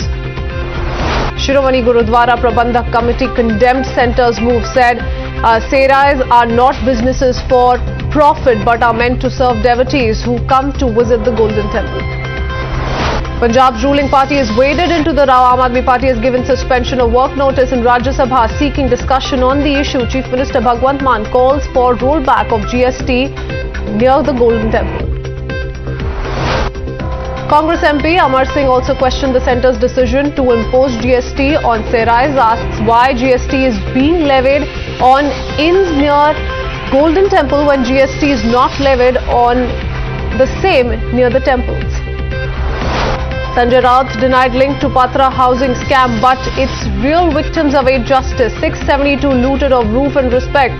Point fingers at Raut and Shiv Sena for swindling their life savings. A cleric and the driver of Kia accused Irfan arrested in Umesh Kole murder case. The driver had given shelter to Irfan after the beheading. Times Now has accessed the sale deed of a property in Bengal's Bolpur, which was jointly purchased by Partha Chatterjee and Arpita Mukherjee in 2012. The revelation assumes significance as Partha, in his 2021 election affidavit, stated he had no immovable assets in his name. War of words erupts between West Bengal CID and Delhi police. While CID claims impediment by Delhi police to probe, cops claim violation of rules by West Bengal agency. CID Inspector Arijit Bhattacharya speaks to Times Now. Officer claims blockage by Delhi police could result in destruction of crucial evidence. ED sealed the Young Indian office in Delhi, instructing that the premises will not be opened without prior permission from the agency. At least 121 workers have fallen ill after a gas leak at an apparel manufacture unit in Andhra Pradesh's Anakapale district. They are suffering from nausea, dizziness and stomach pain as well. The victims have been admitted to 4 hospitals in the state. Some of them are stable now. Andhra Pradesh government has issued no orders to hold high-level inquiry into the gas leak incident and to close down the seed apparel company where the incident took place till the final injury report is submitted. In light of the gas leak incident, Andhra Pradesh Chief Minister Y. Jagan Mohan Reddy has also ordered a safety audit of industries of the state. A 19-year-old man identified as Neelakantan was brutally assaulted in public by bikers in an inebriated state in Kerala's Kollam district. The accused are absconding following the incident. A man named Vigneshwaran and his 14 associates tried to kidnap a girl from her home in Tamil Nadu after she allegedly turned down his proposal. Vigneshwaran and 2 others were therefore arrested by the police and the girl was rescued safely. The police is still searching for the others involved in the kidnapping. The Income Tax Department in Tamil Nadu continued to raid more than 20 places owned by Tamil film producer Anbu Chezian for the second day. Vigilance Commissioner Sureshan Patil was sworn in as the Central Vigilance Commissioner. He made and subscribed the oath of his office before President Draupadi Murmu. State Investigation Agency carried out raids across Jammu and Kashmir in connection with a terror funding case via Bitcoin trade. The Islamic Studies Department of Aligarh Muslim University will include a course on Sanatan Dharm. University says this is another step towards widening students' perspective. West Bengal BJP Chief Sukanta Majumdar said CAA is a core issue for the BJP, just like Ram Mandir was in the past. He asserted that the BJP will implement the CAA eventually and grant citizenship to Bangladeshi Hindu refugees. TMC workers protested in Guwahati against price hike and GST imposition on several essential food items. Newly elected Sri Lankan President Ranil Wickremesinghe thanked India for support. He also said that under leadership of Prime Minister Modi, India has provided the crisis-hit island nation a breath of life in tough times. Gold in the national capital declined by 208 rupees to rupees 51,974 per 10 grams, whereas silver fell sharply by 1,060 rupees. Woman found her long-lost mother on social media who went missing 20 years ago. She was traced in Pakistan and now she's urged the government to bring her back from the country. NIA has arrested Murshid Ahmad Rashid and Abdul Arbaz Salim involved in Umesh Kole murder case. A total of 9 arrests, remember, have been made so far in the Amravati murder. A delegation of Odisha Legislative Assembly led by Speaker Bikram Keshari Aruka met President Draupadi Murmu at Rashtrapati Bhavan in New Delhi and congratulated her for the highest constitutional post in the country. Aam Aadmi Party and JMM have announced to support opposition candidate Margaret Alva for the Vice President's post. India's Tulika Mann beats Mauritius' Tracy Dorone in the women's 78 kg quarterfinals of judo, advances to semi-final. Another medal for India comes in weightlifting as Lovepreet Singh successfully lifts 192 kgs in his final attempt of clean and jerk to make it 6 out of 6 and win the bronze. During the highest level US visit in Taiwan in the last 25 years, House of Representatives Speaker Nancy Pelosi said that the United States wants Taiwan to always have freedom with security and will not back away from it. China demonstrated its outrage over Pelosi's visit to Taiwan with a burst of military activity in surrounding waters, summoning the US ambassador in Beijing and halting several agricultural imports from Taiwan. Russian Foreign Minister Lavrov and Nancy Pelosi's visit to Taiwan was a deliberate attempt by Washington to irritate China's what's being said. The European Union has called for dialogue over Nancy Pelosi's visit to Taiwan, says tensions to be resolved through dialogue and for communication channels with China to be kept open to avoid miscalculation. Gold prices rose, drawing support from escalating tensions between Beijing and Washington.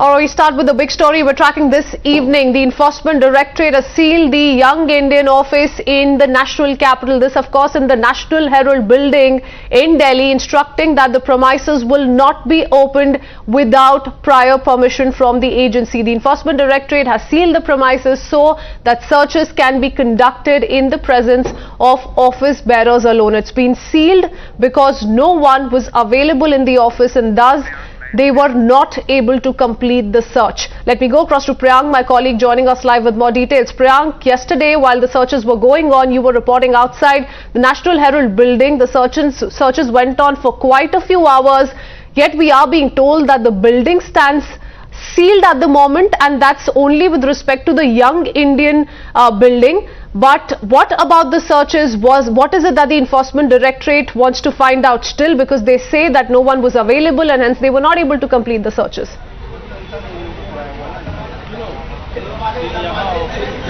See, certainly the searches were carried out for around 13 to 16 hours by the Enforcement Directorate officers at this National Health building, which is at Bahadur Shah Zafar Marg in the national capital. And for hours these searches were carried out. But later to that, what ED has done, that they have sealed the office of the Young India, which is at on the 4th floor, where the Young India office was operational. And since then, it was operating. Priyank, I'll come back to you. We're picking up reactions on this story coming in. Developing story and Congress reactions continue to pour in. Listen in.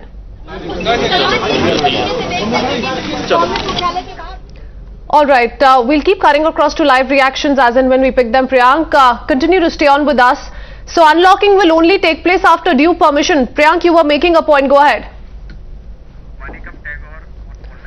Oh, we have Manikam Tagore joining us on the phone line. Priyank, I'll come back to you. Congress MP Manikam Tagore is with us. Mr. Tagore, what do you make of this? The National Herald House, the building has been sealed by the Enforcement Directorate officials. They say no one can enter the building without them being aware of the same, so it can't happen in the absence of ED officials. And they also say that they were not able to complete the searches. Yeah, ED, we have been raising that issue. We wanted to raise it in Parliament. The way ED is being misused by this government, particularly for the past 8 years, ED has become an Panna Pramukh of the government, and they have been misused right, left, center. And this is a clear-cut example again with the National Herald case. National Herald is an organization which fought against the Britishers. Now, what angered this government has it on National Herald is that because National Herald was an organ which fought against the Britishers. And the government is run by those people who are very close to RSS, who are being just followers of the Britishers. That anger is there. I think that anger, they are now settling and they are in power. It is very unfortunate and condemnable thing to act like this on a national organization like National Herald.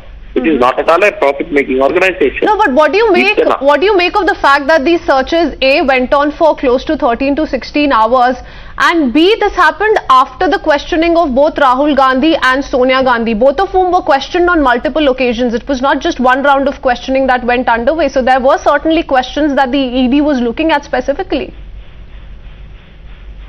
ED is not having anything substantial, therefore they are just finding out passing time and making this kind of airtime issues to the media. And 50 hours Mr. Gandhi was asked again and again about issues which he was not at all connected to it. And Mrs. Gandhi, who was when she was suffering at post-COVID complications also, she was called to appear. No, but the fact remains. No, Mr. Tagore. The fact remains that the Enforcement Directorate has made it very clear that it is the IT department's findings that its case is based on. There are multiple questions that must be answered. Now, we've also picked up details through the course of the questioning of the two Congress leaders on what was said by them. Remember, Motilal Vora's name was taken by the leaders is what we are being told. Now, questions have been put up on that as well. But why is it that this threat is time and again made of, Congress saying we'll hit the streets, Congress saying that we're going to wage a war. Rahul Gandhi has just put out a video, he's tweeted a video. What do we make of these kind of threats that are issued time and again by the top Congress brass? Congress is not threatening. Congress is against the injustice and the misuse of an organization called the ED. We are in the parliament also today, 3 times Lok Sabha was adjourned. Why? We wanted to discuss, we wanted to ask the finance minister, come and answer. Why you are misusing ED? No, that's just digressing it a bit too much, Mr. Tagore, but I'm going to have to leave it at that. We're picking up more Congress reactions coming in. Thank you for speaking to us. Let's cut across live. और ऐसा तुम लोगों को डराते गए तो लोग डरेंगे नहीं और एक रिवोल्ट हो जाएंगे. Priyank continues to stay on with us. Priyank, we keep up with the few Congress reactions coming in. Just spoke to Mr. Manikam Tagore. We're also putting out details of the tweet by Rahul Gandhi, wherein he's once again threatened to wage a war. What is it with these dhamkis? Because the Enforcement Directorate says they are just doing their duty. They are just taking the case to its logical conclusion. If you remember, yesterday we broke that information that soon after, the two senior leaders from the Congress party, from Bansal and Mallikarjun Kharge, who were called in once again back to the same office by the Enforcement Directorate. All right, Priyank, I believe we have that video as well. Let's quickly play it out. देखिए Kuldeep Singh assistant director of enforcement so enforcement बच्चे हैं ये जो notice है कि अपने आप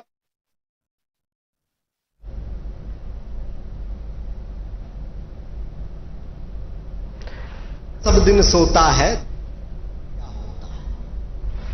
बांधने मुझे तो आया है जंजीर बड़ी क्या लाया है यदि मुझे बांधना चाहे मन पहले तो बांध अनंत गगन सूने तो साध न सकता है वह मुझे बांध कब सकता है हित वचन नहीं तूने माना हित वचन नहीं तूने माना मैत्री का मूल्य न पहचाना तो ले मैं भी अब जाता हूं अंतिम संकल्प सुनाता हूं याचना नहीं अब रण होगा जीवन जय या कि मरण होगा टकराएंगे नक्षत्र निकर बरसेगी भू पर वही प्रखर फणशेष नाग का डोलेगा विकराल काल मुंह खोलेगा दुर्योधन रण ऐसा होगा फिर कभी नहीं जैसा होगा वर्षों तक वन में घूम घूम बाधा विघ्नों को चूम.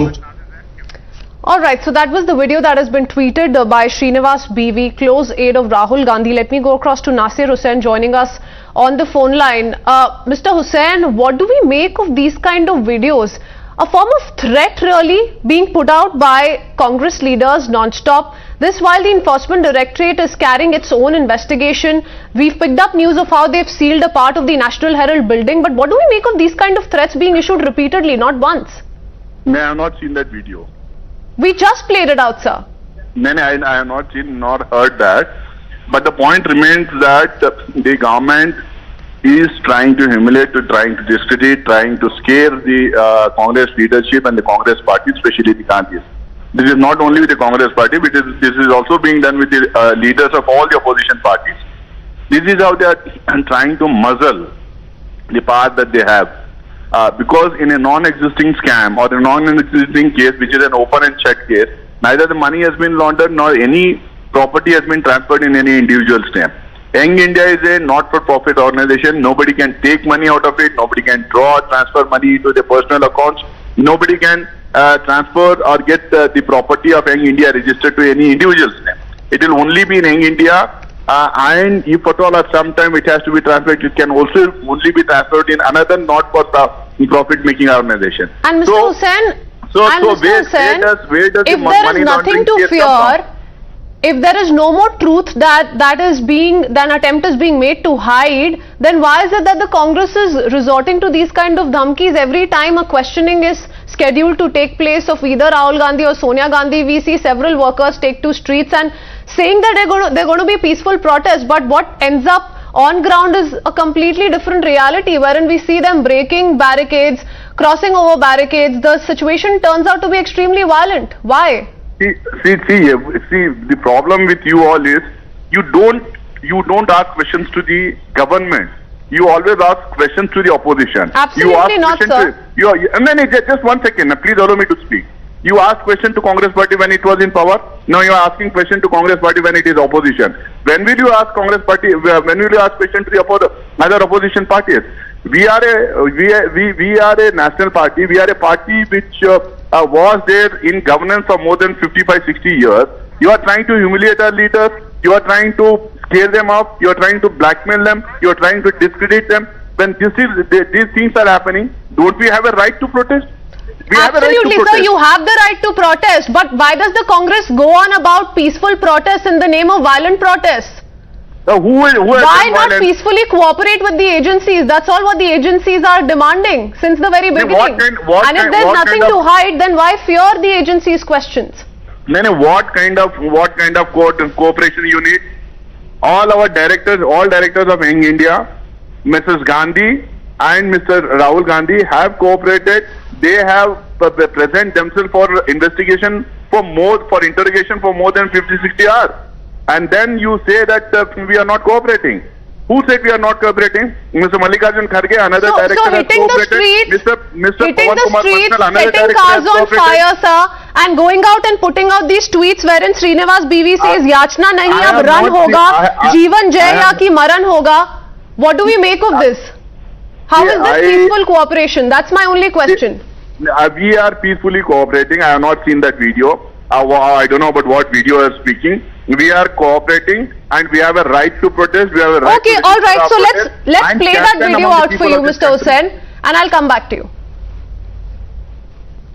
वर्षों तक वन में घूम घूम बाधा विघ्नों को चूम चूम से धूमधाम पानी पत्थर पांडव आए कुछ और निकल सौभाग्य में सब दिन सोता है देखें आगे क्या होता है बांधने मुझे तो आया है जंजीर बड़ी क्या लाया है यदि मुझे बांधना चाहे मन पहले तो बांध अनंत गगन सूने को साध न सकता है वह मुझे बांध कब सकता है हित वचन नहीं तूने माना हित वचन नहीं तूने माना मैत्री का मूल्य न पहचाना तो ले मैं भी अब जाता हूँ अंतिम संकल्प सुनाता हूँ याचना नहीं अब रण होगा जीवन जय या कि मरण होगा टकराएंगे नक्षत्र निकर बरसेगी भू पर वही प्रखर फणशेष नाग का डोलेगा विकराल काल मुंह खोलेगा दुर्योधन रण ऐसा होगा फिर कभी नहीं जैसा होगा Sardar RP Singh is joining us on the phone line, and thereafter we'll try and go across to a Congress reaction once again. Mr. Singh, we just put out that video that has been tweeted by Srinivas BV. Now, a lot of developments are coming to light with regards to the National Herald case. There is an ongoing controversy and a war of words. The BJP and the Congress are locked in as far as the Har Ghar Tiranga program is concerned. But this is absolutely shocking. A Congress leader puts this video in which he's hinting at war. Says that there will be revolt. What do you make of it? Well, that's the culture of the Congress. They don't accept any institution in the country, whether it is the courts, whether it is the election commission, whether it is the ED or CBI or any other constitutional body. Don't have to believe in any one of them, because even today, Jairam Ramesh with other MPs have signed a letter against the Supreme Court order.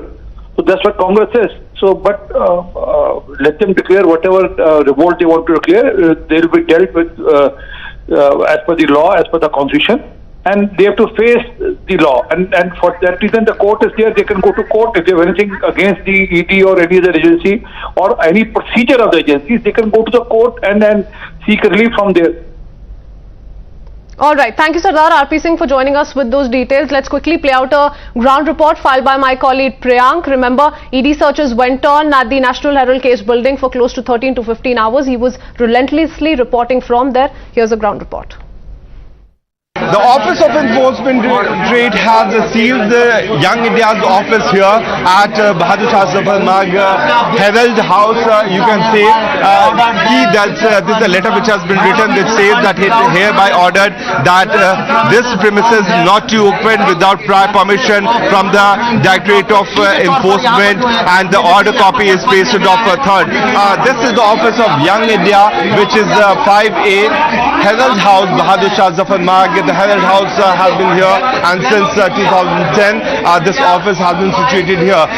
The Enforcement Directorate carried out searches at this premises on Tuesday for 16 hours, and soon after, before they left, they had also called Mallikarjun Kharge and Pawan Bansal to report before them, so that all those documents which have been recovered can be testified. But when Pawan Bansal and Mallikarjun Kharge did not appear once again before the Enforcement Directorate office, this office has been sealed. What ED has been stating that this has been done just because the office bearers were not present at the moment when this office was sealed and when they were called in.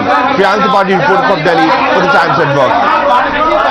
So the Young Indian office stands sealed at the moment. Priyank continues to stay on with us. Priyank, we just put out that detailed report filed by you earlier on, and we could hear you say that Pawan Bansal and Mallikarjun Kharge were also asked to appear before the agency there. and I believe that did not quite happen. What is it that transpired thereafter? What more can you tell us about this decision being taken by the Enforcement Directorate?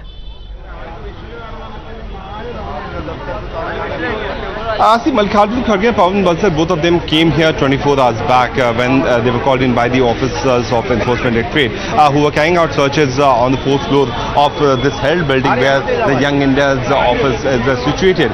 Basically, during the course of investigation, after questioning Sonia Gandhi and Rahul Gandhi, what it appears that the ED has found that they have a series of missing trail of the document, following to which they came here, and to be very precise, according to our sources, they were talking to the account section staff. They were taking the data, but since the office bearers were not present at that moment, it's not legal for any agency to take any documented fact which is present inside the office without their prior permission or without taking their signatures on board.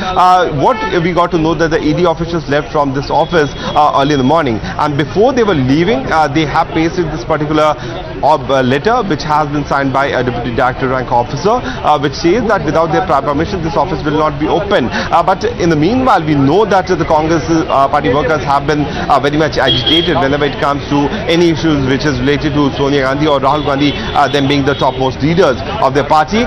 There have been security which is certainly beefed up at the Congress party office since we know that on 5th the Congress has called up for a massive protest, and it cannot be denied that tomorrow also on 4th the Congress party workers once again go and protest at several locations, because what they have been claiming that the ED is trying to muzzle the voice of common people, and they are trying to muzzle the voice of Herald House, one of the pioneer paper which was launched by Pandit Jawaharlal Nehru as a voice of the people. Since then, I would say that this is the location which is certainly under the eye of the storm, where the office is right now being the gates have been locked because of so much of media presence here. What the officers have been saying that the office which is on the ground floor and the first floor will be operational, because this is the office where the passport office is also situated.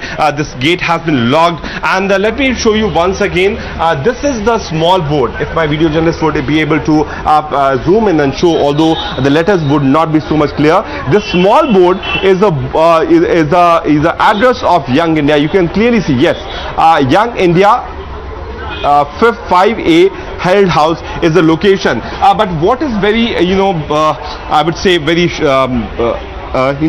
looking bad at this nature, that Pandit Jawaharlal Nehru's picture, which is at the front of this building, was has been tainted, I would say, because of the wrong done which has been done allegedly by this particular company, which took up the ownership of the National Herald newspaper, which was operating since decades, and in the name of providing some more relief to all those employees who were working here, alleged money laundering also happened, and following to which the ED filed an FIR.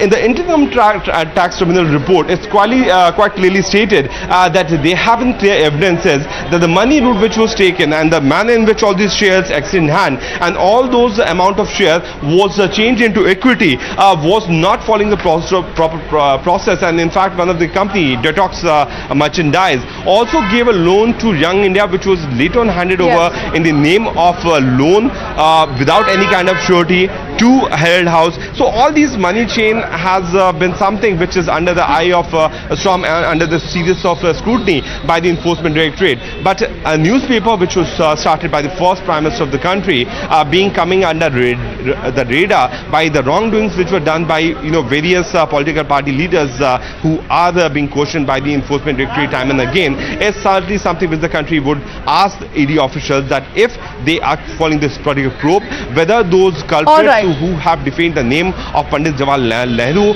could be booked to the task or not, is something which the country has been asked. Alright, more breaking news coming in. Priyank, stay on with us, and this is big because we are being told that more raids can be expected in the coming few hours. This comes right after this particular development, and now source-based information coming in that according to reports of CBCID, ED raids can happen at any time at the Congress headquarters as well. In view of this, the Delhi police has increased security outside the Congress headquarters, and 10 Janpath. So this is big breaking news coming in. And Priyank, we're also being told that a few Congress leaders have already started making their way to AICC. We are being told Mallikarjun Kharge and P. Chidambaram have reached AICC headquarters, and we can expect raids to be carried out soon enough, shortly there as well. This is big.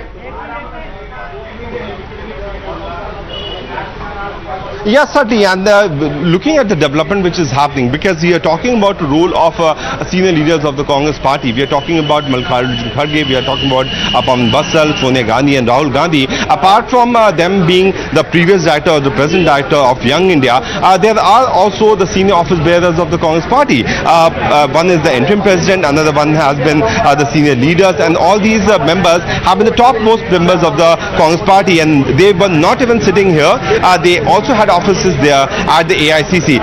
So certainly for the agency, they need to go out in detail, and it's very ironic that this party office could also be raided by the enforcement directorate to collect information, because someone is hiding the fact. Everyone is not telling the truth, and since the agency is under so much of scrutiny and under so much of observation by the drama on the streets, the protests inside the parliament, outside the parliament, by every quarters, the Congress party is trying to push pressure on the enforcement directorate that the only thing which can the agency officials do is to find the trail of money, is to find those documented facts which can prove that how the money exchanged hand, and how is it possible that so much of money was given to a particular company which just emerged, and later to that the ownership of the company in the form of directorship changed hand. It finally landed up in the hands of Sonia Gandhi and Rahul Gandhi. So at this juncture, the ED, which is being severely criticized, is not going to back off.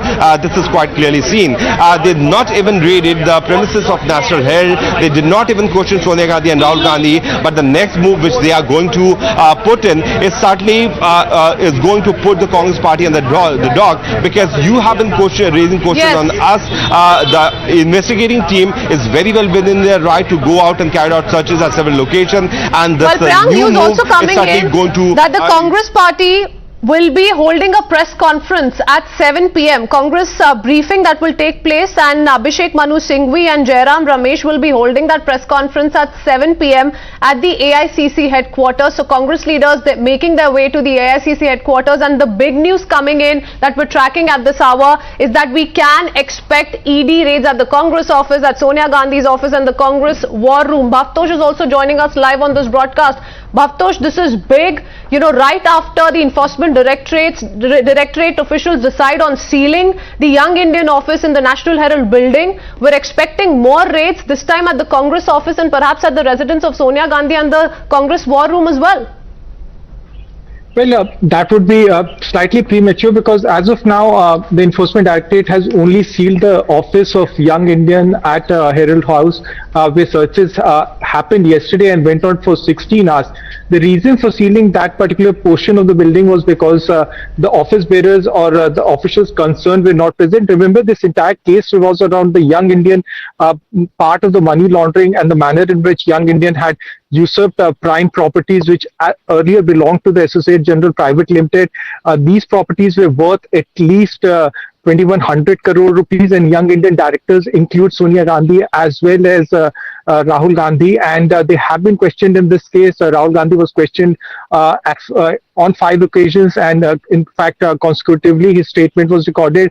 Sonia Gandhi was questioned on 2 occasions, and their statements were recorded. In fact, both of them deflected the blame and said that Motilal Vora was a person who was taking all the financial decisions. This was something that was hard to digest, not only for the Enforcement Directorate but for anyone, because Motilal Vora passed away in 2019. Sonia Gandhi was given, in fact, a lot of leeway. She suffered from COVID. She was detected with COVID, and then she was in hospital because of COVID-related ailments. But it appears that statements that were given by Rahul Gandhi as well as by Sonia Gandhi were in fact uttered, and both of them exactly said the same thing. So did Mallikarjun Kharge as well as Pawan Bansal. Remember, when Pawan Bansal and Mallikarjun Kharge recorded the statement, there was not even a single person who was out on the street or was protesting. But what in fact gave fillip to Enforcement Directorate was the statement that was given by two persons, Sunil Bhandari as well as another person called Sunil. Both of them were directors of two companies Dotex, a Calcutta-based company. This Calcutta-based company, in fact, gave an unsecured loan of 1 which was used by Young India to write off the entire loan of Associate General Private Limited.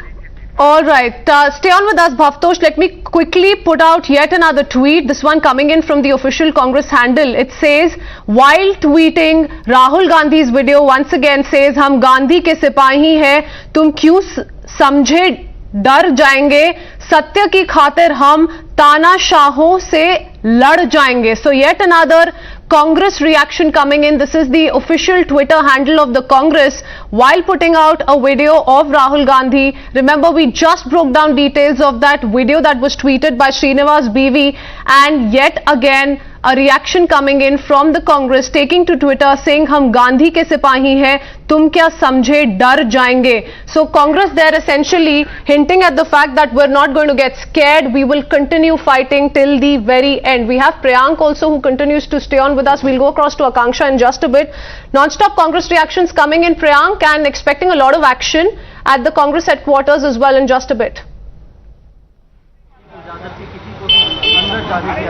Yes, Sati, and Congress is also building up this issue because they were questioned since early morning because they did not turn up for the Tiranga Yatra, which was called for all the parties. And later to that, since the Congress party knows that on 5th they have to mobilize a large number of their party workers for the protest which they have called in. And at this juncture, when the office of Rahul Gandhi and Sonia Gandhi, as where their director, has been sealed by the enforcement directorate, the point which they have been claiming time and again, the Congress will certainly come up with their full strength because as the opposition party they have been questioning the government time and again, but at this particular point, the point which they have been shouting time. Party is not going to bow down. We will continue our fight no matter what. It is also being speculated that the Congress office, residence of Congress President Sonia Gandhi may also get raided by Enforcement Directorate. See, all these are, they have converted the constitutional bodies and agencies to puppets, as a threatening tools, basically.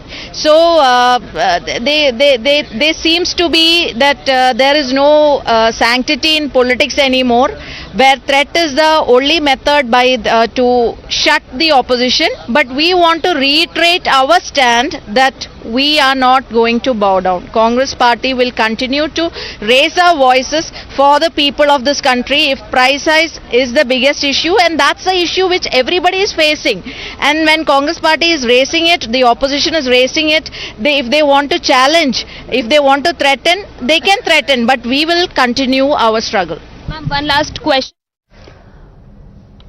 Well, with that, there is more breaking news which is coming in. Now the Congress is saying we are Mahatma Gandhi's soldiers. Cong gets into a huddle at the Congress headquarters.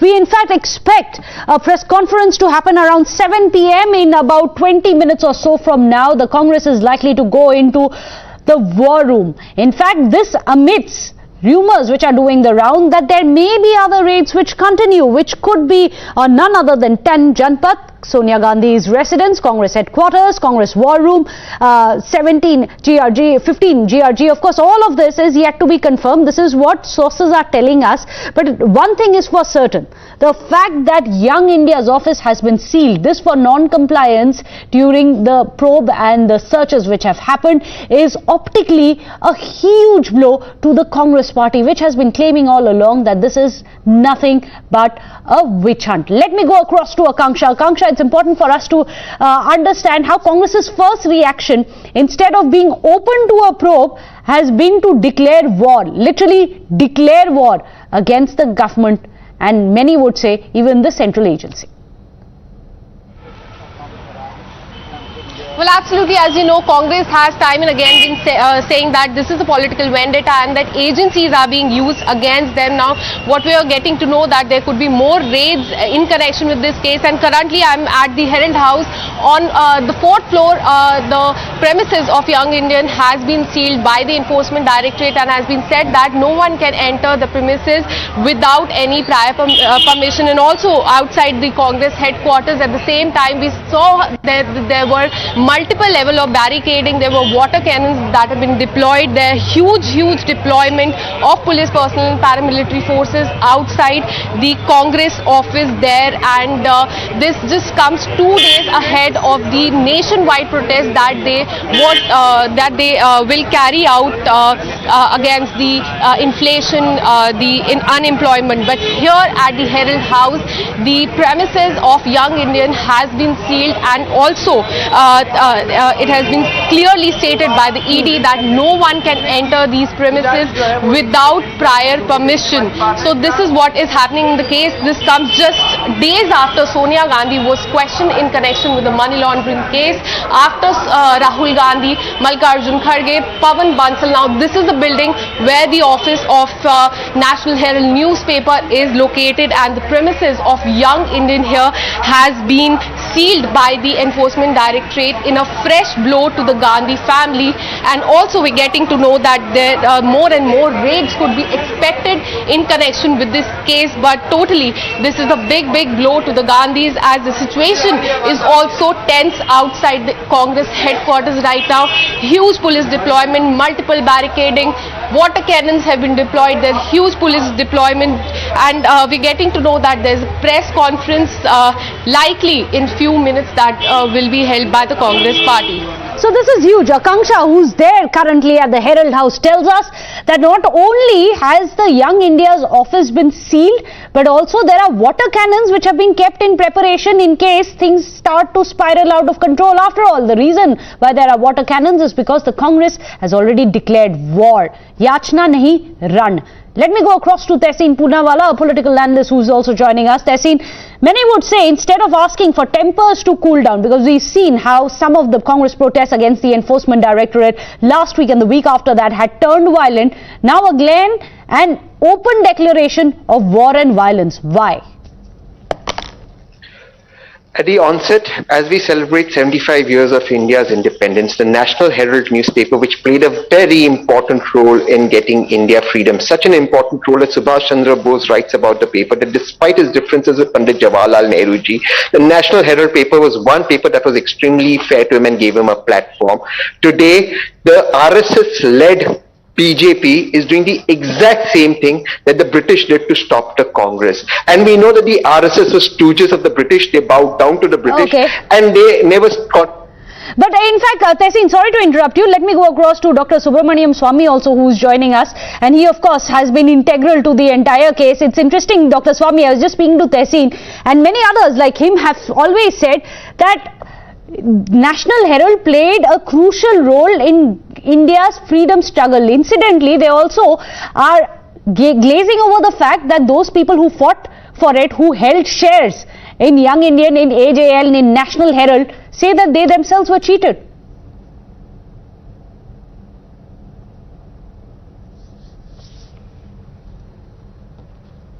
Dr. Swamy, can you hear me? Oh, there seems to be a bit of a problem there. We'll try and reconnect with him. Of course, he has played a crucial role in the entire case of the National Herald case. He has been one of the petitioners. He's moved courts as well. In fact, we are going to get you more breaking news, which is also coming in now. Enforcement Directorate's inside track is something that we are getting for you right now. Enforcement sources are saying that there were documents dumped inside the office of this. In fact, they are saying that there are no office-like setup inside Young Indian at all, and there are no employees found inside the office. Let me go across to Bhavtosh. Bhavtosh, what is it that they are telling us? What happened when they went there to search and raid Young India's office? It was completely in disarray, and it was virtually like a godown, and it had documents that were dumped, and there were no tables and chairs, no regular employees. Remember, it's a company that was set up under Section 25 of Companies Act. Despite being a company for past 12 years, there was nothing that can show that it's a company. Remember, Young India was a company that had taken over all the assets of Associate General Private Limited, the parent company of National Herald, and once the enforcement directorate had gone there, there was nothing that can show it like a company. It was a go down warehouse. It had no documents. Documents were coming back to the allegations that have been leveled by the Congress party. Remember, the principal official or an officer of Young Indian was Mallikarjun Kharge, and despite repeated attempts by the enforcement directorate to ask him to come and join the investigation so that searches can be concluded, he did not join the investigation. Now that's what the enforcement directorate is saying, that it is not as if the Congress party office is being raided or searched. It's not as if the residence of Rahul Gandhi or Sonia Gandhi is being searched, or will it be, or in days to come it will be searched. It's just that Young Indian office has been sealed, and once Mallikarjun Kharge comes and joins the investigation, the seal will be removed. What they are saying is that a rumor is being spread that this office has been sealed. They have said that the moment Mallikarjun Kharge come and join the investigation, that seal will be removed. Again, I'm repeating exactly what had happened. They have said that Young Indian office looks like a godown. It had documents that were dumped, and there were no tables or chairs, and no regular employees were visible. The company that had taken over assets worth 2,100 crore rupees of Associate General Private Limited, a company that has been in existence for past 12 years. It has no regular employees. This company has in existence for over 12 years, which virtually had prime properties spread across the country, has no regular employees. Now, this is a big charge, and just hope that Congress replies to this, because since past 2 hours, Congress virtually has said that top leadership will be arrested or there would be raids across New Delhi. Nothing like that. What they have said is that Mallikarjun Kharge, if he can come join the investigation, this scene will be removed. Remember, he back on with Pawan Bansal to the to National Herald building, but he came out within 30-35 minutes, and there was also reports that he will come and join the investigation at around 8:45, but he did not turn up, and that could be the reason why the enforcement directorate had sealed the office, or at least had closed that section of the office which has the office of Young India. Right. Well, in fact, do stay on with us. There's more breaking news which are coming in. Even as we speak, Congress leaders are rushing to the Congress headquarters. Chidambaram's there, Kharge, Ajay Makan, all of them have arrived at the Congress war room. We expect a press conference also very shortly. But interestingly, and it perhaps is indicative of things, that security has been beefed up at Rahul Gandhi's residence. Security has been beefed up at Sonia Gandhi's residence, even outside the National Herald. And we are going to go across to Akanksha so that she can pan and show what's happening there right now. Akanksha, over to you. Give us a sense of the security arrangements and also show us that empty office of Young Indian which has now been sealed.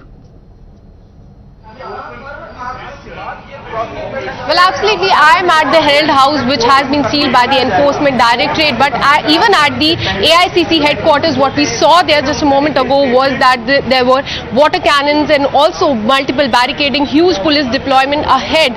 I should tell you that there was a meeting today ahead of the August 5 nationwide protest that the Congress has planned. And what we know so far, that there's going to be a press conference on it Well, I'll just come back to you. Niyamika is also joining us from outside Congress headquarters. Niyamika, over to you. What are the preparations which have been put in place? Barricades, water cannons there too?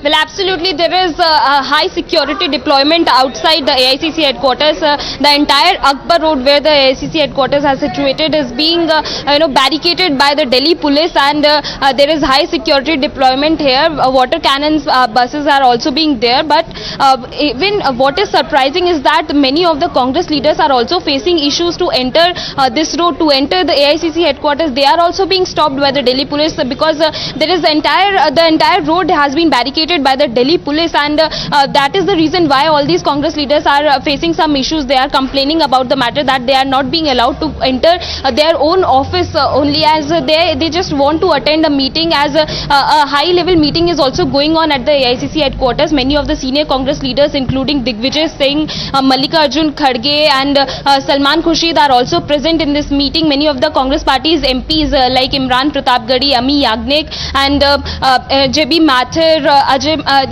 these are also the Congress party's MPs who are attending this meeting, and they are saying that they just wanted to hold this meeting to discuss over the matter of the celebration of the completion of 75 years of independence. That is the reason why they called all these senior Congress leaders to hold this meeting. But on the other part, we are also listening that there was a strategy building up in this meeting for the upcoming protest of the Congress party that is going to be held on 5th of August, as the Congress is going to do a gherao of the PM residence as well. They are going to raise the issue of GST hike, inflation, unemployment in the country, and that is the reason why the Congress party is going to do a massive level of protest all across the country in various states, in various districts, because of which all these preparations are going on. But what must be noticed here is that in today's afternoon, the Delhi Congress also spread a message across its members and leaders saying that they must start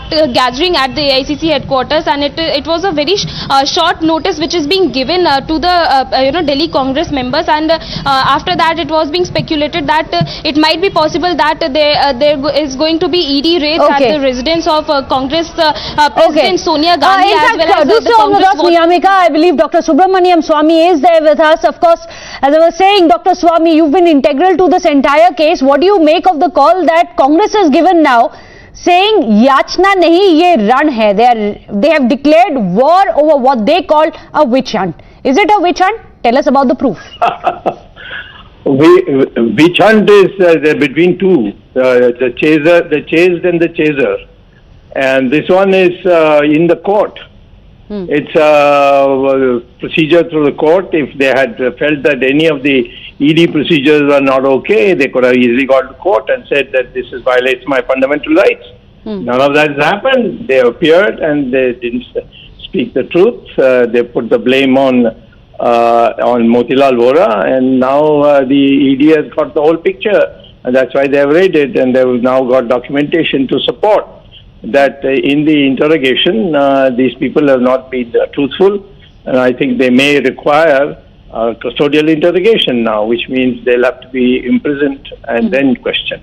The Congress says that National Herald has been part of India's freedom struggle, which is why we shouldn't undermine the role that it has played in history. But today when ED sleuths landed there, sources tell us they found lots of documents and papers dumped and no employees inside. They perhaps are no employees there working in National Herald anymore, is what the ED sources say. I'm sorry, these people don't know that telling lies, you mean you can get caught. National Herald publisher, Associated Journals, was closed down in 2008, long before I filed my case. And what they were planning to do is the young Indian to acquire that at the lowest price possible, that is at least to show something has been paid, and use the infrastructure of the company Associated Journals Limited for their own purposes. They didn't print any newspaper till they were put on. They had to take bail. After they took bail only, they decided to bring out, and that too not in the Herald House. They brought it out in the Indian Express building, the printing press. So, I mean, they go on telling lies and lies and lies, and every one of them we can't contradict. The fact is that they have been found prima facie guilty in the main crime, for which I have argued, and it was I who presented the charge sheet. And then I made a complaint to the Enforcement Directorate, which they took up too late. Of course, they shouldn't have waited so long, but they started moving around 2020, and now they have taken some action. So all these, why should they say that this is all, they have nothing and so on and so forth? Let's find out when we go to court. Let's be open to the probe. Even as we speak to Dr. Swamy, more breaking news coming in. Congress makes a huge claim. They are saying that the Congress headquarters is under siege in the national capital. Now, Dr. Swamy, since you're talking about young India, the stakeholders, just to make it clearer and remind everyone, Rahul Gandhi holds 38% stake, Sonia Gandhi holds 38% stake, Motilal Vora, who unfortunately is no more, he holds 12% stake, Oscar Fernandez held 12% stakes as well. Is it fair for Motilal Vora, and I'm asking you this question because you are aware of the transactions and you know in depth what the transactions were at the time of taking the loan and also repayment of the loan, to blame everything on Motilal Vora, as ED sources say the Gandhis did? Well, Motilal Vora only did what Sonia Gandhi instructed them, and in the end they all signed. They could not have received the money or the properties unless all the directors signed. And since they are now, of course, now that Motilal Vora and Oscar Fernandez are dead, their shares have also now come to Sonia Gandhi and Rahul Gandhi, and so they between themselves have 50%. Now, every transaction has to have the board of directors consider the matter, and the minutes are there. The minutes are very clear, and there's got nothing to do with Motilal Vora alone. That is a very cruel thing to say, that when he's dead and gone, that he's responsible. They could have said it many times earlier when I was prosecuting them, when the courts were handing out judgments for which they had to go to the higher courts to try and see if it could be stopped. At no place they have said earlier in any of my proceedings that Motilal Vora is responsible. After his death they have started raising this, and it's a very, very, very condemnable thing in my opinion morally.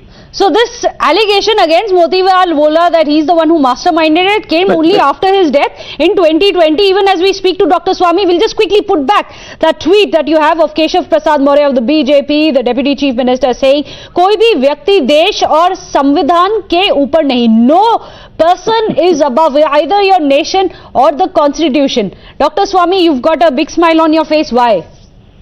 Because that is a platitude. Of course, nobody. Anybody in this country says that I am above the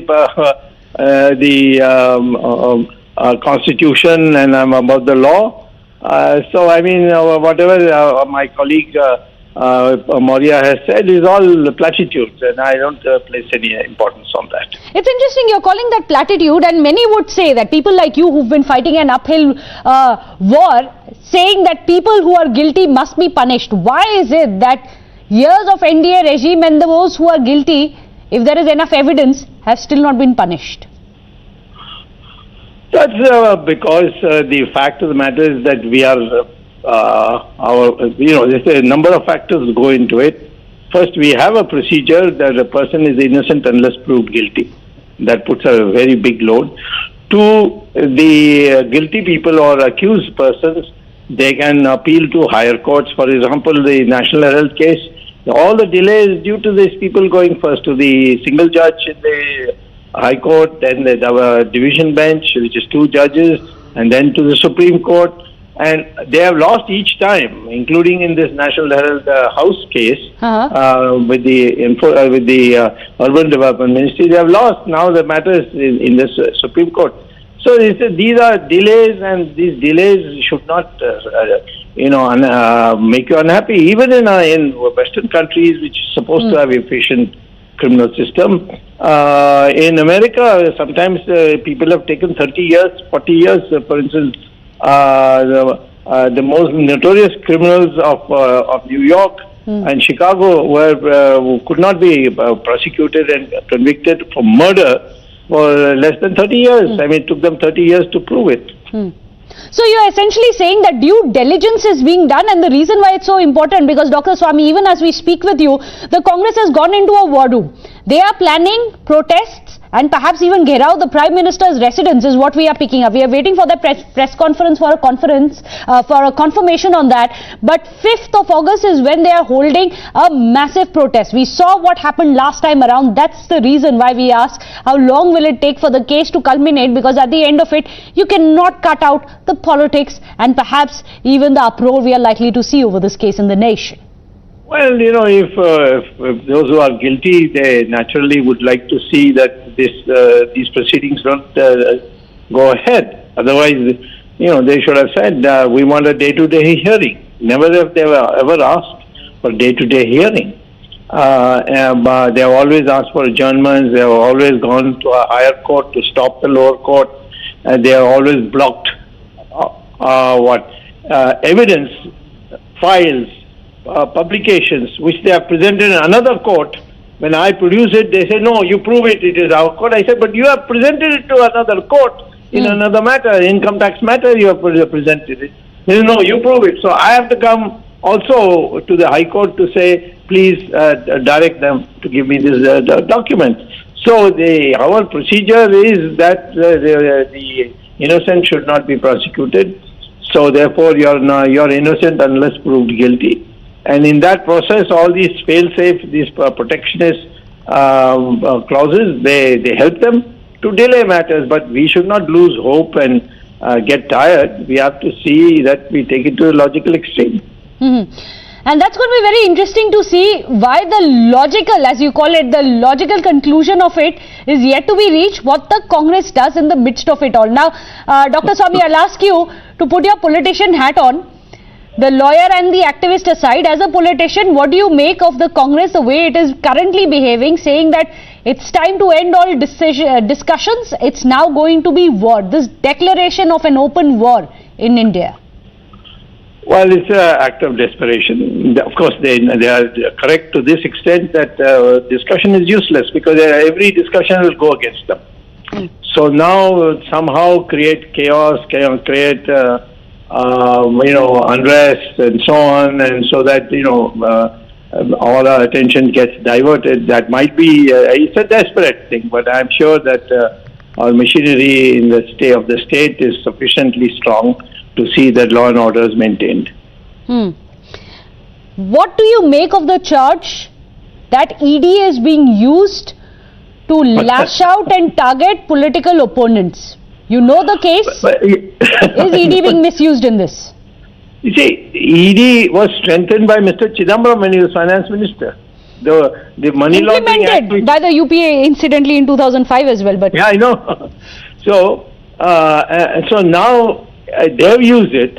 They have used it on many people, and now it's being used against them. And they think, well, to condemn it, you have to say all kinds of other things. What is wrong? What has the enforcement directorate that has done which is against the law? Please tell me. There's none. They had a clear case from the Doltex that there was money laundering clearly, because neither Doltex had the money to give the money, and neither these people gave them any surety. And so therefore, and there is a confession of the Dotex owners to that extent. Yes, there has been. They had to, because they have shown in their records that they gave a donation to Young Indian, and Young Indian in his account say that no, this is a loan, and with zero interest, no limit on the time factor. So there's enough material. But naturally, suddenly this going to jail stares them in the face, so they are behaving irrationally. They should be Gandhian. Dr. Swami, I'm going to come back to you and discuss more about how 91 crores loan was written off for merely 50 lakhs. We'll discuss that point, but we must go across to the Congress headquarters, a quick hit with our reporters. In fact, I believe Mayank is there at the Congress headquarters. Mayank, we can see a lot of Congress leaders who have already arrived for the press conference. What's happening at the Congress headquarters? Mayank. Well, showing you the live visuals at the AICC headquarters at 24 Akbar Road. You can clearly see that number of women police officials are also here, and the entire Akbar Road area was barricaded from both the sides leading up to the AICC headquarters. As of now, and you can see number of police officials are still here. Even the top officials of Delhi police are here. A number of vehicles, police vehicles. Remember, these vehicles. Number of police officials are still here. Even the top officials of Delhi police are here. A number of vehicles, police vehicles. Remember, these vehicles were used. These buses were used by Delhi police to to carry Congress workers who were protesting on these very roads when Rahul Gandhi and Sonia Gandhi were went inside the ED headquarters for the questioning in the National Herald case. So I'll ask my video journalist Sanjay Sood to pan that side and show the number of buses of the Delhi police lined up at Akbar Road, so that in case there will be any law and order situation, and if Congress workers and cadres will be protesting at the Akbar Road, they can be brought back away from the Akbar Road. That was the same strategy that Delhi police employed during the protest, the rounds of protest that the Congress workers did when Sonia Gandhi and Rahul Gandhi were questioned by the ED. So here in this stretch of the Akbar Road, you can see 1, 2, 3, 4 buses of Delhi police. So Delhi police are all in readiness for any sort of law and order situation that can happen at this juncture. Well, do stay on with us. Jairam Ramesh is speaking. Let's listen in. नमस्कार साथियों, आज सारा देश देख रहा है 24 number Akbar road के सामने, 10 जनपद के सामने, 12 तुगलक लेन के सामने किस तरीके से दिल्ली पुलिस और अन्य सुरक्षा बल हमारे पार्टी हेडक्वार्टर्स, सोनिया गांधी जी की रेजिडेंस और राहुल गांधी जी के मकान को भी घेर लिया है। आज शाम को अजय माकन जी हमारे साथ हैं और जाने माने वकील और सांसद अभिषेक मनु सिंघवी भी हमारे साथ हैं। पहले आपको अजय माकन जी संबोधित करेंगे, उसके बाद में अभिषेक सिंघवी कुछ आपको जानकारी देंगे, लीगल जानकारी भी देंगे, और उसके बाद हम आपके सवाल लेंगे। अजय माकन जी।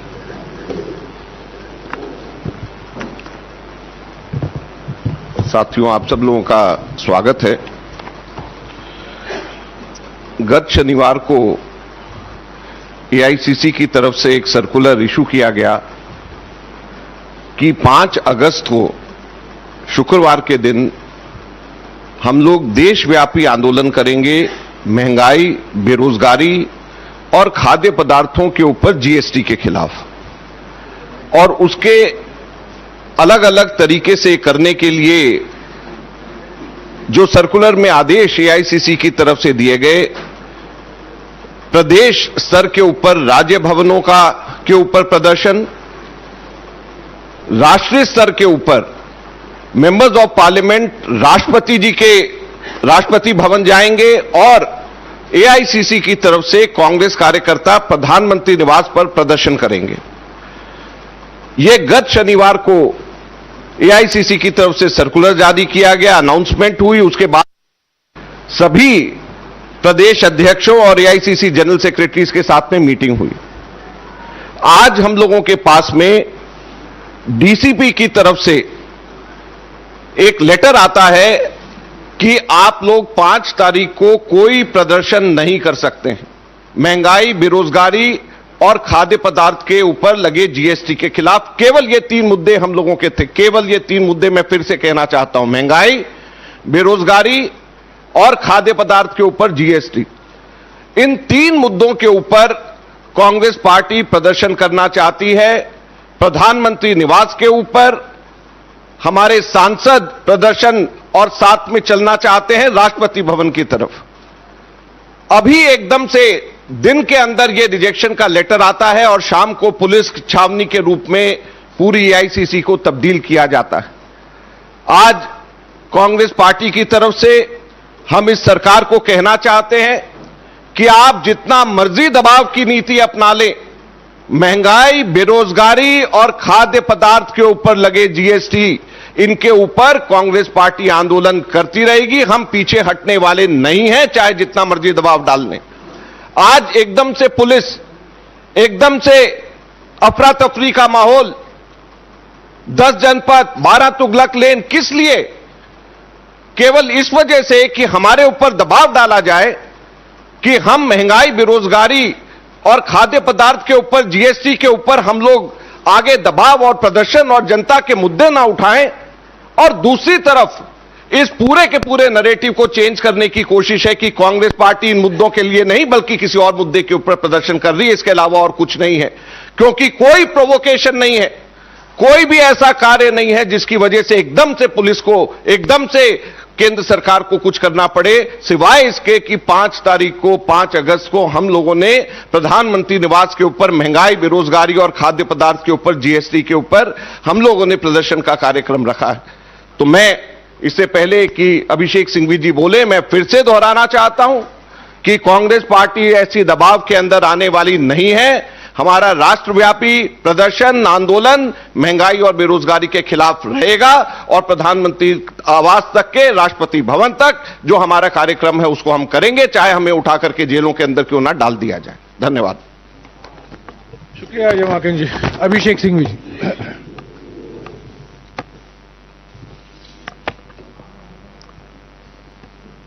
Friends, we are seeing an open-ended investigation for events 10 years ago with a siege mentality in the heart of the capital of the world's largest democracy. Can we believe it? India, the proud largest democracy of the world, has a siege mentality. I was astonished to see that people cannot come and go. There are platoons everywhere on the other side of the road also, apart from Tughlaq Lane. And for what? The only sole object of this exercise is humiliation, insult and intimidation at one level. And as Ajay ji said, diversion, digression and sensationalism at the other. बहकाना चाहते हैं आपको, बरगलाना चाहते हैं कि आपकी अखबारों की और चैनल्स की सुर्खियों में बेरोजगारी की बात न हो, महंगाई की बात न हो, बात हो इस प्रकार से पुलिस आ गई, इस प्रकार से घेराबंदी हो गई, इस प्रकार से हमने डेमोन्स्ट्रेशन नहीं होने दिया, इत्यादि इत्यादि। After 50 hours of questioning of Mr. Rahul Gandhi, after days of questioning of the Congress President, more than 200 questions put together, and I demonstrated before you from this podium that if the most ingenious and imaginative mind was to ask questions, there cannot be more than 10 to 12 questions. And if you ask the same question in 5 different ways, there can't be more than 60 to 70 questions. But today, you have created a siege mentality, a climate of fear. The entire country watches as investigative agencies are deployed mindlessly against the leadership of India's oldest political party. I mean, you are treating this institution, this party, these leaders as terrorists. Is it the worst form of petty politics to divert, and then on the contrary you blame us? As we have said earlier and repeated endlessly, our voices will not be silenced by these cheap tactics. On the contrary, you are underlining your acts and omissions by these diversionary tactics for the whole world to see, but we will never relent, whatever be the cost. We will never abdicate our responsibility as a responsible opposition. We believe that these are the actions of a frustrated political regime. We believe that these are the actions of a regime which increasingly wants to, which is losing its balance, losing its equilibrium, and is frustrated at the fact that its opponent, that is us, does not break or bend. You can try and suppress as much as you like, you will receive a resilience and a reaction which is completely democratic, which is for the world to see. We will continue to expose you. I only want to say that all law has been thrown to the winds, all sense of decency, democratic values, all sense of balance, and this is reprehensible. We cannot find stronger words to condemn it. Abhishek ji, आज जो देख रहे हैं आप, ये पहली बार नहीं हुआ है। ये प्रतिशोध की राजनीति है, ये धमकी की राजनीति है। और कहा गया है, एक प्राचीन कहावत है, विनाशकाले विपरीत बुद्धि। ये विनाशकाल है। महंगाई, बेरोजगारी, जैसा कि माकन जी ने कहा, खाद्य पदार्थों पर जीएसटी, इसके खिलाफ हमने अपनी आवाज उठाई है संसद में और संसद के बाहर। 2 हफ्ते तक बहस से भागी मोदी सरकार, और जब हमने हमारा प्रदर्शन जो होने वाला है परसों दिन, उसको रोकने के लिए आज से ही शुरुआत गृह मंत्री और जो गृह मंत्री जो कब्जा है दिल्ली पुलिस, दोनों साथ मिलकर यहां जो पुलिस बल आए हैं हमारे पार्टी के सामने, हमारे दफ्तरों के सामने, हमारे नेताओं के घर के सामने, ये बिल्कुल साफ है कि प्रधानमंत्री भय की राजनीति, प्रतिशोध की राजनीति, धमकी की राजनीति में विश्वास रखते हैं। ये लोकतांत्रिक तरीका नहीं है। हम भागेंगे नहीं, हमें चुप नहीं कराया जाएगा, हम अपनी आवाज उठाते रहेंगे। हमारा प्रदर्शन परसों शांतिपूर्वक प्रदर्शन जरूर होगा मोदी सरकार के आर्थिक नीतियों के खिलाफ, उनके विभाजनकारी नीतियों के खिलाफ हमने तो प्रदर्शन किया है, पर परसों का प्रदर्शन का एकमात्र मकसद है आर्थिक जो नीतियां हैं मोदी सरकार की, महंगाई जो बढ़ी है, बेरोजगारी बढ़ा है, खाद्य पदार्थों पर जीएसटी लगाया गया है, अग्निपथ योजना लाई गई है बिना चर्चा के, और जो हम दो हमारे दो कुछ चुने हुए पूंजीपतियों के लिए जो आर्थिक नीतियां बनाई जा रही हैं, उनके खिलाफ हमारी आवाज परसों उठेगी। हमें चुप नहीं कराया जाएगा, हम चुप नहीं रहेंगे, हम धमकी से बाहर नहीं भागेंगे, और ये प्रतिशोध की राजनीति के खिलाफ हम लड़ते रहेंगे। अभी अजय माकन जी और सिंघवी जी आपके सवाल का जवाब देंगे। हाँ जी।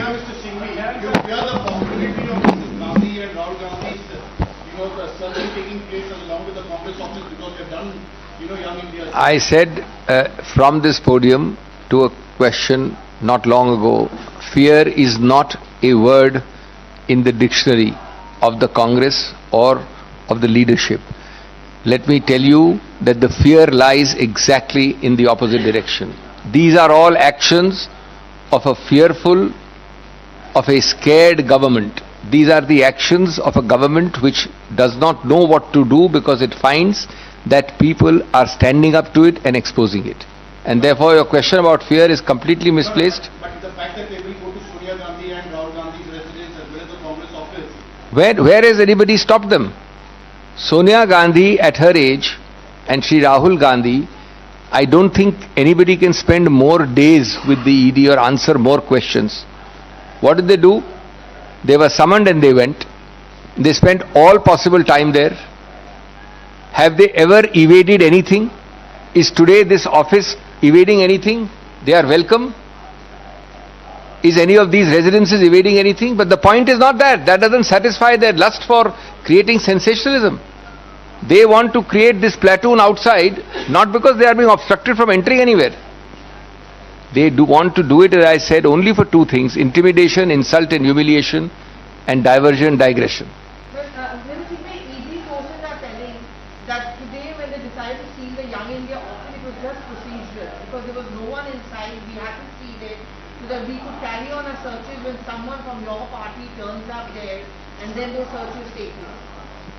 I don't know the meaning of the word procedural, but I think an invasive thing like a search and seizure is not procedural, but that's all right. They're entitled, what they're entitled to do in law, they've done. Is this the way to do it? On the same day you have platoons of blues and browns and khakis across the road, this side and that side of the road? Do you find this as normal behavior of any government ever in democratic India for 75 years? Is this their understanding of the spirit of democracy? मैं एक चीज कहना चाहता हूं जो धमकी देते हैं वो ही डरते हैं, जो प्रतिशोध की राजनीति में विश्वास रखते हैं वो ही डरते हैं, जो भय का वातावरण फैलाते हैं वो ही डरते हैं। डरने वाले हम नहीं हैं। यस,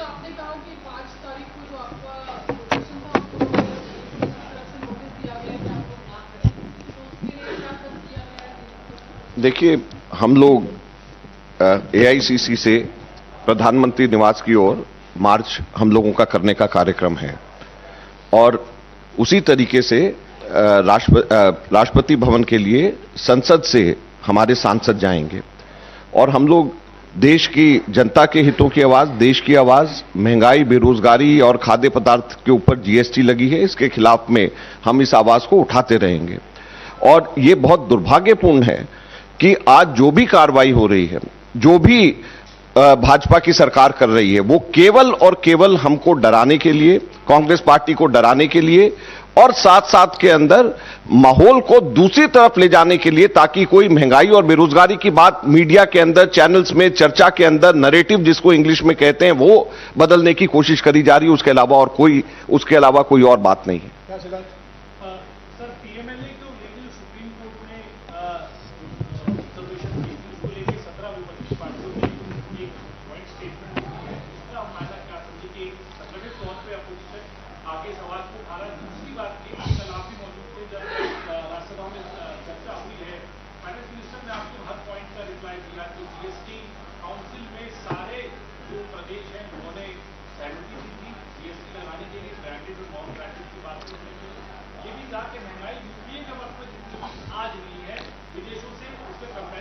मैं आपके पहले सवाल का जवाब दूंगा, क्योंकि दूसरे सवाल का जवाब मैं कई बार दे चुका हूं, पर मैं पहले सवाल का जवाब दूंगा। आज 17 विपक्ष पार्टी, जिसमें टीएमसी और आम आदमी पार्टी भी शामिल है, 17 राजनीतिक दल और एक इंडिपेंडेंट राज्यसभा के सांसद श्री कपिल सिब्बल जी ने इस जॉइंट स्टेटमेंट पर अपना हस्ताक्षर किया। और ये जॉइंट स्टेटमेंट, ये सुप्रीम कोर्ट का जजमेंट था, जिस पर अभिषेक सिंघवी जी ने भी एक विशेष प्रेस कॉन्फ्रेंस की थी। और इसके क्या परिणाम होंगे, इसका क्या असर होगा हमारे राजनीति पर, खास तौर से जब सरकार का एकमात्र जो बिंदु है, जो सिद्धांत है, वो राजनीतिक प्रतिशोध, इसके खिलाफ हमने एक स्टेटमेंट दिया है और इस पर अगली कार्रवाई भी होगी। हमने रिव्यू मांगा है, हमारे नेता राष्ट्रपति से भी मिलेंगे, विपक्ष के पार्टियों की तरफ से विपक्ष की पार्टी के नेता भी राष्ट्रपति से मिलेंगे और सुप्रीम कोर्ट में जो कार्रवाई होनी है वो कराई जाएगी। इस पर मैं सिंघवी साहब से भी गुजारिश करूंगा, क्योंकि इन्होंने इसी विषय पर एक विशेष प्रेस वार्ता को संबोधित किया था। देखिए, मैं तकनीकी या कानूनी बात नहीं करूंगा, वो मैंने आपके साथ पहले भी की है इसी निर्णय के विषय में। लेकिन आज ये क्या दिखाता है, मोदी जी जब सबसे ज्यादा वोटों से जीतते हैं तब भी उनका आंकड़ा 40 से 1% कम होता है। आज जो 17 पार्टियां हैं वो 61% नहीं है तो कम से कम 55% तो हैं। इसका मतलब है देश में एक बहुत बड़ी सहमति है सभी पार्टीज में कि ये कानून का दुरुपयोग 75 वर्ष में किसी ने नहीं किया, क्योंकि आज तक कभी ऐसा नहीं हुआ कि इस प्रकार से लोग एकजुट होकर इसका विरोध कर रहे हैं। उच्चतम न्यायालय ने एक कानूनी निर्णय दिया, वो एक अलग स्तर पे है, लेकिन उच्चतम न्यायालय ने यह नहीं लिखा उस निर्णय में कि आप जाके इस कानून का दुरुपयोग कर सकते हैं, इसको सिलेक्टिवली इनके विरुद्ध कर सकते हैं, उनको नहीं, उनको बाइज्जत बरी कर सकते हैं, उनको छोड़ सकते हैं। तो ये महत्वपूर्ण बात है कि इतना बड़ा सार्वजनिक रूप से सहमति इस मुद्दे में, वो भी अपनी एक कहानी बताता है और हम इसको पूरी अंत तक ले जाएंगे। हम उच्चतम न्यायालय के न्यायाधीश जो हैं मुख्य, उनसे ये दलील करेंगे, हम उच्चतम न्यायालय से करेंगे और हर जगह इसको उठाएंगे। शुक्रिया, थैंक यू। All right, डरेंगे नहीं. This is the message that has been given by the Congress Today, if there is CRPF, there is police outside the Congress headquarters, if the sealing has happened of the Young India office, this is an attempt to try and intimidate just 48 hours before the Congress was to take out a march against Mehengai. Let me go straight across to Anila Singh, spokesperson of the BJP, senior leader of the Congress, Ashwini Handa. Anila Singh, परसों Congress party प्रधानमंत्री आवास पर मार्च करने वाली थी और आज उनके खिलाफ action, intimidation says the Congress. मेरी सबको राम राम। और पहली बात यह है कि कांग्रेस पार्टी परसों जो भी मार्च करने जा रहे हैं, जो भी इनके मुद्दा उनका एक ही कि क्यों राहुल गांधी और सोनिया गांधी जी से प्रश्न कर रही है ईडी या कोई भी एजेंसी कभी भी इनके नेताओं के प्रति कोई भी रुख रखती है, उस तब ये लोग एकदम से जागृत होते हैं और मार्च करने की हो हल्ला कर दिल्ली निवासियों को परेशान करने की नई नई योजनाओं को बनाकर वहां पे जमीन पर आ जाते हैं। वैसे तो कभी नजर ये लोग आते नहीं। दूसरी बात ये, they must very well understand this thing that when they are talking about Narendra Modi ji, when they are talking about Bharatiya Janata Party, yes you can attack Narendra Modi ji, you can attack Bharatiya Janata Party, you can attack government, but why are you attacking an agency which is probing National Herald case?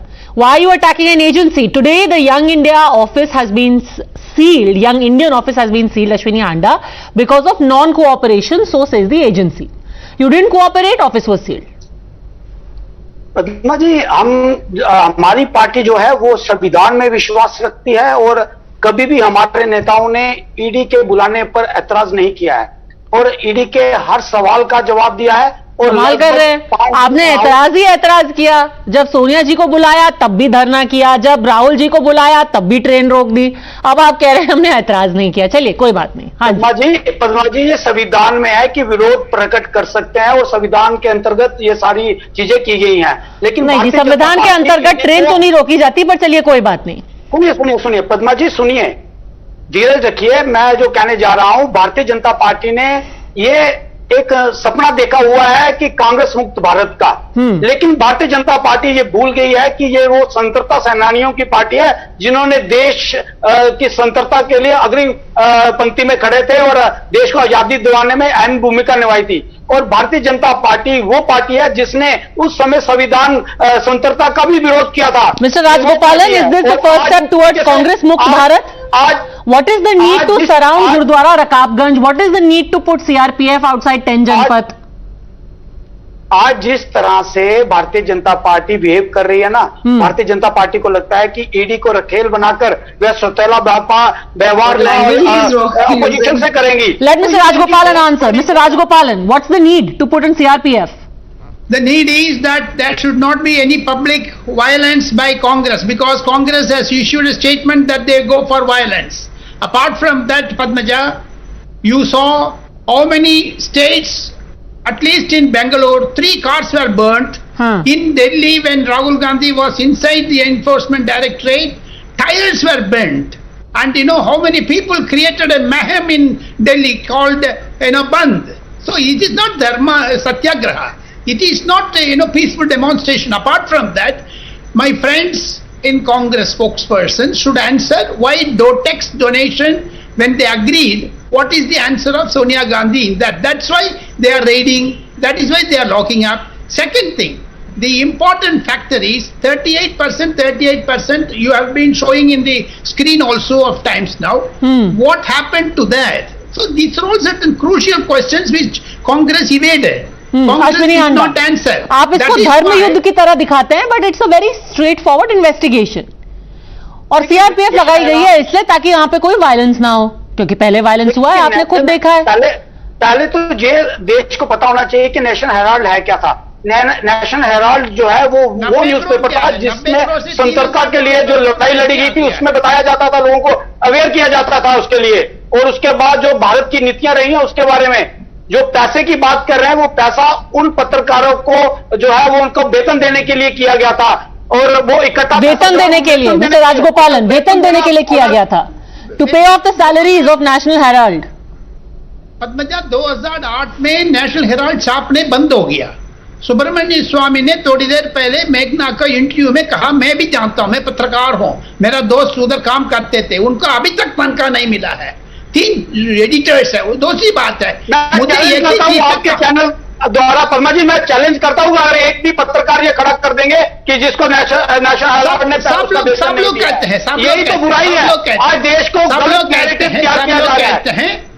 नहीं कहने से नहीं होता है। आपके पास अगर proof है तो आप बताइए। आप इस तरह से देश को गुमराह नहीं कर सकते हैं। नेशनल हेराल्ड हो जब किसी भी नहीं दे रहा, मेरी बात तो सुन लो, मेरी बात तो सुन लो। 90 करोड़ से 3,500 करोड़ कैसे हो गया वो बता दो। आप 90 करोड़ का 3,000 प्रॉपर्टी का कब्जा करना चाहते थे ना, तनख्वाह को छोड़ दो। नेशनल हेराल्ड क्यों छापा नहीं है पेपर क्यों नहीं छापा? आज 1,26,000 ऐसे इंडस्ट्रियलिस्ट है जिन्होंने कंट्री छोड़ दी है। आज 1,26,000 वो लोग। आप नेशनल हेराल्ड की बात कर लो भैया, हांडा साहब नेशनल हेराल्ड को बोल देना।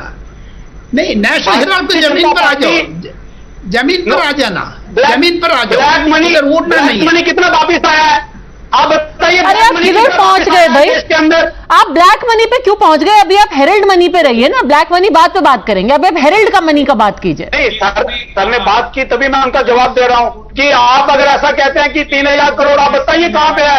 एजेंसी कर रही है ईडी, आप इंतजार कीजिए। दूध का दूध और पानी का पानी हो जाएगा। 0.5 जो है वो सक्सेस रेशियो है आज ईडी की। ईडी जो है वो आज ईडी का मतलब जो है वो रह गया इमरजेंसी विद डिक्टेटरशिप। ये ईडी का मतलब आज रह गया। Okay, before letting response to that, let's listen to Dushyant Nagar also. Yes, Dushyant Nagar, आज देखिए राजा गोपालन जी का मैं जवाब देना चाहता हूं। आप जवाब दीजिए। हाँ, 3,500 करोड़ की फिगर कहां से आ गई सर? क्या नेशनल हेराल्ड की प्रॉपर्टी की कीमत 3,500 करोड़ है या टीवी पे बैठ के कुछ भी बोल दो? अरे आपने भैया उस पर कुछ नहीं बोला।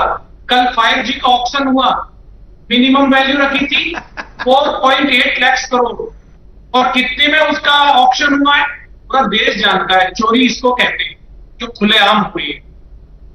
25 धारा 25 के तहत रजिस्टर्ड कंपनी है जिसका लाभांश कोई प्राप्त नहीं कर सकता, कोई शेयर होल्डर, कोई उसका डायरेक्टर। फिर भी आप लोग यहाँ पे नाटक कर रहे हैं। अरे देश को धोखा मत दीजिए। आप सरकार नहीं चला पाए, भारतीय जनता पार्टी के आपके मित्र मोदी जी फेल हो गए हर जगह। अभी आप CISF, ED, दिल्ली पुलिस से डराना चाहते हो। ये भारत के लोग डरेंगे नहीं। 5 तारीख को अपनी ताकत दिखाएंगे। जो तानाशाही करना चाहता है, जोर जबरदस्ती करना चाहता है, वो कर ले, अपने मन की निकाल ले। कांग्रेस का कार्यकर्ता देश के कोने कोने से निकलेगा। अनिला सिंह, याचना नहीं अब रण होगा। देखिए ऐसा, सबसे पहली बात तो मैं नागर साहब को और हांडा साहब को ये कह दूं, 5 अगस्त को आप जो कुछ करना चाहें बिल्कुल करें, क्योंकि आप लोग अपने नेताओं के लिए करते हैं। और 5 अगस्त हमेशा जानी जाएगी। जो राष्ट्र के लिए कदम उठाया है एनडीए की सरकार ने, एक मजबूत पॉलिटिकल विल पावर जो नरेंद्र मोदी जी ने दिखाई as a prime minister, so that is being written in history and that will always be remembered. आप लोग चाटुकार हैं, साइकोफेंट्स हैं, आप उससे ज्यादा कुछ नहीं कर सकते हैं। अभी हांडा साहब ने कहा कि ईडी जो है वो रखेल है सरकार की। साहब रखेल किसको कहते हैं? Do you understand the meaning? Okay, language please, language. Agency है उसको आप रखेल की तरह बोल रहे हैं। This is a vocabulary which is being used by the Congress leaders and use कर रहे हैं।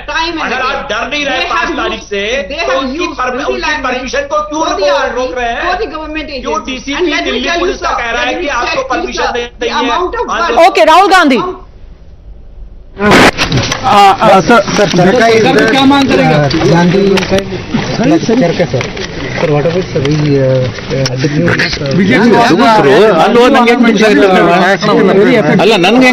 What BJP wants to do is BJP wants that nothing in India should be made by small and medium businesses. They want that everything should be made by 2 or 3 of their favorite big business people. That is why they changed these rules. Okay. Their entire idea is to take the money out of these people's pockets, right, and put it into rich businessmen's pockets. Thank you very much. Symbol of Mahatma Gandhi, sir. What about your thing, sir? Huh? What about you think, sir? Symbol of Mahatma Gandhi, sir. Charkha, the wheel is the symbol of Mahatma Gandhi. It's also the symbol of Emperor Ashoka. It's a historical symbol. Sir, do you think that the central government has made a mistake by allowing? This is not a mistake. The point is that want to take away what is theirs and give it to 2 or 3 of the biggest industrialists, right? So in India, if you look at, for example, Notbandi, demonetization, you look at GST, you look at farm laws, every action of theirs is about taking away things from poor people, weaker people, and handing it to the biggest, richest people. Thank you very much. Thank you, sir. Thank you, sir. First reaction coming in from the former Congress President Rahul Gandhi, saying that this is a government that is intimidating. It is a government of corporates. This is a big strike at the very heart of National Herald, the Young Indian office being sealed, Ravi Srivastav, and it's a matter of procedure irrespective of what the Congress's protestations are. Ravi Srivastav. Who is stopping? Who is stopping? Who is saying that you don't come? You don't come and raid it. You don't come and seal it. Who is saying it? They are asking for their own protest on 5th of August. And why the DCP should come and say, DCP which is ruled by Mr. Amit Shah at the center, he comes and says no permission cannot be granted for this. Why? You allow them to do a protest. It is for inflation, it is for unemployment, it is for GST. What is wrong in it? Who is asking for Sonia Gandhi? Who is asking for Rahul Gandhi? Did they say don't go to their houses? Don't go and arrest them? But one thing let me tell you frankly here, if they do and touch Mrs. Sonia Gandhi and Mr. Rahul Gandhi, it will be a harakiri for the BJP. Just mark my word. Mr. Rajgopalan, harakiri. The law is taking its own course. The famous proverb of congressmen. This is not a course. This is a discourse. क्या कानून की बात कर रहे हैं आप? कानून की बात मत करिए. Simply intimidation, humiliation, and threatening. That's all. There is no course. 10-year-old. Why, Padmaja, let me answer that. Okay, process says the BJP and the investigating agency. Congress says this is nothing more than intimidation and it will be met with resistance. Thanks very much, gentlemen and Ullah Singh, for having joined me. Meghna up next.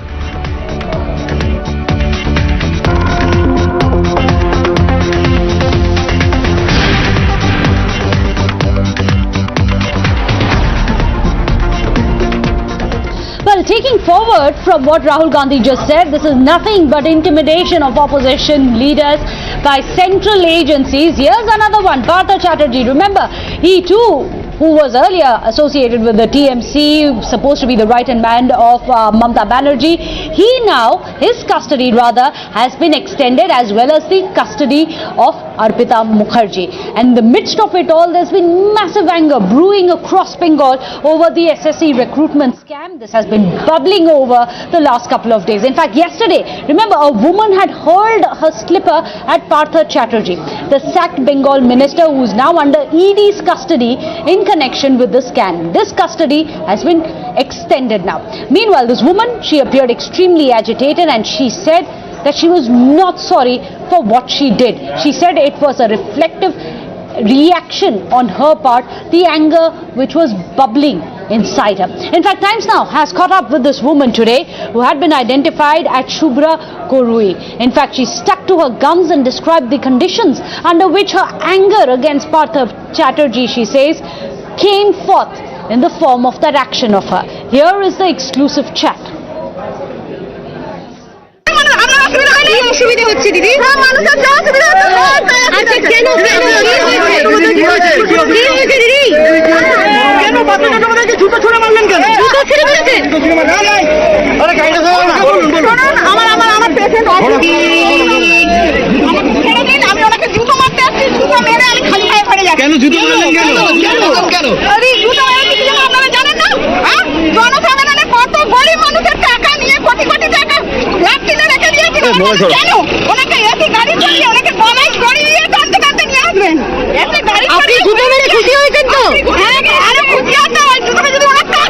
Thank you.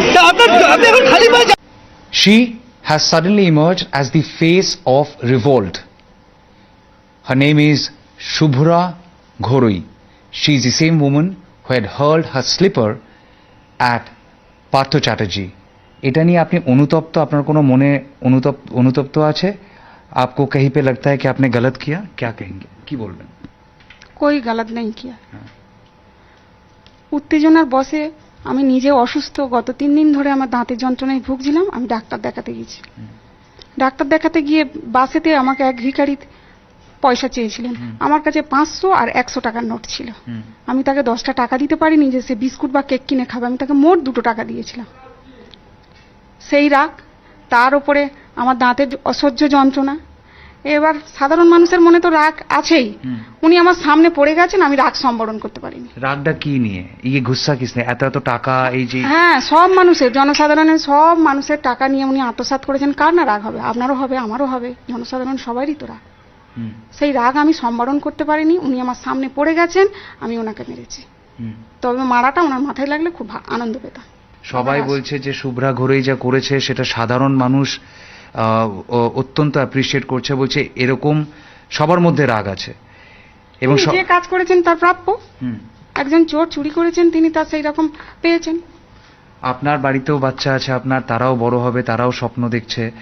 আপনার কোনো জায়গায় ভয় আছে যে আপনার বাচ্চারা যখন বড় হতে চাইবে, চাকরির জন্য চেষ্টা করবে, তখন তাদেরকেও সুবিধা থেকে তারা বঞ্চিত?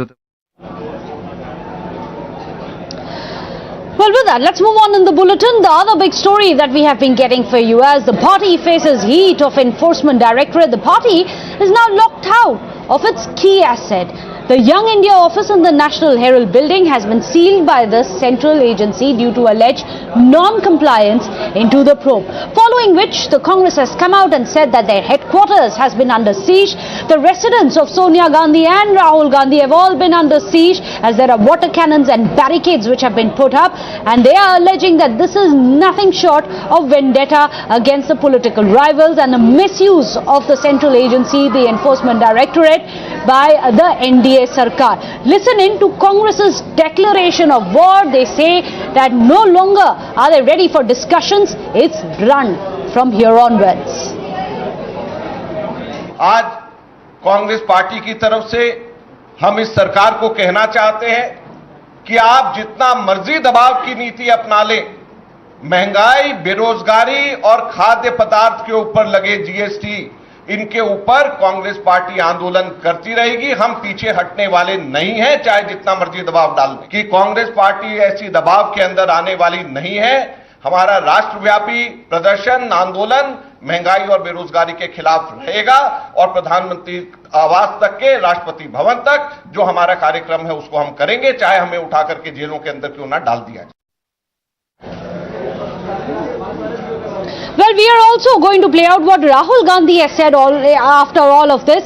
He has said that it's made very clear that the government is there for the corporates and it only believes in taking from the poor and making its corporate friends richer. Let me go across to Priyank Tripathi. Priyank, what's happening behind you? Because there are scathing allegations coming in from the Congress, not just against the Enforcement Directorate anymore, but against the NDA. Yes, certainly, Meghna, and the Congress party has once again come out in an attacking mode after the new move which has been taken by the Enforcement Directorate, because of which they have sealed the office of Young India, which has been here since 12 years. What we have got to know that when the Enforcement Directorate officers had gone inside this particular office on the 4th floor of this Herald building, they could not even see a proper setup of the office which could have ideally been there. They could only see the bulk of document and papers which were lying there. Imagine a company which owns a revenue of 2100 crore property could not have enough of I'm sorry, enough of staff present here. No regular staff was there. Neither they had any kind of proper setup. Following to which the Congress party has once again come up and alleged that now the Congress party's office is the next target for the Enforcement Directorate.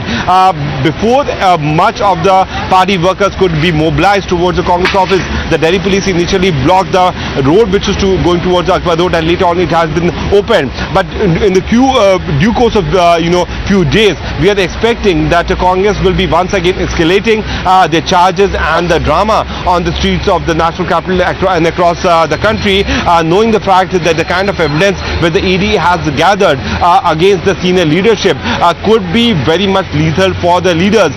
We know that Rahul Gandhi and Sonia Gandhi have been on conditional bail in this particular case. But if you look at the conditions, certainly they were given bail because of them being the SPG protectee at that particular time period. But now they are not. And after the questioning of Rahul Gandhi and Sonia Gandhi under the section of 50 of PMLA Act, it is very much quite possible that the ED could have got some more leads following to which they can possibly go ahead and make big revelations in that. But what it appears that yesterday the ED's raid at 12 locations was, to be very precise, happening because the ED wanted to get more evidences in terms of the documented work. That's why simultaneous raids were carried out in Kolkata, in Lucknow, and all those small companies which were related to Young India. And when the ED officials reached here, they were also puzzled because they were thinking about a company which is having a property of 2,100 crore. But when they entered the 4th floor of this National Herald building, they could only see the bulk of document which was dumped there. There was no proper setup, no office staff which was also present. In the statement which has been given through sources by the Enforcement Directorate, what they're claiming that when they reached here, there was no proper office bearer who was present here. That's why they have sealed this premises of Young India, which is on the 4th floor. Other offices which are there in the Herald House will keep on operating like the usual days. But till the time the ED gives permission, none of the office bearers or anyone who is related to Young India will be allowed to go to the 4th floor where the documents are still lying. Well, in fact, let me go across also to Ankanksha, who's joining us from the National Herald office. There's Madhav Gopalakrishnan, who's joining us as well. There is Niyamika, joining us from the Congress headquarters. Ankanksha, I'm just going to come to you. Can you quickly explain to us the kind of provisions, security provisions, which have been put in place after Congress came out and said that this is a declaration of war? Well, absolutely. Outside the Congress office, we saw that there was a multiple level of barricading. There were water cannons and also buses there deployed in case the law and order situation goes out of control and people have to be detained.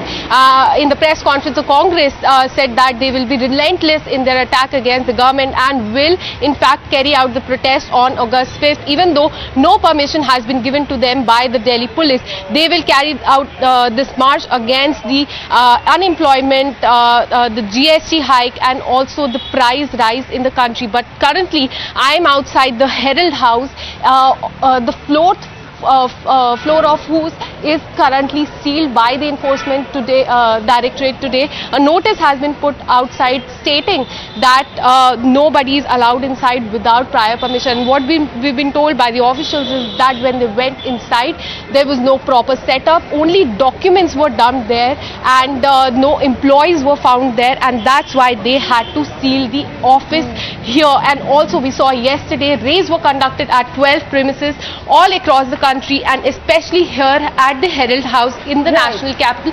And we also saw how Congress workers were quite angry and they carried out a massive protest outside the Herald House even when the ED searches were going on here. And today we saw how this particular floor was sealed, and also few days back we saw how Sonia Gandhi was questioned in connection with that you can see on your screens. That's the Young Indian office which has currently been sealed temporarily by the Enforcement Directorate. They are saying that this is due to non-compliance with the probe. Let me go across to Niyamika. Niyamika, you're at the Congress headquarters. There we saw scathing attacks being lobbed at the NDA Sarkar as well as the central agency. But when Rahul Gandhi was asked direct questions, he didn't answer on the graft charges that he and his family faces.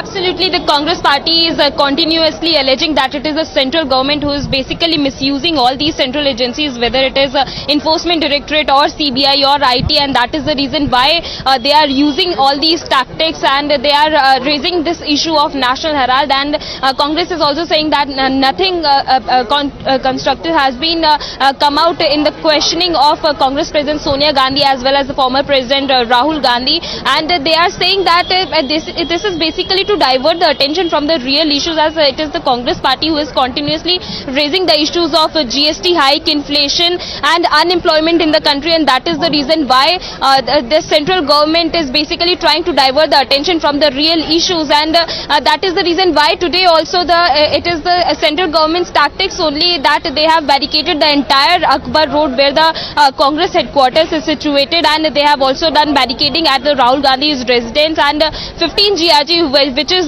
basically the Congress party's war room, and that is the reason because Congress party is going to hold a massive protest all across the country, in all the states, in all the districts against this GST hike and inflation. And the Delhi government has also written a letter to the AICC saying that there is no permission that is being granted to Congress party to hold any kind of protest on August 5th. But Congress has made it very clear that they are not going to bow down. They are going to hold this protest on August 5 because these are the real issues which must be raised before the people of this country.